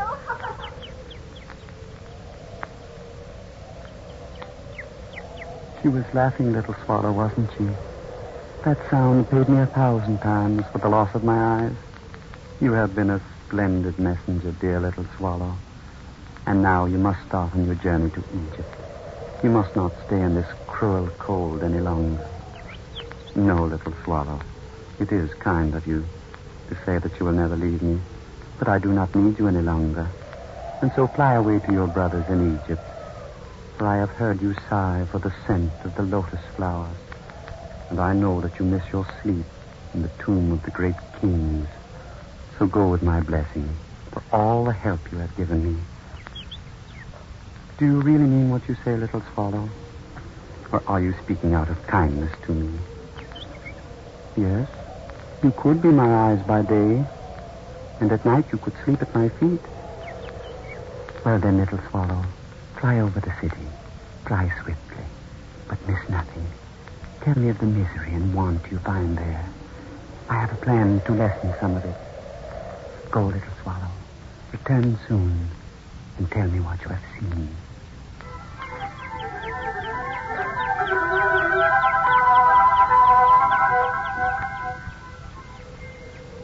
It is cold under the bridge here. There are no doors to shut out the wind. Even if we shut out the wind, we could not shut out our hunger. I wandered near the meat shops today. There were succulent sides of beef. There was mutton and sweetbreads and kidneys. And then I went past the baker's house. His oven smelled sweet. I asked for a loaf. He gave me a kick. Why do you talk of all this? It will not make us less hungry. No, nor more so. That is true.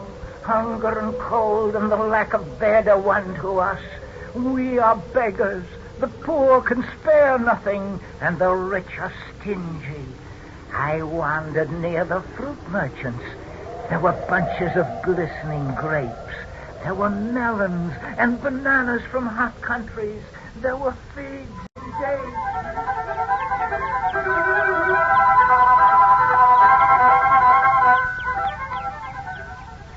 You promised to pay me on the 1st of the month. It is now the 2nd. And still you don't have the money. I shall have it for you next week. I speak truly. My husband will be very busy at his bench. He is a good workman, and we shall be able to pay you with all the interest. Next week is not this week. Your husband will not hesitate to give me the money if I go to his shop. Oh, no, you must not do that. Do not do that, I pray you. He must never know that I borrowed money from you. Oh, why? Or why, pretty lady? You know that it was for my brother who was in trouble. Yes, of course, sweet lady. For a brother who was in trouble.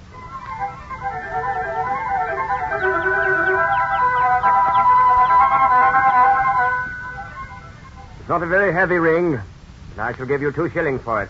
Only 2 shillings? It is a good price, I think. I must buy food, and that ring is my wedding ring. When it is gone, there'll be nothing left to sell. Perhaps you could let me have 3 shillings on it.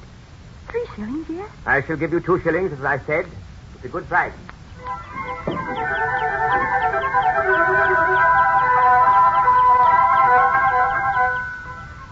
It is good to have a fire tonight. There are many without a fire tonight. And we have some bread in the larder. I bought it from the baker boy. It fell from his basket and was only a little bit dirty. You must look very closely to see the dirt on it.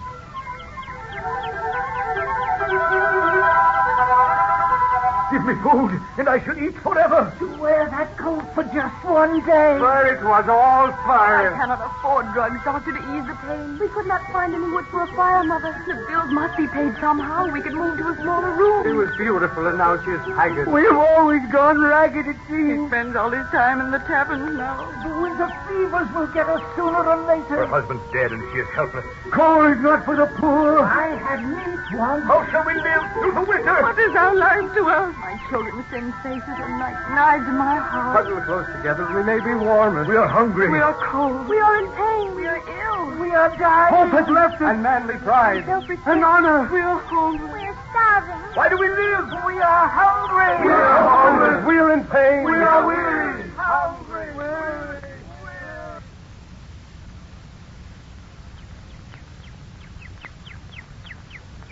Yes, little swallow. You have missed nothing. There is great suffering, and we can do so little. But listen, I am covered all over with fine gold. Every night you will strip a leaf of this gold from me and take it to some needy soul. And thus as I slowly lose my own luster, it shall shine in the eyes of the downtrodden.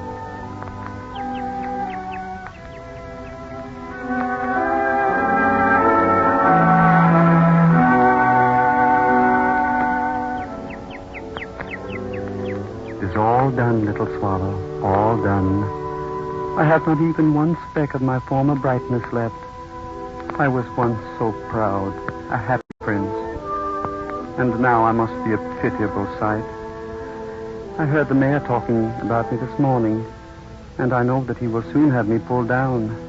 I am not sorry, but you, faithful little swallow, who will never again see the sun blood red on the pyramids, or hear the river horse in the reeds by the sleepy river. You I love, and I am sad to see you going to the house of death. And yet, death is only the brother of sleep, is he not? And I am tired. So wait a moment, and I shall come with you. Dear, dear little swallow, we shall be together.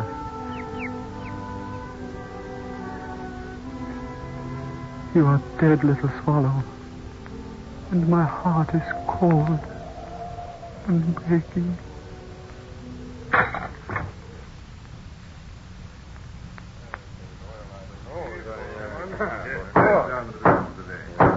I have called you together, gentlemen, to discuss a matter that concerns the pride of the town. What matter is this, Mr. Mayor? I refer to the statue of the Happy Prince. As I was walking through the marketplace this morning, I happened to look up at him, and I noticed that he was very shabby, gentlemen, very shabby. Have any of you noticed him? It is true, Mr. Mayor, true. The Happy Prince is no longer the pride and ornament of the marketplace. The ruby has fallen from his sword.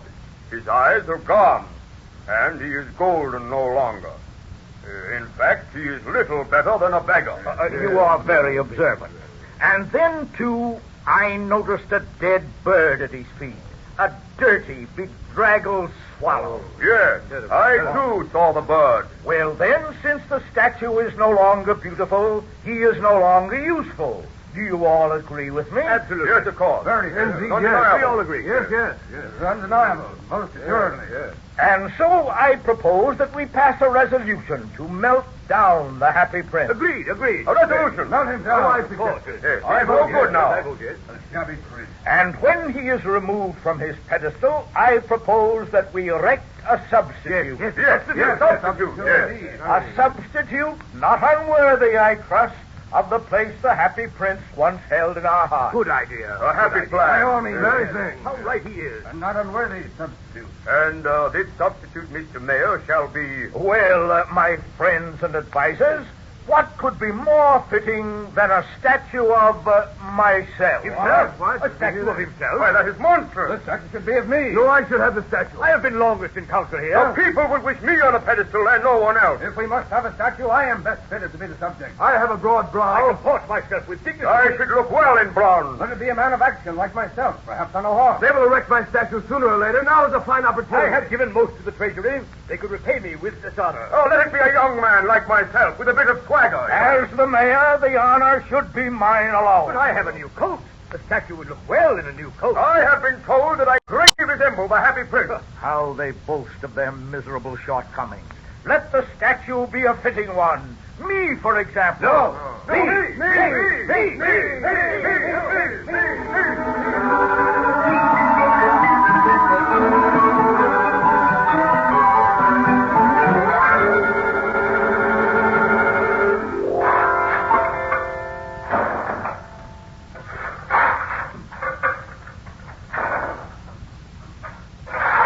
What is the matter with you? You peer into the furnace as though you see demons inside. Well, come here. Have a look for yourself. Do you see anything? Any metal? Yes. Piece of lead, that's all. At least it looks like lead. Because if it were, it would have melted long ago. It is lead. Watch. I lift it out of the furnace. Here it is, on the tongs. Do you notice that it hasn't even changed color? Why, it is shaped like a heart. It is a heart. The heart of the Happy Prince. You mean the statue that was pulled down in the marketplace? That's the one. They brought it in this morning, shabby and cracked open as though it had burst. The jewels from the eyes and the sword were gone, plucked out by crows probably, and the gold coat was rotted off by the wind and the rain. I melted him down, except for the heart, which will not melt at all. Yes, there must be a great deal of stone in it. But throw it onto the rubbish pile over there. Oh, wait. Is that a bird? A swallow? Yes, but it is dead. When they brought in the statue, the swallow was lying dead at his feet. Well, I should have thought it still too cold for the swallows to come home. I, too. But perhaps it is a sign of an early spring. Well, throw the heart beside the swallow. Let us go on with our work. Very well. It's done. Yeah. The heart and the swallow. They put me in mind of something. Put you in mind of what? Let me think a moment. Yes, I remember. It was at the play the other evening. The overseer gave me a ticket. It was by a young playwright, and I couldn't understand it. For the lines seemed silly. Silly? Why silly? Well, the last scene was in heaven. And God looked over our town and said to one of his angels, "Bring me back the two most precious things you can find in the town." And what did the angel bring? He brought a leaden heart and a dead bird. And God said, "You have rightly chosen, for in my garden of paradise, this little bird shall sing forevermore, and the Happy Prince shall praise me."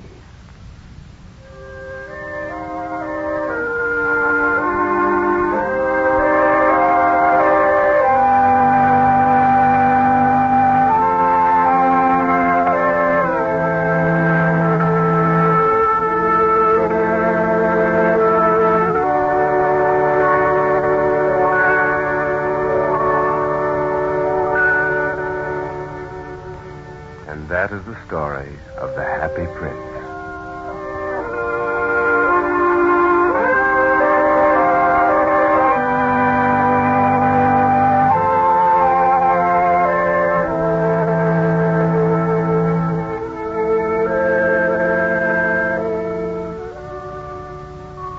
Tune in next week at the same time for another presentation of the Columbia Workshop.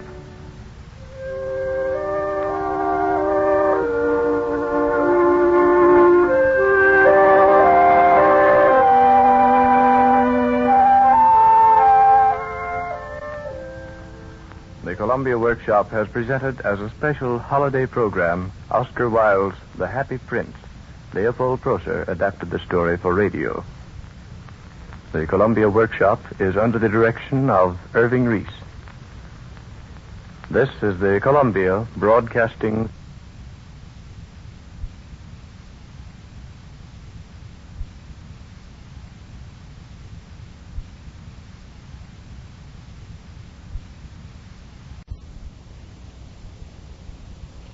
the Columbia Workshop. At some time or other, everyone has felt a keen desire to change his lot, to break away from his accustomed routine and embark on an entirely new mode of living. For the purpose of our story, we assume that this same urge is felt by characters who are purely fictitious, and that the immortals of literature, who exist only between the well-worn covers of books, yearn for release from monotony, even as you and I. In the fantasy we're about to present, the feelings expressed by the people you meet are their own, and not inspired by the authors who created them. Having escaped through Copyright Lane into the limitless expanse of the public domain, they seek to assert themselves as independent entities.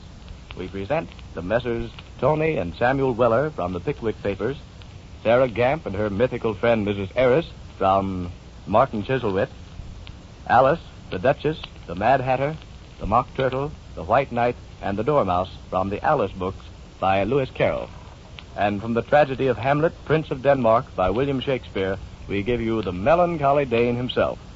Having announced our list of characters, we leave them to speak for themselves. Hush, here they come. No, Sammy, I've changed my mind. I ain't a-coming with you. I don't want to go making no changes at my time of life. Now, look here, Alden.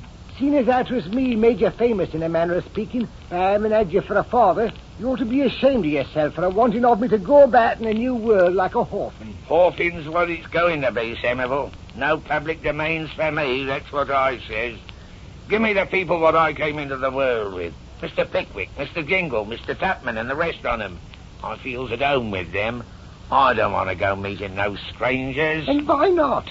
There's lots of people as good as us in the public domain. All the Shakespeare people there is, and Cleopatra, and the Queen of Sheba. Hundreds and thousands of them there is. And you can meet them all if you'll only come out of your shell. And supposing I doesn't like 'em when I meet some, Samuel? Then you can give 'em a piece of your mind like you used to do in Pickwick, can't you? Well, Sammy, I could try me hand at it, so to speak. But if I doesn't have Mr. Dickens along to put the words in me mouth, I mightn't make such a very good fist on it. Well, you never knows what you can do till you tries. As the elephant said when they asked him if he could play the piano. Well, Samuel, I might go with you once if it'll keep you quiet to sort of try it. Who knows but what we might meet Mr. Dickens himself there if all you says is true. Oh, no, Alden. Mr. Dickens won't be there. No chance of that. He was a author. And authors never goes into the public domain themselves. They don't like it.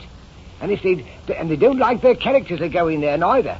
But there ain't nothing they can do to stop 'em when they've been alive as long as you and me have. All right, Sammy. There ain't never no time like the present. So if your heart's set on it, just let me button up my gaiters and off we go.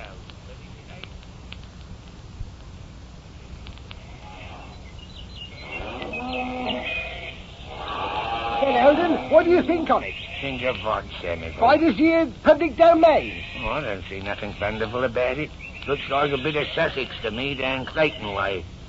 Queer lot of people about there. Well, you know, Alden, it takes all kinds of people to make literature. You mustn't forget as you and me is from literature. Yes, we are, Sammy. And maybe as how we ought to have stayed there.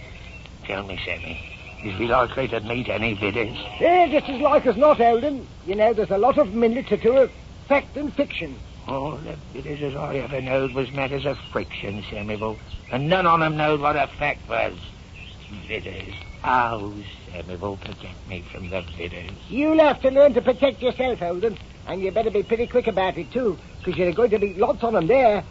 Why, here's one a-coming now. Good morning, Mrs. Gamp. Oh, and if it ain't that there nice Sammy Weller. Oh, and your poor dear pa, too.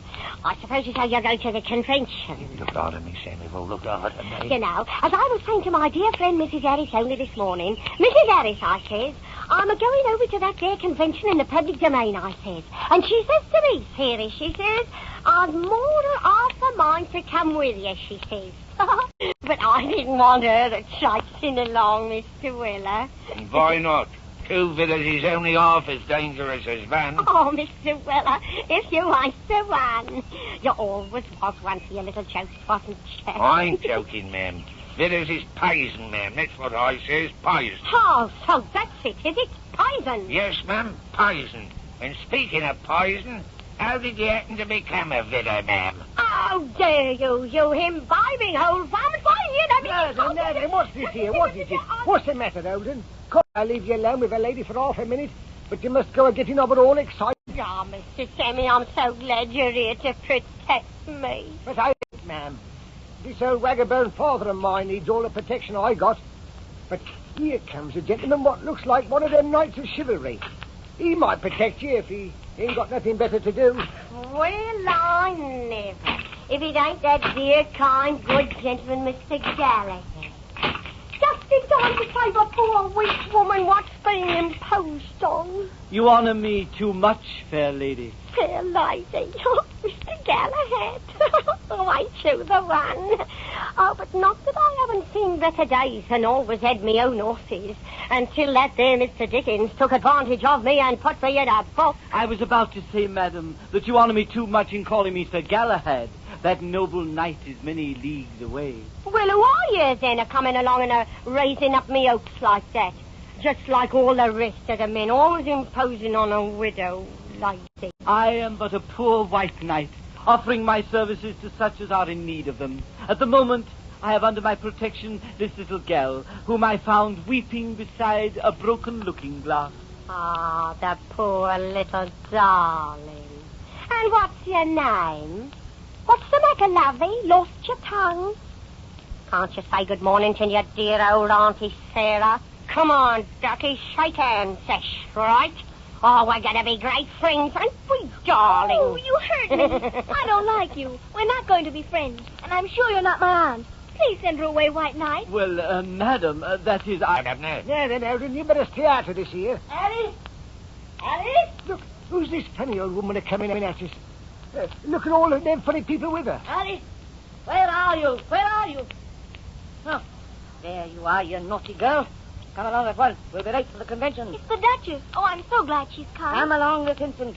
I've got to go and find the orders. Now, how do you think we can have a convention if you aren't there to pour tea? Oh, you'll break my heart. Come on, Mr. Weller. We can follow her, and then we shan't lose ourselves. All right, ma'am. Lead the way. Yeah, doing all right, Eldon, for one who don't like bitters. I knows what I'm a-doing of, Sammy. There's safety in numbers, me boy. There's safety in numbers. Now see what you've done. Our nice new friends have left us, and the Duchess has gone and dissolved into tears. She hasn't gone anywhere. She dissolved right here. She'll be back directly. But how can she come back if she hasn't gone? Let's ask the Hatter. He was right behind her when she went. But you said she didn't go. Now you're being stupid. Go over and stand on your own square. And don't you move until I tell you to. Now, where's that Hatter? Oh, there you are. What shall we do about the Duchess, Hatter? Let's have an inquest. But she isn't there. How do you know she isn't? She was here just a minute ago. Here today, gone tomorrow. Then we shall have to wait until the day after tomorrow. Certainly not. She might not go. Then we couldn't have an inquest. It would never do. Give me my fountain pen. Where is it? In my pocket. Which pocket? My vest pocket. My pen and ink vest pocket. Alice! Alice! Oh, there's that stupid mock turtle. I wonder what he wants. Off with his head! Off with his head! And we'll all have soup for tea. There, it's the Duchess. I told you she hadn't gone. All our trouble for nothing. What trouble? We didn't have the inquest. No, but we might have had. Then where should we have been? Here, of course. No, we shouldn't. We should have been where the Duchess was. But she wasn't anywhere. And that's just where we should have been. Nowhere. Oh, let's change the subject. Where's that mock turtle? He's crawling away. Bring him back. It's nearly dinner time. Come, Turtle. Nice, Turtle. Come along, Turtle. But I don't want to come till after dinner. I think you're very unkind, Turtle. If you feel you'd rather we didn't have any dinner, I'll speak to the Duchess about it. Oh, she's gone. I do believe she's running after that old Mr. Weller that was here. Does it make any difference? We shall see them all at the convention. Move the White Knight, Alice. Come along, Turtle. Thank you very much, and while we're on the way, I'll tell you the sad story of my life. You've told us that before. It begins once I was a real turtle. I'm very sorry, but I made that up. I'll tell you the real story this time. How can a mock turtle have a real story? Be quiet, Hatter. Can't you see the poor thing is very sorry for himself? Begin, Turtle. Thank you. My mother, a beautiful fat brown cow, was born in Gibraltar. A silver spoon was in her mouth, round her neck a golden halter. That's not very good poetry. Don't interrupt, Hatter. Go on, Turtle. She was clever and sweet with very small feet, an admirer of Mrs. Grundy, and her friends with a glad, proud smile she'd greet when she took me to church on Sunday. How happy was I in my calfhood days as I nibbled the grass and clover. You'd not find another with my sweet ways if you searched the whole world over. But soon I came on a troublous time, as always with cattle and men. For when father was called to a happier clime, poor mother, she married again. Oh, sad is the lot of a bovine tot, step-sired by a Holstein bull. With clouds my sky was overshot, my sorrowing cup was full. At an auction one day, my step-papa was sold to a vigorous bidder, and then, for the second time, mamma was a lorn and lonely widow. At last she died, and I was so benumbed by this bereavement, I stayed a calf, I refused to grow. Observe the great achievement. For had I died, 'twould have been my lot to be flavored with mace and myrtle, and basil and thyme, and chopped shallot, and guzzled as pure mock turtle. Poor mock turtle? I didn't say poor, I said pure, and please don't interrupt. But such a fate I scorn to meet. I would not end so lowly, for life, I swear, is very sweet by everything that's holy. Frustration, though, doth wait for me, for now my frame so scrawny, not e'en mock turtle can it be, just plain mulligatawny. Oh, you poor thing. Isn't there anything we can do for him, Hatter? Best thing we can do is to keep him out of the way of the Duchess. She loves mulligatawny. Look at the way she's always throwing pepper at anybody. That isn't the Duchess, it's the cook. Well, what's the difference? The Duchess pays her to do it, doesn't she? She hasn't paid her cook for months. Alice? Alice? Oh, there's the Duchess again, Hatter. Whatever shall we do? She's terribly angry. She always is. Ah, there you are. Why aren't you at the convention? Where have you been? We were just going to the convention. I didn't ask where you were going. I asked where you've been. We haven't been anywhere. Where are you now? Here. Then, here is where you were. And this is where you've been, isn't it? Oh, I'll teach you. Where's that there turtle? I want my dinner. Oh, I knew this was going to happen. Oh, please, Duchess, don't eat the mock turtle. Besides, he isn't a real mock turtle. He's only a mulligatawny. So, he's been deceiving me, has he? Off with his head. I hate mulligatawny. Just like a woman, she always told me she loved it. This way, Snivel, this way. Now see what you've done. Wasted all this time, and now those Dickens people are coming back. Off with you, off with you. Down to the convention. Hurry, get along, get along, get along. Yes, you're right, Eldon. This is where he was. Look, there they go now. We can easily catch them. Oh, Lord, Sammy. Oh, Lord. I ain't so young as I used to be, and this here strange climate seems to get me in the windbag. All right, Eldon. Take it easy now. Now, don't go getting of yourself all excited like. Sit down a minute. Thank you, Sammy. Yeah. I'll be all right in a minute or two. Did we give her the slip, Sammy? Did we give her the slip, that there gamp vidder? Well, she ain't here now, and that's something. But you never can tell when she might find us again. Well, if she does, Sammy, all I ask is that you don't leave me alone with her. That's all I ask. Oh, I wish as how I hadn't never come along with you, Sammy. Then I shouldn't never have met her. Oh, look after you, Eldon. But you must remember all the nice people you're meeting here. That little Alice and the Hatter. And even that there funny old Duchess has her points. Maybe she has, Sammy, but she's got him pretty well covered up. Now, what's this here turtle critter a-wanting of? Excuse me, sirs, and may please your exalted highnesses, I bring an invitation from the Duchess. She requests the pleasure of your company at afternoon tea. Oh, afternoon tea, is it? I thought it was a convention. Afternoon tea is always a convention with the Duchess. And what's we going to convene about? Well, there's the price of pork, election of officers, boundaries of the public domain, a nomination of a president. Both parties are expected at the Duchess's party. There are two, sir, the reprobates and the publicans. And which one do you want us to vote for? The one you can get the most out of course. It's quite democratic, ain't it, Eldon? What I wants to know is, who is this here Duchess? And what's she Duchess of? Good sir, she's my mistress, the Duchess of Wonderland. How about the Duke? Will he be there? Alas, sir, there is no Duke. Yes, what I thought. You can go and tell your Duchess one as how Tony Vella don't take tea with no vitters. Well, Eldon, if you don't want to, can you needn't? But I'm a-going, and you can wait till I comes back. And if you asks me, what I says is that how the widders has more cause to be afraid of you than you has to be afraid of the vitters. So goodbye, Governor. I'll see you when it comes back, if I ever does come back. Of all the ingratitudinous weasels I ever did see, that's what comes of pleasing of them kind. Oh, Samuel, to think of you were going off and leaving me like this. Your pardon, sir. I trust I do not intrude. And if you does, what then? Then, sir, I shall continue on my way.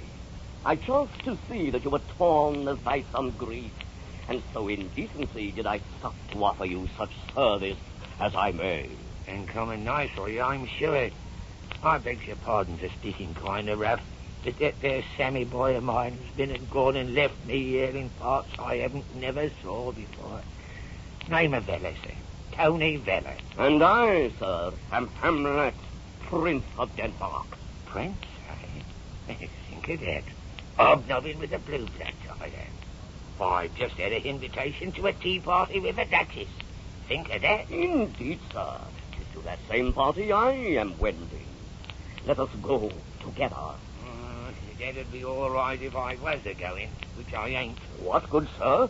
Not going to enjoy the delightful hospitality of her Grace, the Duchess? That's what I said. Did arrange. Alas, these many years. Versa and versa. Vitters is pays, that's what pays. Good sir, thou placed upon the tender string. I see thou art a man of understanding, and I would seek thy aid. The help of such a me wouldn't be good to the likes of you. I prithee, lend thine ear. In days long past, when I was but a lad, a noxious villain, probing into matters which concerned him not, William Shakespeare by name, spy upon me at the play.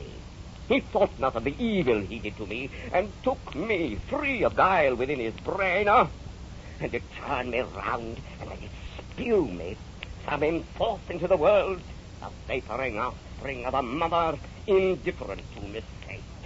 Sounds to me as if you was a wrongin', Governor, to go a-defending of yourself like that. And that, good sir, is just the burden of me tale. For from that evil day, I've roamed the world, strutted and stalked on every stage, mouthed and jibed in every tongue, including the Scandinavian, had been discussed and torn apart by all who paid their pittance to observe me in the ravings. The melancholy Dane. Was Hamlet mad? Good sir, I pray you tell me in very truth, was Hamlet mad? So it's uncommon queer you should be a-carrying on like that, Mr. Hamlet. You know, I'm a victim myself. I thought perchance 'twas so. And to what rogue do you owe your plight? I wouldn't go so far as to say he was a rogue, Mr. Hamlet. Maybe he was a bit arrogant like. Sort of one of them there dreamers what brings us poor, helpless critters into the world without a thinking of the harm they're a-doing of us. Thou speak as a man of thought and reason, Sir Tony. Exactly, Mr. Hamlet. And I'm glad as how you recognise us as a gentleman when you sees one. Not as how I am, Sir Tony, as your Highness was good enough to call me, but what as how I might have been, Sir Tony, or even Lord Tony, if that there Charlie Dickens hadn't made up his mind as I was only fit to handle horses and run away from villas. Which brings us to the purpose of our visit to the Duchess. Hold on now, hold on. What purpose? What visit? I tells you, Mr. Hamlet, I ain't a-going to visit no Duchess. That's why I'm a-sitting here alone. You can go by yourself, your Highness. No vidder Duchesses for me. Oh, what fools these mortals be. Your whole state of being irks you, yet nothing will you do to change it. With what heart I spoke a line not mine by deed of gift. Well, your Highness, I don't see as how going to tea with the Duchesses are going to help. Oh, it isn't only going to be tea. It's really a very important convention. A lot of influential literary characters will be there. We hope to get sufficient support to enable us to make a declaration of independence. The King, Queen, the Knave of Hearts are coming. The Knave is the Postmaster General, and many of the court, from diamonds, clubs, and spades. We might get a full pack, and we could have a new deal. It might help a bit. But what's this here Duchess got to do with it? The Duchess is a person of the greatest importance in literature, particularly to the younger generation. I haven't never heard of it. Never heard of the Duchess of Wonderland?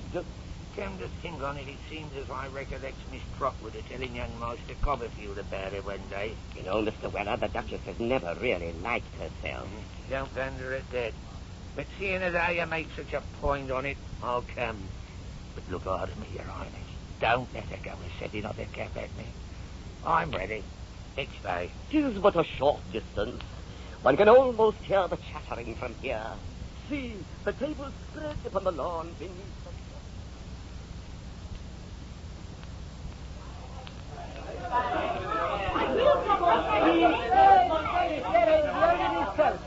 Hello, Eldon. Who's your gloomy-looking friend? Samuel, I'm ashamed on you. This here's a poor, misunderstood gentleman from Denmark, named Hamlet. What's how he's a prince? Your Highness, this is me very own son, Samuel, and a sore trial he is, too. Pleased to meet you, Your Highness. But you'd better go over and speak to the Duchess. Very touchy she is. Samuel! Samuel? Oh, there you are. Who are these people? Where are their invitations? Off with their heads. Yeah, that's a nice thing, ain't it? Silence. Who are you? Who's your friend? Why does he look so sad? Have you been drinking? Don't twiddle with your thumbs. Don't stand up. Don't sit down. Where are your tickets? Have you paid your tax? Speak when you're spoken to and don't answer back. Silence. Well, why don't you say something? May it please your grace. Silence. The meeting will now come to order. The secretary will call the roll. If you're here, don't bother to answer. If you're not here, raise your right hand. Proceed with the calling of the roll, Mr. Secretary of State. Alice, Tony Weller, Sam Weller, Duchess, Dormouse, White Knight, Mad Hatter, Hamlet, Napoleon, King of Hearts, Secretary of the Treasury, and all the rest. Everybody present, Mr. Chairman, except those who didn't come. The convention is now in session. The first item on the program is the collection of the carpet tax. We don't want no carpet tax. Then, stupid, how are you going to keep your rugs from sliding? Silence! We're going to open the meeting with the singing of a new campaign song written by the Hatter. But as there may be some late arrivals, we shall not call on the Hatter until a little later. In the meantime, we are fortunate in having with us a gentleman from Denmark who is going to tell us about the ancient memorial privileges of the Caucasian Aborigines. My lords and ladies and gentlemen, I have the honor to introduce Prince Hamlet of Denmark. May it please your grace. When I was a boy, I served a term... That's what he did, 6 months in Pentonville. Thank you. I'm sure we've all learned a great deal from this wonderful message. Ladies and gentlemen, the Mock Turtle will now propose a vote of confidence in Prince Hamlet. Order for the Mock Turtle. I proposes a vote of confidence in Prince Hamlet. What I wants to know is that there Mock Turtle a man or a woman? And if so, is he a villain? A vote of confidence is now before the meeting. All those not in favor shall have their heads chopped off. All those in favor, say aye. Aye.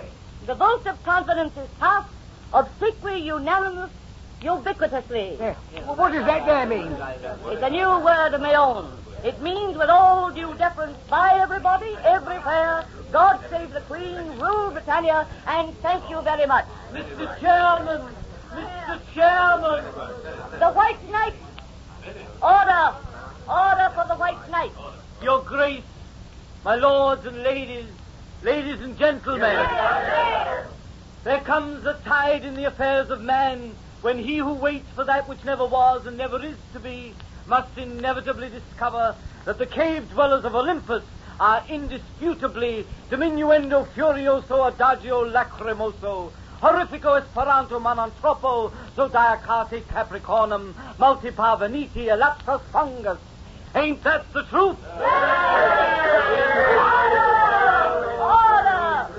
We are gathered here this afternoon to claim the inalienable right to live our simple lives as individuals, free and unhampered by the sickly sentiments and sloppy phrases assigned to us by the selfish interests of the unsolicited authors of our lives. Here, hooray and encore! If there are others here who will endorse my sentiments, and I'm sure there must be, we can, by asserting ourselves persistently and inflexibly, achieve our purpose of walking unmolested in the public domain, without fear of being suppressed by the tyrants who conceived us. For men may come and men may go, but we go on forever.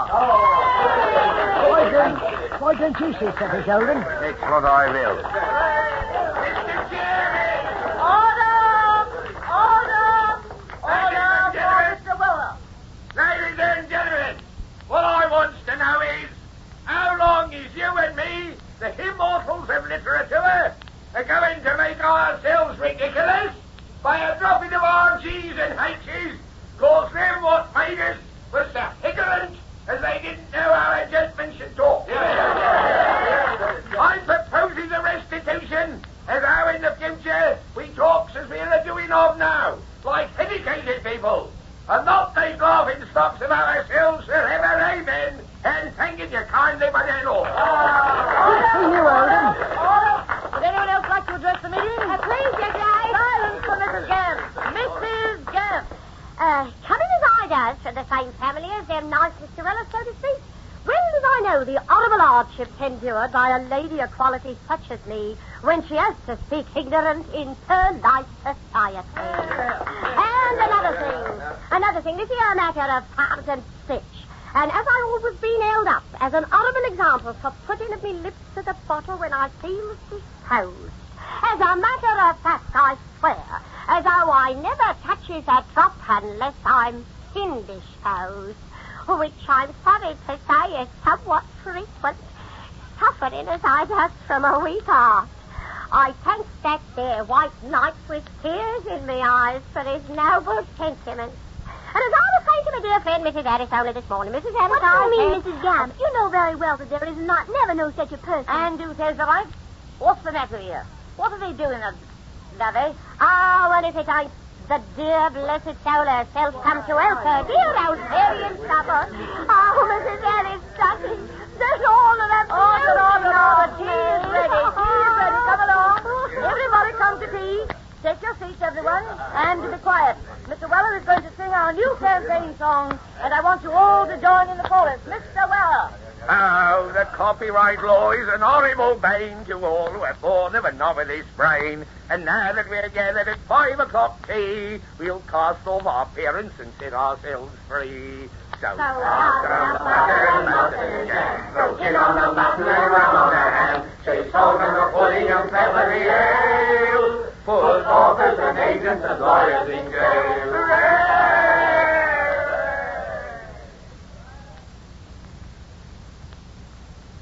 You have just heard a performance of Public Domain by Eustace Wyatt, presented by the Columbia Workshop. This week's production was directed by Earl McGill. Tune in next Saturday at this same time for another Columbia Workshop presentation. The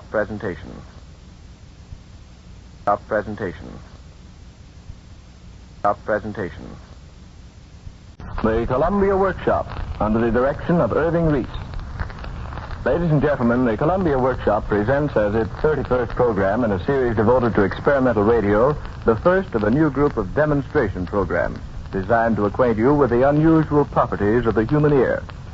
Your ears have characteristics as definite as your weight or height, the color of your eyes, or the quality of your voice. Because these characteristics must be reckoned with in telephoning and in transmitting programs by radio to you, the ear has been a subject for exhaustive scientific research. Modern laboratory equipment, scientists have learned a great deal about the amazing properties of this organ. And some of the apparatus developed during these studies has also been of great value in the fields of education, music, pathology, and allied sciences. The Columbia Workshop hopes to bring you from time to time on its schedule programs which will demonstrate and acquaint you with the interesting story of these inventions and achievements. We have been fortunate in securing the cooperation of scientists at the Bell Telephone Laboratories, one of America's foremost research institutions, where these studies have been carried on as an aid to improving the telephone for this and future broadcasts. Dr. John C. Steinberg of the Bell Telephone Laboratories staff, who has done a great deal of investigation on the characteristics of the human ear, will conduct tonight's experiment. Dr. Steinberg.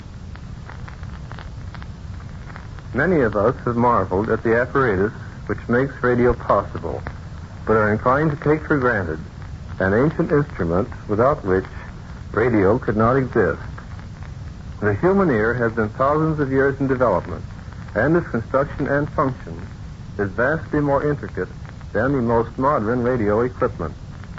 Tonight, I wish to describe and demonstrate what is probably the most interesting quality of the ear, its ability to judge the pitch of sound. What color is to the eye, pitch is to the ear. Without the ability of the eye to sense color, the world would be a drab place of black and white. Without the ability of the ear to judge pitch, the world of sound in its various phases, from the sweeping beauty of music to the recognition of the voices of friends, would be reduced to a monotony of primitive sound. Let us begin the demonstration by listening to the very simplest form of sound, a pure tone. You undoubtedly noticed that this tone was not pleasant to the ear. Now listen to the same tone again, and then listen while we introduce a minute change in pitch.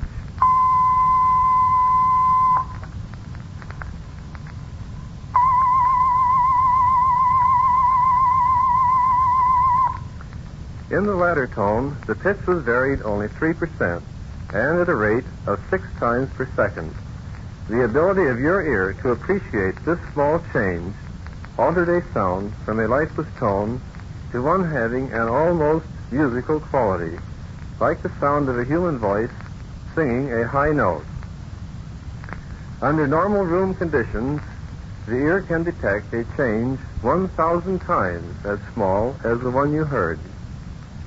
Such pitch variations, when they occur in music, enhance the artistic effects. This is particularly true in the human voice, as will now be demonstrated by Mr. Douglas Stanley, distinguished vocal teacher. Mr. Stanley. Few people realize when listening to the ringing tones of a great singer that the pitch and intensity are fluctuating over a wide range. There are 2 separate and distinct types of voice movement, vibrato and tremolo. The real singer employs the vibrato, and the crooner, that is, any performer who sings very softly close up to the microphone, absolute tremolo. This tremolo is quite similar to the warble tone you have just heard. The vibrato is characterized by a fluctuation of intensity as well as of pitch. A steady tone is very unpleasant to listen to, since it sounds dead and lacks freedom, vibrancy, and those characteristics of tone which we hear as good quality. I have with me in the studio 2 pupils, a baritone, Mr. Lawrence Reed, and a soprano, Miss Gertrude Gibson, who I will ask to produce tones as nearly steady as possible. You will notice the extremely unpleasant quality.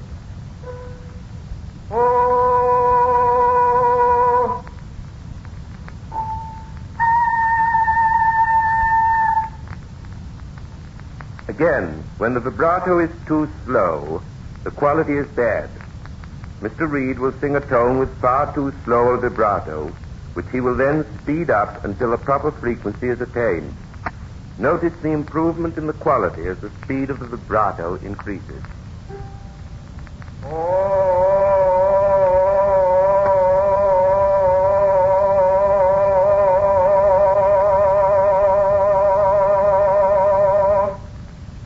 A pianissimo tone has practically no vibrato, and as the intensity is increased, the vibrato widens, until at fortissimo a very wide movement is heard. I will ask both Mr. Reed and Miss Gibson to show the swell on the vibrato.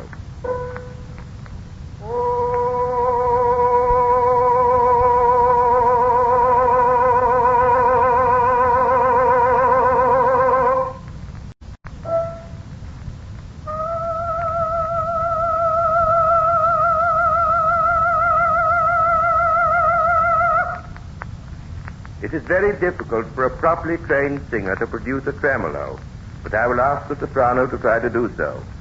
Notice the relative rapidity of the flutter.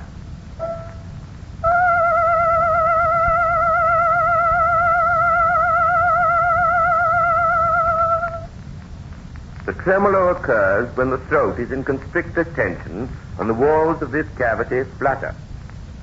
The tremolo employed by the crooner is a relatively rapid flutter, since it occurs from 7 to 11 times a second, while the vibrato movement is never more than 6.5 times a second and may be as low as 5. The ideal speed is 6. When the absolute tremolo is amplified for broadcasting, the effect is very pleasant. The vibrato, which only occurs when the muscles of the throat are in opening tension, is the result of an on and off impulse to all the muscles used in the act of phonation.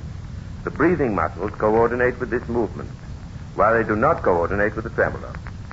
The vibrato allows the singer to produce full free tones without building up tension on the muscles involved. It is employed by the singer for rhythmic purposes and for accent. It is also the basis of clean, clear-cut, rapid singing. All runs should be sung in the vibrato.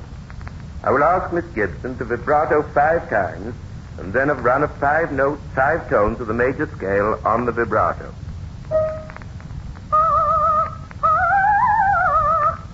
I'll now extend this process and ask her to vibrato in groups of 4 and then run a scale.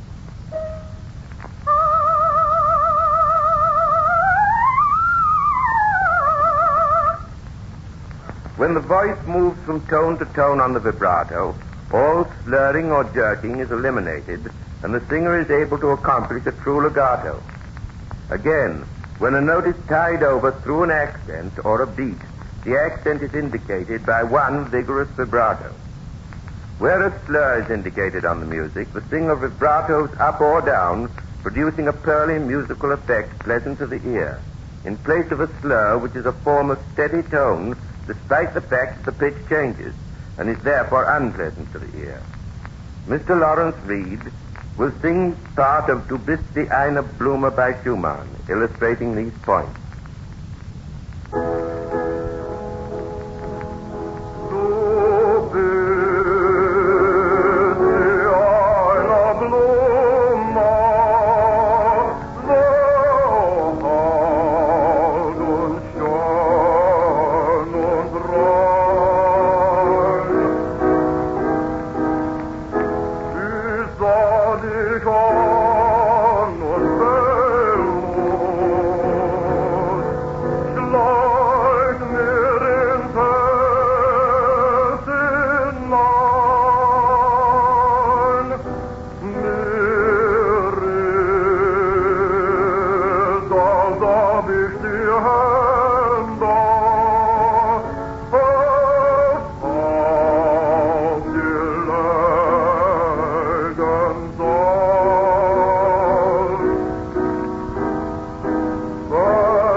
Sung tone should have movement. The proper movement is vibrato.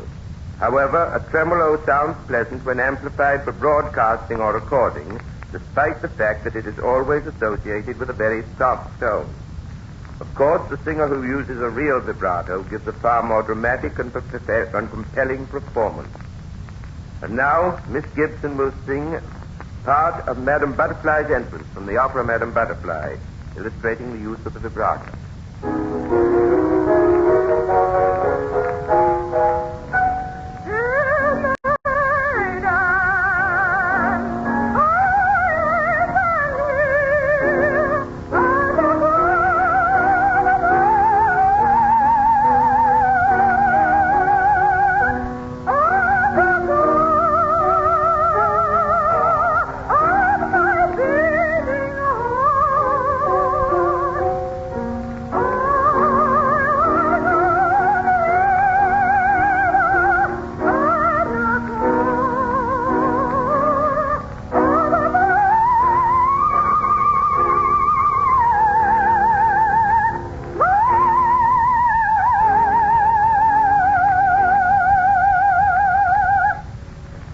Sum up, all singing should be done on the vibrato, which starts when the singer starts singing and never stops until he is silent.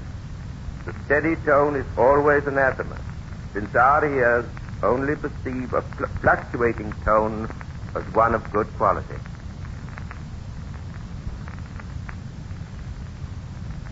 Thank you, Mr. Stanley. The pitch of a musical sound is the position it has on the musical scale. And this position is simply the one your ears would give it by comparing it with others of the same pitch and noticing the likeness. The ability of persons to recognize pitch varies to a high degree. Some people acquire by training and aptitude a remarkable ability to place tones in the musical scale when they have no comparison to aid them. This ability is referred to as absolute pitch. We have in the studio Mark Warno, Columbia's well-known conductor, who is noted for his keen ability to assign pitch values to musical tones. We are going to sound several tones and ask you and Mr. Warno to place their pitch value. See if you agree with these answers, and then we will tell you how close he came to being right.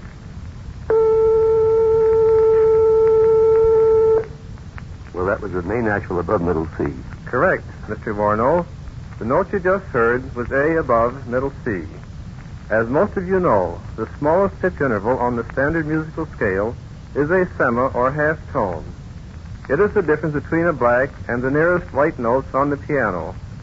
We will now give Mr. Warno a tone that is not on the musical scale, but falls between two of the standard musical notes. See how close you can come, too. That was about an E natural, approaching E natural above middle C. As the note was halfway between E and F, above middle C, Mr. Warno's answer was correct. He was not only able to place the tone, but was able to tell approximately where it was located on the scale. We will now sound the tone very much nearer to the standard tone, but still not on the musical scale, and see how closely Mr. Warno can place it. That was almost a B natural around 7 tones above middle C. Right, Mr. Warno. The note that was played was 1/8 of an octave above B natural. The difference Mr. Warno was able to detect was so slight that it would be undetectable to many people. Now listen carefully and see if you can detect the difference, while we first play the note Mr. Warno recognized, and then the standard note nearest it.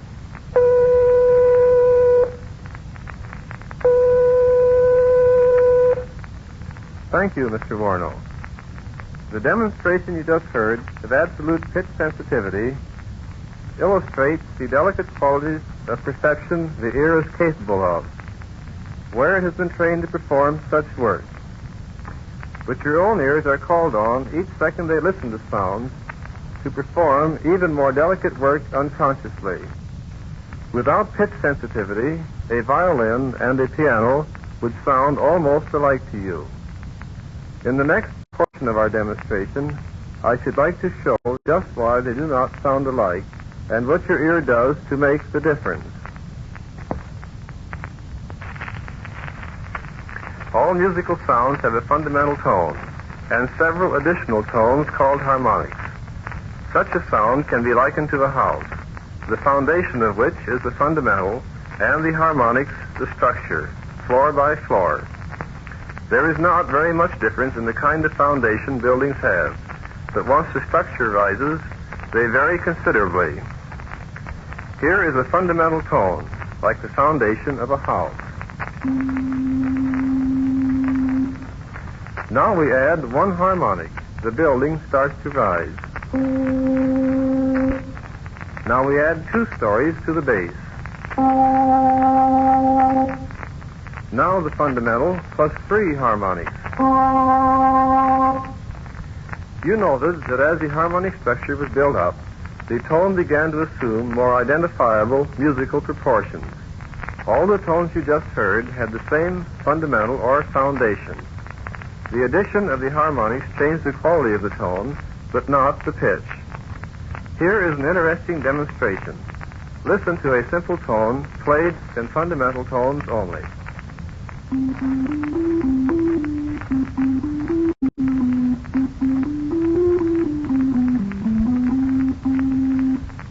Now listen to the same tune played in harmonics only, with the fundamental tone stripped.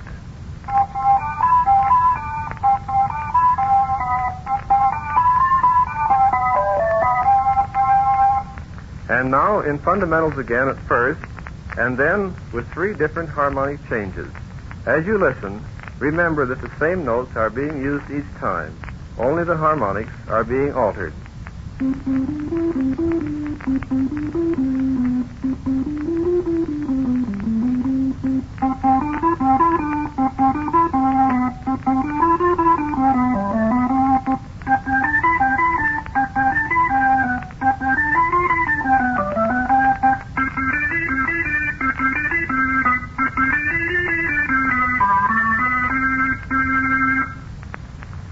So you see that each tone has a foundation called the fundamental and several floors called harmonics. The architecture of the floors or the style determines whether it is the tone of a violin or piano or voice. A note of the same fundamental pitch heard on a piano and then violin differs greatly in its harmonic structure or architecture. The ability of our ears not only to recognize the fundamental of each note, but also to register the duration and loudness of each of its many harmonics, is chiefly what enables us to distinguish between instruments. In a symphony orchestra of 100 or more instruments, playing several notes per second, the varied harmonic structures, the ear is called on to do a more delicate work than any man-made machine could perform. Listen for a moment while we play a short selection on the piano, with and without the harmonics, and then the same on the violin.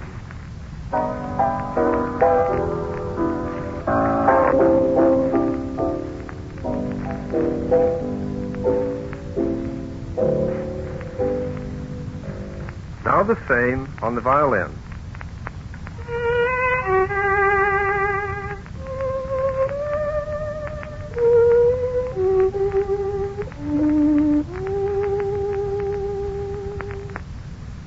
The ear's response to these quick harmonic changes is what keeps open the entire world of orchestral and voice tone color.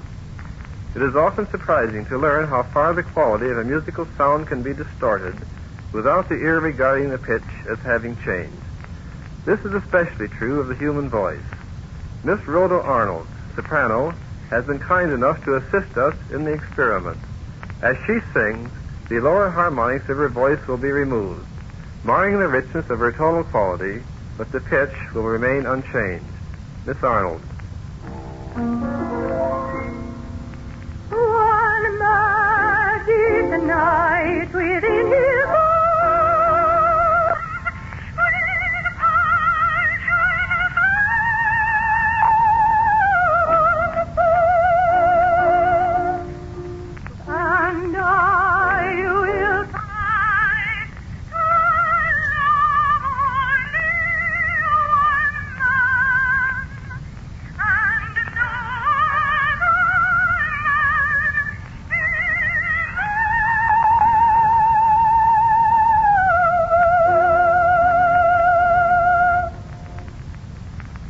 When you hear a sound, your ears act instantaneously in bringing to the brain a message for it to interpret.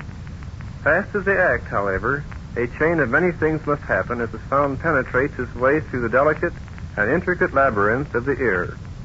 The central and most important organ is the inner ear, which has the form of a snail shell, filled with liquid, and has along its surface an extensive row of nerve fibers.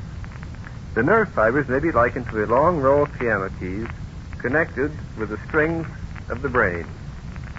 The pitch range in human beings varies according to age and the individual characteristics of the ear.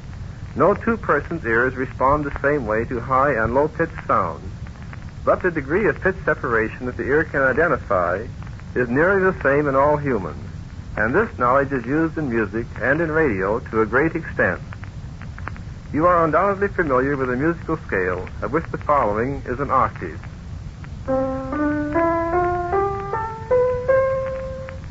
As we noted before, there are 12 sema or half tones in an octave. Here is an example of a semitone. What you heard then was the difference between A and A sharp on the piano scale. It is the smallest interval, it is the smallest tonal difference that separates any notes on the piano. But how close must two tones correspond before the ears cease to tell them apart in pitch? Here are two tones only 1/8 of a tone apart, or 1/4 of the distance of separation of the closest tones of your piano.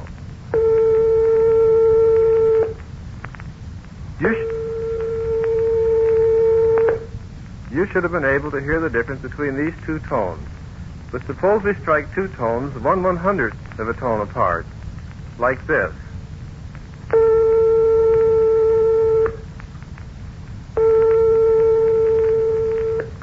Could you tell the difference? The point where you cease to be able to distinguish tones determines how closely musicians must tune their instruments for your enjoyment of their music. The nerve fibers of your inner ear, which is the ear's keyboard, send high tones to one section of the brain and low tones to another. But when tones such as you just heard come too close together, there is an overlapping of the fibers affected, since in the structure of the snail shell inner ear, there is not complete separation in the action of the individual nerve fibers. Consequently, if pitches are too close together, the brain finally ceases being able to differentiate them. For pitches in the musical scale, the sensitivity of the average ear is such that tones may be detected which are about 0.3% apart in pitch, or 1/20th of a semitone. Closer distinctions can be made under certain acoustic conditions, which we will demonstrate in a moment, or when rapid changes from one tone to another permit comparisons. I will now have the violinist play two tones a semitone apart.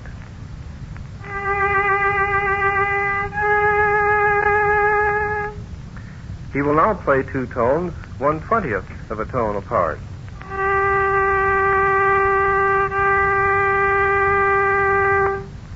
The average ear can detect that difference. To illustrate the point more strikingly, the piano will accompany the violin first in perfect tune, then with the two instruments out of tune by 1/4 of a tone, and then out of tune 1/20th of a tone. In perfect tune.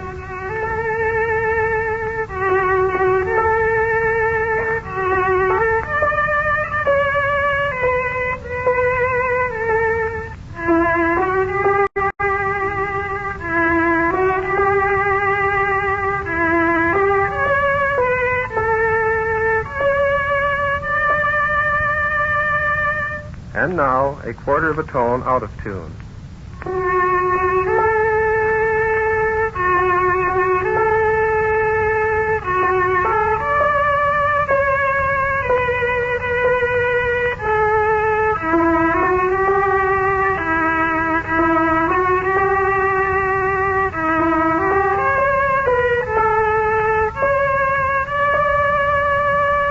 And now, 1/20th of a tone out of tune.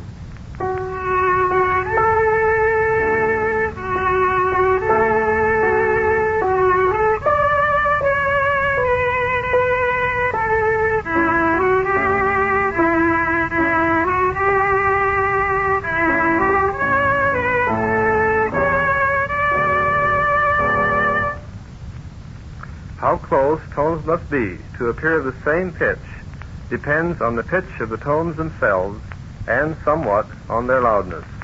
Tones of medium location in the pitch scale are most easily told apart, and low-pitched tones are told apart with more difficulty.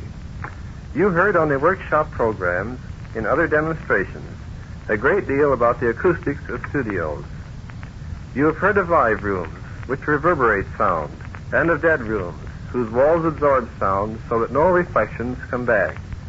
Most musical instruments sound better when the room or studio in which they are played has some degree of liveness. Just why this is so is a psychological question, the answer to which is not altogether known. But it is interesting that one's ability to detect changing pitch is as much as 100-fold greater in a live room than in a perfectly dead one. This is something you shower bath singers have known for a long time, without perhaps being aware of the true reason. Your voice sounds very pleasant to you in the bathroom, which usually has tile surfaces reflecting the sound.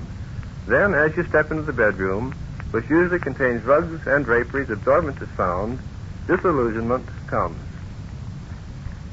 Here is a little experiment which will enable you to judge which of two studios is more lively. We shall play a steady tone in Studio A and then in Studio B. See if you can tell which is the live one. The steady tone in Studio A. The steady tone in Studio B. You could not tell whether Studio A or B was the more lively. Now we shall play tones whose pitch is modulated or changed, and unless you are listening in a room of pronounced liveness, you should be able to tell clearly which of the two tones is the livelier.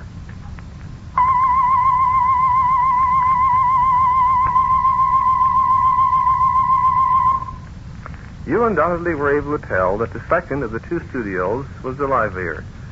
So you see how these studies of the human ear invariably lead to improvement of devices which are built to cater to them. For example, this studio which we are broadcasting from has a live end and a dead end, so that programs which depend on a great deal of color of tones, such as symphonic broadcasts, are picked up from the live end, other programs, such as dramatic plays, in the dead end. Not only do these studies of the characteristics of human ears contribute vital information in the construction of rooms acoustically, but in the design of telephones, microphones, and receivers themselves. Great care is taken to see that the harmonic beauty of sound comes to you with much of the fidelity your ear would hear it in the room. Thank you, Dr. Steinberg.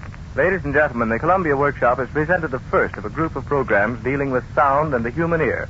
Tonight's experimental demonstration was on pitch and pitch perception. This broadcast was made possible by the assistance of scientists of the Bell Telephone Laboratories, one of America's foremost scientific research institutions, where such studies have been carried on as an aid to improving the telephone. Dr. John C. Steinberg conducted the demonstrations, many of which were based on investigations conducted under the direction of Dr. Harvey Fletcher of the laboratory staff.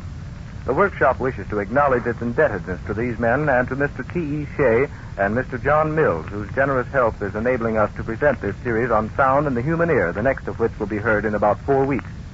We always appreciate your comments on these programs. They aid considerably in shaping future presentations. The Columbia Workshop presentations are arranged and directed by Irving Reed. This is the Columbia Broadcasting System.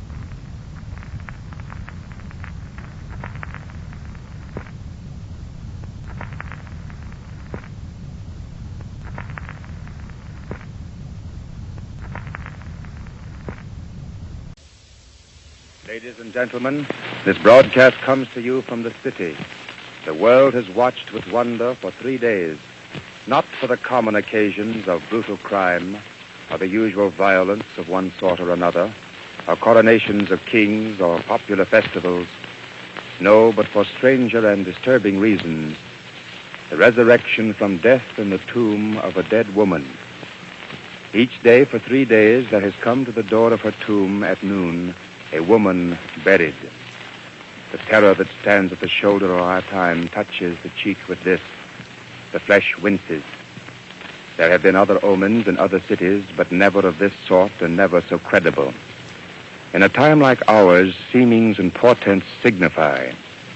Ours is a generation when dogs howl and the skin crawls on the skull with its beast foreboding. All men now alive with us have feared.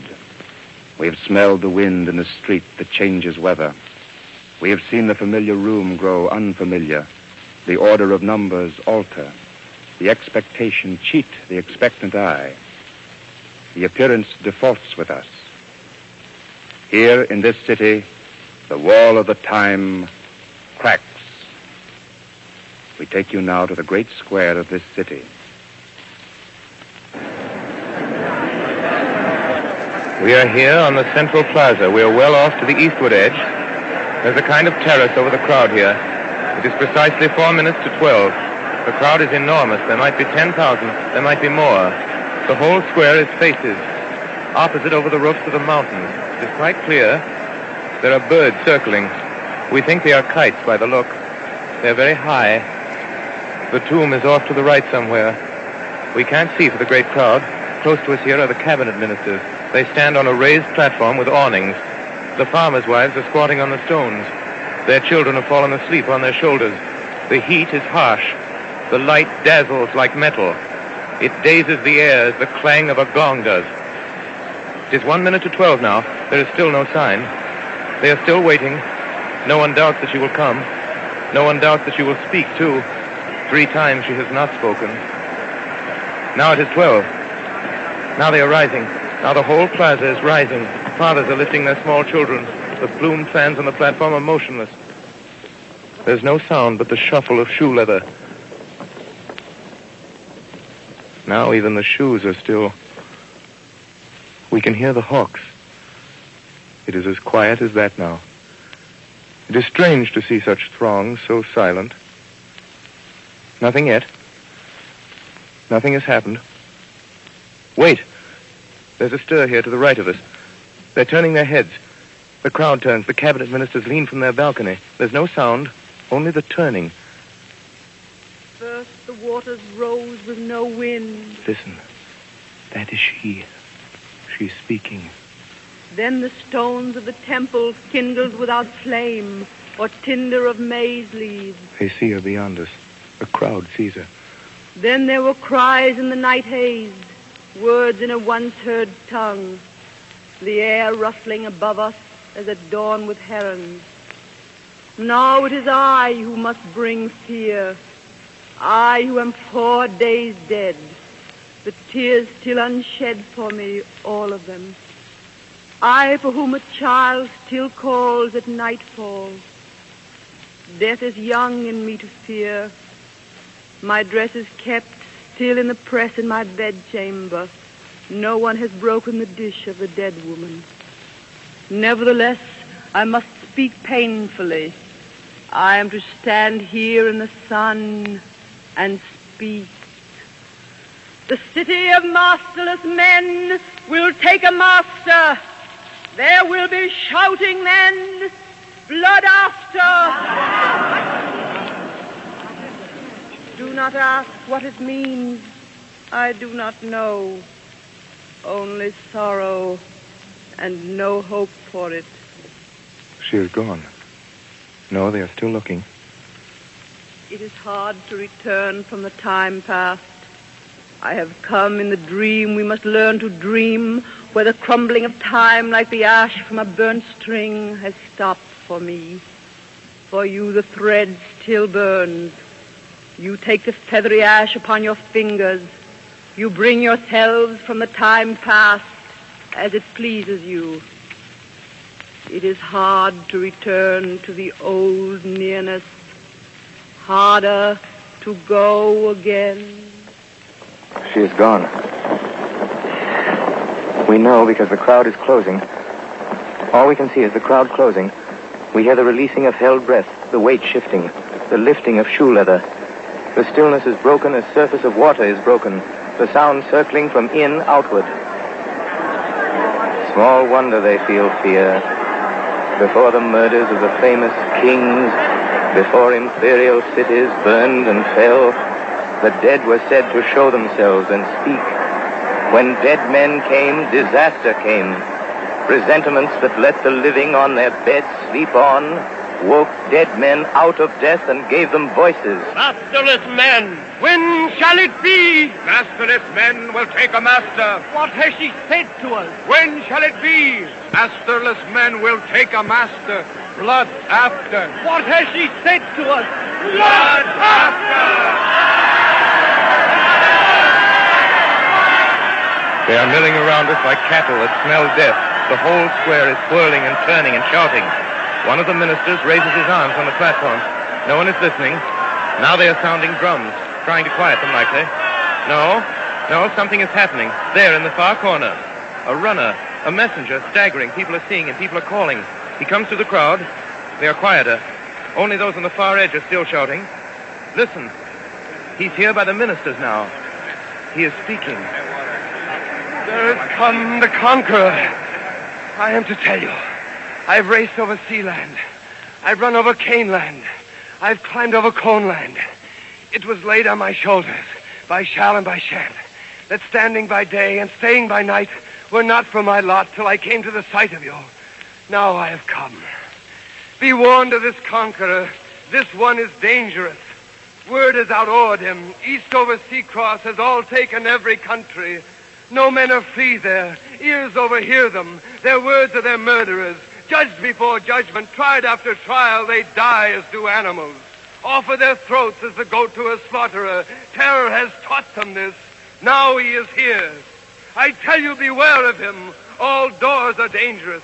The warders of wealth will admit him by stealth. The lovers of men will invite him as friend. The drinkers of blood will drum in him suddenly. Hope will unlatch to him. Hopelessness open. I say and say truly, to all men in honesty, such is this conqueror. Shame is his people. Liquors of spittle. Their lives are unspeakable. They're dying indecent. Wait, I have said to you. They are leading him out. His legs give. Now he is gone in the crowd. They are silent. No one has spoken since his speaking. They stand so, circling the governors. No one has spoken or callen out. There is no stir at all, nor movement. Even the farthest have stood patiently. They wait, trusting the old men. They wait faithfully, trusting the answer. Now the huddle on the platform opens. A minister turns to them, raising his two arms. Freemen of this nation, the persuasion of your wills against your wisdom is not dreamed of. We offer themes for your consideration. What is the surest defender of liberty? Is it not liberty? A free people resists by freedom, not locks, not blockhouses. The future is a mirror where the past marches to meet itself. Go on towards arms, peaceful towards peace. Free and with music towards freedom. But face tomorrow with knives, and tomorrow's a knife blade. Murder your foe, and your foe will be murder. Even your friends suspected of false speaking. Hands on the door at night, and the floorboards squeaking. Those who win by the spear are the spear toters. And what do they win? Spears. What else is there? If their hands let go, they have nothing to hold by. They are no more free than a paralytic propped against a tree. With the armored man, the arm is upheld by the weapon. The man is worn by the knife. I wish you could all see this as we do. The whole plaza full of these people, their colorful garments, the harsh sunlight, the water sellers swinging enormous gourds, the orator there on the stone platform, the temple behind him, the high pyramid, the hawks overhead in the sky, teetering slow to the windward, swift to the downwind, the houses blind with the blank sun on them. Once depend on iron for your freedom, and your freedom's iron. Once overcome your resistors with force, and your force will resist you. You will never be free of force. Never of arms unarmed will the father return home, the lover to her loved, the mature man to his fruit orchard, walking at peace in that beauty, the years of his trees to assure him. Force is a greater enemy than this conqueror. It's a treacherous weapon. But nevertheless, my friends, there is a weapon. Weakness conquers. Against chainlessness, who breaks? Against walllessness, who vaunts? Against forcelessness, who forces? Against the feather of the thistle is blunted sharp as metal. No edge cuts seed fluff. And this conqueror, unresisted, will conquer no longer. A posturer, beating his blows upon verdicts, shifting his guard against shadows. Snickers will sound among road menders, sitters be stifled by laundresses, coarse guffaws among chambermaids, and reddened with rage, he will roar. He will sweat in his uniform foolishly. He will disappear. No one hear of him, for there is a weapon, my friend. Reason and truth are that weapon. Let this conqueror come. Show him no hindrance. Suffer his flag and his drum. Words win.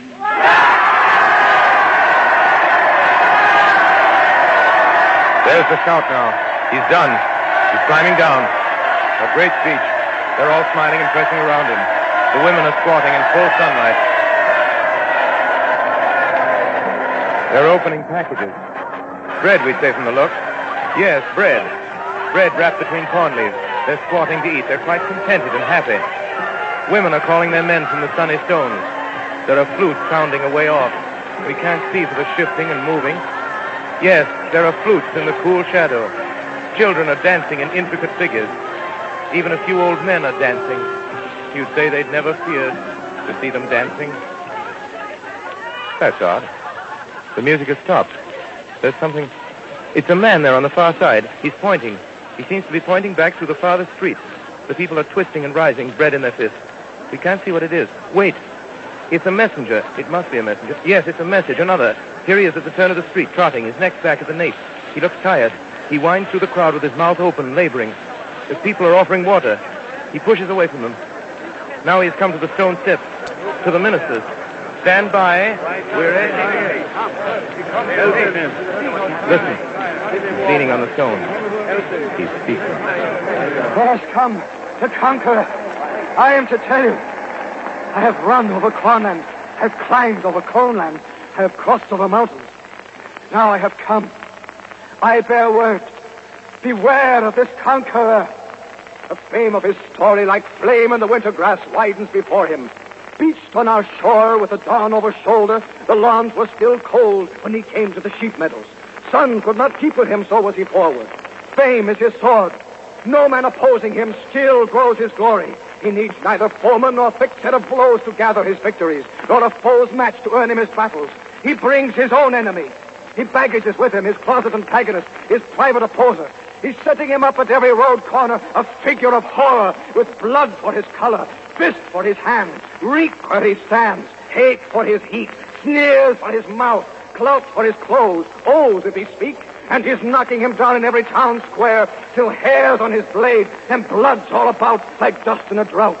And the people are shouting, flowers him flinging, music him singing, and bringing him gold, and holding his heels, and feeling his thighs, till their eyes start and their hearts swell. And they're telling his praises like lays of the heroes and chiefs of antiquity. Such are his victories. So does he come. So he approaches. No man to conquer, yet as a conqueror marches he forward. Stands on your mountains, soon to descend on you. That touched them. That frightened them. Some of them point to the East Hills. Some of them mock at the ministers. Freedom? Freedom for what? To die in a rat trap? They're frantic with anger and plain fear. They're sold out, they say. You can hear them. Down with the government. Down with the orators. Down with the liberal, learned minds. Down with the mouths and the loose tongues in them. Down with the lazy lot. They've sold us. We're sold out. Talking is done for us. They're boiling around us like mullet that smell sharp. We can't move for the mob. They're crazy with terror. Think of your gods, earth masters, taste your disasters. Men, remember. There's a voice over the crowd somewhere. They hear it. They're quieting down. It's the priests. We see them now. It's the priests on the pyramid. There might be 10 of them, black with their hair tangled. The smoke of their fires flat in the quick winds. They stand in the thick of the smoke by the stone of the victims. Their knives catch in the steep sun. And your gods, remember. They're shouting. Listen. Let the world be saved by surrendering the world. Not otherwise shall it be saved. Turn to your gods, remember. Let evil be overcome by the coming over of evil. Your heart shall be elsewhere. Turn to your gods, remember. Turn to your gods. The conqueror cannot take you. Turn to your gods. The narrow dark will keep you. Turn to your gods. In God's house is no breaking. Turn to your gods. In God's silences, sleep is. Lay up your will with God. Stones cannot still you. Lay up your mind with God. Blade cannot blind you. Lay up your heart with God. Danger departs from you. It's a wonderful thing to see this crowd responding. Even the simplest citizens feel the emotion. There's hardly a sound now in the square. It's wonderful, really impressive. The priest there on the pyramid, the smoke blowing, the bright sun, the faces. Confusion of reason when all is delusion. In the day of tyrants of tongues, when the truth is for hire. In the day of deceit, when ends meet. Turn to your God. In the day of divisions of nation, when hope is derision.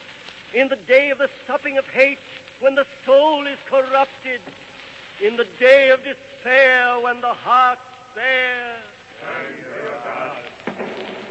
A kind of dance is beginning.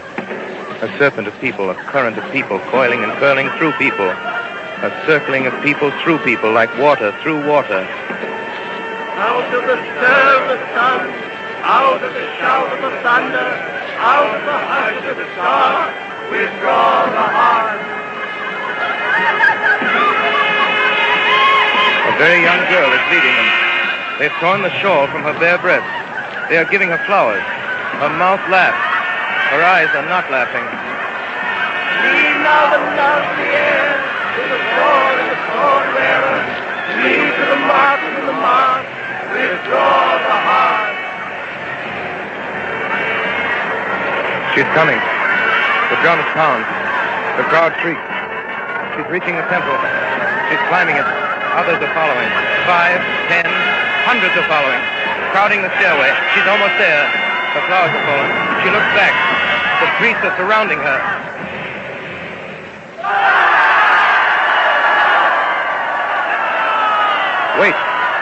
Wait, something has happened. One of the ministers, one of the oldest, the general, the one in the feathered coat, who's driving them down with the staff of a banner. He's climbed after them, driving them down. They're shouting and yelling enough, but they're going. He's telling them off, too.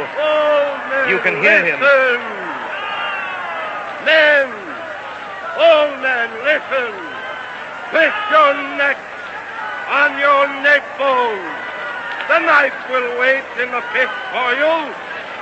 There's a time for everything. Time to be thinking of heaven. Time of your own skin. Cock your eyes to the windward. Do you see smoke on those mountains? The smoke is the smoke of towns. And who makes it? The conqueror. And where will he march now? Onward! The heel of the future descends on you. He has them now. Even the priests have seen it. They're all looking away here to the east. There's smoke, too, filling the valleys like thunderheads. You are foolish, old men. You ought to be flogged for your foolishness. Your grandfathers died to be free. And you juggle with freedom. Do you think you're free by a law like the falling of apples in autumn? You thought you were safe in your liberties. You thought you could always quibble. You can't. You take my word for it. Freedom's the rarest bird. You risk your neck to snare it. It's gone while your eyeballs stare. Those who'd lodge with a tyrant, thinking to feed at his fire and leave him again when they're fed, are plain fools, or were bred to it. Brood of the servile races, born with the hangdog face. They're all pointing and pushing together. The women are shouldering baskets. Bread, children. They smell smoke in the air. They smell terror. Children and doing the strong man's will. The free will fight for their freedom. They're free men first. They feed meager or fat, but as free men. Everything else comes after.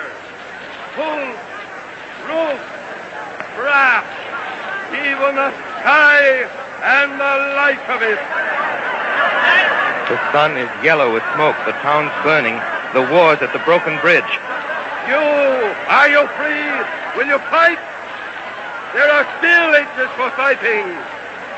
There is still a niche in the street. You can stand on the stairs and meet him. You can hold in the dark of a hall. You can die. Or your children can crawl for it. They won't listen. They're shouting and screaming and running. The square is full of deserters, with more coming. Every street from the bridge is full of deserters. They're rolling in with the smoke blowing behind them. The plaza's choked with the smoke and the struggling of stragglers. They're climbing the platforms, driving the ministers, shouting. One speaks and another. The city is doomed! There's no holding it! Let the conqueror have it! It's his! The age is his! It's his century! He's one man! We are but thousands! Who can defend us from one man? Bury your arms! Break your standard! Give him the town while the town stands! They're throwing their arms away. Their bows are in bonfires. The plaza is littered with torn plumes. Spear handles. Masterless men! Masterless men must take a master! Order must master us! Freedom's for fools! Lost is the pleasant! Freedom has eaten our strength and corrupted our virtue! Men must be ruled! Fools must be mastered! Rigor and fast will restore us our dignity! Change will be liberty! The last defenders are coming. They whirl from the streets like wild leaves on a wind. The square scatters them. Now they are fewer. 10 together are 5. They come with their heads turned, their eyes back. Now there are none. The street's empty, in shadow. The crowd is retreating, watching the empty street. The shouts die. The voices are silent. They're watching. They stand in the slant of the sunlight, silent and watching. The silence after the drums echoes the drum beat. Now there's a sound. They see him. They must see him. They're shading their eyes from the sun. There's a rustle of whispering. We can't see for the glare of it. Yes? Yes? He's there in the end of the street in the shadow. We see him. He looks huge, a head taller than anyone, broad as a brass door. A hard hero, heavy of heel on the brick, clanking with metal, the helm closed on his head, the eye holes hollow. He's coming. He's clear of the shadow. The sun takes him. They cover their faces with fingers. They cower before him. They fall. They sprawl on the stone. He's alone where he's walking. He marches with rattle of metal. He tramples his shadow. He mounts by the pyramid, stamps on the stairway, turns. His arm rises. His visor is opening. There's no one. There's no one at all. No one. The helmet is hollow. The metal is empty. The armor is empty. I tell you, there's no one at all there. There's only the metal, the barrel of metal, the bundle of armor. It's empty. They don't see. They lie on the pavement. They lie in the burnt spears, the ashes of arrows. They lie there. They don't see or they won't see. They are silent. The people invent their oppressors. They wish to believe in them. They wish to be free of their freedom, released from their liberty. The long labor of liberty ended. They lie there. Look, it's his arm. It is rising. His arm's rising. They're watching his arm as it rises. They stir. They cry. They cry out. They are shouting. They're shouting with happiness. Listen. They're shouting like troops in a victory. Listen. The city of masterless men has found a master. You say it was they were the conquerors. They that had conquered.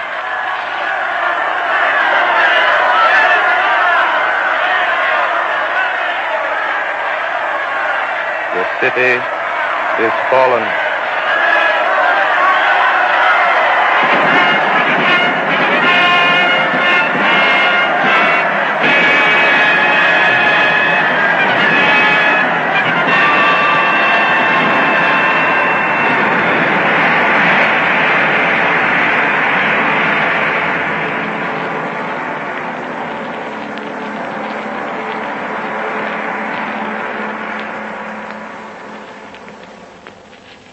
The Columbia Workshop has taken great pride in presenting the premiere performance of The Fall of the City, a verse drama written especially for radio by Archibald MacLeish, Pulitzer Prize winner and one of America's outstanding poets.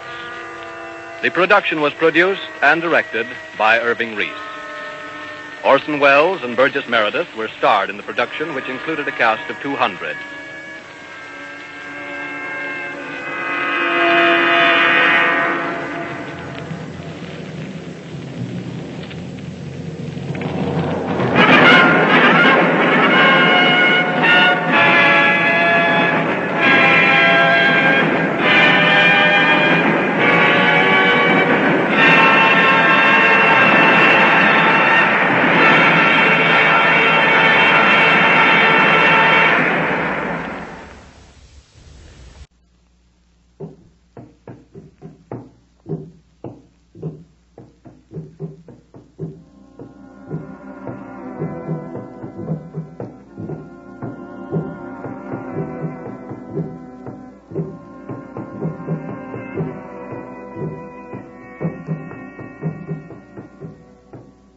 Columbia Workshop, under the direction of Irving Reese, presents Babuouk, a radio version by Lester Fuller of his play dramatized from Guy Endor's famous book of the same name.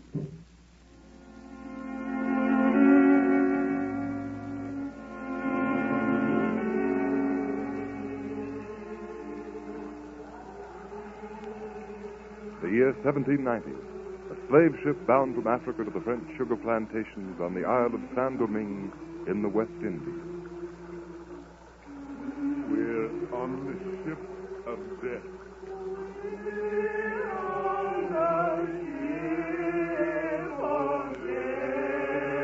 We're dead already.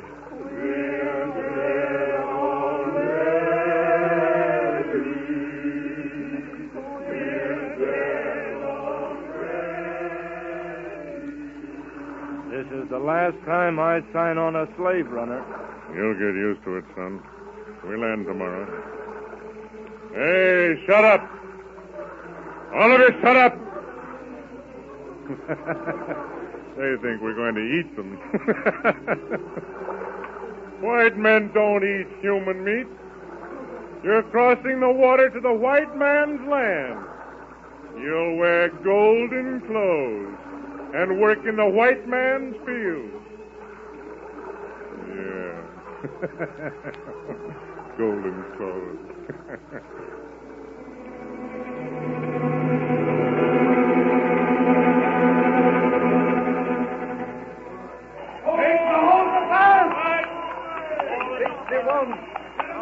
Hello, Captain. How do you do, Monsieur Adeluc? Glad to see you again, sir. Good trip, Captain. Not so bad, Monsieur Adeluc. Only 30 slaves died. Good. We'll need the live ones for the field.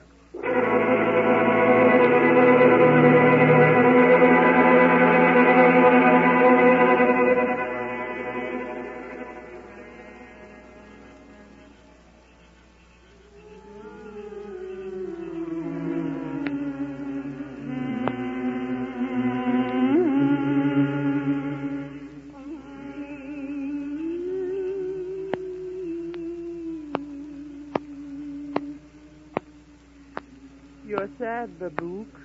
Yes, Naiti, I'm sad for home. We're strangers here, and home is far away beyond the clouds. Remember, Babuouk?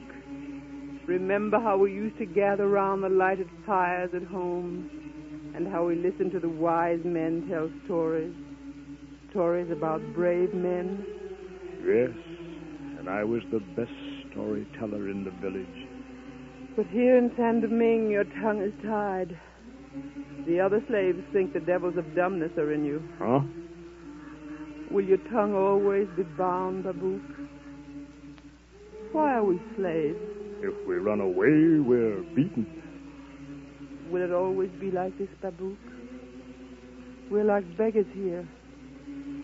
Shall we be content if the masters throw us a few seeds? Can we lift our heads alone and shout for freedom?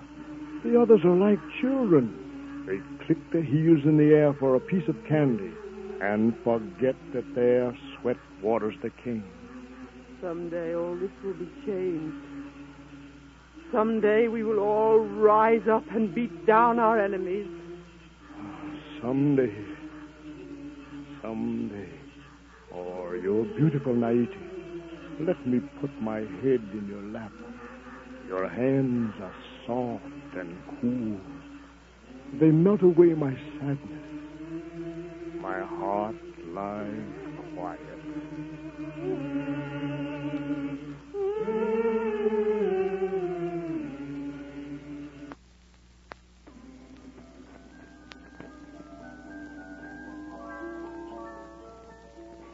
Have the packages come from the boat, Francois? Yes, my dear. Oh, good. Then we'll have some real French food for the party tonight instead of this awful native food. I've been here for 20 years and I still haven't learned to digest these tropical foods. Let's see. I think I'll put Laborie next to Antoinette at dinner. He ought to amuse her. He was in Paris 4 years ago. Oh, my, it's hot, isn't it? I'll never get used to this climate. It isn't natural, is it? No, my dear. Yes, I think I will put Laborie next to Antoinette and her fiancé. What's his name? Oh, yes.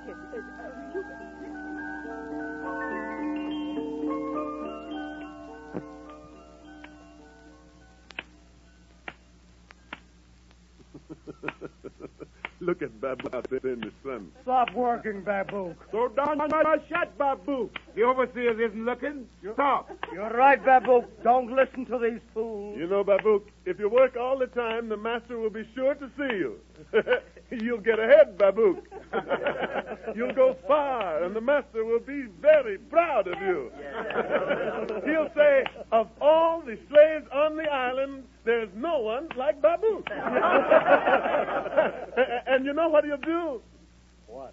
He'll invite you to his daughter's party tonight and make you a master, too.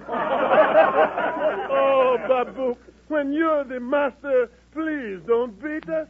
We promise to work hard for you, Master. Oh, Master Babuouk, please don't whip us. Not a school and a half for you, Master. How can we save you, Master? Fools! You call yourselves men. The master's whip cracks in the air, and you kiss his hand for bounty. You'll plow your sweat into the ground to buy pretty dresses for his daughter, while you're happy to wrap your own body in rags. You think you're brave. Yes, you're brave. Brave enough to sneer at the scarecrow in the fields, but you grovel your noses in the mud of the road when the master's carriage passes. You're slaves. You're fools. You're slaves because you lull your misery with empty laughter. I was born a free man, and I'll die a free man. It's better to die for truth than to live with lies. Laugh. Go on, laugh. You're like dry nuts. You rattle in the breeze.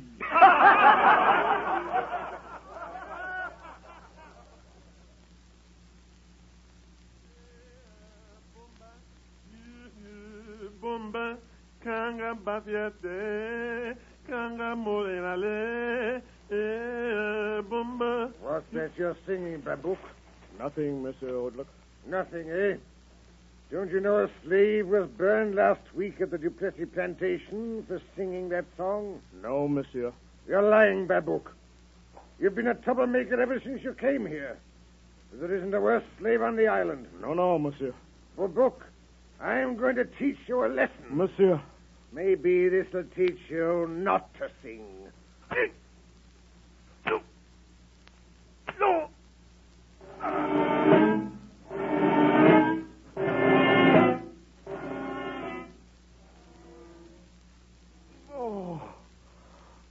Oh, my back feels like a dead thing. For a little water, Ignace. He beat me, too. For a little water I didn't steal. Oh, don't worry, Mozambique. Someday all this will change. Someday we'll be free. Even a fool sometimes speaks like a wise man. I worked hard, Babuouk. You know I worked hard. And they beat me. They beat you, and they beat me, and they beat us all. Not always with the whip, but in ways more cunning, in ways that eat more surely into the bone. Chains make not only a slave, they also dull the eyes and deafen the ears and clog the nose. To dead eyes, A woman's grace is but the waving of a field of cane waiting to be cut. A scarlet sky means nothing but a sweating skin. A wooded forest, but there are no forests in the mink. Cane is more precious for the soil to bear. Sweet, straight cane for the master. A storyteller's tongue is smooth. The teeth cannot catch it. But an elephant rushes down trees and doesn't speak a word. There aren't enough men yet, Ignis. A message came from the Duplessis plantation today. All over the island they're ready. Listen, a man must be found to lead us. A young man. The day is coming. We will be ready. Freedom? If we take it. Freedom? I worked hard. 1, 2, 3. I cut the cane. 1, 2, 3. Ignis, the sun breaks through. Tell me what to do. Listen, and I will tell you. There are ways.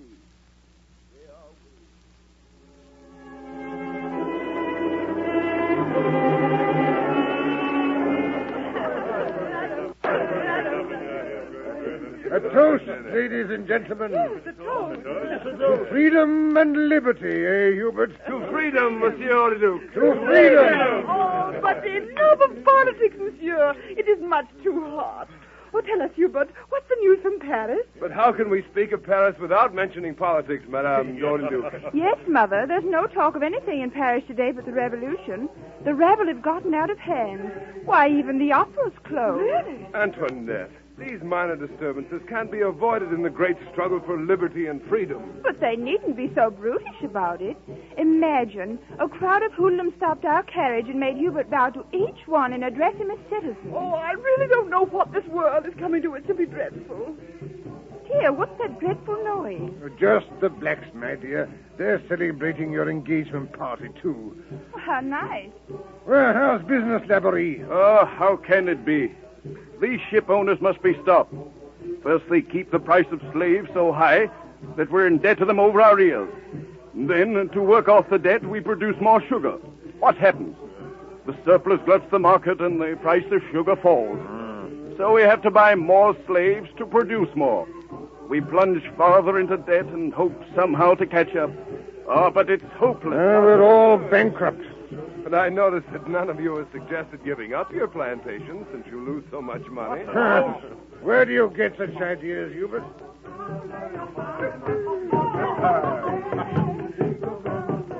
Who wants to hear a story? Who's that? Babuouk? Hey, all of you, Babuouk, speak. Sir, the dumb has found his tongue. Well, do you want to hear the story or not? Yes. Go ahead. It's America.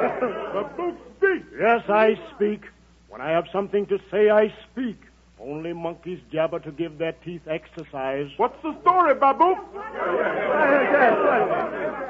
How would you all like to be free? How would we like to be free? How would you like to be free? I'd like to be rich, too. Maybe they'll rain bananas. Wait a minute. Don't laugh. You're going to be free. Yes, it's true. We're to be sent home. Listen, a great black king has been born, greater and more powerful than any other king. He's coming to free us. He's going to wipe away the black cloud that hides our sun. He's building ships to take us home. What's his name? Yes, what's his name? His name's Tlicca. King Tlicca. Why didn't you tell us before? Yes, and who told you? I heard a voice in the wind. Then there was a tremendous crash of thunder and the skies opened. I opened my eyes and King Tlicca stood before me. My name's King Tlicca, he said, and I've come to take all the slaves back home. I'm going to make them free. Tlicca! King Tlicca's coming to free us! Tonight, sing and dance. Tomorrow we'll be free. I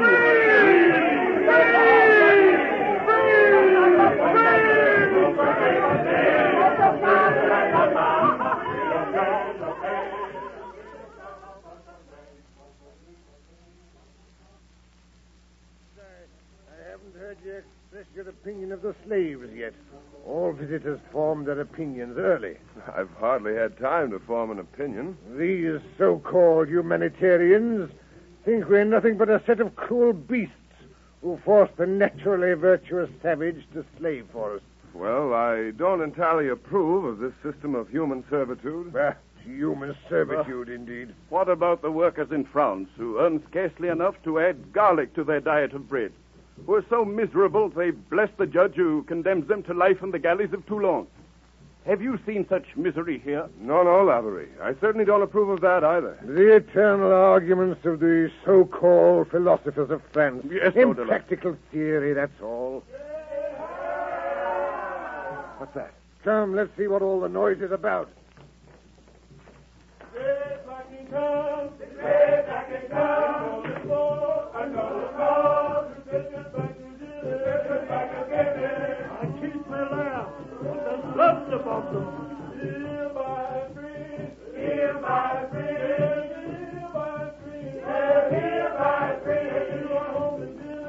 Autoluck, make them stop that song. It stirs them up. Oh, nonsense. Let them have their fill for once. But I tell you, Autoluck, we're living on a powder barrel, and we're going to cast the torch ourselves. Oh, don't be such a pessimist, Laborie. Look, Hubert, how happy they are. They sing and dance like carefree children. Here by spring, here by spring, here by spring, yes, here by spring.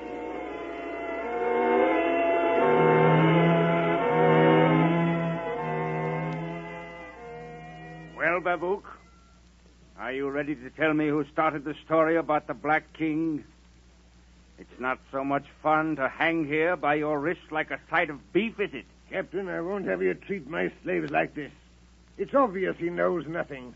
Besides, you'll ruin him for work. Am I the military governor of the island, or am I not? This insane story has disrupted the whole army. They've been chasing around for a week looking for runaways. Besides, the slaves won't work. They stop and start to howl like imbeciles. And all they can say is, Tlika, Tlika. Now listen, Babuouk. You'll hang like this until your arms are pulled out from your chest if you don't tell. And that's not all we'll do to you. Did you ever see a slave burn? You twist and groan and gasp for air, but it doesn't help. You burn just the same. You don't want that to happen to you, do you? No, Captain. Well, then, all I want you to do is tell me who started the story about the Black King. That's not so much to do, is it? Tell me his name. You can have the day off. No work to do all day. You'd like that, wouldn't you? Come, Babuouk, if you're innocent, nobody'll hurt you. Just tell us who started the story. You'll speak, you black savage, or I'll know the reason why. Come on, out with it. Who started that story? Maybe 50 lashes with a wet whip will make you talk. You black savage, you, I'll make you talk. My God, you'll tell me.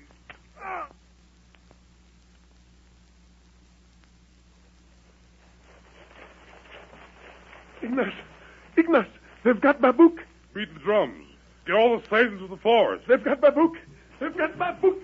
They've got Babuouk.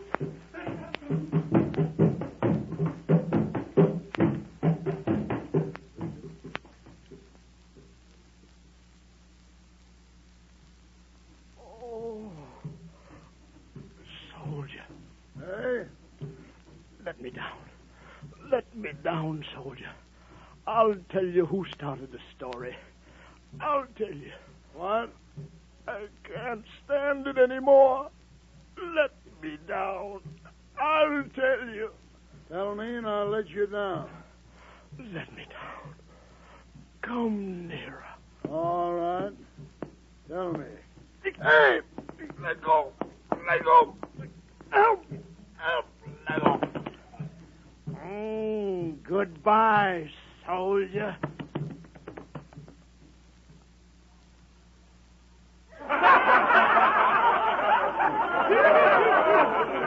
Oh, Babuouk, we thought you were dead. Dead? Why, they can't kill Babuouk because Babuouk isn't ready to die just yet.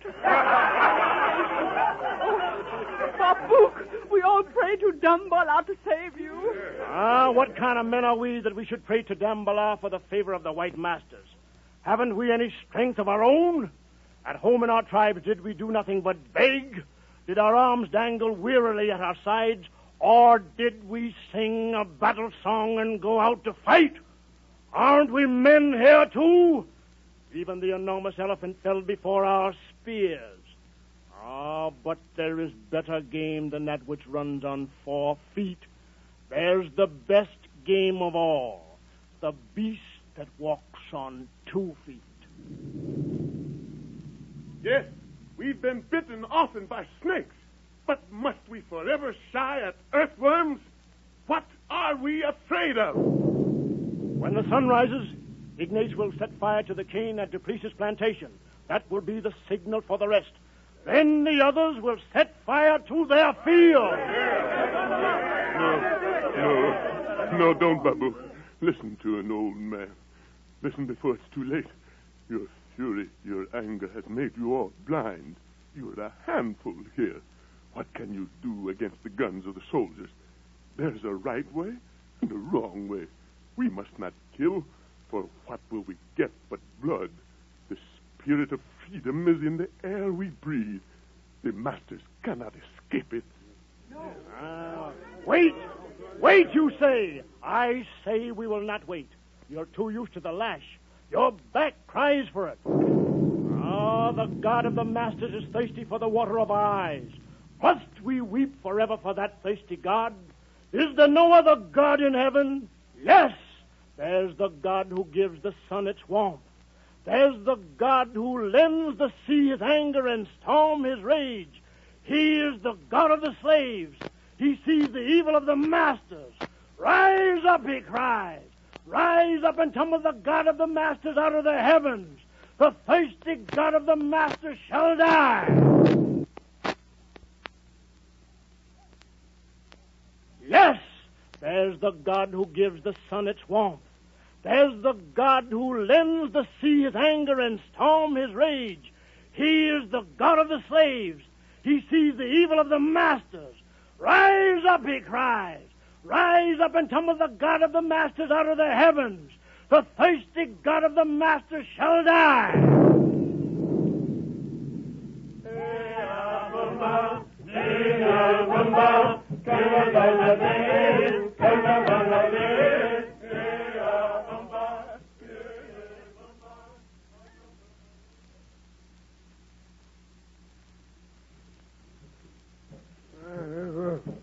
What is it?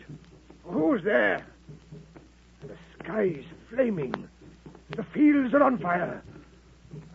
We want to talk to you, Mr. Odlook. Babuouk, what are you doing with that basket? Go out and stop the fire, do you hear me? Oh, no, monsieur. We're going to kill you. Kill me? Babuouk, stop! For God's sake, stop! Oh!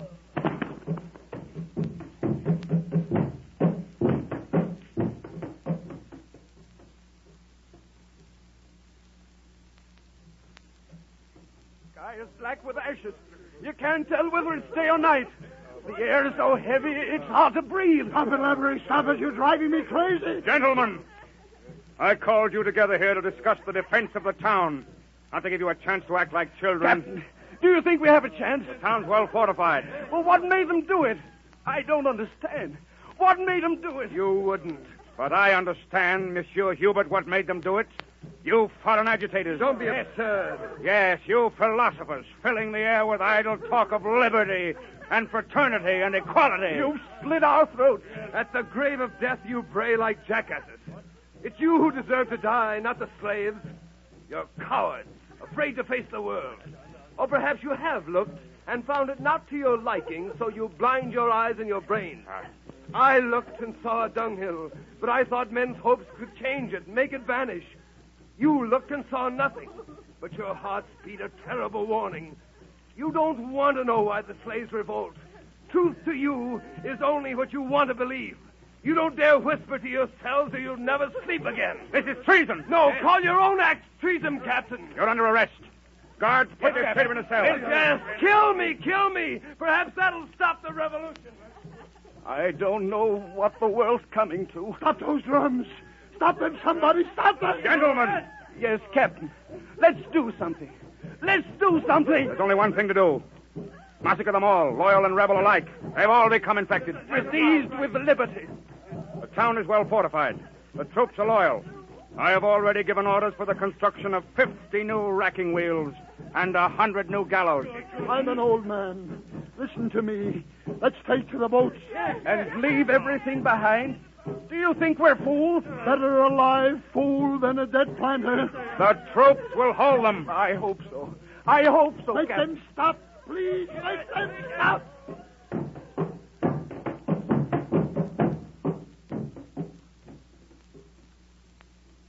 2 days we've waited. 2 days.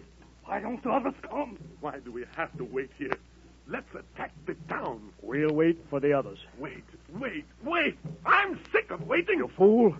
You think we can fight the soldiers alone? The drums are beating. The others will know that we are ready. They'll come. Babuouk, I'm afraid. What poison have you all drunk? Freedom isn't for cowards. There's death in the air, Babuouk. Don't you feel it? Are you afraid of freedom, too? Are you afraid to stand alone on the hill, your face to a cloudless sky, your lungs breathing a wind that has no master? Are you afraid of the sun, the moon, and the stars? They're coming! The others are coming! They're coming! Let me through! Where's Babuouk? They sent me to tell you we're ready. Yes, so we. The soldiers are ready, too. I saw them putting big shiny pistols on the hill. Big shiny pistols? Bigger than this musket? 1,000 times bigger. And they put iron balls in them. Iron balls? Yes, iron balls! I've seen them. They're big. It's wrong. No, it's true. Iron balls. Can iron balls hold us back? It's just some new magic of the masters. But their magic isn't any good anymore. We march!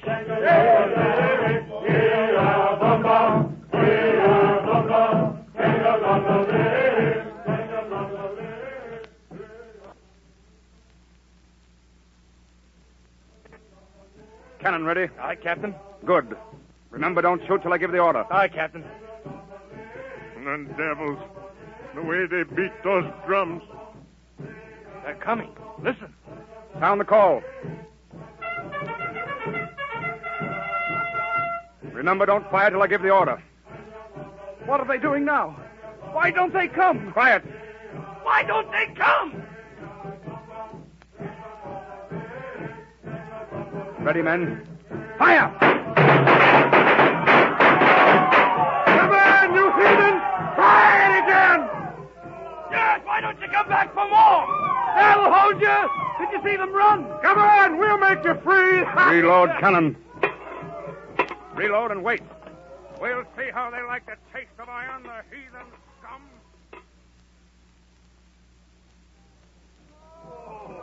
Wait! Don't run! Let's go back and fight! It's better to die than to be slaves. Victory is for men, not cowards. Come on! Sing! Bomba, bomba, Come on! Let us march to death singing! My chest will hold the iron ball. My throat will sing for freedom! Freedom!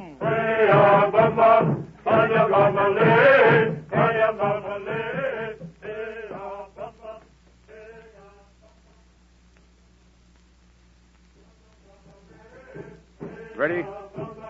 Fire! They will not turn! They keep coming!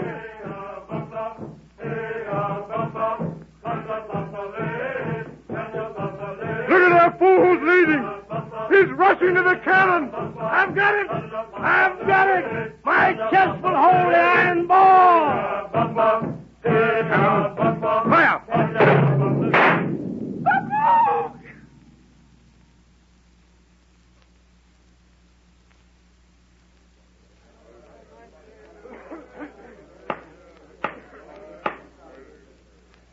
It is deemed the judgment of this assembly, elected by the citizens of the new Republic of France in the year 1, that the rights of man are hallowed and inviolate wherever the flag of France shall fly.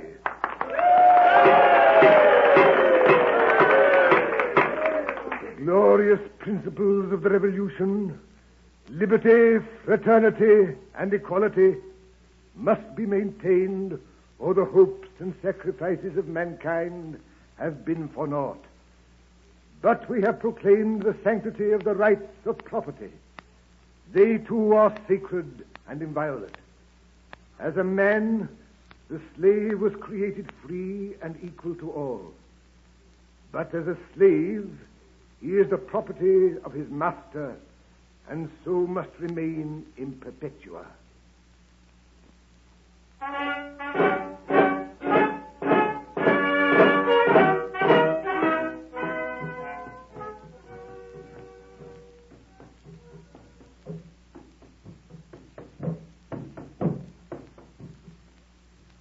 Columbia Workshop has presented Babuouk, a radio version by Lester Fuller from his play of Guy Endor's book of the same name. Edward A. Blatt and Irving Reese directed. The Columbia Workshop is an experimental dramatic laboratory which was established a year ago by CBS to explore the dimensions of the oral play, to try new techniques in their presentation, to encourage new writers for the medium, and to experiment with all forms of pure sound in drama and its effect on listeners. Your cooperation and interest helps us considerably in determining the success or failure of these experiments. The workshop welcomes your suggestions, criticisms, and comments on its program. If you have a favorite story which you think would lend itself to unusual dramatization, write to the director of the Columbia Workshop, care of the Columbia Network, New York City. Tune in next week for Mr. Sycamore, a dramatization of John Eyre's unusual fantasy of the mailman who became a tree. This is the Columbia Broadcasting System.